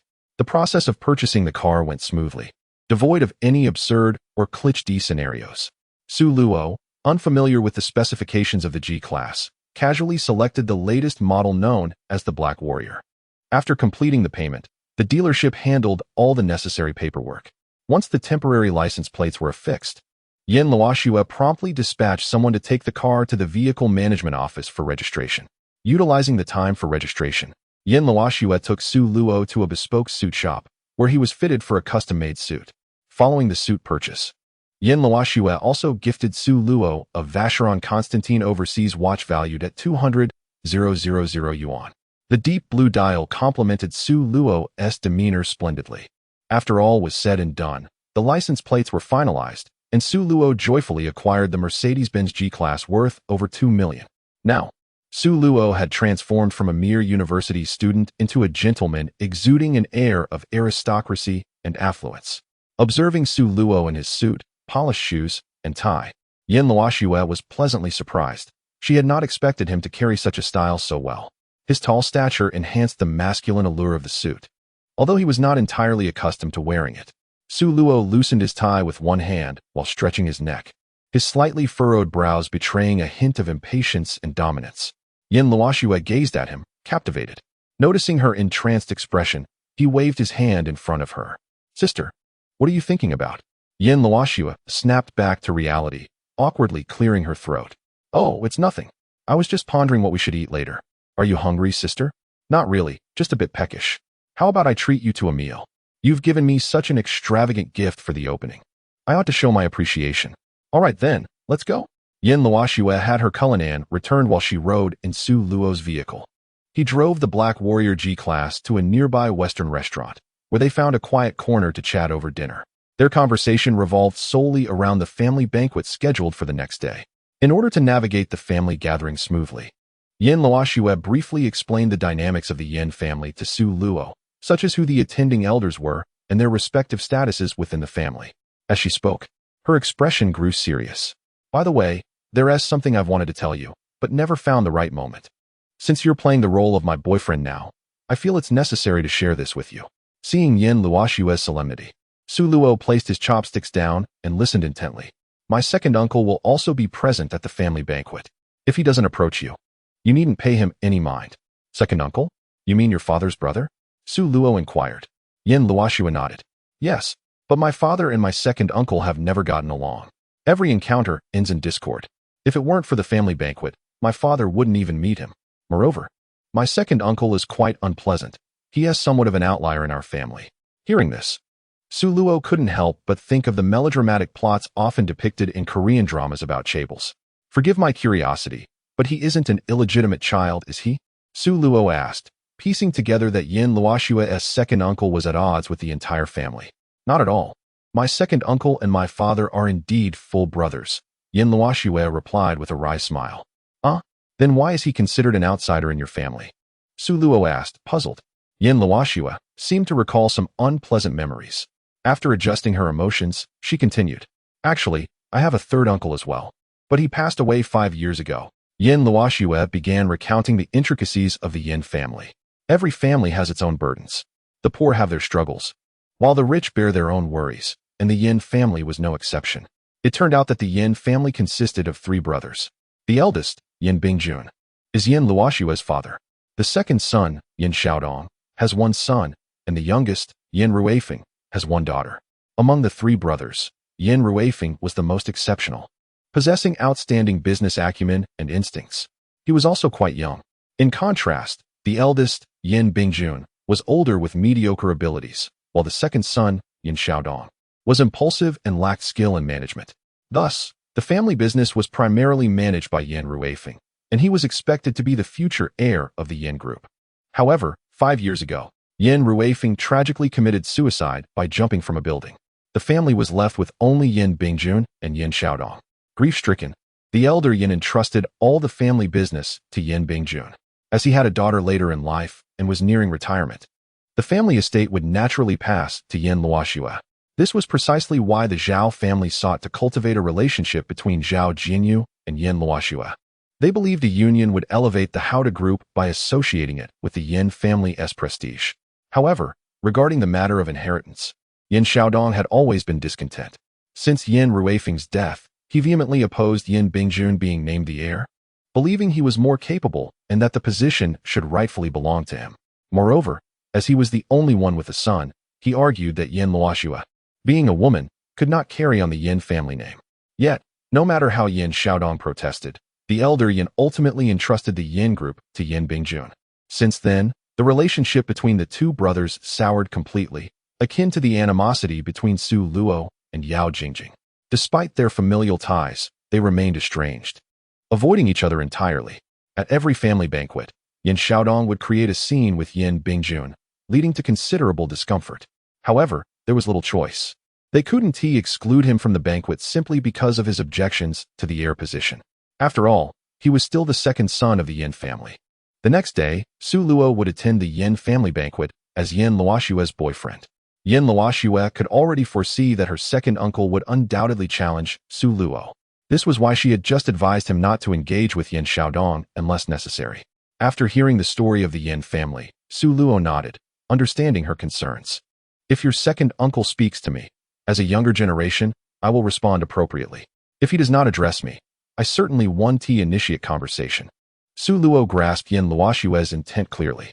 She was worried that Yin Xiaodong might say something unpleasant, and if that led to a confrontation, it would be challenging to resolve. In matters of social etiquette, Su Luo felt confident.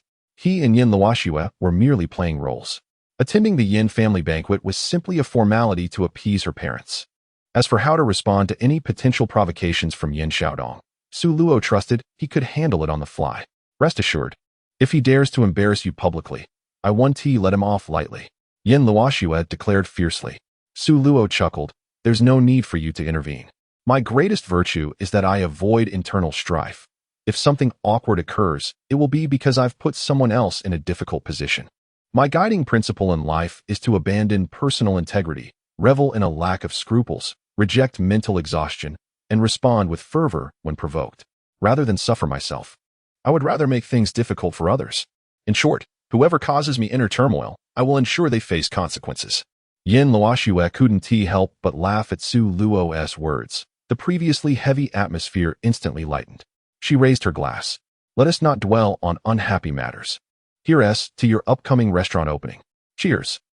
Meanwhile, in the office of the Howda Group, President Zhao Wanhao sat in his executive chair, a cigar between his lips.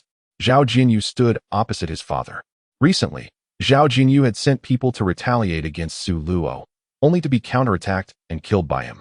That video had circulated wildly online, impacting the stock of Howda Group significantly. Zhao Wanhao was abroad for business at the time, and upon learning of the incident, he was furious. His eldest son had engaged in such juvenile antics, leaving him utterly embarrassed. To clean up Zhao Jinyu's mess, Howda Group had spent a considerable amount of money. Today, Zhao Wanhao returned to the country, and Zhao Jinyu braced himself for a scolding. Dad, it's all my fault. I ruined that 50 million investment and caused our stock price to drop. I am useless. Zhao Jinyu lamented with his head bowed. Enough. The matter is in the past now. Zhao Wanhao exhaled a puff of smoke. Dad, how about I take the time to visit the Yin family again and have another chat with Yin Bingjun? Zhao Jinyu suggested. Chat? Nonsense. From now on, Howda Group will only cooperate with Yin Xiaodong, Zhao Wanhao replied. Dad, why should we work with Yin Xiaodong? He is not even the heir of the Yin family. Zhao Jinyu asked, puzzled. Zhao Wanhao sneered. The position of heir is still uncertain. Isn't it? Dad. How could Yin Bingjun not hand over the business to his own daughter? Zhao Jinyu questioned. What if he has no opportunity to pass on the business to his daughter?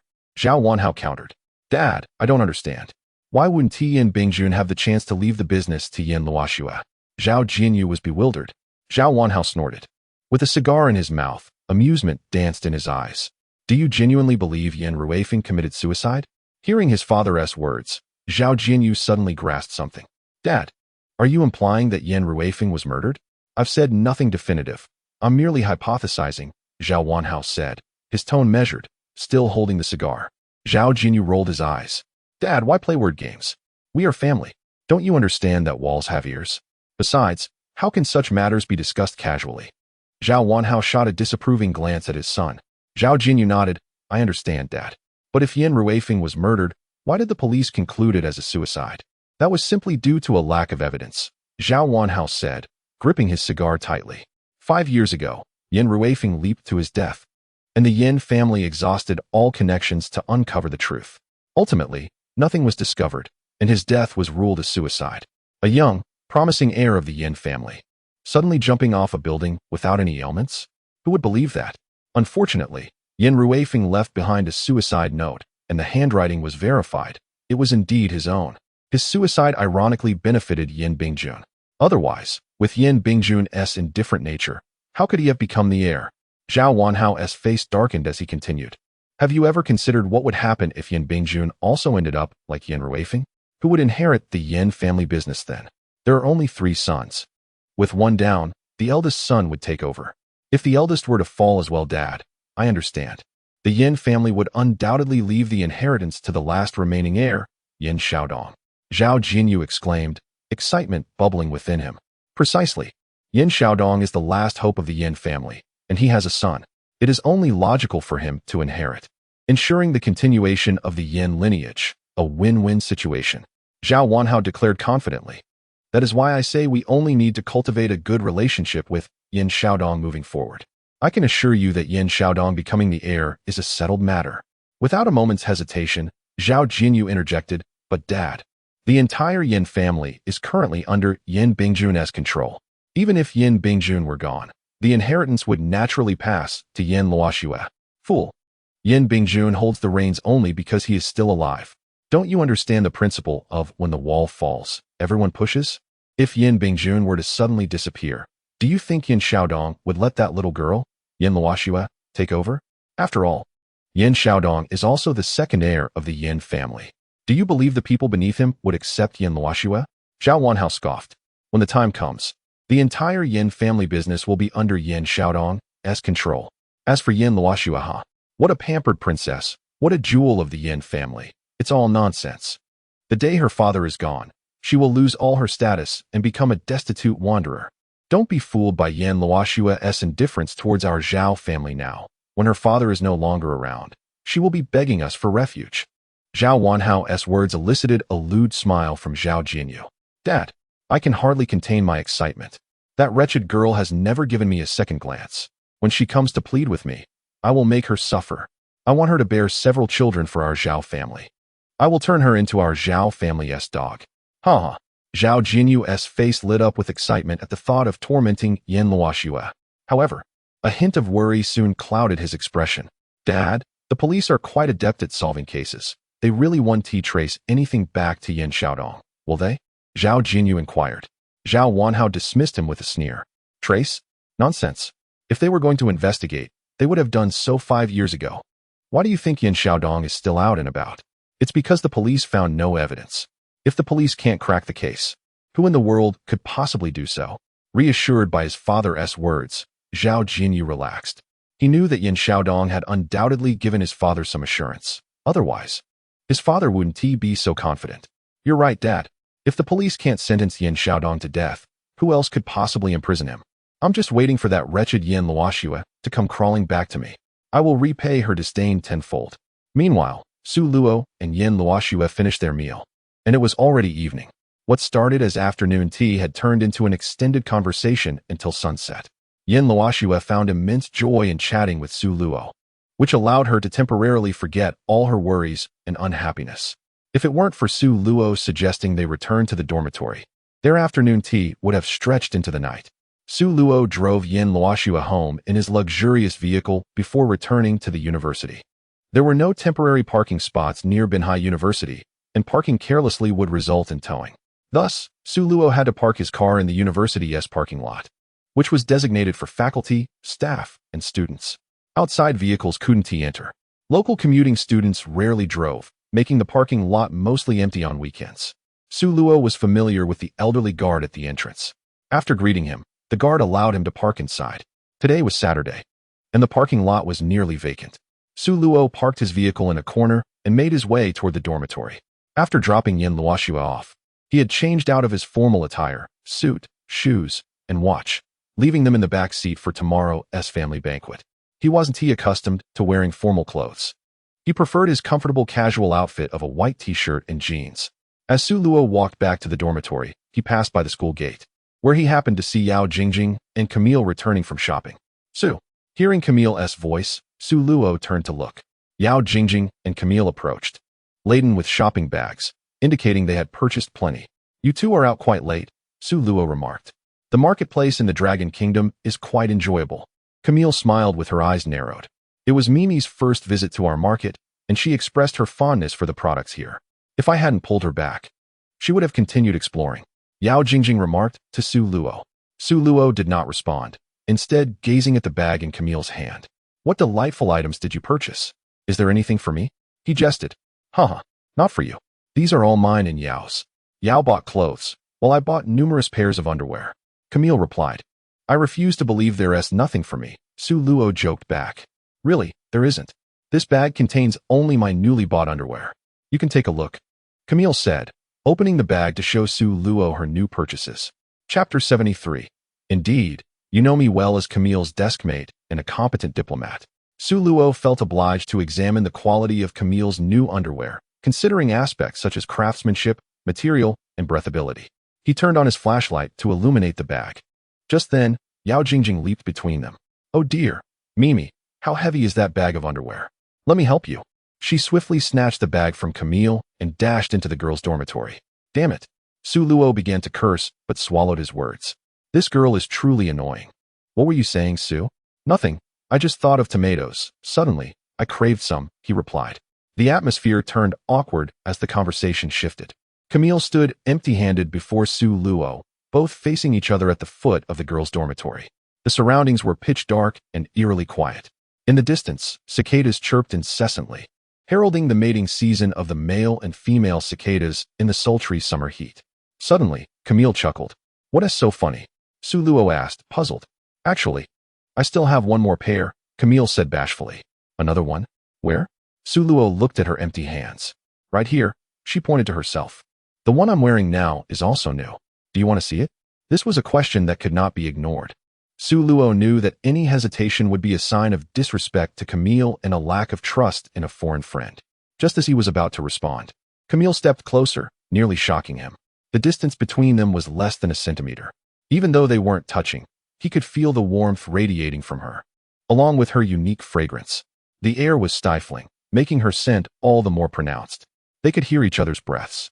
Camille was dressed in a loose-fitting white t-shirt and tight jeans, her golden hair cascading down, with two adorable little ears peeking through. She gazed up at Su Luo, her eyes filled with mischief. Su, don't just look at my chest. Look here. The doll-like girl gestured below. It was not Su Luo's fault. He had to look down at Camille. Unfortunately, her assets were rather distracting. He tilted his head back slightly to see below. Camille placed her hands on the button of her jeans and slowly unfastened it. As the seal of her jeans was released, the waistband loosened.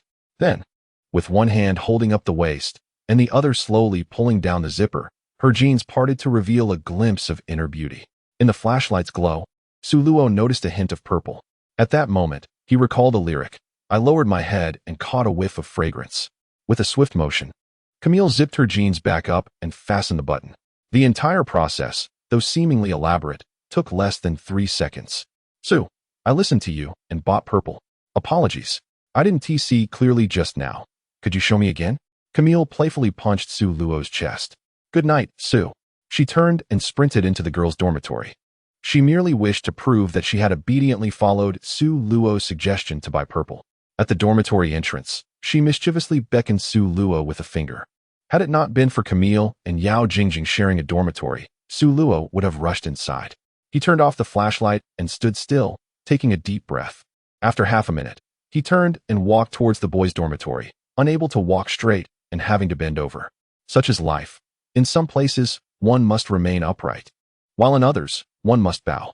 Upon returning to the dormitory, he found only Zhang Yang inside. It was Saturday, and as per tradition, Tian Jijia and Zhou Zhu had likely gone to an internet CAF for an overnight stay. These two were internet addicts, always seeking to spend the night gaming. Unlike Zhang Yang, who seized every opportunity to study new knowledge. As Su Luo entered, he noticed Zhang Yang clutching his laptop, the lights off. The instant Su Luo opened the door, Zhang Yang hastily pressed the pause button. Although Zhang Yang's reflexes were quick, Su Luo still managed to let out a yell before the screen froze. Yes, yes, oh my god. Zhang Yang's voice abruptly ceased after he hit the pause button. In the darkness, Su Luo stood at the doorway while Zhang Yang lay on the bed with his laptop. They exchanged glances from a distance. Hey, Zhang, am I interrupting you? Su Luo hesitated before entering. No, not at all. I just started watching, Zhang Yang explained. Oh, so you haven't begun yet? Su Luo inquired. Damn, I'm still a kid, completely clueless about what you're saying. Zhang Yang replied. Stop pretending, Tian and Zhu aren't here. So what is there to be shy about? Su Luo pressed. Damn it, you really do know me. Zhang Yang replied defensively. Honestly, if it's inconvenient for you, I can step out for a minute. Su Luo said earnestly. You think it will just take a minute? I don't need that. Zhang Yang retorted.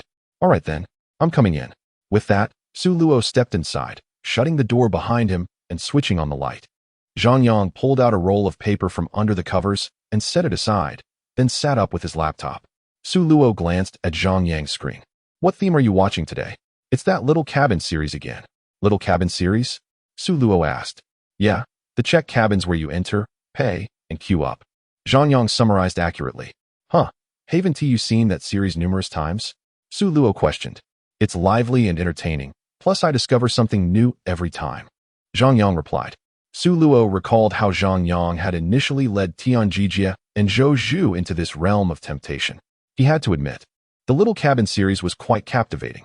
The model of entry by payment and the self-service style, with photos posted at each spot, proved to be quite impactful for newcomers. The boys in the neighboring dormitory revered Zhang Yang as the patriarch of their cinematic adventures due to this resource. You keep watching. I'm heading to bed, Su Luo said, uninterested in further conversation. Camille had already left him in a state of bewilderment, and returning to find Zhang Yang watching the Little Cabin series only exacerbated his irritation. As Su Luo climbed to the upper bunk and lay down, his phone vibrated. He pulled it out to check. It was a message from Hai Jixin. Their last conversation still revolved around the topic of biting, and Yao Meijing's final words lingered in the chat box. Su Luo's frustration intensified. On the screen, the other party sent several sad emojis before finally typing a message. Hai Jixin, are you asleep? I want to video call you. Chapter 74. A lesson learned. The other party retracted a message. Hai Jixin, are you asleep? I want to video call you. Yao Meijing had deleted the extra word she typed. Su Luo peered down, noticing that Zhang Yang in the lower bunk had already donned his headphones. Fully immersed in the world of the cabin, Su Luo called out to him several times, but Zhang Yang, lost in his own reverie, failed to respond. It seemed he had completely slipped into character, identifying himself with the group of foreigners who had paid to enter the cabin. Su Luo replied to Yao Meijing, I'm not asleep, we can video chat. No sooner had he sent the message than Yao Meijing's video call came through, revealing her eagerness. Once the video connected, Su Luo was greeted by Yao Meijing's enchanting visage. She wore the same style of pajamas as before, but this time in white. It was apparent to Su Luo that Yao Meijing had been drinking. Her eyes were glazed, and her cheeks were flushed, clearly putting on a brave face for their conversation. What's the matter? It's quite dark over there. Yao Meijing's sultry voice resonated from the phone's microphone. Su Luo raised his phone, explaining, I haven't turned on the lights. My roommate is watching a movie. Oh, I thought you were alone in your dorm. Yao Meijing lowered her voice. There's another roommate lying below me, Su Luo clarified. Will he hear me if I speak? She whispered, covering her mouth. No, he won't. He's wearing headphones and is engrossed in the movie. After saying this, Su Luo adjusted the camera and stealthily leaned over to capture a shot of Zhang Yang. He called out to him a few times, but Zhang Yang remained fixated on the screen, completely oblivious to Su Luo's calls. See, he can't hear a thing. Su Luo informed Yao Meijing. Got it, she replied. At that moment, Yao Meijing inadvertently glanced at Zhang Yang's computer screen, where a scene unfolded. A man in the cabin was arguing vehemently with a blonde woman who appeared utterly overwhelmed. Her face flushed and eyes glistening with unshed tears, a clear sign of distress. Yao Meijing's lovely face turned red at the sight, and Su Luo quickly adjusted the camera to focus on her bemused expression. Let me clarify. I don't usually watch this sort of thing. He's the only one in the dorm watching it. I don't believe you. You must enjoy watching this. Yao Meijing teased, her eyes narrowing with a playful grin. Is that really the impression I give you? Do you think I'm some sort of pervert? Su Luo responded, incredulous. Not exactly, but I can't shake the feeling that you might do something perverse to me. Yao Meijing giggled drunkenly. You've had quite a bit to drink. How many dishes did you have? Su Luo inquired. Not much, really. After my daughter went to university, I've been drinking out of boredom. I didn't drink that much, Yao Meijing murmured, resting her head on her hand. Get some sleep. We can talk once you're sober. No, I'm not tired at all. Sister, your eyes can barely stay open. Don't call me sister. Just call me Jingjing, she insisted playfully, her gaze fixed on Su Luo. Tell me, are you hoping I'll make you cry? Cry me? What are you talking about? Su Luo asked, bewildered. Just like that foreign guy on the computer earlier. He made that woman cry, Yao Meijing babbled. Su Luo finally understood. She was referring to the scene on Zhang Yang's screen. He had to admit, Yao Meijing had a way with words, succinctly summarizing the entire situation in just 2 characters. What a profound observation. No wonder you've experienced motherhood. You certainly have a way with this. I didn't mean it that way. Don't misinterpret me. Sulo maintained a serious demeanor. Are you sure you don't want to make me cry? I'm quite certain, but I want you to make me cry, she replied playfully. In this lifetime. You are the only one I want to make me cry, she continued, her words slurring slightly as she held her phone, swaying gently. Boys should take care of themselves. Keep your distance from that girl at your school, who's a bit strange. Sulo knew she referred to Yao Jingjing. Before he could respond, Yao Meijing suddenly lowered her gaze and collapsed onto her pillow, tossing her phone aside. The camera wobbled before settling on the ceiling. A few moments later, Sulo could hear her faint snoring through the microphone. Finally, she had drifted off to sleep. Sulo let out a sigh of relief and ended the video call. He had anticipated discussing the grand tales his father had spun, but instead, he had learned a new phrase from Yao Meijing, which he considered a worthwhile exchange. The following morning, Sulo awoke to a message from Yao Meijing regarding their video chat the previous night. The messages read, Hi Xine, I'm sorry for last night. I drank too much and said a lot of nonsense. I hope you don't take it to heart. Hi Xine, I usually drink alone and have never video chatted with anyone while drunk before. Perhaps I just wanted your company, which is why I said those things. Hi Xine, you don't think poorly of me, do you? Crying, Sulo certainly did not think poorly of her. She simply desired to be emotionally vulnerable. What was wrong with that? He replied to her messages and then got out of bed to freshen up. He had important matters to attend to that day, as he was to attend a family banquet hosted by Yin Luoxue. The banquet would take place at a private estate owned by the Yin family, scheduled for noon. After the family gathering, he planned to take Camille out for a late-night meal. Yin Luoxue had already sent him the address the day before.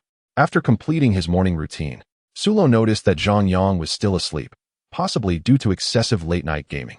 Dressed and ready, Sulo headed to the cafeteria for breakfast before returning to his car to change clothes and set off for the Yin family estate. More than half an hour later, Sulo arrived at the destination, Yungu Manor. While it was labeled a manor, it resembled an expansive golf course, with vast lawns stretching as far as the eye could see and lush pines welcoming guests. A few black swans frolicked in the artificial lake at the center of the lawn. Sulo parked in the lot, surrounded by luxury vehicles worth millions, Maseratis, Cayans, Land Rovers, and Bentleys, among others. Yin Luoxue's pink Cullinan was also among them. Sulo parked his black G-Class beside the Cullinan. As he stepped out of the car, he spotted Yin Luoxue approaching from a distance, adorned in an elegant black gown. Today, she had dressed to impress. Her hair cascading in glamorous waves and her lips painted a fiery red, creating a stunning visage. The combination of her gown and striking makeup exuded an air of unattainable allure. Hey, you're just arriving? Everyone has been waiting for you. Yin Luoxue cut off Sulo's unfinished sentence.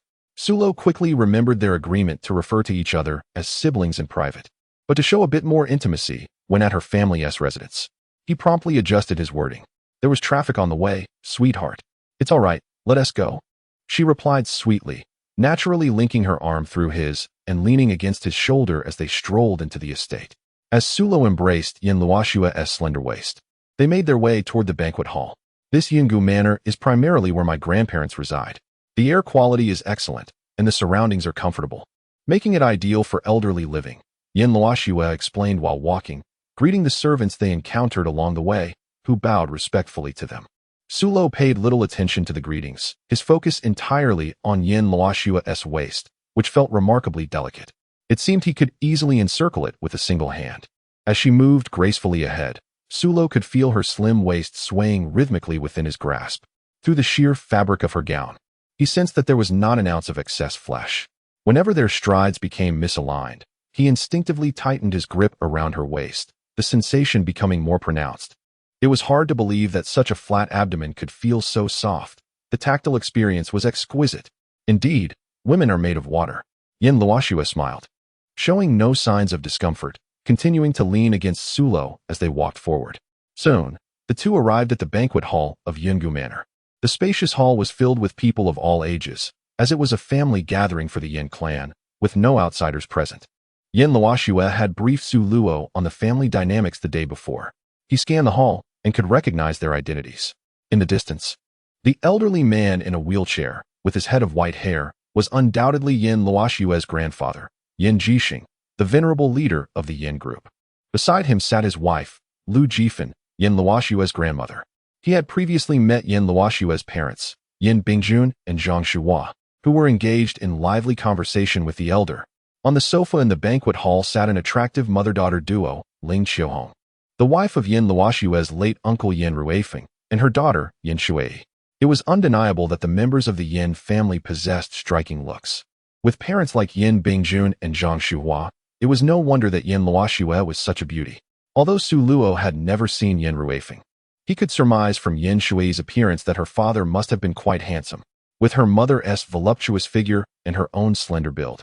Yin Shui had clearly inherited the best of both worlds. As Su Luo wrapped his arm around Yin Luoxue's waist and entered the banquet hall, they immediately became the center of attention. "Darling, let me introduce you to my family," Yin Luoxue began, but before she could lead him over, Yin Shui bounced over from the sofa. "Sister, I've been waiting for you for ages. Is this my brother-in-law?" Yin Luoxue smiled and ruffled Yin Shui's hair. "Yes, this is your brother-in-law." Turning to Su Luo, she continued, "Darling, this is my cousin, Yin Shui, who is currently in the second year of junior high." Yin Shui beamed at Su Luo and extended her hand. "Hello, brother-in-law. I've heard so much about you from my sister. I didn't expect you to be so handsome." "Thank you. You are quite beautiful as well. You truly embody the essence of grace," Su Luo replied, shaking her hand. "Brother-in-law is quite the charmer. No wonder my sister is so fond of you," Yin Shui said with a mischievous grin. If Yin Luoxue had not mentioned it, Su Luo would have never guessed that Yin Shui was still in junior high. Perhaps it was due to early development, but she was nearly as tall as Yin Luoxue, albeit with a slimmer figure. However, her development was remarkable, especially in her chest area. Su Luo felt that the girls in his class paled in comparison to Yin Shui. It was evident that children from affluent families had the advantage of proper nutrition. "Shui, don't hog your brother-in-law all to yourself. Let everyone have a chance to chat with him," Zhang Shuhua called out from a distance with a smile. "Oh right," Yin Shui exclaimed, her mushroom haircut bobbing as she hurriedly adjusted her dark green dress. From her clumsy movements, Su Luo could finally see her youthful demeanor. Yin Luoxue introduced Su Luo to her grandparents. "Grandpa, Grandma, this is my boyfriend." Su Luo greeted the elderly couple politely. "Hello, Grandpa and Grandma. I am Su Luo, Luoxue's boyfriend. Welcome to our family on behalf of the Yin clan," Yin Jixing said as he extended his hand from his wheelchair. Su Luo graciously bent down to shake the elder's hand. "Little Su, you are quite handsome, resembling my youthful self," Yin Jixing remarked with admiration. Lu Jifan shot an admonishing glance at her husband. "Oh dear, you really have no sense of propriety. You can't compare little Su to your younger self." "How so?" "Just look at his features and stature. He bears a striking resemblance to my youthful form." Yin Jixing reminisced fondly. "Please, I know what you looked like when you were young. Don't you remember? Go fetch our old photo album. I want to have a proper discussion with you."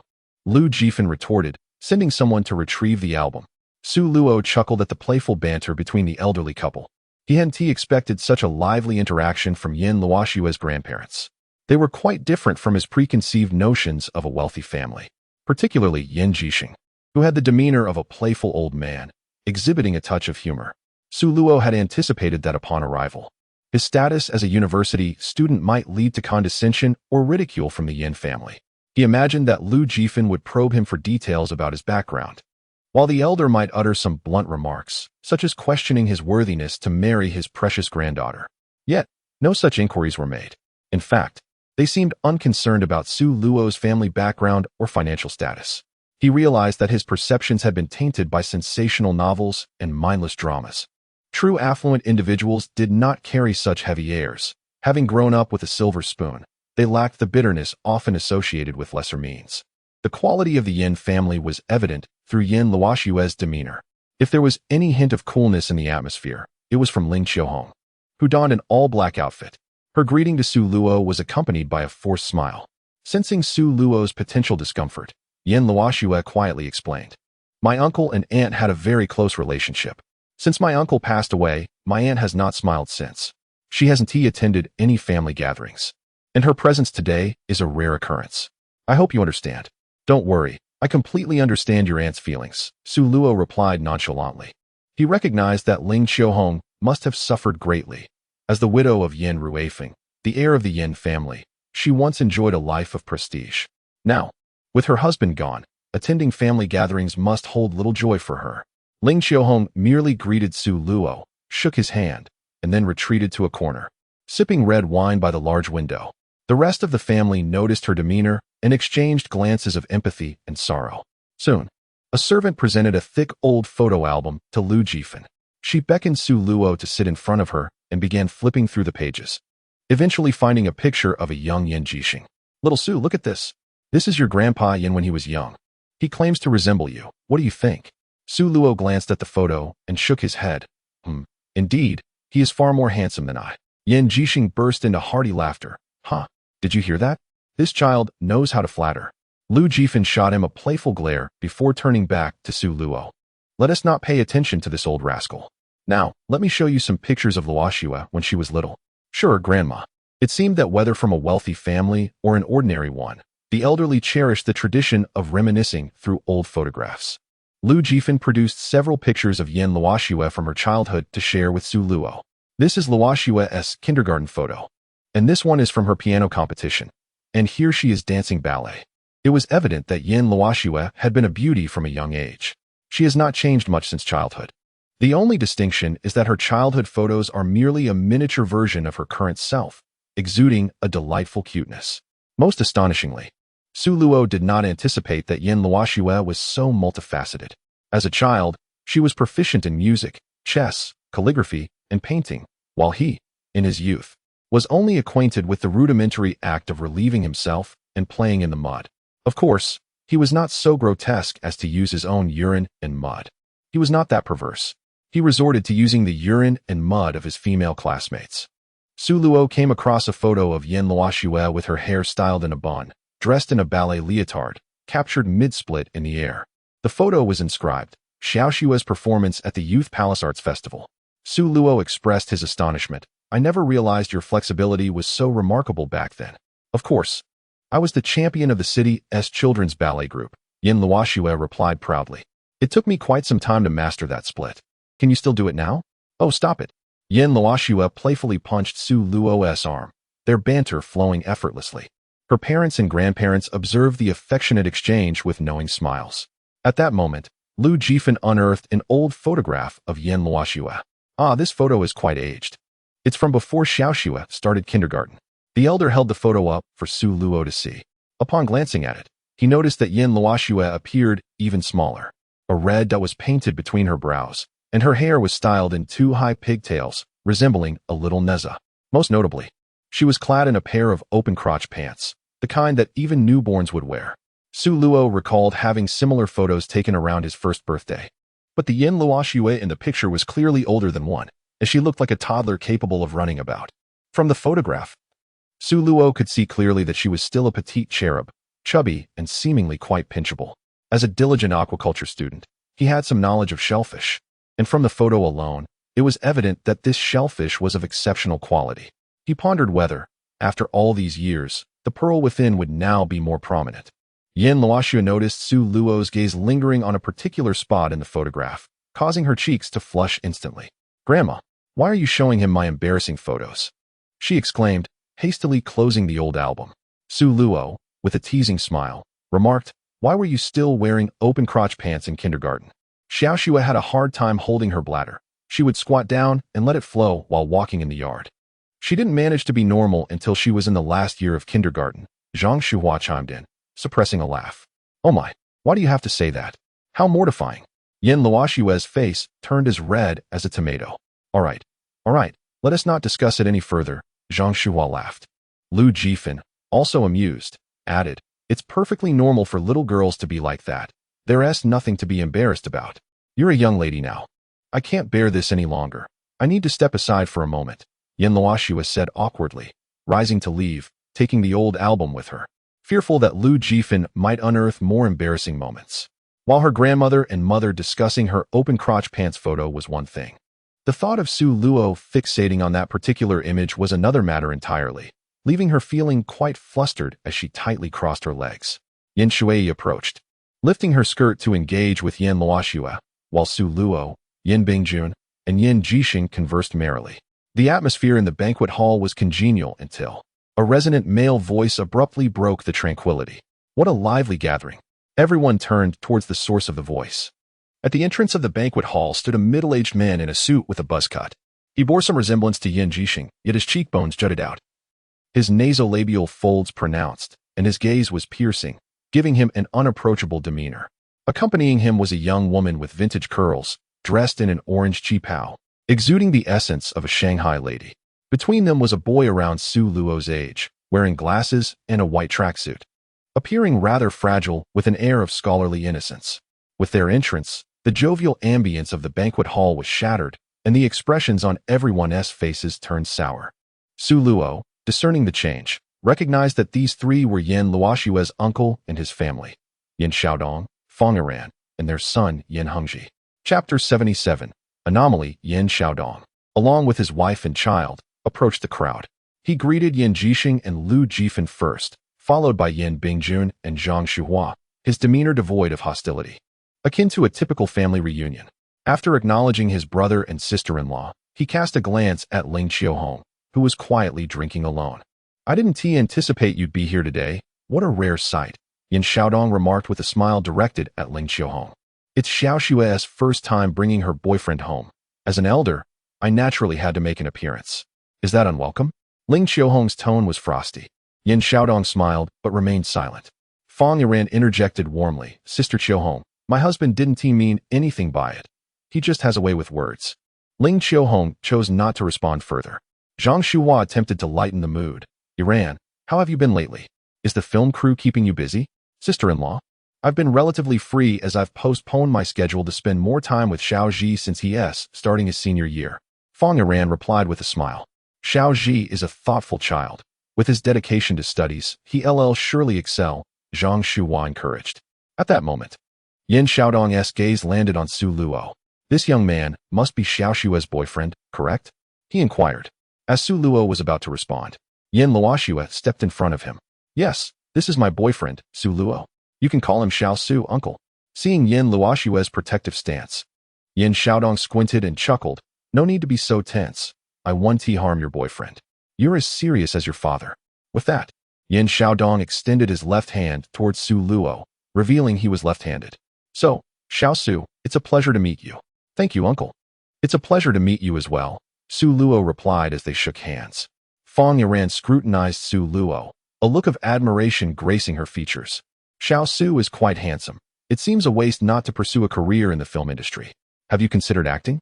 I could provide an introduction." "Thank you for the compliment, but I'm not well versed in the intricacies of the industry and wouldn't fare well," Su Luo replied with a smile. "This child is truly modest," Fang Yiran said, gesturing to her son. "Xiao Ji, greet your future brother-in-law." "Hello, brother-in-law," Yin Hengji mumbled, his head bowed, appearing somewhat socially anxious. At that age, such shyness was typical, and Su Luo took no offense. Yin Xiaodong produced a box and presented it to Su Luo. "Here, Xiao Su, as a token of our first meeting, I have a small gift for you. I hope you like it." As he opened the box, it revealed a gold bar intricately engraved with dragon and phoenix motifs. "Uncle, this gift is far too generous. I truly appreciate your kindness, but must decline the gift," Su Luo said, attempting to refuse. "Nonsense. I have only this one niece, and this small gift represents my heartfelt intentions as your uncle. I hope you two will soon tie the knot," Yin Xiaodong said earnestly. Yin Bingjun chimed in. "Xiao Su, since your uncle is so sincere, you should graciously accept it." Fang Yiran and Zhang Shuhua joined in to persuade Su Luo to accept the gift, and unable to resist, Su Luo reluctantly accepted the token of meeting from Yin Xiaodong. "Thank you, uncle," he said. "No need for such politeness. From now on, we are family," Yin Xiaodong replied. Su Luo anticipated some peculiar behavior or unkind words from Yin Xiaodong, but to his surprise, none came. After presenting the small gift, Yin Xiaodong declared his hunger and urged everyone to start the meal. With the arrival of Yin Xiaodong's family, the Yin clan was finally complete. Once everyone was seated, Yin Jixing announced the official commencement of the family banquet. During the serving of dishes, Yin Xiaodong exhibited no unusual demeanor. Aside from inquiring about his father Yin Jixing's health and exchanging a few words with his elder brother Yin Bingjun regarding company matters, he remained mostly silent. The atmosphere soon shifted to feasting and merriment. Wealthy individuals often prioritize health, and the ingredients for the family feast were sourced from their own estate, untainted and devoid of technology. Throughout the meal, Yin Xiaodong kept his head down, focusing on his food, occasionally engaging in awkward small talk with his parents and elder brother and sister-in-law. Su Luo noticed a marked change in the demeanor of Ling Qiuhong and Yin Shui after Yin Xiaodong's arrival, particularly Yin Shui, who had previously been lively. Since Yin Xiaodong's entrance, her expression turned grave, her gaze towards him filled with resentment. Ling Qiuhong mirrored this, maintaining a frosty demeanor towards Yin Xiaodong. Judging by the peculiar atmosphere at the table, previous family gatherings must have been even more uncomfortable. Soon, as the table of delicacies neared completion, Yin Xiaodong announced he had business to attend to and departed with Fang Yiran and Yin Hengji. After his departure, the tension in the room noticeably eased. Su Luo and Yin Luoxue wandered into the small garden behind the banquet hall. "It's strange, truly strange," Yin Luoxue murmured. "What is strange?" Su Luo inquired. "He is too strange, completely different from usual. Today he seems like a different person," Yin Luoxue replied, puzzled. Su Luo understood she was referring to Yin Xiaodong. "You don't think I'm lying, do you? He is usually quite bothersome, always stirring up trouble at family gatherings. Who knows what has come over him today?" Yin Luoxue said with exasperation. "I don't think you're lying. I'm not foolish. Just look at your family's expressions. Your uncle is not like this typically," Su Luo remarked. "Indeed. He is never like this. It's exceedingly abnormal," Yin Luoxue muttered. According to her prior descriptions, Yin Xiaodong was the type to confront anyone and everyone. He often clashed with Yin Bingjun, even to the point of overturning tables. Yet today, he unexpectedly transformed into a model elder, treating both family and Su Luo with warmth and decorum. Something must be amiss. But as an outsider, I don't wish to meddle in your family affairs. Yin Xiaodong's sudden amiability doesn't concern me. I'm disinclined to pry, Su Luo stated. Perhaps your uncle is being more reserved because it's your first time bringing a boyfriend home? Su Luo suggested. If he can restrain himself for the entire Yin family, he wouldn't suddenly change just because I brought a boyfriend home, Yin Luoxue frowned. Then what do you think has prompted this change in your uncle? Su Luo asked. I can't figure it out either. Perhaps, as you said, he has realized his past behaviors were inappropriate and is suddenly experiencing a change of heart. Yin Luoxue pondered thoughtfully. In Yin Luoxue's memory, Yin Xiaodong had always been a person eager for quick results, showing disdain for everyone in the Yin family, as if he were the most exceptional among them.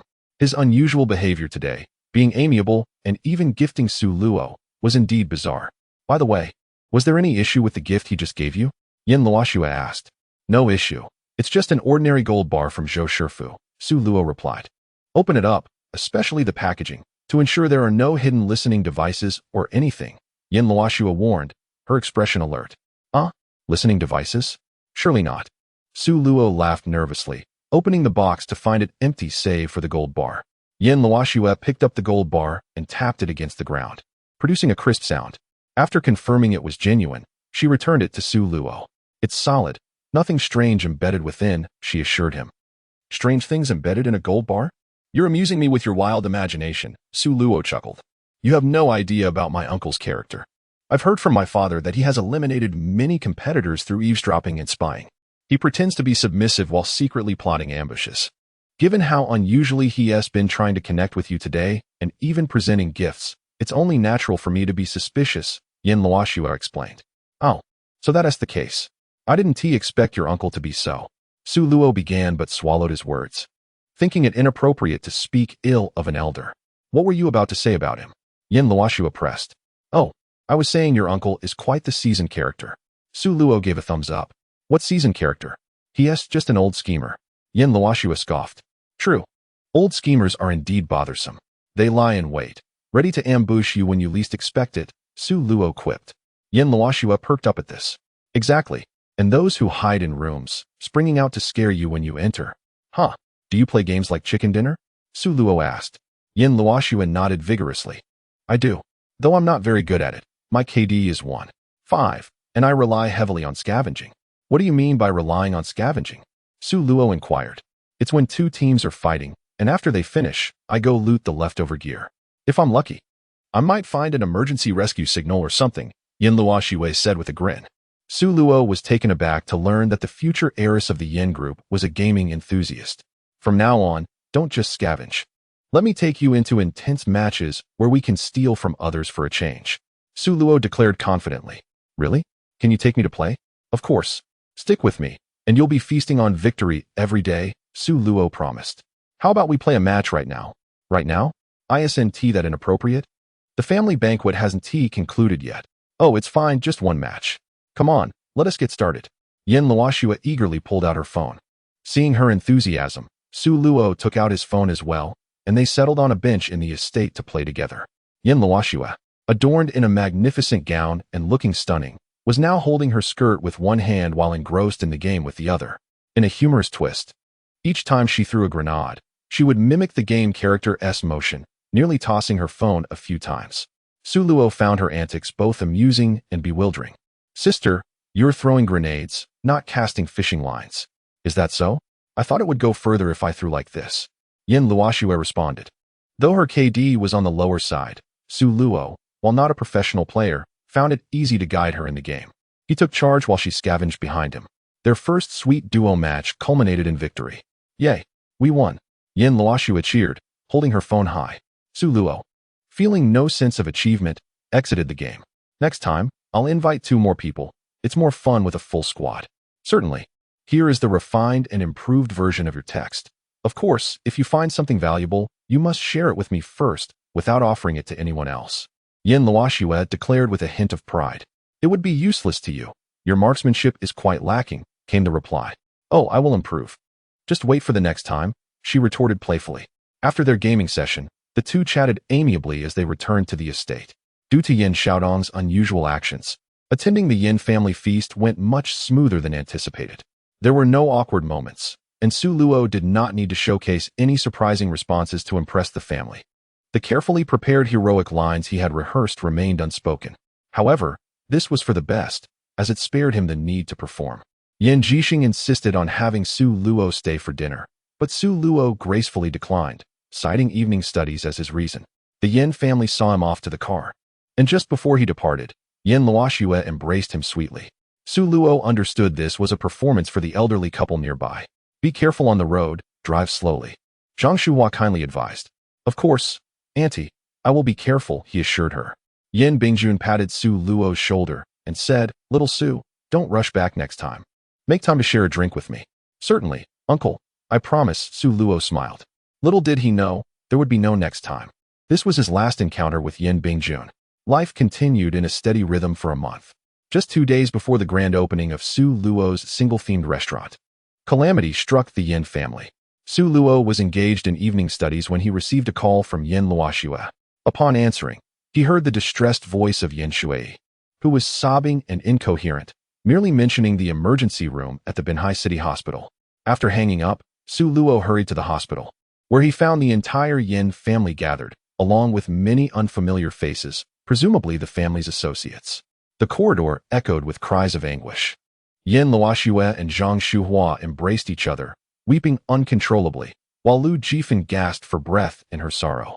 Yin Jixing sat in a wheelchair, pale and silent, and Ling Xiaohong had red eyes, clutching a tissue. Yin Shui approached Su Luo, tears streaming down her face as she recounted the tragic news. Su Luo's expression shifted dramatically upon hearing that just hours earlier, Yin Bingjun had been in a car accident and was rushed to the hospital. Moments ago, a grim announcement came from the operating room. Despite their efforts, Yin Bingjun had succumbed. Chapter 79. Are you still human? Uncle is gone, Yin Shui wailed. Su Luo offered her a few comforting words before moving to Yin Luoxua's side. He gently placed his hand on her back. Yin Luoxua, weeping uncontrollably, raised her head to see Su Luo and collapsed into his embrace, sobbing loudly. My father. Thea's told me everything. Please accept my condolences. I will be here for you. Su Luo consoled Yin Luoxua. Losing a loved one, especially a father, was an unbearable sorrow, and in such moments, all Su Luo could do was provide comfort to Yin Luoxua. Being by her side was of utmost importance. Yin Luoxua felt the warmth and security of Su Luo's embrace. Burying her face in his chest, sobbing silently as her tears soaked his shirt, Su Luo gently stroked her back while observing the profound grief enveloping the Yin family. Letting out a deep sigh, life is indeed unpredictable. Just a month prior, they had gathered in joyous laughter, yet now, Yin Bingjun was no longer among them. Yin Jixing, who had been the life of the party, now appeared as wilted as a frostbitten eggplant, tears streaming down his gaunt face. Su Luo empathized with his plight. 5 years prior, Yin Ruifeng had taken his own life, leaving the elder Yin to endure the heart-wrenching loss of a child. Now, with Yin Bingjuan's tragic accident, he faced yet another blow. Who could withstand such sorrow? It was already remarkable that the elder Yin was present. At that moment, Yin Xiaodong rushed in with a group of people. Upon learning of Yin Bingjuan's demise, he erupted in grief. "Brother, how could you leave us like this?" After a brief moment of mourning, he wiped his tears and stood up. "Where is the person responsible for my brother's death? I want him to pay." Yin Xiaodong frantically searched for the culprit, while those around him hurried to restrain him. Ling Xiaohong, witnessing his frenzied outburst, quietly interjected. "The driver who caused the accident died before my brother reached the hospital." "Dead?" "Yes. After colliding with my brother's car, he lost control and crashed off the overpass, resulting in an explosion that killed him instantly." Ling Xiaohong replied coldly. "What good does that do? His life cannot compare to my brother's." Yin Xiaodong seethed. "Is it even worth discussing now? My brother is gone." Ling Xiaohong's voice trembled. "How can it not be worth discussing? I demand justice. I want that driver's family to pay for my brother's life." Yin Xiaodong raged, his eyes filled with fury. After a moment of madness, he approached Yin Luoxue and Zhang Shuhua. "Sister-in-law, do not worry. Although my brother is gone, the Yin family still has me. You and Xiao Xue can handle my brother's arrangements, and I will take on the responsibilities of the family business. The Yin family cannot falter." A mocking laugh from Ling Xiaohong interrupted Yin Xiaodong's speech, drawing everyone's attention. "This scene is all too familiar. When my old man passed, you said the same thing, that you would shoulder the family business. Now it's your brother's turn, is it?" Yin Xiaodong's expression darkened. "Sister-in-law, what do you mean? What do you think I mean? Yin heir, are you not a bit too eager? My brother's body is still warm, and your primary concern is the family business. Are you even human?" Ling Xiaohong rebuked. "Mind your words. Don't provoke me." Yin Xiaodong shouted, pointing at Ling Xiaohong. "Stop with your nonsense. My old man died under mysterious circumstances, and now my brother is gone. Do you dare swear that you had no part in this?" Smack! Yin Xiaodong slapped Ling Xiaohong across the face, leaving everyone stunned. "Ling Xiaohong, you should be grateful for your presence in the Yin family all these years, thanks to my third brother." Ling Xiaohong held her cheek, glaring fiercely at Yin Xiaodong. "Go ahead, hit me again. Even if you kill me, I will say it. You, Yin Xiaodong, caused my old man's death. And now you've done the same to my brother. You are a murderer, and you will not die a good death." Yin Xiaodong's lips twitched in anger, ready to retaliate. But Yin Shui interjected with a fierce shout. "Do not lay a hand on my mother." She sprang forward and struck Yin Xiaodong's face, leaving a bloody scratch. "Ouch!" Yin Xiaodong gasped, feeling the sting. He touched the wound on his face, infuriated, and raised his hand to retaliate against Yin Shui. "Everyone, stop!" Yin Jixing's thunderous voice echoed, silencing the corridor. The elder's body trembled in rage as he struggled to rise from his wheelchair. Yin Xiaodong rushed to support him. "Father, please calm down. Do not be angry. Get away." Yin Jixing forcefully pushed Yin Xiaodong aside. Although Yin Xiaodong frowned, he quickly regained his composure. "Father, I was wrong. I should not have argued with my sister-in-law at such a time. But I am only thinking of our family. With my brother gone, I am the only one left. If I do not take up the mantle of the Yin family now, will I become a coward? Rest assured, Father, I will honor the legacy of my third brother and my brother, and I will manage our family business well, ensuring the Yin family does not lose face." Yin Jixing observed Yin Xiaodong's loyalty in front of him, his body trembling. "Our family is in mourning." "Our family is in mourning." The elderly gentleman let out a long cry towards the sky, before his vision darkened and he collapsed into his wheelchair. The members of the Yin family in the corridor were thrown into chaos. "Doctor, come quickly to save him." The corridor was in disarray. Upon hearing the commotion, the doctors rushed in and swiftly transported Yin Jixing into the emergency room. Lu Jifan, witnessing her husband's collapse, was so overwhelmed that she fainted as well. The passing of Yin Bingjun had already dealt a painful blow to the Yin family. Now, with both Yin Jixing and Lu Jifan unconscious, the entire Yin household was thrown into turmoil. After relentless efforts from the doctors, both Yin Jixing and Lu Jifan were finally stabilized. Their condition was a result of overwhelming grief, exacerbated by the anger that led to a heart attack. Lu Jifan's symptoms were milder, but Yin Jixing, being of advanced age, required time for the stagnation of his vital energy to be alleviated. The old gentleman was not yet out of danger. Yin Luoxue kept vigil at her grandfather's bedside, still grappling with the sorrow of losing her father, now burdened with worry for her grandfather's condition.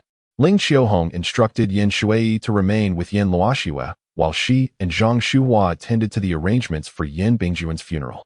In the ward, only Su Luo, Yin Luoxue, and Yin Shui remained, gazing at the unconscious Yin Jixing. Yin Shui bit her lip, tears streaming down her face. Second uncle caused my father's death.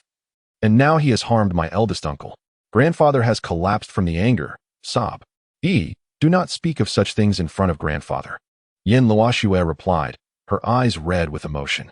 Yin Shui nodded, choking back her words as the three of them sat silently with the unconscious Yin Jixing for a while. When the doctor returned to change the dressings, they were asked to step outside. Su Luo and the Yin sisters left the ward. Yin Luoxue had to go and deal with Zhang Shuhua regarding Yin Bingjuan's funeral arrangements. Yin Xiaodong had already departed without anyone noticing. Only Su Luo and Yin Shui remained in the corridor, where Yin Shui was still quietly weeping. Reflecting on the conversation between Ling Xiaohong and Yin Xiaodong just before Yin Jixing's collapse, as well as Yin Shui's earlier remarks in the ward, Su Luo found the entire situation rather suspicious. Did you just say that second uncle is responsible for your father's death? What's going on?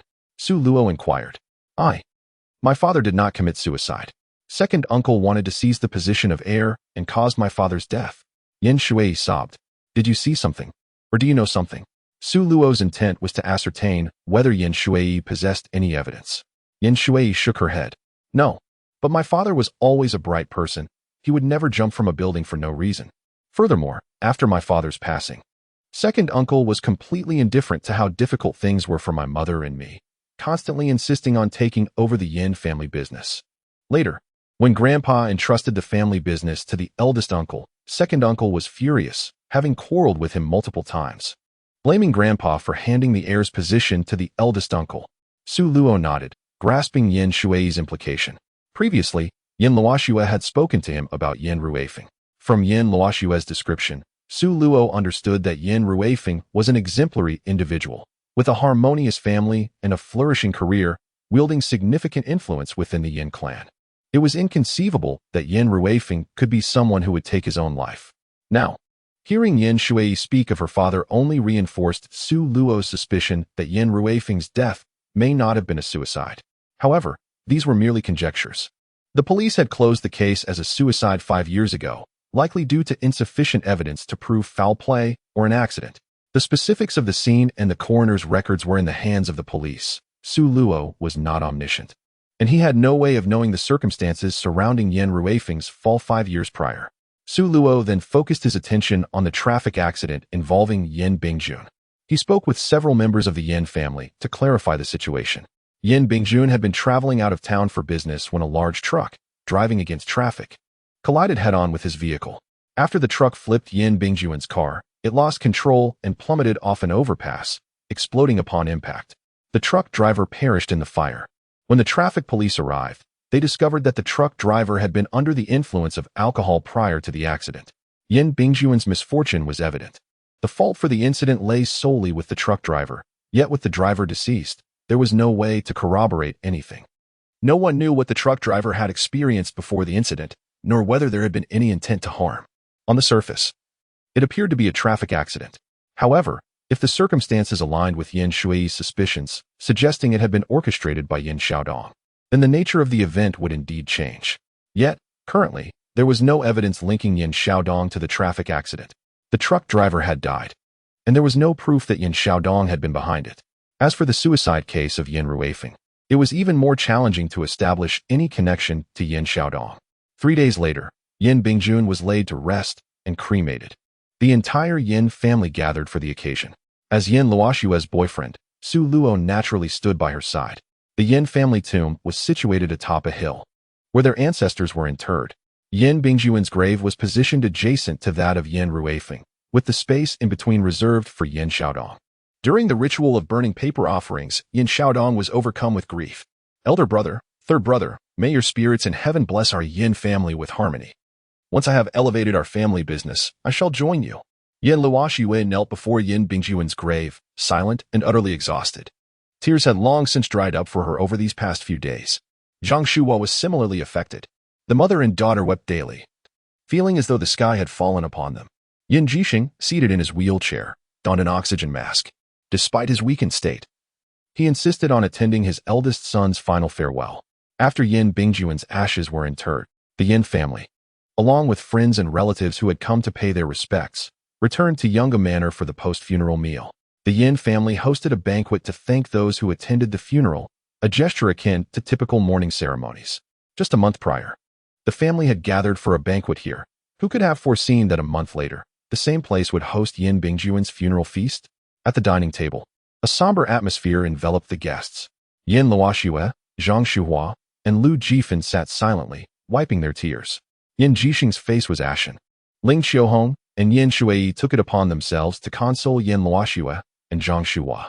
Yin Xiaodong, on the other hand, was busy toasting and thanking each table of friends and family. With the Yin family left with but one heir, the responsibility of social engagements naturally fell to him. Once Yin Xiaodong had completed his rounds of gratitude, he returned to his own family table. Noticing the downcast expressions of the others, he feigned sorrow. Letting out a deep sigh, "The living must carry on. Our departed brothers surely would not wish to see us like this. Let us all rally and uplift our spirits." With that, he turned to Yin Jixing. "Father, I have personally expressed gratitude to all the friends and relatives here for attending my brother's funeral. If there is anything you require, please do not hesitate to command me." Yin Jixing completely disregarded Yin Xiaodong's words, possibly finding his assertion of representing the family rather distasteful. He shakily gestured to the butler beside him. "Take me to the stage." "Yes, sir." The butler pushed Yin Jixing's wheelchair onto the stage of the banquet hall. As the guests noticed the patriarch of the Yin family seeming to have something to say, they all set down their chopsticks and quieted down. Yin Jixing grasped the microphone, striving to compose himself, suppressing his sobs as he began to speak. "Thank you all for coming to my son's funeral today. Taking this opportunity, I wish to announce something. My son, Yin Bingjun, was the chairman of Yan's venture capital, and he managed the Yin family business. Now that my son has passed, the position of chairman of Yan's venture capital shall naturally be inherited by his beloved daughter, my granddaughter, Yin Luoxue. In front of all the gathered friends and relatives, I, as the head of the Yin family, hereby declare that all assets of the Yin family will be inherited by Yin Luoxue, effective immediately. Yin Luoxue is the daughter of Yin Bingjun, who has passed away. Naturally, the position of chairman now falls to her. The transition of leadership from father to daughter is not inherently flawed. However, as the audience prepared to accept this reality, discordant voices began to emerge from the crowd. Is it appropriate to casually hand over the heir's position to a mere girl? They questioned. Such a haphazard selection of an heir trivializes the future of the conglomerate. The Yin family's three brothers had all but one remaining, Yin Xiaodong, who was deemed the most suitable heir. If the Yin group exhibited such irresponsibility, many expressed their intent to seek opportunities elsewhere. These dissenters were not outsiders. They were senior executives of Yan's venture capital and heads of various divisions within the Yin group. These individuals were esteemed veterans who had contributed significantly to the foundation of the company. Historically, they had all followed Yin Bingjuan's lead, but in the wake of his demise, they were expected to rally behind Yin Luoxue. Instead, they collectively opposed her ascension to heirship. As Yin Xiaodong observed the increasing uproar from the audience, a subtle smile graced his lips. Everything had been orchestrated by him. The day after Yin Bingjuan's passing, Yin Xiaodong summoned these company veterans and presented them with irresistibly attractive conditions. Their susceptibility to temptation was one factor. Their greater concern was that Yin Xiaodong had a more significant chance of inheriting the mantle, given that he was the last male scion of the Yin family. It was common knowledge that Yin Xiaodong had deep roots within the family. Despite Yin Luoxue being Yin Bingjuan's daughter, his death left the family with a second son, making it unlikely for Yin Luoxue to prevail. Thus, the veterans aligned themselves with Yin Xiaodong, firmly supporting his claim to the inheritance. Yin Jixing, witnessing the collective opposition to Yin Luoxue, was incensed. "Do not forget that I am the founder of Yan's venture capital. I possess the right to a decisive vote. Anyone who dares to dissent should leave the Yin family and Yan's venture capital at once." In the past, no one would have dared to disregard his words, but now, his authority had waned, and the executives stormed out, showing no respect for him. If they wish to leave, let them. I intend to expose how the Yin family treats its senior executives. The executives expressed their disdain, declaring that under such leadership, the company would face dire prospects. To appoint a mere girl as the successor was a sign of utter folly. Enraged, Yin Jixing trembled with indignation, You ungrateful wretches. Yin Xiaodong, seizing the moment, feigned concern for Yin Jixing's health as he approached the stage. Father, please calm down. Do not let your anger affect your health. He then raised his voice, deliberately reading from a prepared statement. Father, we live in a modern era. Notions of a single vote for approval or disapproval are antiquated. We must embrace fairness, justice, and transparency. It is not as simple as declaring that Xiao Shui shall be the heir. This smacks of dictatorship. I would gladly support Xiao Shui taking my brother's place, as family should stand together. However, if the senior executives and division heads oppose her, what can we do? He continued. The loss of our talented personnel over the heir's selection would be catastrophic. Father, I understand that my brother's passing has deeply affected you, but we must prioritize the greater good and not abandon the entire Yin group. With these words, Yin Xiaodong elevated his own position while undermining Yin Luoshue's. It was as if he suggested that Yin Jixing's decision to appoint Yin Luoshue as heir equated to abandoning the Yin group. The executives cheered, rallying behind Yin Xiaodong, and even many partners of the Yin group, witnessing the overwhelming support for him, inclined to join the tide. After all, they had long-standing partnerships with the Yin family. Yin Jixing recognized his second son's hidden ambitions, but found himself powerless in the current situation. Yin Xiaodong had entirely grasped control of the situation. Observing Yin Luoshue's silence, he feigned compassion, stating, "My dear niece is still mourning her father and deserves not to bear undue pressure. Whether the heir is I or another does not matter. As an elder, I must act accordingly. If my niece wishes to assume this role, believing she can bear the weight of the family legacy, then let us convene a board meeting to vote on the successor. If she prefers to focus on caring for her mother and family during this difficult time, I am more than willing to step in as the heir. Xiao Shui, what is your stance?" All eyes turned to Yin Luoshue. Yin Xiaodong's words presented her with two choices: either convene a board meeting to vote for the heir or voluntarily relinquish her claim. Yin Xiaodong was overt in his approach, disregarding both his father and Yin Luoshue's sentiments. Yin Luoshue raised her head slightly, a glimmer of mockery in her eyes. Everyone knows that the Yin group is a family enterprise, where the position of heir is traditionally passed from elder to younger generations. My grandfather passed it to my father, and my father would have bequeathed it to me. If I were to step aside now, it would imply that my uncle is my father's daughter, making him my second sister, would it not? Laughter erupted in the banquet hall. An inappropriate reaction for such a solemn occasion, yet Yin Luoshue's retort had disarmed the crowd. It must be acknowledged that her words were both scathing and satisfying. Yin Xiaodong's expression soured, his anger barely contained as he prepared to retaliate. Yin Luoshue, her gaze frosty, continued, "Since my uncle is considering my interests so thoroughly, I cannot disappoint his goodwill. A board meeting and a vote for the heir, you say? Very well, I agree to this method. However, I propose we reconvene here 4 days from now, after my father's 7-day mourning period. At that time, we shall let the votes speak. Whoever receives the majority shall be the heir of the Yin family." "Agreed," declared Yin Xiaodong, adding, "to ensure fairness, I will invite all representatives of our partners to Yunga Manor. Our partners should also have a voice in this decision and be informed of the change in the Yin family's heir." "Xiao Shui, do you have any objections to my arrangement?" "None at all. Then it's settled." In the presence of the entire Yin family, Yin Luoshue accepted Yin Xiaodong's proposal. This signifies that in 4 days, she and Yin Xiaodong would face off at Yunga Manor to vie for the position of heir. After bidding farewell to the guests, Yin Xiaodong left the banquet hall shortly thereafter. Remaining in the manor were Yin Jixing, Lu Jifan, the mother-daughter duo of Yin Luoshue, Yin Shui, and her mother, as well as Su Luo, alongside several Yin family servants tasked with cleaning up the venue. Lu Jifan wheeled Yin Jixing to the study for some rest, while Yin Luoshue accompanied the women of the Yin family to join the elderly gentleman. In comparison to the sorrow of losing a father, the pain of Yin Jixing and Lu Jifan losing their son was far more profound. The couple had endured such grief 5 years prior, and now they faced it once again. The younger generation was deeply concerned about the health of the elderly couple, all wishing to spend more time with them. "Xiao Shui, you should not have agreed to your second uncle's words. Once the voting takes place, the position of heir will likely—" Yin Jixing's voice trailed off. "Grandfather, I am fully aware of the voting results, but I cannot back down. I will not voluntarily cede the position of heir to him. Ultimately, these are challenges I must confront. Even if today had not transpired, should the position of heir be granted to me, if the elders in the group do not recognize me, it will only lead to future troubles. In light of this, It is better to speak frankly and let the vote determine the outcome. Yin Jixing sighed. That ungrateful child is well prepared. The wolves in the group who feast on the very foundation of the family support him. In 4 days, we will be powerless to prevent him from becoming the heir. Zhang Shuhua rushed to Yin Jixing, crying, "Father, we should call the police.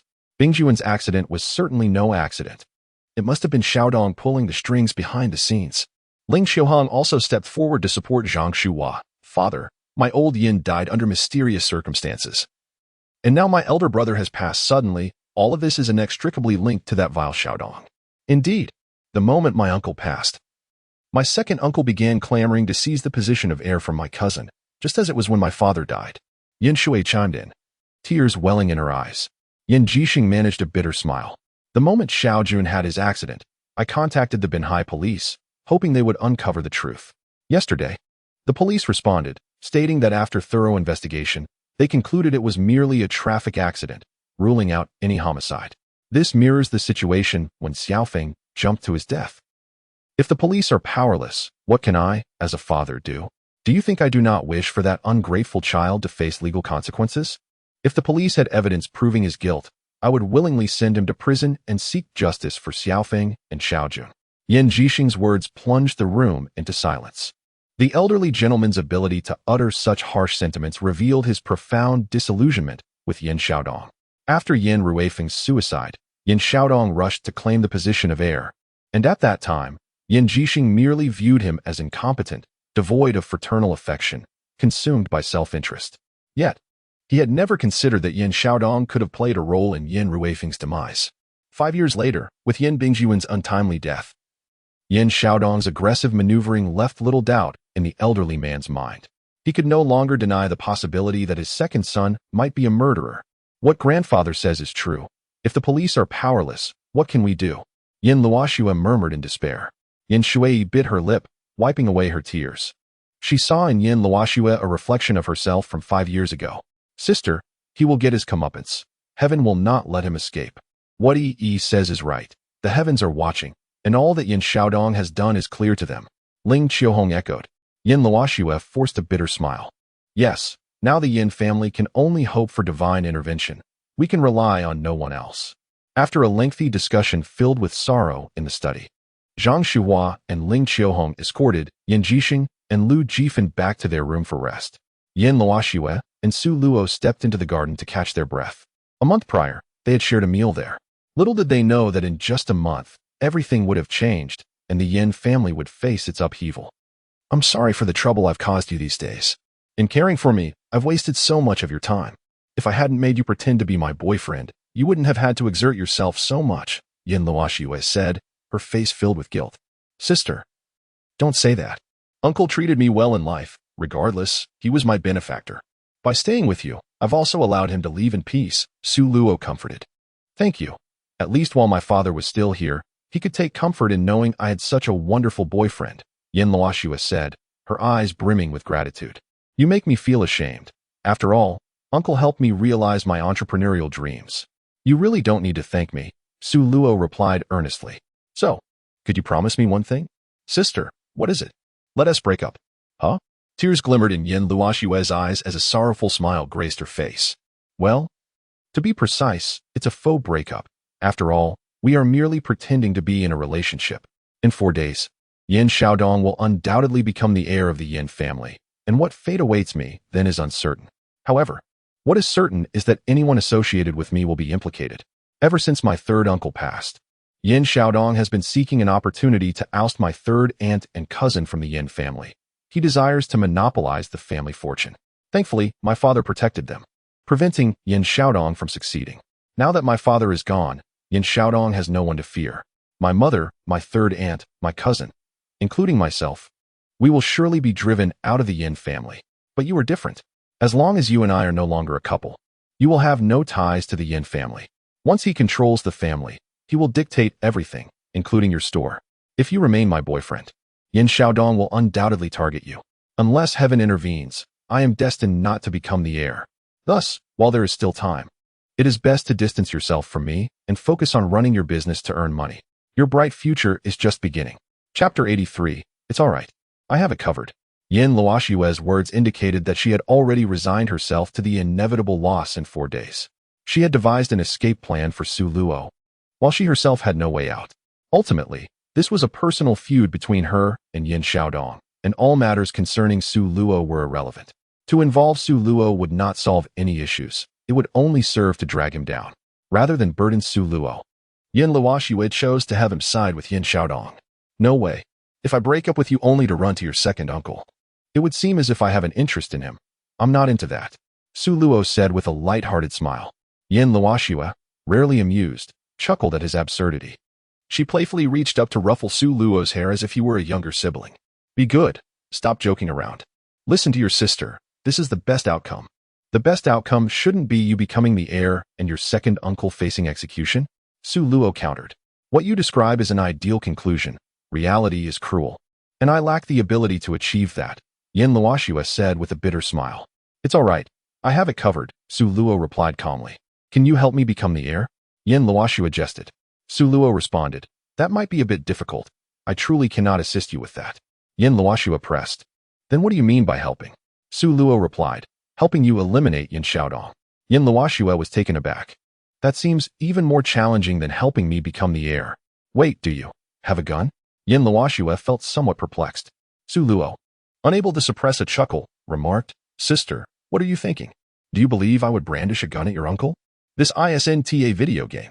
Then, what do you mean? Yin Luoshue realized her thoughts had been rather absurd, perhaps due to the mounting pressure she had been experiencing lately. What I mean is, for every life taken, one must pay with their own. Debts must be repaid. If Yin Xiaodong truly caused the deaths of your third uncle and father, he will undoubtedly face legal repercussions, potentially receiving the death penalty, Su Luo clarified. After hearing this, Yin Luoshue nodded in understanding. I comprehend your point.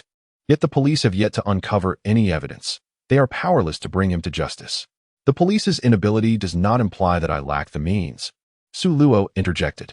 Yin Luoshue was taken aback. Su Luo continued. There are 2 possibilities regarding the lack of evidence. First, your uncle may be innocent, or the actual perpetrator is someone else. Second, if your uncle is guilty, it could be that the investigation has faltered, allowing him to evade capture. Rest assured, regardless of which scenario it is, I will uncover the truth. Should your uncle be innocent, and your third uncle and father were indeed victims of a deliberate murder, I will expose the true killer. Conversely, if your uncle is guilty, I will assist the police in gathering evidence and solving the case, ensuring he faces the law. Wait. You mean you will help the police find evidence and solve the case? Yin Luoshue asked incredulously. Indeed, it's not my first time assisting them. Doing so once more is of little consequence, Su Luo responded. Yin Luoshue was left speechless. Time was of the essence. She had never attempted to clarify 2 cases within 4 days, especially with the possibility of reopening the investigation into her third uncle's suicide. For the next 4 days, you should rest well and spend time with Annie and Grandma and Grandpa. If I require any leads, I will contact you, Su Luo concluded, turning to leave. Yin Luoshue stood frozen for a long while. By the time she processed Su Luo's words, he had already driven off in his vehicle. He wouldn't do something reckless, would he? Yin Luoshue murmured, her expression a mix of emotions. She acknowledged that Su Luo had indeed brought her numerous surprises. When she first brought him home to meet her parents, she had assumed he was merely boasting online. To her astonishment, he was genuinely skilled. He could discern the authenticity of antiques, predict future financial trends, and anticipate burgeoning industries. Yin Luoshue held Su Luo in high regard. However, she was unsettled by his declaration to investigate the circumstances surrounding her father's and third uncle's deaths, and his intent to assist the police in gathering clues. It was hard for Yin Luoshue to believe that he had previously aided the police in solving cases. After mulling over it, she speculated that Su Luo might have said those things to ease her despair.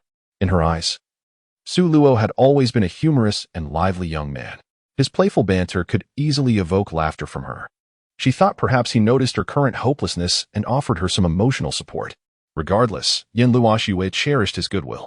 Knowing him brought her joy, even if it was fleeting, for she realized that her future would not be smooth sailing. Without her status as the heir, she had no idea what dire circumstances awaited her. She sighed and turned back towards the estate. With her father just buried, there was an array of matters awaiting her attention. She had grown weary of contemplating anything else.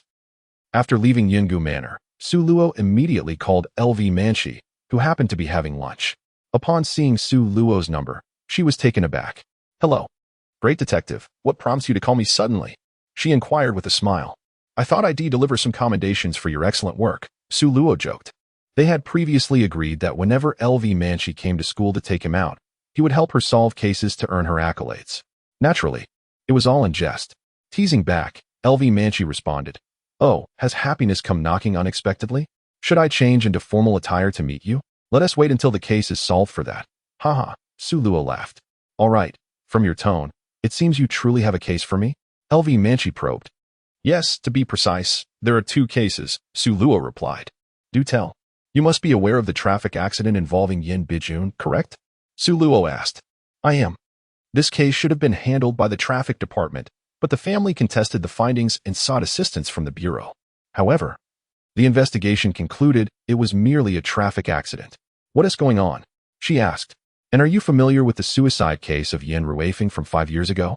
Su Luo continued. Upon hearing this, LV Manchi's expression darkened. "Yes, I'm all too familiar with that case." She paused, as if grappling with unspoken burdens. Moments later, she continued, "The case was quite convoluted. I won't delve into the details, but it ultimately concluded as a suicide." "How much do you know about the Yin Ruifeng suicide case?" Su Luo pressed. "This was the first case I handled when I joined the police force. It left a deep impression on me," LV Manchi recounted. "So, you are well versed in the intricacies of the entire case?" Su Luo inquired. "Indeed. Good. Then we can proceed smoothly." "What do you mean by proceed smoothly? And why are you inquiring about these 2 closed cases?" LV Manchi asked, perplexed. "It's a complicated matter. Let us discuss it in person. I'll send you the address." "All right, I'll head over now." Chapter 84. Unable to let go, Su Luo arranged to meet LV Manchi at the same small restaurant as before. 2 months prior, they had discussed the dismemberment case there. Upon meeting, they settled into the same corner table as last time. Su Luo began by inquiring about the Yin Bingjun traffic accident case. Since it was not a criminal case, LV Manchi summarized what she knew. The scene was inspected by colleagues from the Traffic Management Bureau, and surveillance footage captured the entire incident. Based on the site and the video evidence, it was confirmed that Yin Bingjun had indeed died in a traffic accident. As the driver responsible for the accident died on the spot, according to regulations, their family or legal representative was obligated to compensate the victim's family. Coincidentally, the driver's parents had passed away, leaving behind a wife and an 8-year-old son. The son was suffering from leukemia, and the driver had borrowed extensively from relatives and friends to cover his medical expenses, resulting in dire financial straits for the family. Given their inability to repay the debt, the Yin family chose not to pursue legal action, with the insurance company covering the primary compensation. The Yin family suspected the incident was not merely a simple accident. The day after Yin Bingjun's demise, they reported the matter to the police, seeking assistance. They believed he did not die by accident, but rather was the target of a deliberate murder. Upon receiving the report, the Bureau dispatched officers to thoroughly investigate the details of the traffic accident involving Yin Bingjun. However, they found no evidence to support the notion that the driver acted with intent to kill. Ultimately, the case was closed as a significant traffic accident. After listening to LV Manchi, Su Luo nodded slightly, refraining from expressing surprise or posing further questions, as if everything unfolded precisely as he had anticipated. "I understand. Let us now discuss the Yin Ruifeng suicide case." Upon hearing this, a complex expression crossed LV Manchi's face, as though she were recalling a past event. Her expression was somewhat dazed. Su Luo noticed the change in Lu Manchi's demeanor. "Sister Manchi, is there an issue with the Yin family's case?" Lu Manchi snapped back to reality. "No problem. It's just..." She hesitated before changing the subject. "By the way, why are you suddenly so concerned about the Yin family's case?" "Oh, I'm inquiring on behalf of a friend," Su Luo replied. "You're not trying to pull the I have a friend trick on me again, are you?" Lu Manchi teased. No. This time I'm genuinely asking for a friend," Su Luo insisted. "I don't believe that. What's your friend's name?" "Let's hear it." Lu Manchi crossed her arms. "Yin Luoxue," Su Luo answered. You're friends with her?" Lu Manchi asked, somewhat surprised. "I guess you could say that. Do you know her, Sister Manchi?" Su Luo inquired. "I do, but she probably doesn't know me," Lu Manchi responded. "Why is that?" "Because of the case concerning Yin Ruifeng's suicide." After saying this, Lu Manchi added, "To be precise, I'm quite familiar with the Yin family. but most of them don't recognize me. The only ones I know well are Ling Qiuhong and Yin Shuai, the mother and daughter.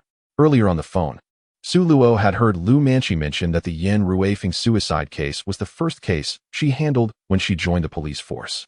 Now, hearing Lu Manqi's words, he understood there must be a story behind it. Ling Qiuhong and Yin Shuai believed Yin Ruifeng did not commit suicide, right? Su Luo probed. Do you think so too? Lu Manqi countered. If I didn't, I wouldn't have asked you out today, Su Luo chuckled.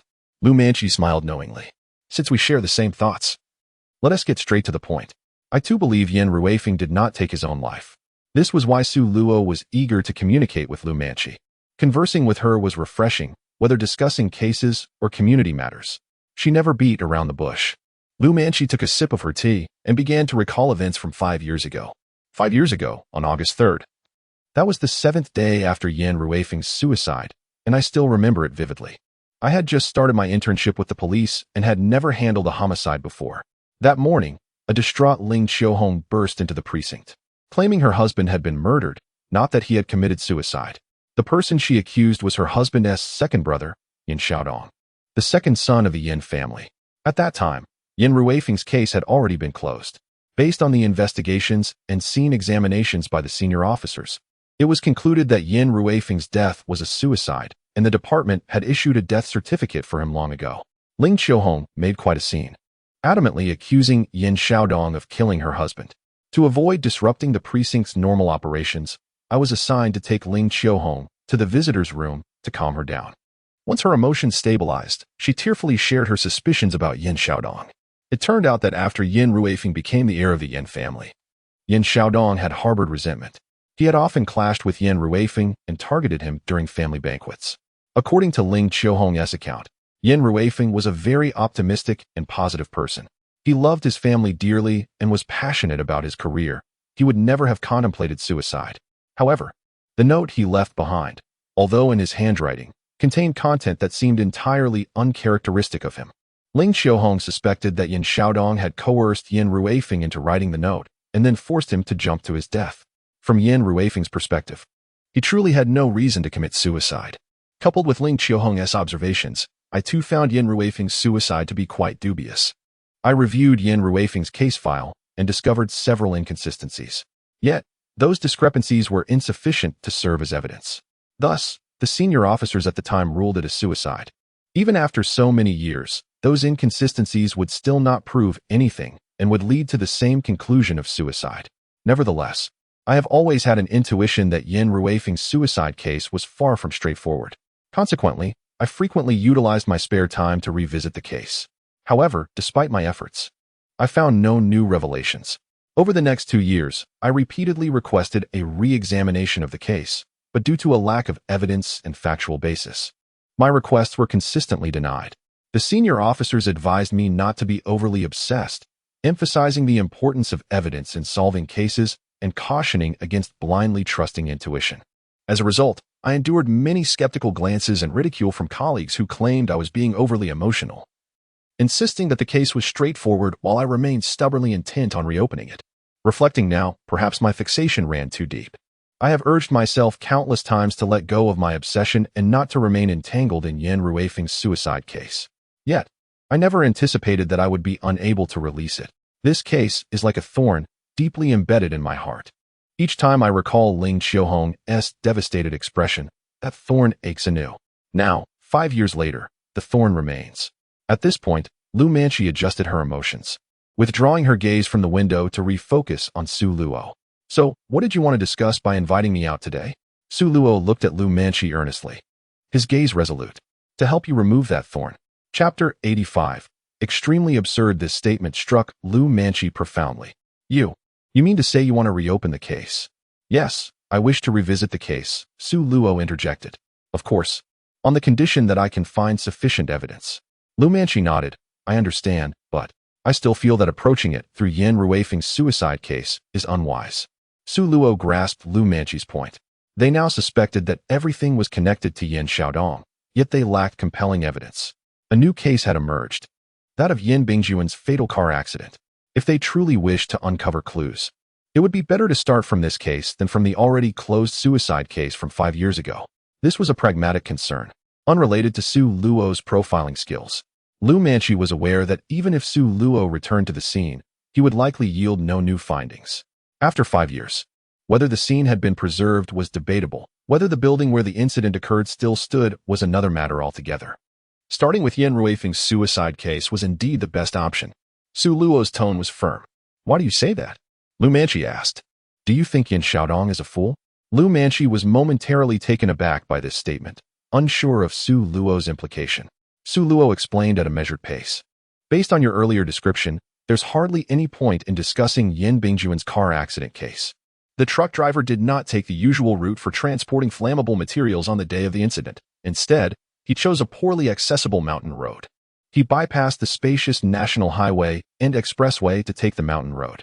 Coincidentally, Yin Bingjun happened to be driving by at that moment. Then, just by chance, the truck lost control and collided directly with Yin Bingjun. To say this is a coincidence seems rather far-fetched. Yet, to assert that it is not a coincidence is equally absurd.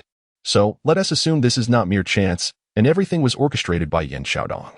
If that is the case, then the nature of this incident could be classified as contract killing. You mentioned earlier that the truck driver's son was diagnosed with leukemia and urgently needed money. Yin Xiaodong likely bribed the truck driver, offering him a substantial sum of money, enough to cover medical expenses for his son and ensure a lifetime of wealth for his wife and child. Otherwise, what reason would the truck driver have to sacrifice his life? With the driver now deceased, only his wife remains as a family member. Even if interrogated, the only questions would pertain to whether his wife recognized Yin Xiaodong or received a large sum of money. How do you think she would respond? This situation encompasses two possibilities. First, if his wife is aware of the truth, she would not willingly confess to the police, as this money was earned at the cost of her husband's life. It is evident she would claim to have found a suitcase full of money. What crime is there in that? Or perhaps a charity unexpectedly provided funds for her son's treatment. Is that problematic? Second, if his wife is oblivious to the truth, the truck driver may have brought home a significant amount of money without disclosing its origins. The question arises, what evidence could prove that this money came from Yin Xiaodong and was intended as a payment for the driver to take down Yin Bingjun? I can even predict that the money likely did not originate from Yin Xiaodong's own pocket. There would be no trace of such an expenditure in his personal or company accounts. Furthermore, this money would almost certainly be in cash, effectively clearing any suspicion and leaving no incriminating evidence behind. Thus, I contend that investigating Yin Bingjuan's accident is now utterly pointless. After listening to Su Luo's analysis, Lu Manchi wholeheartedly agreed. If Yin Bingjuan's accident was indeed orchestrated by Yin Xiaodong, the investigation would be exceedingly challenging, especially since the perpetrator is deceased. The case has become one of unprovable crimes. However, if we approach it from the angle of Yin Ruifeng's suicide, the investigation becomes even more complex. This is a case from 5 years ago, involving potential retrials and appeals. After hearing Lu Manchi's concerns, Su Luo expressed no apprehension. There exists no perfect crime in this world. As long as a crime has been committed, evidence will inevitably surface, regardless of the meticulousness of the perpetrator's planning. No matter how careful the execution, every act leaves its mark. In truth, the principles of crime and the conservation of energy are akin. Any criminal act, once it occurs, remains unchanged in its totality, irrespective of the process it undergoes. The dismemberment case was relatively easy to solve because the perpetrator killed multiple women, creating numerous inconsistencies. The Yin Xiaodong suicide case is similar. Its only distinction is the scarcity of flaws. Scarcity, however, does not imply absence. Perhaps viewing the case from a different perspective will reveal numerous loopholes. Lu Manchi was deeply moved by Su Luo's words. Could this young man truly be just a university student? For some reason, when Su Luo refrained from discussing the case, he seemed like an ordinary college student. Yet once he delved into the details, Lu Manchi felt as if he were an experienced detective with decades of casework under his belt. His recent remarks reignited Lu Manchi's hope regarding the case from 5 years ago. You were right. Perhaps my approach to the investigation was flawed. As long as Yin Xiaodong committed a crime, traces will certainly remain. Lu Manchi's enthusiasm ignited. If the Yin Ruifeng suicide case could indeed be successfully reopened, the scorn and ridicule she endured over the past 5 years would finally seem worthwhile. Yet, it would be unwise to celebrate prematurely. I must first review the case files from 5 years ago, Su Luo remarked. Lu Manchi's expression faltered. The files are in the archives. and I can't seem to find a way to retrieve them without being caught on camera. That sentiment reeked of theft. Perhaps it's best to forego the idea. Let us not risk your integrity for this case, Su Luo advised. He fully understood that files cannot be casually extracted. Oh, right. It's actually unnecessary to access the files. I have stored the on-site investigation records and Yin Ruifeng's autopsy report on my phone. I also noted all the doubts from that case in my phone. Just a moment. Let me find it. Lu Manchi was particularly meticulous about recording details. It was this very trait that led to Su Luo's invitation to the police station during the dismemberment case. Moreover, the Yin Ruifeng case had always been a source of discontent for her. She had documented every detail of the case on her phone. Found it. Here it is. Lu Manchi pushed her phone towards Su Luo. The screen displayed a PDF document containing the case description, the crime scene, as well as Yin Ruifeng's autopsy report, along with several points of suspicion that Lu Manchi had summarized. Su Luo examined the entire document meticulously. Minutes later, a profound expression crossed Su Luo's face. Indeed, Yin Ruifeng did not commit suicide. Chapter 86. This place she knows well. Lu Manchi was taken aback. The mystery that had troubled her for 5 years was resolved by Su Luo in just 10 minutes. This was truly astonishing. From the prior dismemberment case, Lu Manchi was aware of Su Luo's exceptional psychological profiling skills. His abilities surpassed even the department's professional profilers. Now, seeing his unwavering conviction that Yin Ruifeng did not take his own life, Lu Manchi realized he must have uncovered something significant. Based solely on the case files regarding Yin Ruifeng's suicide, it is now confirmed he did not end his own life. However, identifying the perpetrator is beyond the conclusions drawn from this file alone. I must visit the crime scene. After hearing Su Luo's statement, Lu Manchi nodded. Very well. I will take you there. Lu Manchi was quite familiar with the location where Yin Ruifeng jumped. Over the past 5 years, she had returned to the crime scene numerous times, yet unfortunately, each visit yielded no results. An hour later, Lu Manchi brought Su Luo to the Muping district. This area is quite remote on the map, situated at the outskirts of Binhai City. Moreover, the mountainous terrain means it takes an hour to drive from the city center to this location. Lu Manchi parked the car in front of a half-finished building. 5 years ago, Yin Ruifeng leaped from the rooftop of this very structure. Lu Manchi had investigated and discovered that this half-finished building was part of a hot spring resort that Yin Xiaodong had invested in a decade prior. The project was halted midway due to Yin Xiaodong's failure to obtain the necessary permits before commencing work. Local villagers reported the issue to relevant authorities, leading not only to a project cessation but also a fine for Yin Xiaodong. This was an instance where the heir of the Yin family, Yin Ruifeng, had to clean up his uncle's mess. Consequently, the building remained abandoned and neglected. Yet 5 years ago, Yin Ruifeng chose to end his life here. Lu Manchi guided Su Luo to a concrete platform in the basement of the unfinished building. This was the very spot where Yin Ruifeng's body was discovered. She pointed to the center of the concrete platform. After 5 years of exposure to the elements, the chalk outline of the body drawn 5 years ago had long since faded. The bloodstains had been washed away by rain. The concrete platform bore no traces whatsoever. Su Luo did not linger at the location where Yin Ruifeng's body had fallen. It was clear that not a single piece of evidence could be found here. As they ascended the building, Lu Manchi recounted the events of the day of the incident. On July 27th, at 6:35 a.m., we received a report that a villager discovered a body while tending to the fields near the unfinished building. Upon our arrival at the scene, we found Yin Ruifeng already deceased. Forensic examinations indicated that his death occurred the previous night, between 9 p.m. and 10 p.m. on July 26th. The cause of death was multiple fractures and internal bleeding from falling from a height.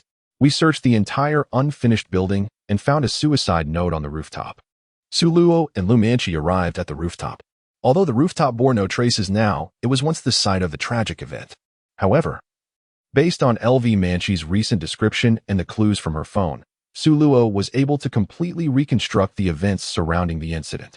He approached the edge of the rooftop, surveying everything around him. From the photos taken on your phone, Yin Ruifeng was standing right here. Su Luo tapped his foot on the ground.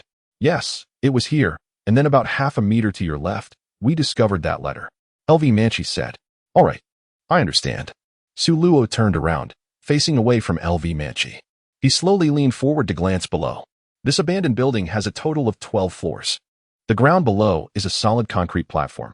Falling from this height, even Captain America would need to lie flat for a while, using his shield as a cushion. At the moment of impact, one might not even feel pain, simply vanishing in an instant.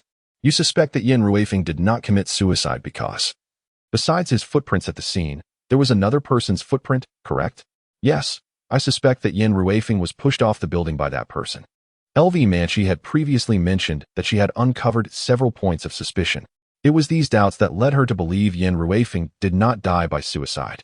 Point of suspicion 1. There was another male footprint at the scene, belonging to someone wearing size 47 yellow rubber shoes.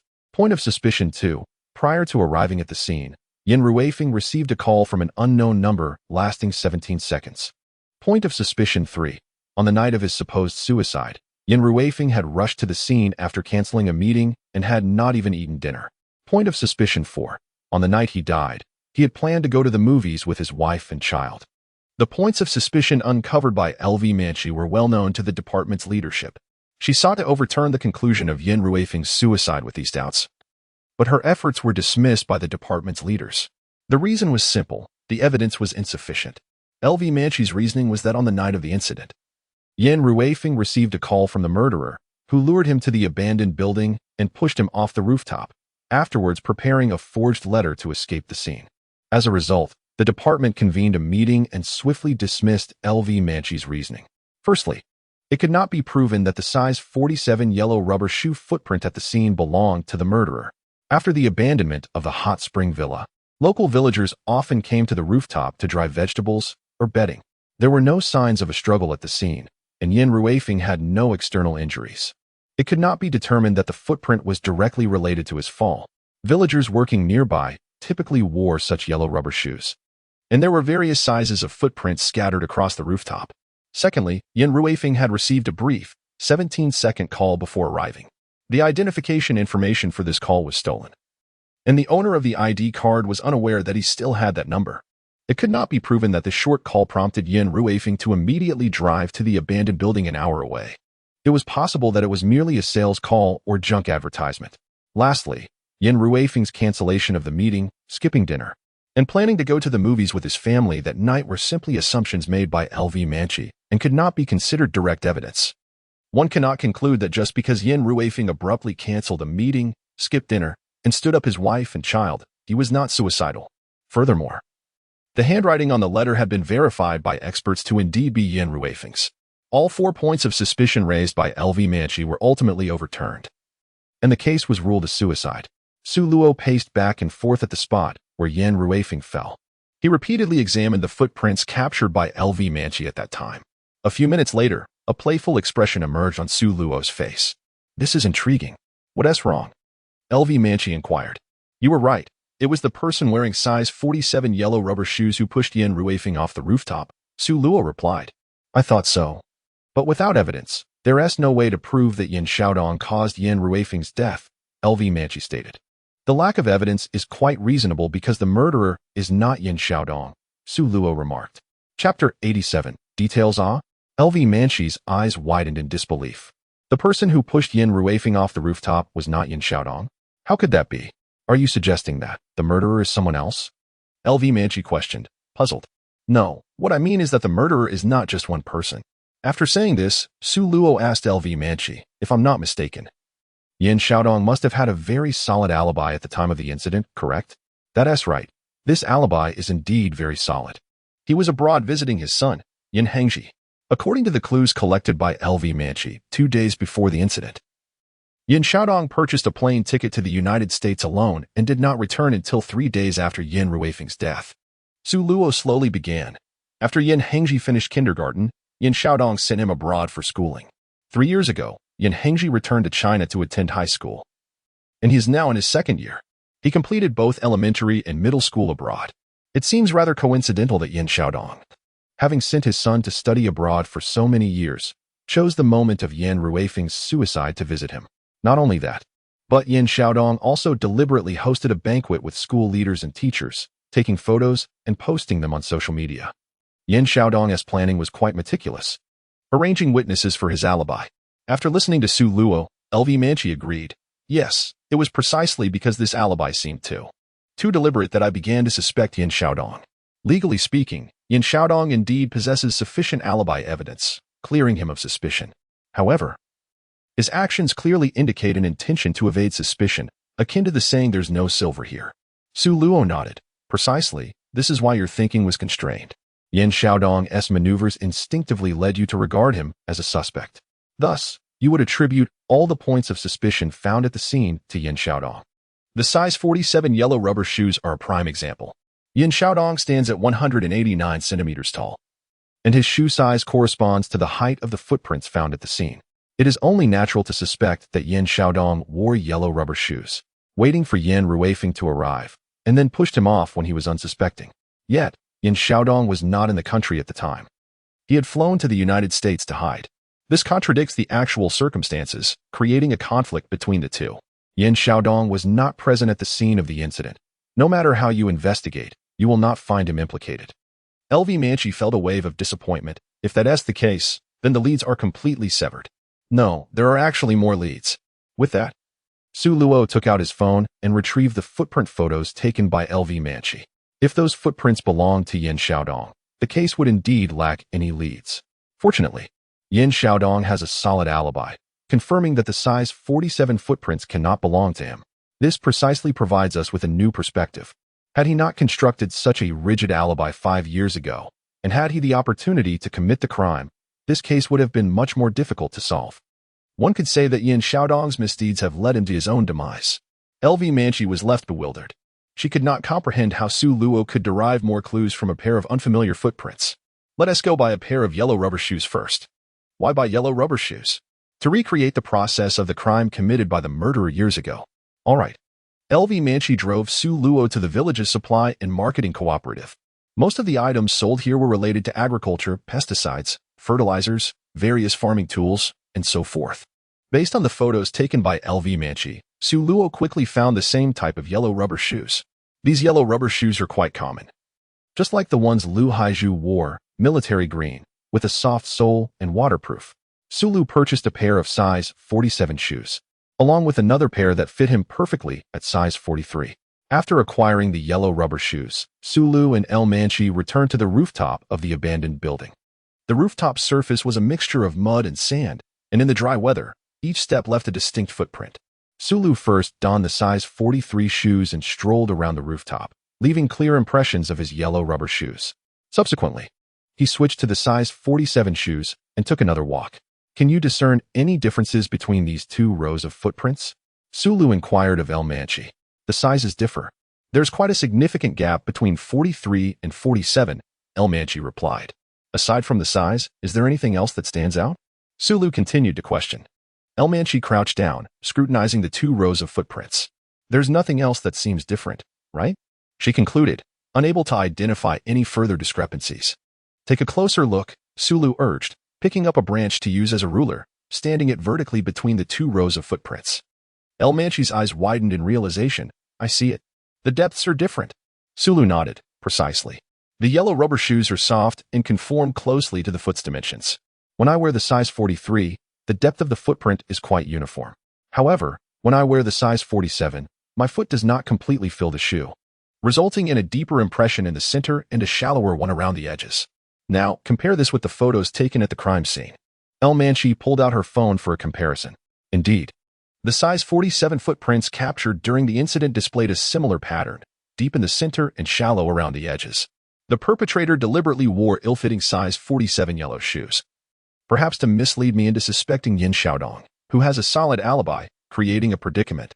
On the other hand, did the perpetrator do this to conceal their true foot size? El Manchi speculated. Clever.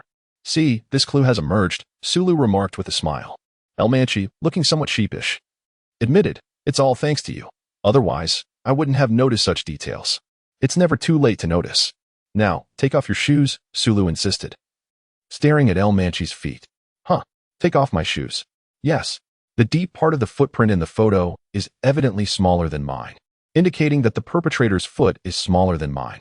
I want you to try on the size 47 shoes. Oh, all right. El Manchi obediently removed her pure white sneakers, revealing short nude stockings. I often sweat when I'm on duty, so I wear these breathable ones, she explained, somewhat embarrassed. Su Lu understood. As a police officer, she likely walked a lot, and wearing breathable socks was nothing unusual. El Manchi, with a foot size of 36, Found the size 47 yellow shoes felt like standing on a skateboard. Sulu tightened the shoelaces as much as possible. After making the impressions, they compared them with the photographs of the perpetrator's footprints. Both were taken aback. For El Manchi's footprints, they were indeed a full circle larger than those of the perpetrator. To be thorough, they compared once more, and the results remained unchanged. El Manchi's footprints in the size 47 yellow shoes were evidently larger in the pressure points than those left by the perpetrator wearing the same size. This implied that the perpetrator's feet were, astonishingly, smaller than El Manchi's. A one-size difference in shoes would not be conspicuous. At 169 centimeters tall, El Manchi's size 36 feet were relatively small for her height. To account for such a noticeable disparity, size 35 would not suffice. This indicated that the perpetrator's foot size was at most 34, or even smaller. The revelation left El Manchi wide-eyed. The perpetrator is a woman? She said incredulously. It's hard to say. Some men have particularly small feet, though it's exceedingly rare. It's indeed difficult to ascertain whether the perpetrator is male or female. Sulu replied. If we consider normal height proportions, a woman with size 34 feet would not exceed 155 centimeters in height and would weigh no more than 50 kilograms. El Manchi analyzed. Feet bear the weight of the body. While different individuals may have varying foot sizes, typically, the size of one's feet correlates with their height and weight. For instance, a robust man standing 2 meters tall and weighing over 200 pounds would certainly not have size 36 feet, regardless of gender. An individual with size 34 feet would necessarily match their height and weight accordingly. Now, knowing only the perpetrator's height and weight, we still lack further information. El Manchi sighed. However, Sulu remained unfazed. The identity of the perpetrator could be deduced quite clearly. Can one ascertain the perpetrator's identity solely from the clue of size 34 feet? El Manchi asked, astonished. Sulu shook his head. Of course not. However, if you connect the clue of size 34 feet, the Yin Bijun car accident case, and the 4 points of interest you've gathered regarding the Yin Ruifeng suicide case, the identity of the perpetrator would become glaringly evident. Following Sulu's suggestion, El Manchi mentally linked these elements together, yet nothing coherent materialized. My head is buzzing. I can't make heads or tails of it. Just tell me directly. El Manchi expressed her frustration. Sulu ceased to keep her in suspense, recounting the entire case. On the surface, the Yin Bijun car accident case bore no direct relation to the suicide case of Yin Ruifeng 5 years prior. One involved a fatal car crash, while the other resulted from a leap from a building. However, if we assume that the same individual orchestrated both incidents, we could discern similarities. Criminal psychology teaches us that while a perpetrator's methods may vary, their modus operandi remains consistent. Now, let's consider Yin Xiaodong as the mastermind behind both cases. If we incorporate the size 34 feet and the 4 points you've gathered, the narrative surrounding Yin Ruifeng's suicide unfolds as follows. On the night of Yin Ruifeng's suicide 5 years ago, he was preparing for a meeting at the company when he received a call from the individual with size 34 feet. This call lasted a mere 17 seconds, after which Yin Ruifeng canceled the meeting and disregarded an arrangement with his wife and child to go to the movies, immediately driving to the isolated abandoned building. Although we cannot ascertain what was said during those 17 seconds, it is evident that the individual with size 34 feet was acquainted with Yin Ruifeng, and they were quite familiar with one another. Otherwise, Yin Ruifeng would not have ventured alone to meet this person in the abandoned building. 1 hour later, Yin Ruifeng arrived on the rooftop, encountering the individual with size 34 feet. Seizing the moment when Yin Ruifeng was distracted, the individual pushed him off the roof. After executing this act, the individual placed a pre-prepared suicide note on the rooftop and swiftly fled the scene.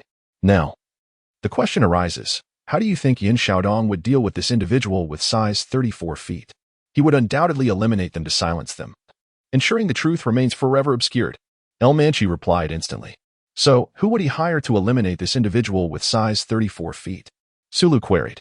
He would hire a hitman, paying someone to take out the individual with size 34 feet, just as Yin Xiaodong hired a truck driver to kill Yin Bijun. El Manchi answered promptly. All right. Then how should the person who is to eliminate the individual with size 34 feet be handled? Sulu pressed further. They would also need to. El Manchi began to respond, but suddenly realized something. What about the person who takes out the individual with size 34 feet? Ultimately, wouldn't they need to find someone to silence them as well? Because this person now knows that Yin Xiaodong commissioned a murder, they certainly cannot be left alive. But wouldn't that create an infinite loop? After pondering for a moment, El Manchi revised her response. Why Ru Effing would not resort to hiring someone to eliminate the individual known as 34-yard foot, for that would merely create another witness. It is far more plausible that Yn Shio Ing would personally execute 34-yard foot. If Yn Shio Ing is capable of personally dispatching 34-yard foot, then why would he not do the same to Yn Ru Effing? Lu countered. This question left LMNCH at a loss. Indeed, if Yn Shio Ing could personally kill 34-yard foot, why complicate matters by having 34-yard foot eliminate Yn Ru Effing? Only for him to then kill 34-yard foot to tie up loose ends? It would be far more prudent for him to directly eliminate Yn Ru Effing. Observing LMNCH's confusion, Lu continued his analysis.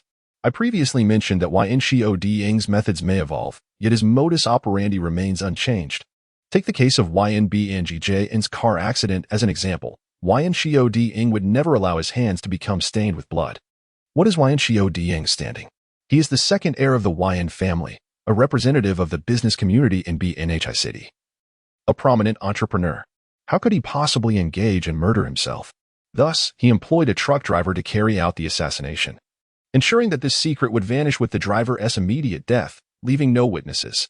The same logic applies to Yn Ru Effing's case.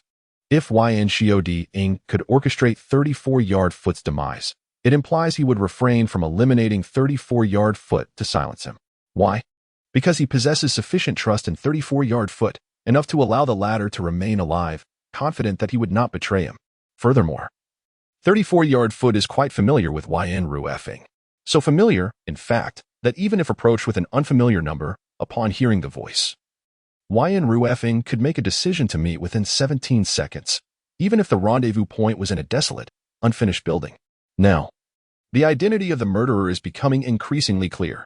This individual shares an extraordinary bond with Yn Shio Ing, is intimately acquainted with Yn Ru Effing, and can be absolutely trusted to keep Yn Shio Ing's secrets. This person wears size 34 shoes, stands no taller than 155 centimeters, and weighs no more than 50 kilograms. Upon hearing Lu's conclusions, LMNCH suddenly comprehended. I see it now. It must be her. I should have realized it was her. The truth behind Yn Ru Effing's alleged suicide is a crime of passion. I was so focused on investigating Yn Shio Ing's alibi that I completely overlooked her. Alas, the size 47 yellow rubber shoes misled me. I had assumed the murderer was male, but it turns out, no, the murderer is not her. Lu interrupted LMNCH. He retrieved his phone and pulled up a photograph. The image was from a previous gathering at YNG Manor for a family banquet, featuring all members of the Yn family. Lu pointed to one individual in the crowd. This person is the true culprit. Chapter 89. I am still a child. Upon seeing whom Lu indicated, LMNCH's expression turned incredulous. This seems implausible, does it not? Are you certain this individual is the murderer? I am quite certain. After stating this, Lu elaborated on his hypothesis. These conjectures, when combined with the clues LMNCH had gathered, pointed to the fact that the murderer was indeed the individual Lu had identified in the photograph. LMNCH's shock lingered long after hearing this. If this is indeed the case, then Yn Shio Ing's crimes are far more egregious than hiring a hitman. No, to be precise, his offenses are even graver than if he had committed murder himself. From both a legal and moral standpoint, such acts warrant absolute intolerance. Lu remarked, indeed, he is even less than a beast. After a moment of banter, Lu turned to LMNCH, Sister MNCH. If Yn Shio Ing's culpability is established, he will surely face the death penalty, correct? It must be the death penalty. He deserves nothing less. LMNCH replied through gritted teeth. Very well, let us split up, Sister MNCH. You investigate whether the murderer has an alibi and ascertain if my suspicions are correct. Meanwhile, I shall pay a visit to Ling Chi H. Ing to examine the letter Yn Ru F. Ing left behind. After hearing Lu's plan, LMNCH nodded in agreement. Understood. If the situation unfolds as you suspect, we can overturn the ruling on Yn Ru F. Ing's suicide and bring Yn Shio Ing to justice. Once I verify the murderer's alibi, I will inform the Bureau of this development. The two reached a consensus and busied themselves with their respective tasks. As the evening drew near, following the tumult of the day, darkness had already enveloped the sky. Lu decided to postpone his visit to Ling Chi H. Ing until the following day. He asked LMNCH to drop him off at the school entrance. After all, it had only been a day since he had last been there. Lu calculated the time. If all went smoothly, by the time LMNCH completed her inquiries and apprehended Yncio Ding and the murderer, it might coincide perfectly with the day of the heir's election. With 3 days remaining, there was ample time to prepare thoroughly. He would then deliver a resounding blow to Yncio Ding, leaving him no opportunity to defend himself. After bidding farewell to LMNCH, Lu entered the school gates. Having spent the past few days assisting Yin Lu Su with her father's affairs, he had used the weekend and taken an additional day off from his homeroom teacher, old Zho, breathing in the scent of books in the air. He found himself somewhat nostalgic. Indeed, university life is truly splendid. Ascending to the 3rd floor, he could hear a series of peculiar sounds emanating from his dormitory. Approaching the door, he found the room filled with boisterous exclamations and the clattering of metal. Is Zhing Wang on the bed frame? Lu opened the door to find Zhing Wang lifting 2 dumbbells, straining as he performed bicep curls. While curling, he was emitting loud grunts of exertion. Nearby, TNJG swung a kettlebell back and forth. ZH was using the handrails of the bunk beds to perform pull-ups. The clanking sounds were from him shaking the bed frame. The posters of SHNTN, SH New York O, and YUQ that once adorned the walls had been replaced with posters of fitness icons Ronnie and Wheel Brother, along with nitric oxide guy. A large bucket of protein powder sat on the table. Had the dormitory been transformed into a gym in just 2 or 3 days? Old S. Come. Let's work out together. Zhing Wang, with veins bulging in his neck, shakily presented the dumbbells to Lu. No, thank you. I have no desire to practice my hand speed. Lu quickly pushed them away. Come on. I'm not training for hand speed. I just want to lift weights. Zhing Wang grinned, setting the dumbbells down. I can vouch for that. Old Zhing is already quick enough. He really doesn't need to lift weights to improve his hand speed. ZH chimed in. I too. TNJG added, shaking the kettlebell. Then why are you 3 acting so strangely? Why has everyone suddenly taken up weightlifting? Lu inquired curiously. Of course, it's for the girls. No, to be precise, it's for the younger female students. Zhing Wang replied, switching to a heavier set of dumbbells. For the younger female students? The college entrance examination is still several days away. Freshmen 1T arrive for another 2 or 3 months. Lu teased. Thus, the 3 of us plan to make the most of these 2 or 3 months to sculpt our perfect physiques. Zhing Wang declared with enthusiasm. Don't you know? Working out doesn't attract the opposite sex. It only draws in same-sex admirers. Lu jested. That's a problem only for the muscle-bound. We 3 are going for the charming, slender male look. Zhing Wang asserted confidently. Meanwhile, ZH sighed. Old S is a satisfied man who knows nothing of the hunger of the unsatisfied. He has a great horse to ride. So how could he understand our plight as 3 single men? Indeed, if I were as handsome as old S, I wouldn't bother with weightlifting. TNJG agreed. Not being as handsome as old S is one thing, but not being as tall as him is another. We have neither the looks nor the height, sigh. Zhing Wang lamented. How do you know that? Lu couldn't help but ask. Zhing Wang. We live together every day. How could I not know? You sweet potato. Lu? Zhing Wang. No. That's an understatement. Baby S arm would be more accurate. Lu. Zhing Wang. Old S. If I cannot find a girlfriend in this lifetime, I will undergo surgery to become a woman, and then you can take me flying every day, all right? Are you trying to be disgusting? You dare to scatter my ashes. Protein powder? Su Luo abruptly seized the protein powder from the table. Brother, I was wrong. That protein powder is ridiculously expensive. Zhang Yang quickly conceded. Old Zhang is truly repulsive. I feel nauseous. Zhou remarked, gagging. Quick, change the subject. Think of something else. Just imagine, after school restarts, the fresh-faced younger girls will be coming. Tianjie said, his face filled with fantasy. Su Luo, give up. Only elementary schools have chalk. Damn. Old Su, you're truly heartless. Laughter erupted. I just realized old Su's meaning. I'm still a child. I know nothing. They bantered for a while. Zhang Yang set down the dumbbells. By the way, old Su, what have you been up to these past few days? A friend's elderly relative passed away. And I went to help out, Su Luo replied. Oh, I understand. The topic of death was heavy, so Su Luo sought to lighten the mood. Anything amusing happen at school while I was away? Oh, plenty. Let me recount. Zhang Yang sat beside Su Luo, counting off on his fingers the amusing events of the past few days. Wang Jiuyang, that fool, mistakenly sent the meme of the Hulk and Black Widow to our class group. As punishment, old Zhao stripped him of his class leader position. Haha. Su Luo laughed. This morning in math class, Yang Pingda was sleeping on his desk, and halfway through, he had a nightmare and cried out loud. He got punished to stand all morning. Haha. Su Luo chuckled heartily. And then, Hu Haobo tried to prank me on the playground but ended up poking Principal Pai Yinzi instead. He was punished to run 5 kilometers around the playground. Haha. Su Luo laughed again. And yesterday, Yao Jingjing accidentally fell in the school's parking lot, smashing her head into the front of a big G, shattering its headlight. Haha. Su Luo. Chapter 90 right then? Tian Jedra and Zhou narrating. Couldn't help but burst into laughter. Yes, I was there. Yao Jingjing looked like she was drunk, smashing her headlight to smithereens. Haha. What a pity for that big G. I checked the specs. It was the dazzling Black Warrior Special Edition 4.0T, 421 horsepower V8. Worth over 3 million. Indeed. It appeared to be a new car, the paint gleaming, clearly just acquired. I truly feel for the owner. Feel for them? Come on. Anyone who can afford such a car must be rolling in wealth. True. I never imagined our school had such a fabulously wealthy second generation. Listening to Zhang Yang and the others, Su Luo felt a buzz in his head. Just days ago, he had received the news of Yin Bingjuan's passing while in evening study. His car keys were in his coat, which he had left in the dormitory. In a rush, he had gone back to retrieve them and had taken a taxi to the hospital instead. Unbeknownst to him, he would stay there for 3 days. His big G had been parked at the school the entire time.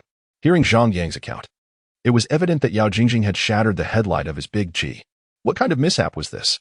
He had heard of the phrase breaking a stone on one's chest, but never breaking a headlight with one's forehead. Frowning deeply, Su Luo was asked by Tian Jejie. Old Su, why are you so unresponsive? Because old Su drives the big G regularly, he doesn't find it surprising. Zhang Yang said with a cheeky grin. Ah? Old Su drives it regularly. Oh, I see. Haha. Tian Jejie understood instantly. Well, I understand too. If given the choice, I'd choose old Su's big G. Another day of envy for old Su. I wish I had a big G desk mate.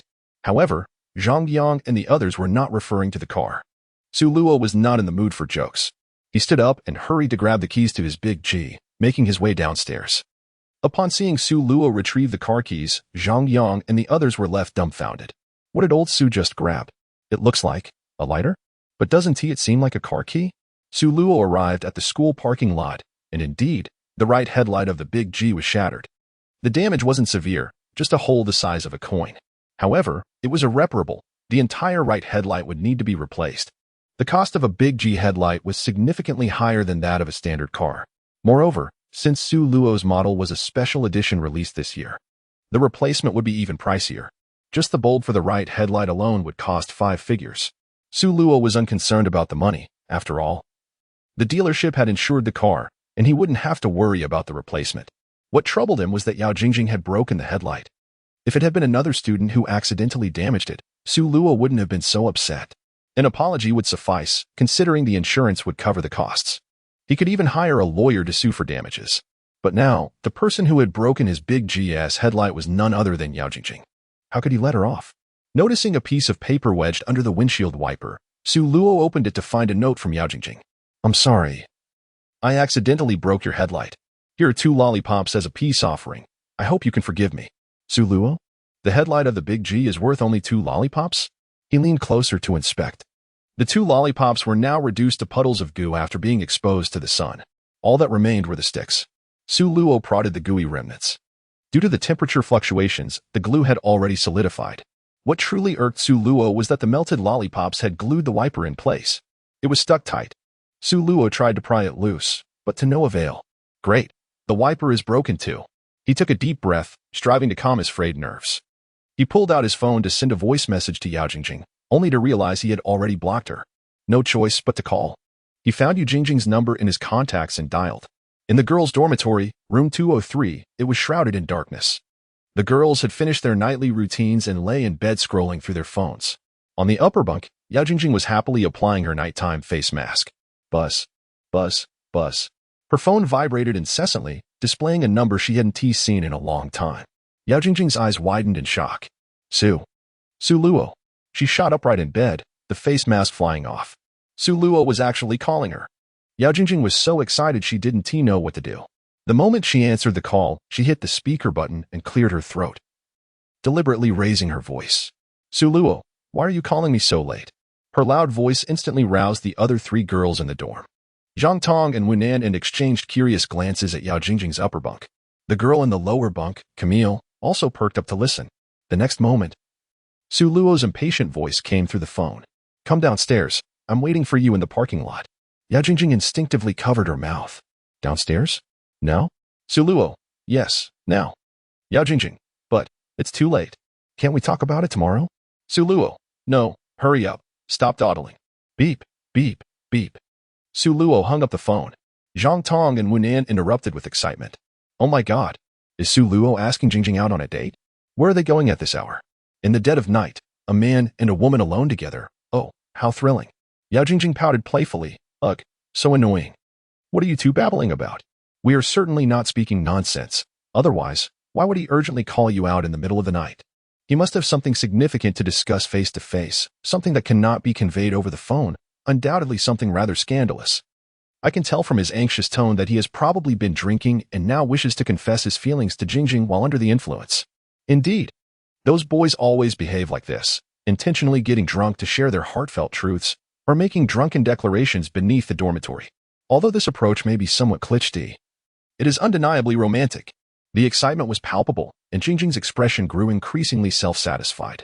"Should I go out to meet him?" Jingjing hesitantly asked from her upper bunk. "That depends on you. We cannot make that decision for you," Zhang Tong replied with a mischievous grin. "Exactly. Su Luo isn't asking me out," Wunan had chimed in. Jingjing fell silent for a few seconds before slowly dangling her feet and descending from the upper bunk. "It is late, and Su Luo must have something important to say. I suppose I shall reluctantly go meet him." Chapter 91. Safety first. Jingjing reluctantly climbed down from her upper bunk, while Zhang Tong and Wunan were even more excited than she was. They flailed their arms, seemingly unable to contain their anticipation for what was about to unfold. "I can't wait to find out what Su Luo will say to Jingjing." "Jingjing, are you bringing your ID? I have a feeling you won't be back tonight, hee. And don't forget your phone charger. Be sure to pack extra wet wipes. If you find it difficult to walk in the morning, we can help you take a leave of absence." When girls become coy, boys typically have little say in the matter. "Stop joking. I won't let Su Luo touch me. I have always regarded him as just a regular friend," Jingjing declared, her face filled with pride. Camille had not spoken a word throughout the exchange, and Jingjing was acutely aware of this detail. Camille often engaged in lively conversations with Su Luo in their dormitory. Today, however, Su Luo had taken the initiative to call Jingjing out. Finally, she had the chance for some payback. She rummaged through her closet and held up two outfits in front of Camille. "Mimi, which do you think looks better, this dress or this denim jacket?" Typically, Jingjing would pose such questions to Zhang Tong and Wunan, and asking Camille felt quite out of place, clearly intended to show off. Camille studied the two garments with a serious expression. "Neither looks good," she replied. "Jingjing, don't you remember? Su likes purple," Camille said with a smile. Jingjing scoffed. "The more he likes purple, the less I will wear it." After selecting her attire, Jingjing took a shower, primarily to wash her hair. One of the essential rituals for a girl before heading out. Once she emerged from the shower, she applied a light, elegant makeup. After everything was ready, Jingjing donned a blue floral dress, securing her hair in a high ponytail, and prepared to depart. Just before leaving, she turned back to remind her friends. "I'm heading out now. You all should sleep without waiting for me. I expect I will be back quite late. Jingjing, have fun." "Okay, Jingjing, stay safe." "Yes, indeed. Be cautious." Zhang Tong and Wunan teased. Jingjing shot them an exasperated glare. Noticing Camille's unwavering gaze upon her, she deliberately returned to her upper bunk to retrieve her ID, wanting to display it to Camille. Camille's expression remained unchanged as Jingjing re-entered the room. After Jingjing closed the door, the chatter continued. "Did you see that?" Jingjing ended up taking her ID. "I saw." Jingjing is all talk. She clearly wants to stay out overnight but won't admit it. Jingjing's first blood will go to Su Luo, hee. I can't wait to witness it firsthand. I wonder how her expression will change. It should be quite animated. Su Luo waited in the parking lot for an hour. Finally, Jingjing appeared in the distance. He had already been upset about Jingjing damaging his headlight, and now her tardiness only fueled his irritation. As Jingjing approached Su Luo, he noticed her slightly damp hair and the faint scent of body wash. Under the streetlight, he saw that she had applied a light makeup. No wonder it took her so long. She must have showered. Feeling Su Luo's gaze upon her, Jingjing instinctively fidgeted with her clothes. Suddenly, her ID slipped from her pocket and fell to the ground. "Jingjing, Su Luo?" Jingjing quickly bent down to retrieve her ID and tucked it back into her pocket. In that moment, she felt as though she needed to clarify. You mustn't misunderstand. I brought my ID not to stay out overnight. I hope you don't get any strange ideas. Jingjing nervously placed one hand over her heart and pressed down on her dress, as if Su Luo were about to force her. Su Luo rolled his eyes. Who the hell has any ideas about you? This is ridiculous. He had intended to scold Jingjing, but decided it wasn't worth the effort. Best to settle this matter swiftly. He walked over to his car and pointed at the headlight. Come here, look at this. This headlight is the one you broke, isn't it? Jingjing nodded. Yes, it is. You hit it with your head? Yes, right here. She indicated her forehead, which was barely scratched. Su Luo leaned in for a closer look. Goodness. She only had a slight mark. It was hardly an issue. That head was quite sturdy.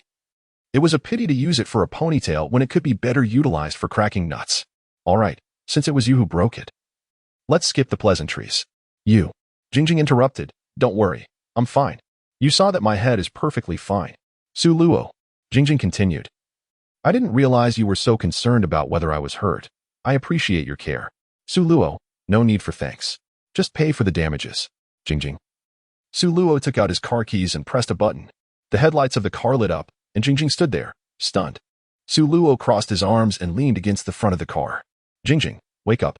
I called you out in the middle of the night not to invite you to stay over. I didn't come to check on whether your head was okay. If your head were to shatter, it wouldn't concern me, understand? I called you out to discuss the matter of you breaking my headlight. Now tell me, how do you plan to compensate for the damages? Jingjing covered her mouth, looking shocked as she stared at Su Luo. As Su Luo, this car is yours? Of course. Or is it yours? Su Luo replied, mimicking her stutter. Jingjing was unfamiliar with cars, but she had heard Zhang Tong and Wu Nan discussing a luxury vehicle parked at school. After class, many students gathered to admire the expensive car, taking photos and videos. Jingjing had no intention of joining the crowd, but Zhang Tong and Wu Nan insisted on posing with the car, so she had no choice but to accompany them. While taking a picture of Zhang Tong, she crouched down beside the car when she lost her balance and accidentally collided with the headlight, breaking it due to the metal hairpin she was wearing at the time. I didn't know it was your car. I didn't do it on purpose. Jingjing lowered her head, looking like a giant baby caught in the act. Stop with the excuses. Just tell me how you plan to compensate, Su Luo said impatiently. Did you see the note I left for you? Yao Jingjing tentatively inquired. So? What now? Did you receive the lollipops? Su Luo replied incredulously. Are you joking? You smashed my headlight and think 2 lollipops are sufficient compensation? Yao Jingjing stammered. Then, how many lollipops do you want? Su Luo retorted. A replacement headlight for a big G costs at least 5 digits. You think offering me 2 lollipops makes it sound reasonable? He scoffed. Is your lollipop made of gold? Have you even used one? I haven't used one. I don't understand what you're saying. Yao Jingjing exclaimed. Then on what grounds do you believe that lollipops could cover the cost of my headlight? Are your lollipops somehow special or tastier than others? Su Luo questioned. I saw a video where an elementary school student wrote an apology letter after damaging someone's car and compensated with a lollipop, and everyone praised her. I thought I could do the same. That was an elementary school student. You're in college. Do you understand the difference? Su Luo glanced at her. The lollipop is secondary. The important thing is that I apologized. As she said this, Yao Jingjing bowed deeply, her neckline wide open, inadvertently revealing more than intended. I'm truly sorry. I didn't mean to do it. Can you forgive me? She pleaded, looking pitiful. Just because you apologized, I'm supposed to forgive you? What gives you that right? Provide me with a reason. Faced with Su Luo's interrogation, Yao Jingjing stumbled over her words. Well, we're quite familiar with each other. Who told you we were familiar? Su Luo chuckled. Isn't it obvious? After knowing each other for so many years, we must be close. Yao Jingjing insisted. Her cheeks puffed in indignation. That was in the past. We may have been close before, but we are not now, Su Luo stated clearly. Isn't past and present the same? Yao Jingjing asked. Absolutely not. Su Luo shot her a glare. The past is the past, and the present is the present. Don't conflate the two. Now, consider this a traffic accident between strangers. Neither of us knows the other. You broke my headlight, and I am asking you to compensate for it. There is nothing unreasonable about that. Yao Jingjing lowered her gaze, reluctantly replying, but I already offered you lollipops. I can't believe this. Su Luo cursed under his breath. He pulled Yao Jingjing over to the front of the car and pointed at the windshield wiper. Look at those 2 lollipops. How did it end up like this? Yao Jingjing stammered awkwardly. Now the wiper is also broken. Both the headlight and the wiper need repairs. Considering our shared history as classmates, I'll let you off easy and say it's 50,000 yuan. 50,000? That's way too expensive. You're robbing me. Yao Jingjing's eyes widened in disbelief. This money isn't going into my pocket. It goes to the repair shop, all right? Su Luo clarified. But I don't have that much money. Yao Jingjing admitted, embarrassed. No money? No problem. Just find a way to compensate me. Su Luo remained calm. I can't think of a way. If you can't think of a way, I'll just take your headlight and install it on my car. What are you talking about? I don't have a headlight. Su Luo glanced at Yao Jingjing's bear but remained silent. Engaging in conversation with her was utterly tedious. If it were Camille, the headlights would have been turned on immediately. How about this? I'll fix the windshield wiper and you give me a discount, okay? Yao Jingjing pleaded earnestly. You can repair a wiper? Isn't it just stuck? I can find a way to clean it. Don't just talk. Let us see you try. Su Luo led Yao Jingjing to the wiper. As they argued, they failed to notice two classmates passing by in the distance. Hearing keywords like headlight, they turned to see the big G with its lights on. Instinctively, they glanced over. From their angle, they couldn't see who owned the big G. Only noticing Yao Jingjing in a blue floral dress. Wow, isn't that the school beauty? Yao? What is she doing there? Why is she all dolled up at this hour? Is she out on a date? Hey, isn't that guy next to her the owner of the big G? Can't see his face. Those two are clearly arguing. What could they possibly be fighting about at this hour, especially with her all made up? I get it. The school beauty must have smashed the guy's headlight the other day, and now he's asking her for compensation. Right. That makes sense. Let us sneak closer and eavesdrop. The two classmates stealthily hid in the bushes behind the big G. They couldn't see what was happening but could hear Su Luo and Yao Jingjing's voices. In front of the car, Yao Jingjing peeked at the pool of melted lollipop remnants. She poked at it, finding it surprisingly hard. What to do now? Don't just use your hands. If hands could solve it, I wouldn't need you. Huh? If not my hands, then what? Of course, you use your mouth. With the lollipop hardened, it needed warmth to melt again. Su Luo was jokingly suggesting that Yao Jingjing lick the lollipop residue off the wiper. Yao Jingjing recognized his jest. I'm not using my mouth. That's too dirty. Now you find it dirty? You didn't think about that when you smashed my headlight? Su Luo scoffed. I'll think of another way. Yao Jingjing quickly replied. Stop thinking. This stuff is meant to be eaten. Just use your mouth and solve it. Su Luo teased. Enough already. I get it. You think it's dirty, right? No worries. I'll get some water to rinse it off. Saying that, Su Luo opened the car door, grabbed a bottle of water, and splashed it over the sugary mess on the wiper. There, I've washed away the dust. It's not dirty anymore. Now it's not about cleanliness. It's way too much. I can't do this. Yao Jingjing pointed at the large pool of sugar. Of course, you can't shove it all in at once. Just take a little from the side, Su Luo instructed, gesturing to the edge of the sugary mess. Get me some paper. I'll wipe it first. Don't use paper. It'll just stick to it. Oh. Then I'll use a wet wipe. Yao Jingjing recognized the logic in Su Luo's words. After the sugary mess was rinsed, it had slightly melted. Using paper would only leave remnants behind, so a wet wipe was indeed more sensible. Yao Jingjing pulled out a wet wipe from her bag and began scrubbing the sugar residue vigorously. The two classmates hiding in the bushes were wide-eyed. From their vantage point, they couldn't see Yao Jingjing diligently cleaning the sugary mess but could see her head bobbing rhythmically with the frequency of her movements. It was clear Yao Jingjing was working hard. Who wouldn't adore a school beauty putting in such effort? The two classmates in the bushes were utterly astonished. Yao Jingjing had smashed the big GS headlight, and now the owner was confronting her in the dead of night. Combined with the dialogue and Yao Jingjing's determined bobbing, they conjured a vivid and touching scene in their minds. The big G owner had approached Yao Jingjing late at night to demand compensation for the headlight, and Yao Jingjing, unable to repay, was now working hard to make amends. What a sensational scoop. The aloof school beauty had such an unknown side, typically indifferent to the boys pursuing her, yet here she was, bargaining with the big GS owner.